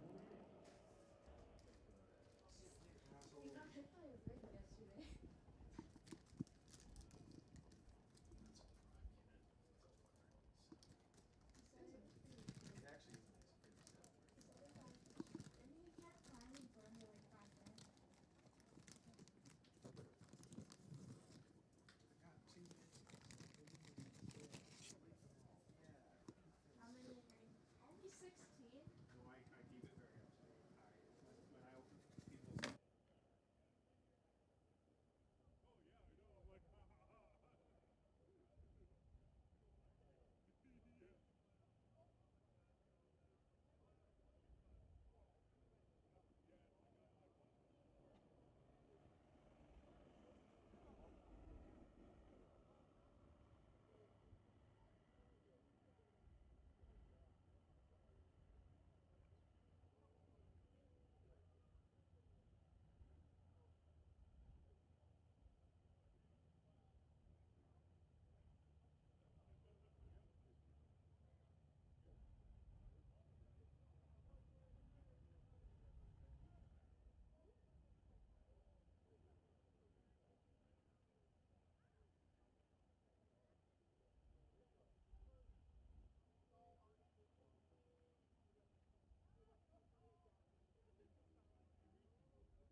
Hey, Hot Rod, your turn for a special invitation. Hot Rod, come on down. Especially when I say attention to So we've got Pro, we got Sportsman, we got Super Pro, we got Hot Rod, all either in or making their way into the lanes. Hey, you know what? As long as we're at it, I'm gonna go ahead and make a command decision. Stock, Super Stock, you can come down too. That is a final round. Stock, Super Stock finalists, when you're ready, you can come on down.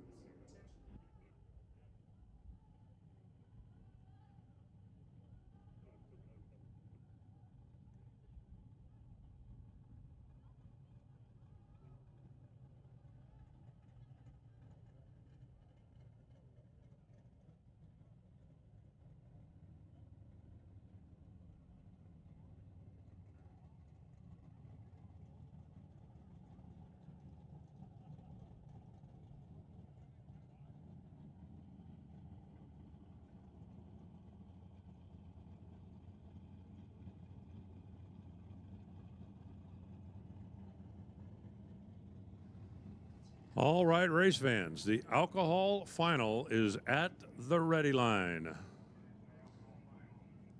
How many of you guys had this on your mission bingo card? The number 1 qualifier and the number 7 qualifier in the final round. I think there were a lot of people out there yesterday after watching qualifying that figured Sean Cowie's the man to beat. I'm not sure how many people after watching qualifying yesterday figured Kim Parker for being here. And I'm not telling you anything that Kim and Randy and everybody over there on that green team wouldn't tell you. In qualifying yesterday, there was something a little off. But they came up this morning when the Darien and Gristle car smoked the tires on the starting line. They kind of got away with one, but they made progress. And they came up in the next round. And they obviously have figured out what the problem was yesterday, running at 5.300. While Chris Demke was knocking a supercharger off of his car in the other lane. But they are now facing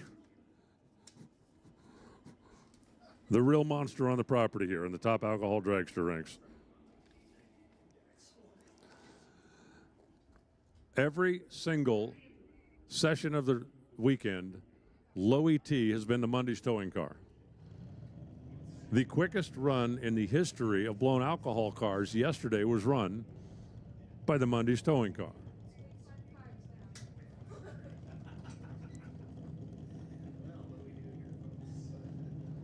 Sean Cowie, for more than 2 decades, has wanted to come to this racetrack with a number 1 on the wing. And this weekend, he got to do that in competition.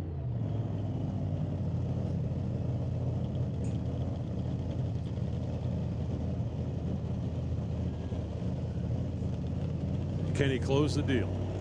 That's the question.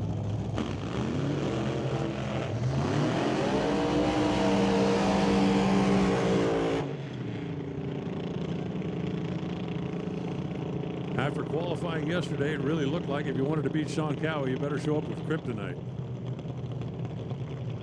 I'm not sure if the Parker team has got any, but if they do, now would be the time to break it out. If you're Kim and Randy Parker, and I'm talking about the Copeland team over there, XL Drywall and all of their helpers,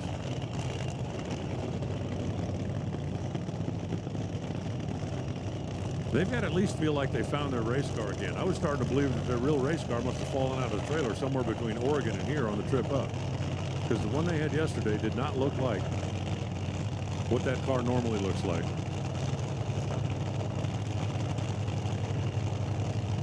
Out of Langley, BC, the reigning champion, Sean Cowie, trying to defend his home turf against the slowest qualifier in the field that has made her way to the final round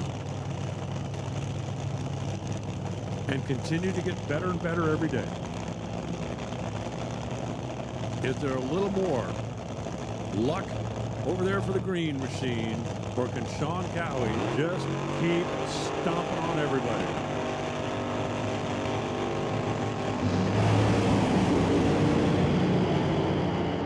Well, Kim Parker gave it a ride, but there is no stopping Sean Cowie on this day, on this track.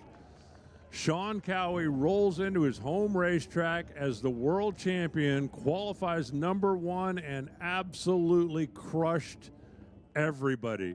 Congratulations to the team down there for all of the races they've won, for the championship they finally won, rolling in here on this day at their home racetrack with a dominating performance.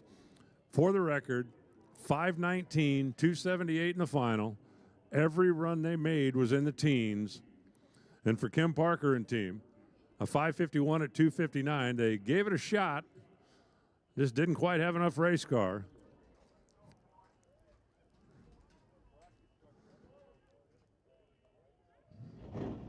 And for the Monday's towing team, congratulations, gang. I know how badly you guys wanted this one. Considering everything they've done, some people might think just another race win. Not when it's home. That's your World Championship team in the Black Z71, race fans. And they are also your champs here at the Titanium Strip.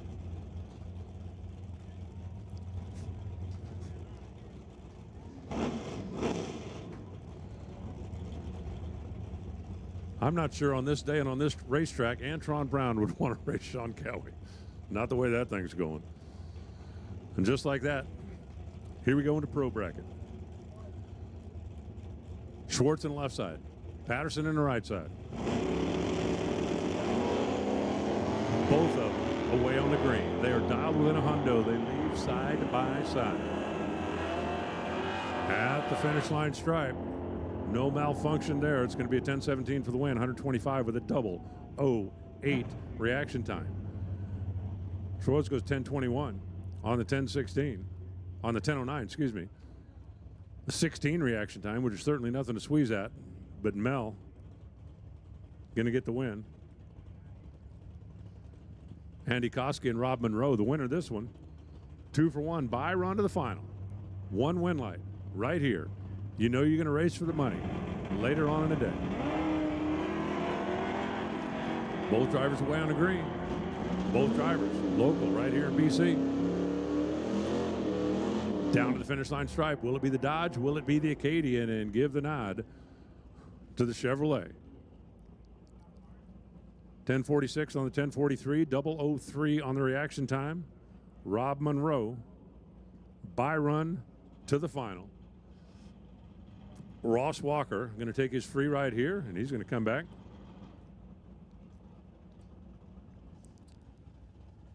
And run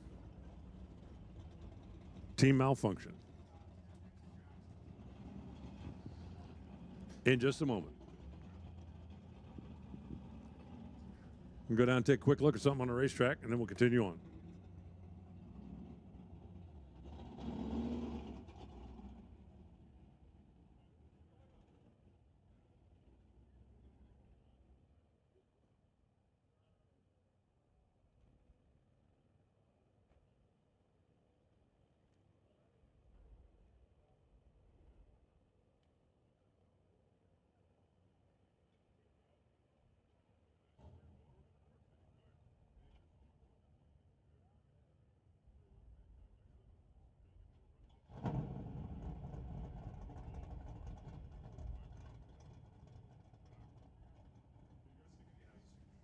Hey, Super Street, Super Street.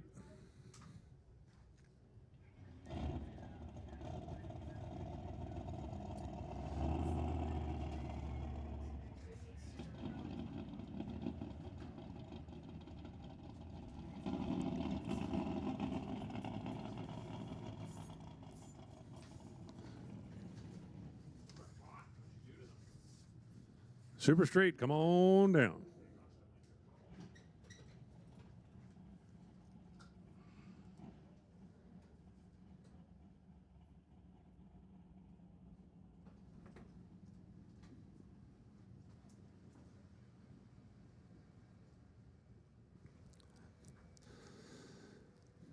Pro ET is here, Sportsman ET here, Super Pro here.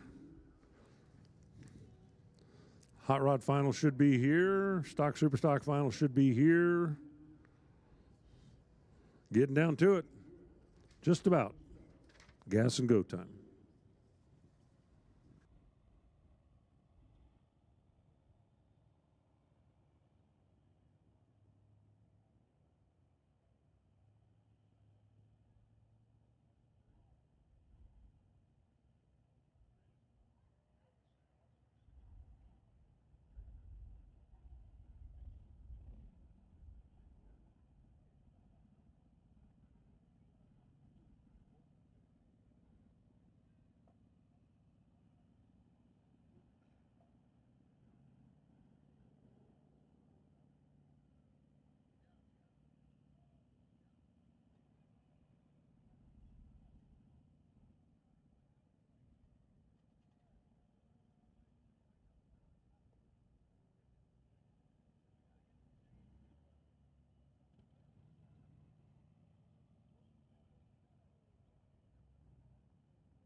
Hey, Junior Thunder, we're ready whenever you are.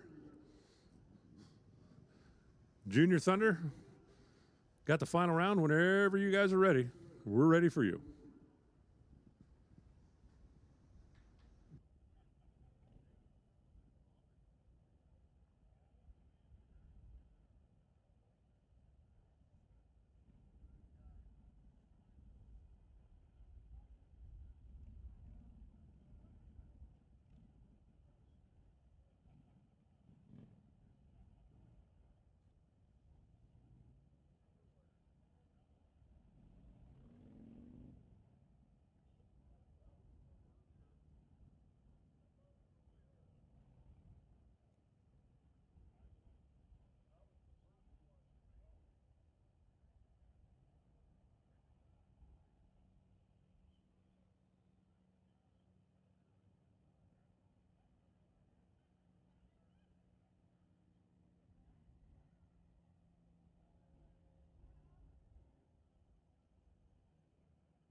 Well, I think they finally found the missing contact lens. That was the problem. Somebody down there lost a contact. They're afraid it was going to get run over and scratched, so we got that taken care of now.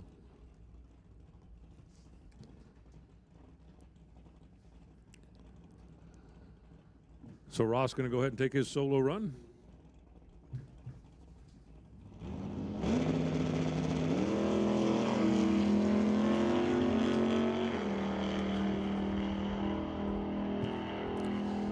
After sitting there waiting, he was able to concentrate on the Christmas tree and click bang 009.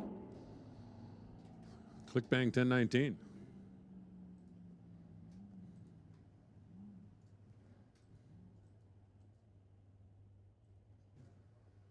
And that'll wrap up that.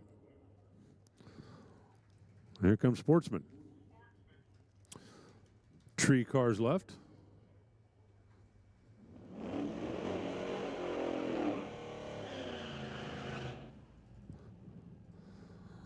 Brandon going to race Joel.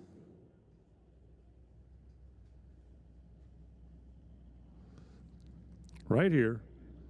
And the winner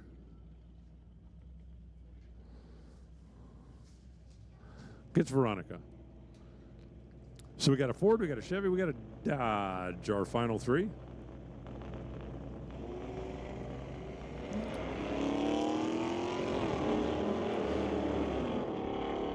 Brendan Piscatek trying to go back to back.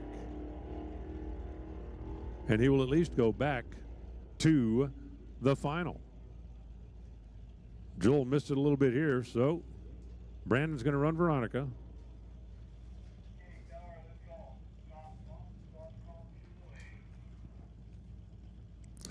Top comp, come on down.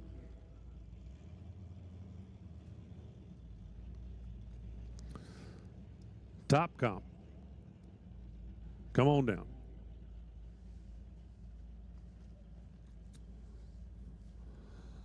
Veronica just takes the tree and backs up, and she is ready for the final round. Practice? I don't need no stinking practice.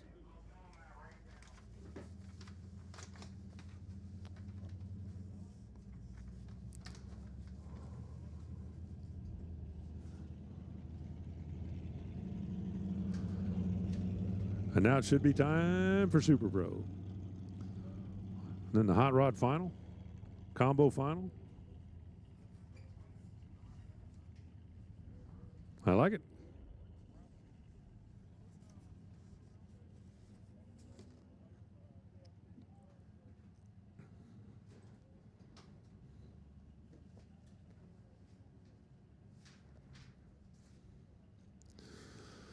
Looks like our Junior Thunder Final is back there as well.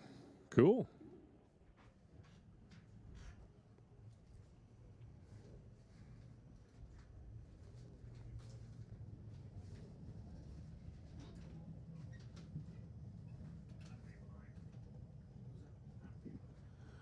Well, this is an interesting matchup. Both drivers won yesterday in their respective classes. Now, both drivers have been known to do a little double duty racing too, but somebody's going to go back to the final, or somebody's going to have a chance to go back to the final. That is, there are 5 cars left. Martin Rachel on the left, John Tabak in the right.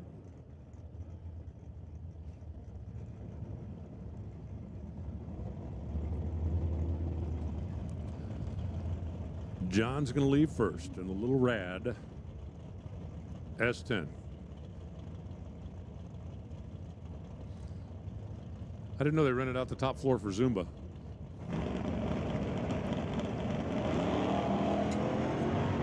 Red light. Martin by a couple of hundo. John gets another free ride. 10:49. 126.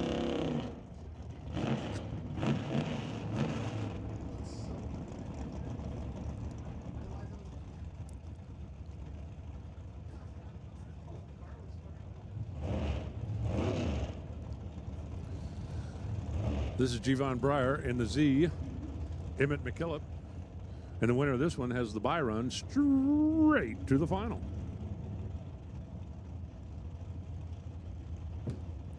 And then our favorite wheel stand and wagon will take the bye run this round.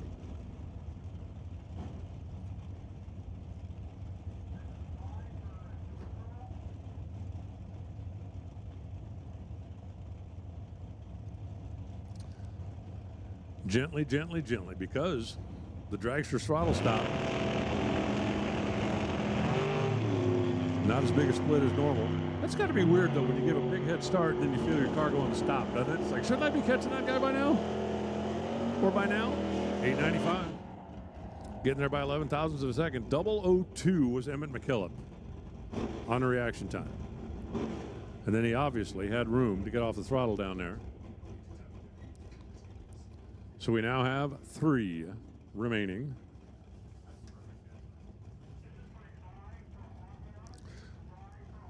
And we've got Hot Rod already pulling into the water.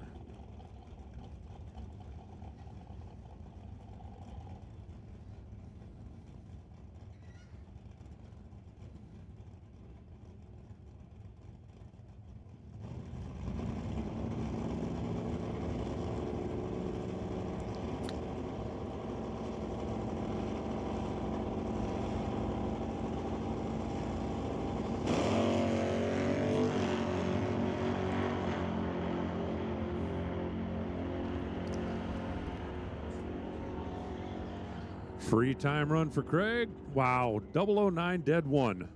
You might want to save that. Just throwing it out there. That'd be a good one to use when somebody's in the other lane. All right, here comes Sylvia. The wicked Wahina. That is like Hawaiian goddess of all things great and wonderful. Well, I don't want to make her mad at me.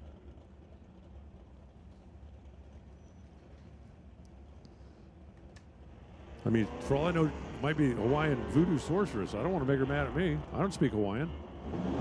I didn't realize till I got here I spoke Canadian. And live and learn. Sylvia takes her solo. She'll race in the final. 12:05.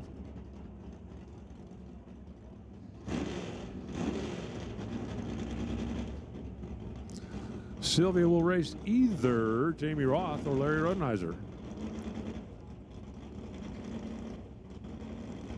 Will it be a classic mid-60s Ford battle? Or will the Yellow Monster sneak his way into the final? That thing's not only wild, it's fast. I'm telling you, it's fast.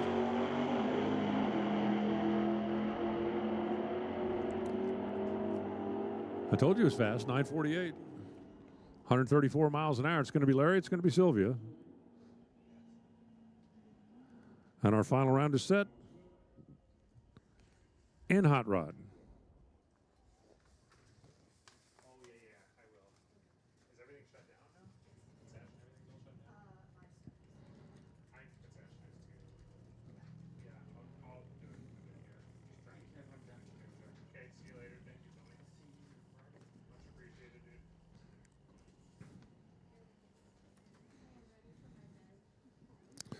We're there, right? Semis at least and everything? Yeah, we're in the final. Yeah. Except for Right on, right on, right on.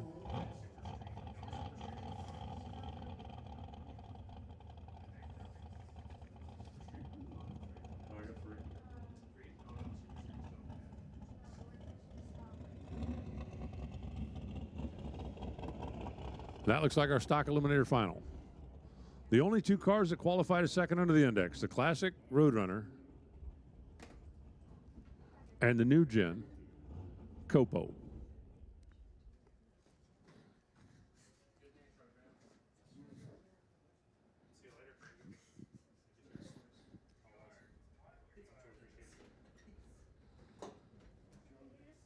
Oh, sorry, did you get back in your spot there?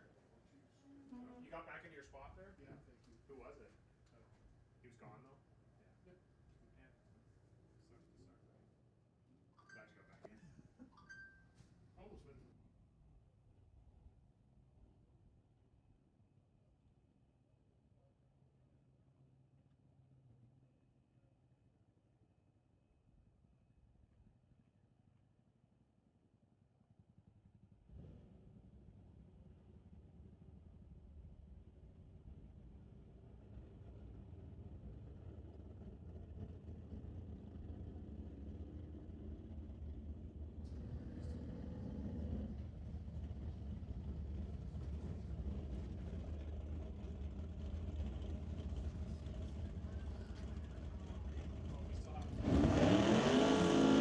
Dylan out.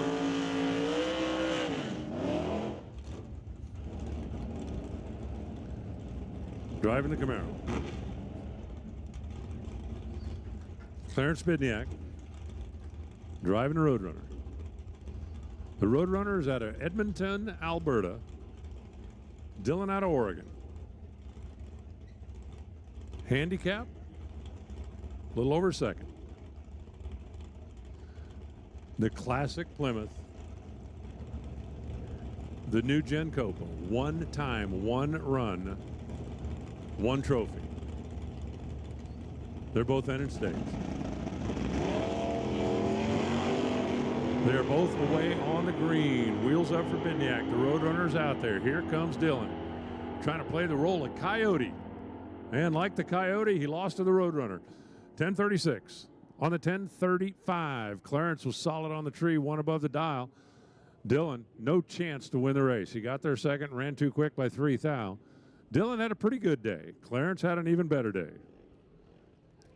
And the number one qualifier goes from the top of the sheet to the winner's circle. Congratulations, Clarence Bidniak.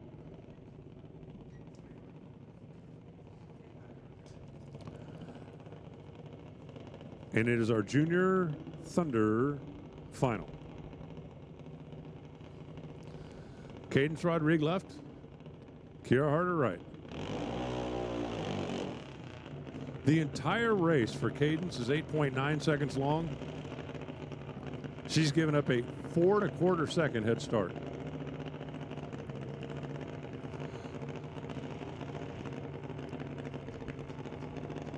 That's what I said, 5 1/4 second head start.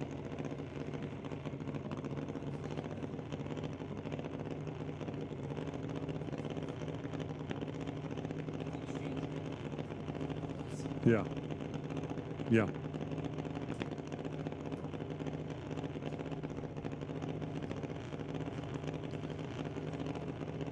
How crazy is it? You've got to give up a head start that is equal to better than half the time you're going to be racing. Talk about the tortoise and the hare.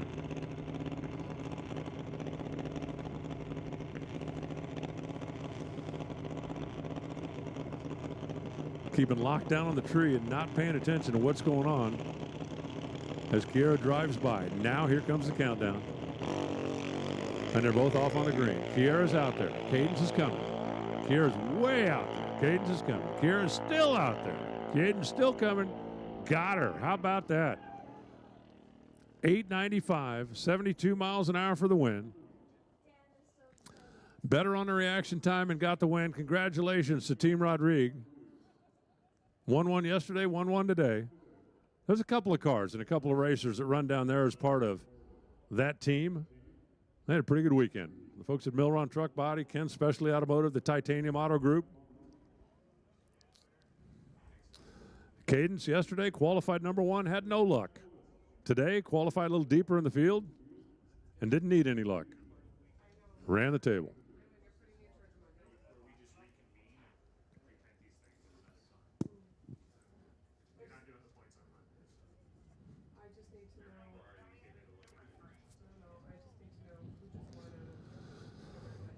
I believe they said Super Street. I've still got 3 of those left.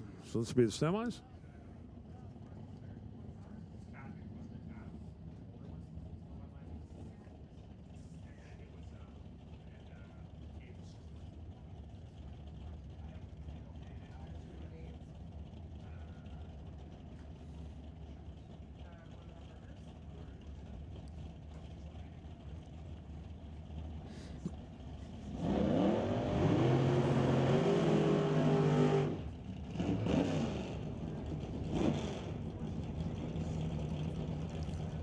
Curtis left, Jess right. Jess still alive for the back-to-back.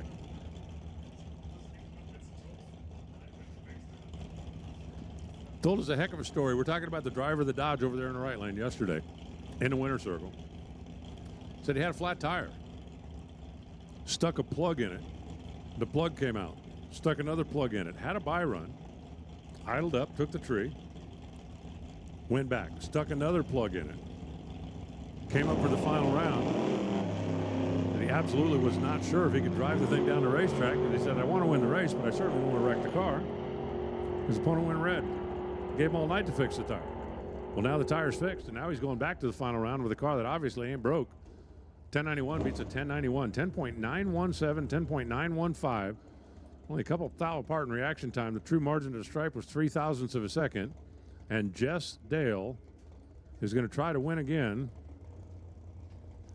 He's going to take on Dan Parsons after Dan takes his free ride.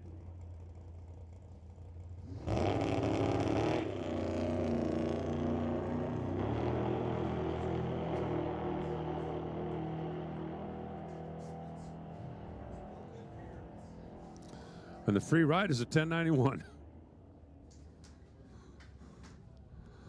Final round set in Super Street.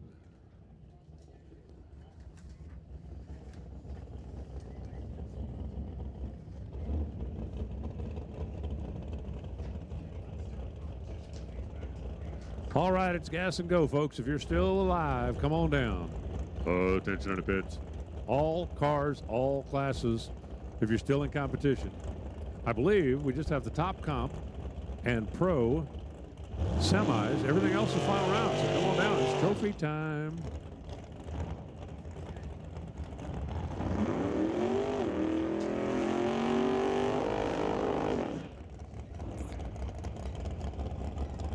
Greg Doty in the Rad Torque Systems machine. Actually works there. Daryl Baker, the S10.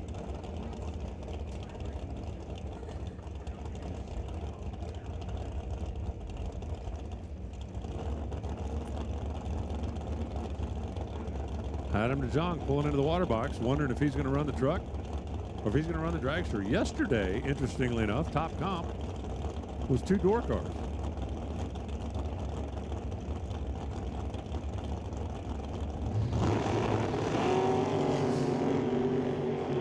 And today, the top comp final will be a dragster and a door car.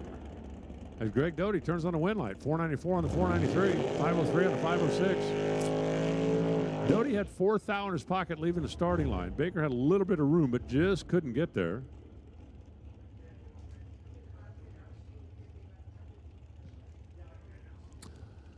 And now Adam DeJong will take his solo. And then our final will be officially set in top comp.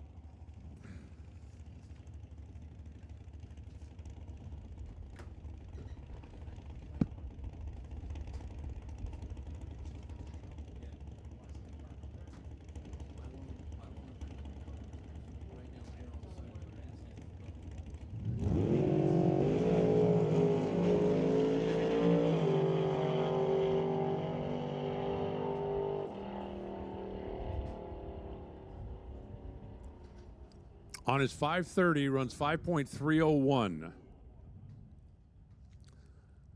tell you the same thing I've told a couple other people this weekend. Save that for when somebody's in the other lane. That final round is set. All right, if we've got our pro racers back there. Hey, what about a breakout package? Did they win though? Super Pro. They broke out. If you're still in competition, we need you. It's that simple. All cars, all categories. If you're still in, need you the lanes.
Rob Monroe. 3 cars left in pro. This will set Just on his own, why? I'm in the wrong database. the final round. No, I need it for Jones. You didn't give me for street. The delirium. It's real.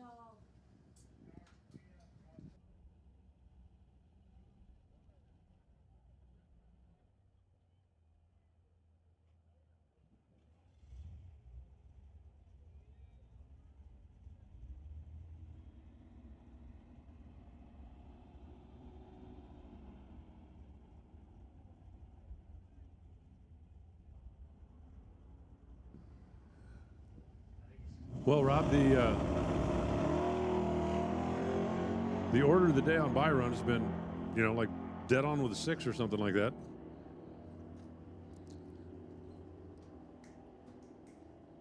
Well, it wasn't dead on with a 6, but he only missed by 8 thou. Missed on the bottom side, but only missed by 8 thou. Rob Monroe in the final.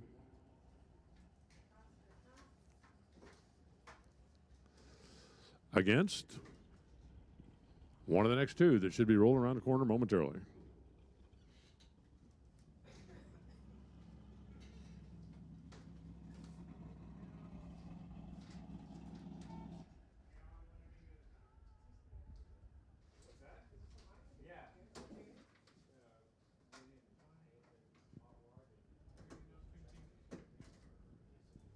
Yeah, are trucks ready for hot run and the other classes or not quite yet?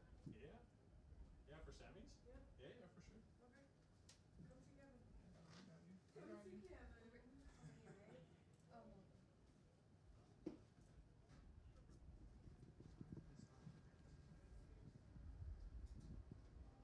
Well, I thought they were all down there. Sorry, just give me 2 seconds, Jamie. Yeah.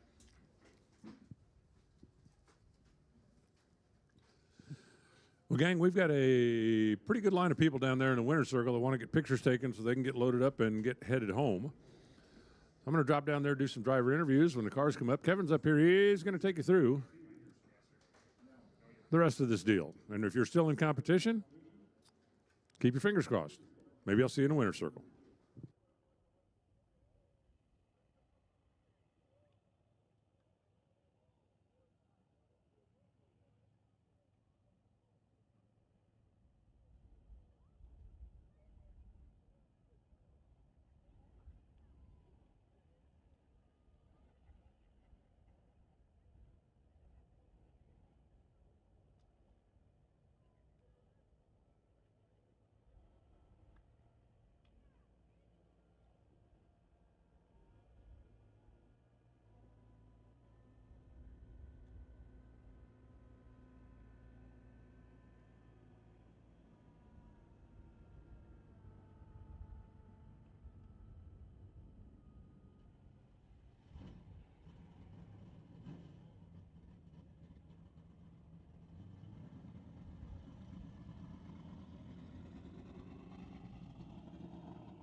Well, folks, we are back out here with our pro semi-final. We have Ross Walker in the left lane taking on Mal Patterson in the right lane. Ross dialed in with a 10-19. Mal with a 10-15. So we'll leave almost at the same time. A little bit of difference between the two of them, but not much. And the winner of this pair will move on into the final round, who will face against Mr. John Tabak. So John doing his best effort this weekend to avoid announcing as much as he can. Decided he wanted to go rounds both days. A little bit selfish if you ask me, but we are happy for him up here.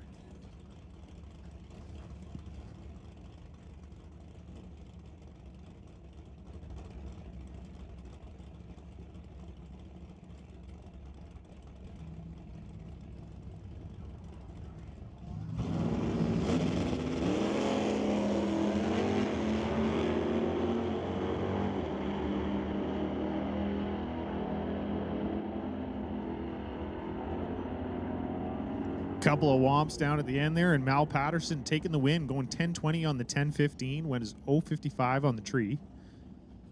Oh, I'm sorry, I was very incorrect. I feel slightly terrible now. I thought John had a bye into the final. Shows how much I paid attention today. So John is facing off against Craig Johnson in our semi-final here. John's going to give me a scolding for that one, for sure. Mr. Tabak dialed in with a 10-51. Taking on Craig Johnson, dialed in with 10-53.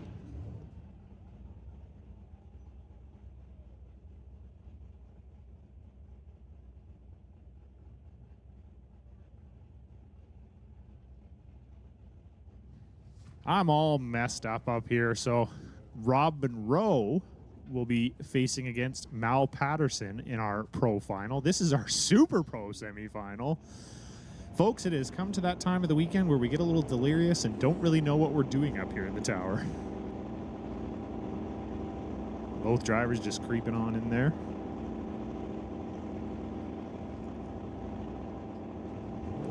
You know, I wish they would have talked to each other in the lanes and said, let's just go heads up here. Dialed the same, but no, they had to go two numbers apart. That's okay, though. And Craig Johnson will be moving on into the finals. John Tabak gonna have to settle with a semi-final finish today in Super Pro. Craig 10-54 on the 10-53, was 0-12 on the tree. John was a 0-25, went 10-50 on the 10-51, broke out.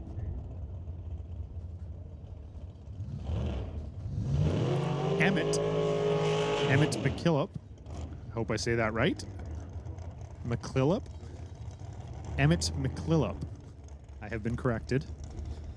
In the dragster, dialed in with an 890. Got the bye here.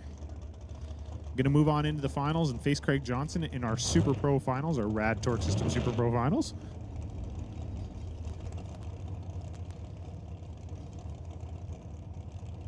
Emmett with the all black. Very few decals on it. Love the look. I'm a simple person, so brand new car apparently. Yeah, he's got to be happy with that. Going to a final round with a new car. Going 0-22 to the red, but does not matter because he's on a bye run.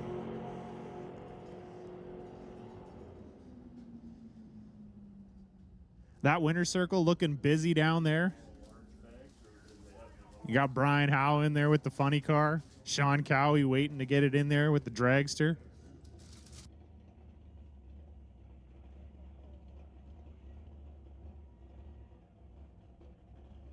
So Emmett was 891 on the 890. Bringing us into our Old Car Center Hot Rod Final. Sylvia Hoogstens in the little blue Mustang, dialed in with a 1207, taking on Larry Rodenheiser. Dialed with a 945. So Larry gonna have to sit around for about a second and a half, or 2.5 seconds, just over. Test his patience. which at this time of the weekend, I don't know how much patience we have left.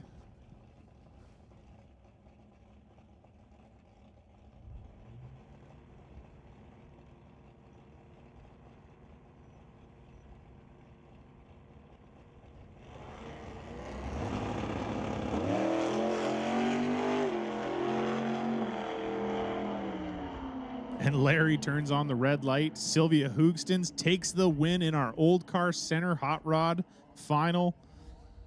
Sylvia cruising on down there, taking a little bit of a victory lap.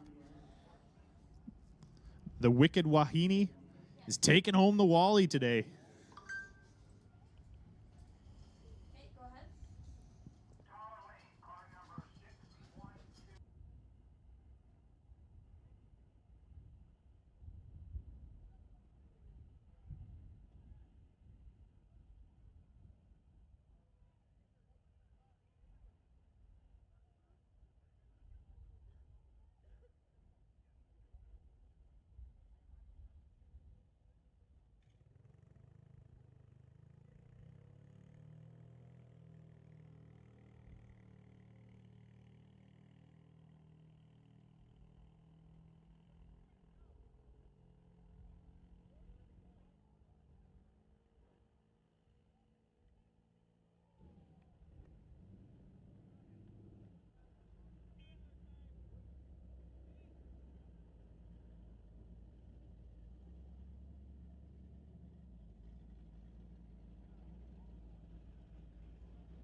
Coming up next air at you is our Vancouver Car Wrap Sportsman Final.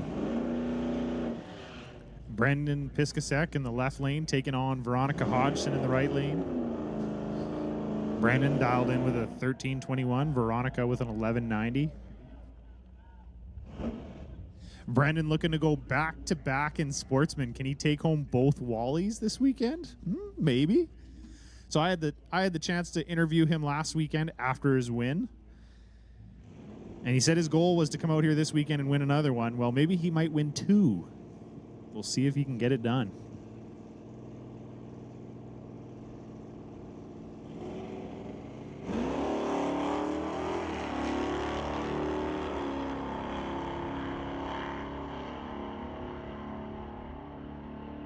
Veronica trying to chase down Brendan. And she does it. She gets there. Veronica going 1192 on the 1190. Brendan breaking out 1317 on the 1321. Veronica Hodgson is your Vancouver Car Wrap Sportsman champion this weekend. You know, she got to watch the Hot Rod Rob, as we call him. Veronica got to watch Hot Rod Rob, her husband, take home a Wally last weekend. So then Anna's just breaking things up here celebrating. So now Veronica gets to go, hey, you don't get to have all the fun. I'm taking home a Wally too.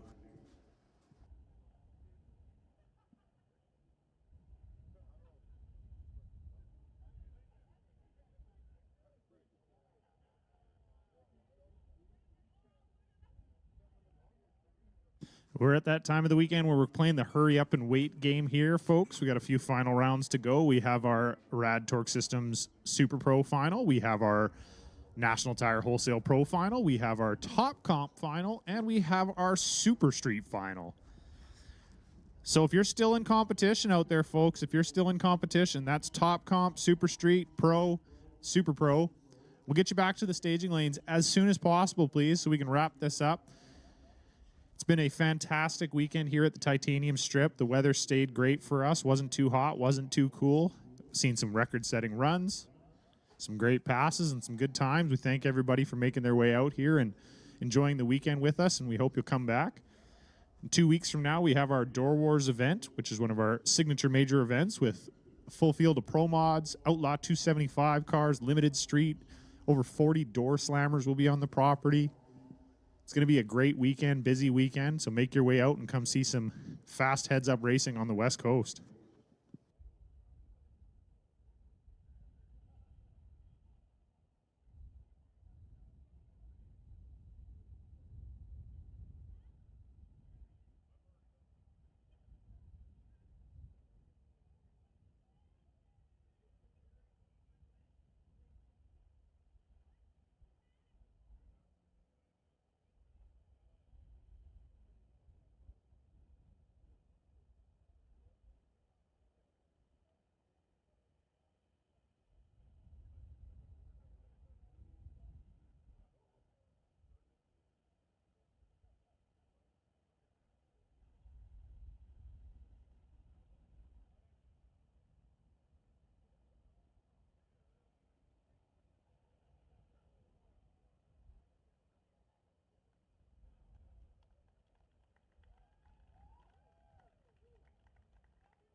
Attention in the pits out there. Going to make a call for all our finalists, please. All our finalists, we need you back to the lanes as soon as possible here. ASAP.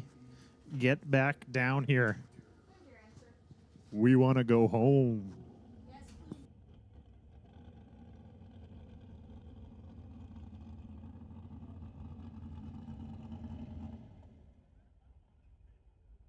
That's our pro final, super pro final, top comp, and super street final.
Mr. Mal Patterson, P651. Mal Patterson, we can use you back in the staging lanes, please. Your dance partner is here, and we are looking for you.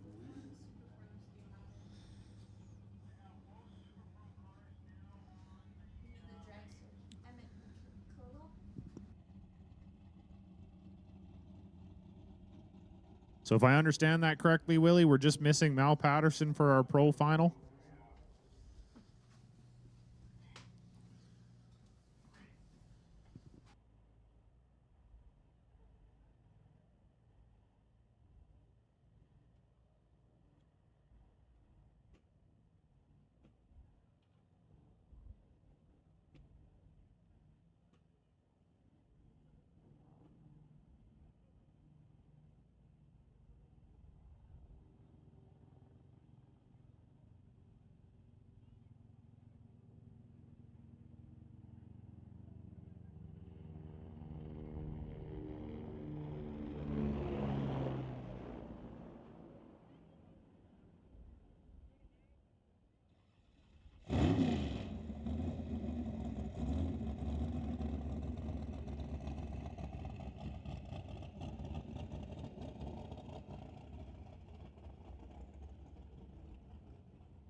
We have our top comp final coming at you. We got Mr. Greg Dowdy taking on Adam Wheelstand DeJong. An all mission final here. Both guys are local regular road racers at our track, so that's awesome to see. Adam, a normal competitor in our door slammer category, and Greg usually runs in our super pro category.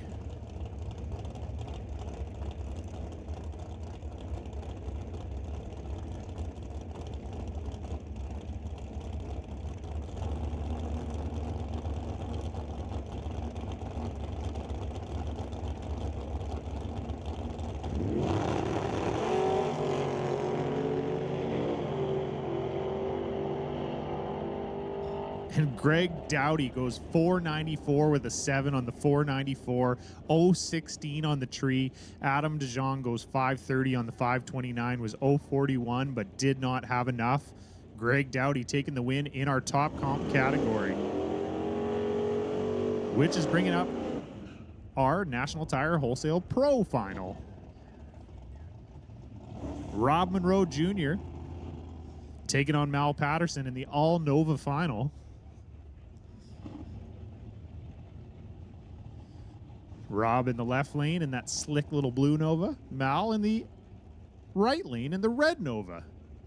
Mal's car likes to wheel stand. Rob's not usually the same, but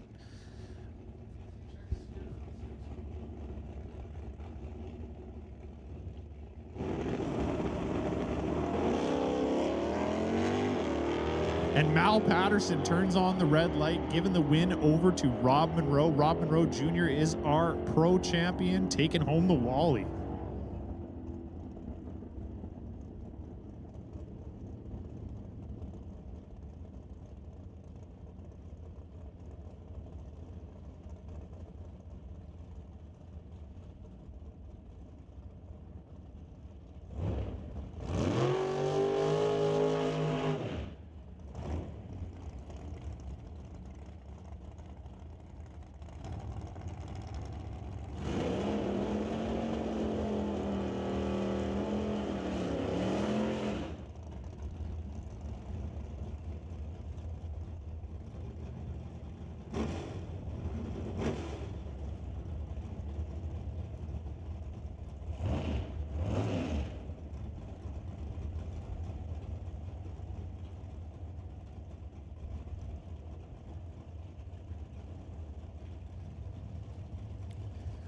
And our Super Pro final has Craig Johnson in the wagon, dialed in with the 1053, taking on Emmett in the right lane with the 890. Emmett standing strong on that 890 all day today.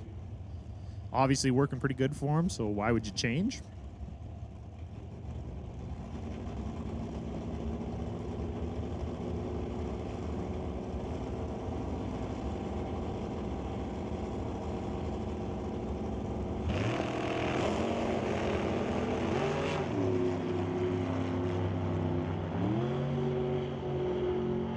Emmett trying to run Craig down. It can't do it. Craig Johnson goes 1053 with a 5 on the 1053, was 029 on the tree. Emmett 891 on the 890. Didn't have enough to get it done. Craig Johnson is your Super Pro champion, taking home the Wally. Which will bring us to our final of the day. Our Super Street final, Dan Parsons taking on Jess Dale.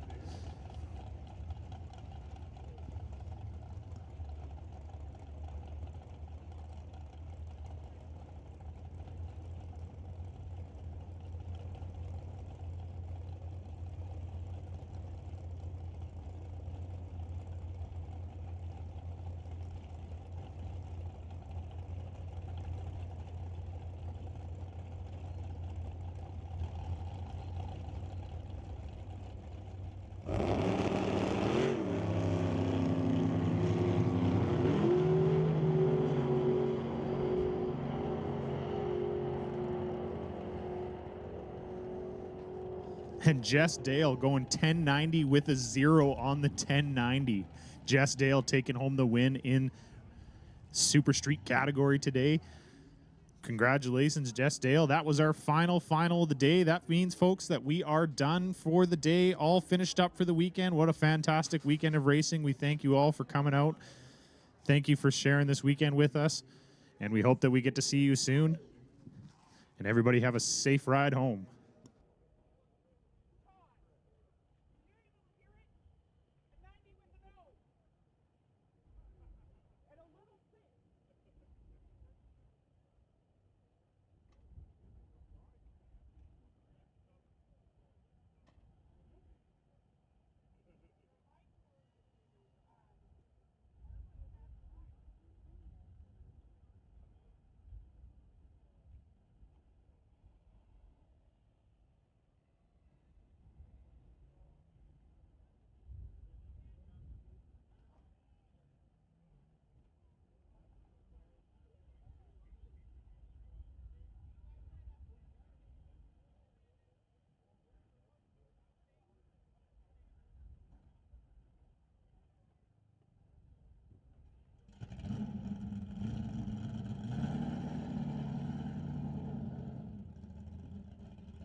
Attention in the pits out there. Just one last thing. Never mind. I'm going to shut up now and John can take over.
So Winner's Circle festivities are going full bore.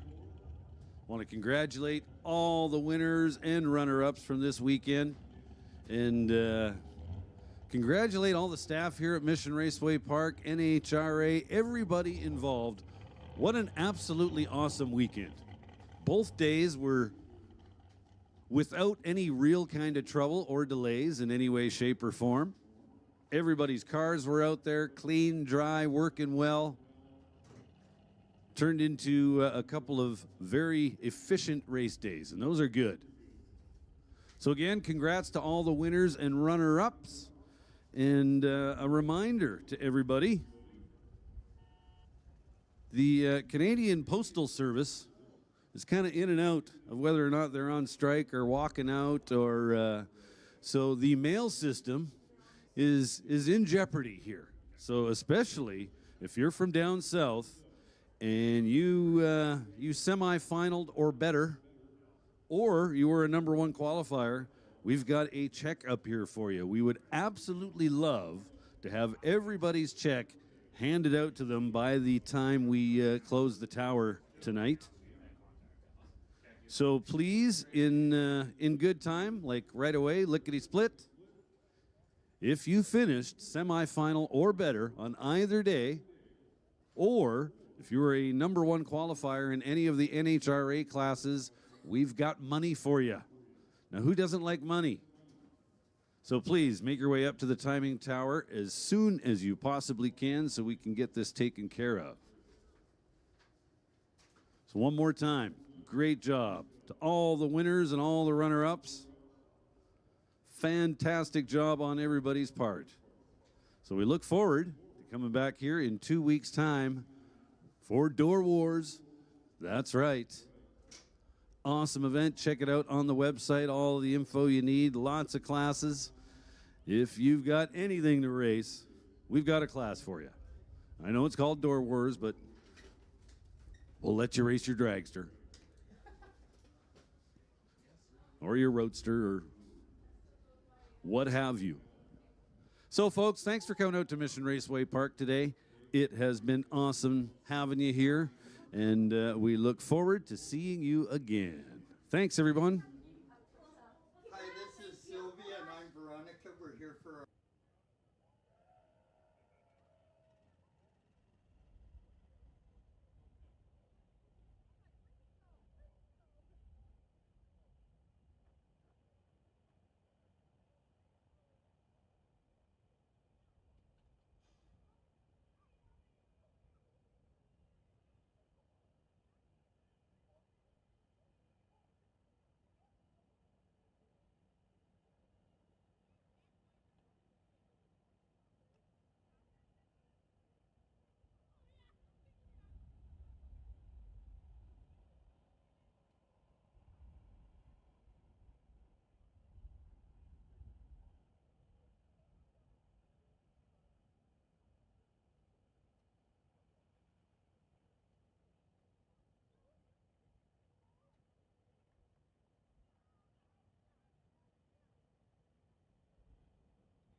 good weekend. You guys didn't do anything.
If you haven't come and got your check, please do so. We got money for you. There's people out there that have not picked up their checks today. If you semied, runner-up, was a #1 qualifier in an NHRA class, was a winner, we have money here for you, which I'm sure you would like. So if you could come get that, that would be fantastic, because pretty soon we'll be going home, locking up the tower, and you won't be able to get your check then. So if you want to get paid, come get it from us.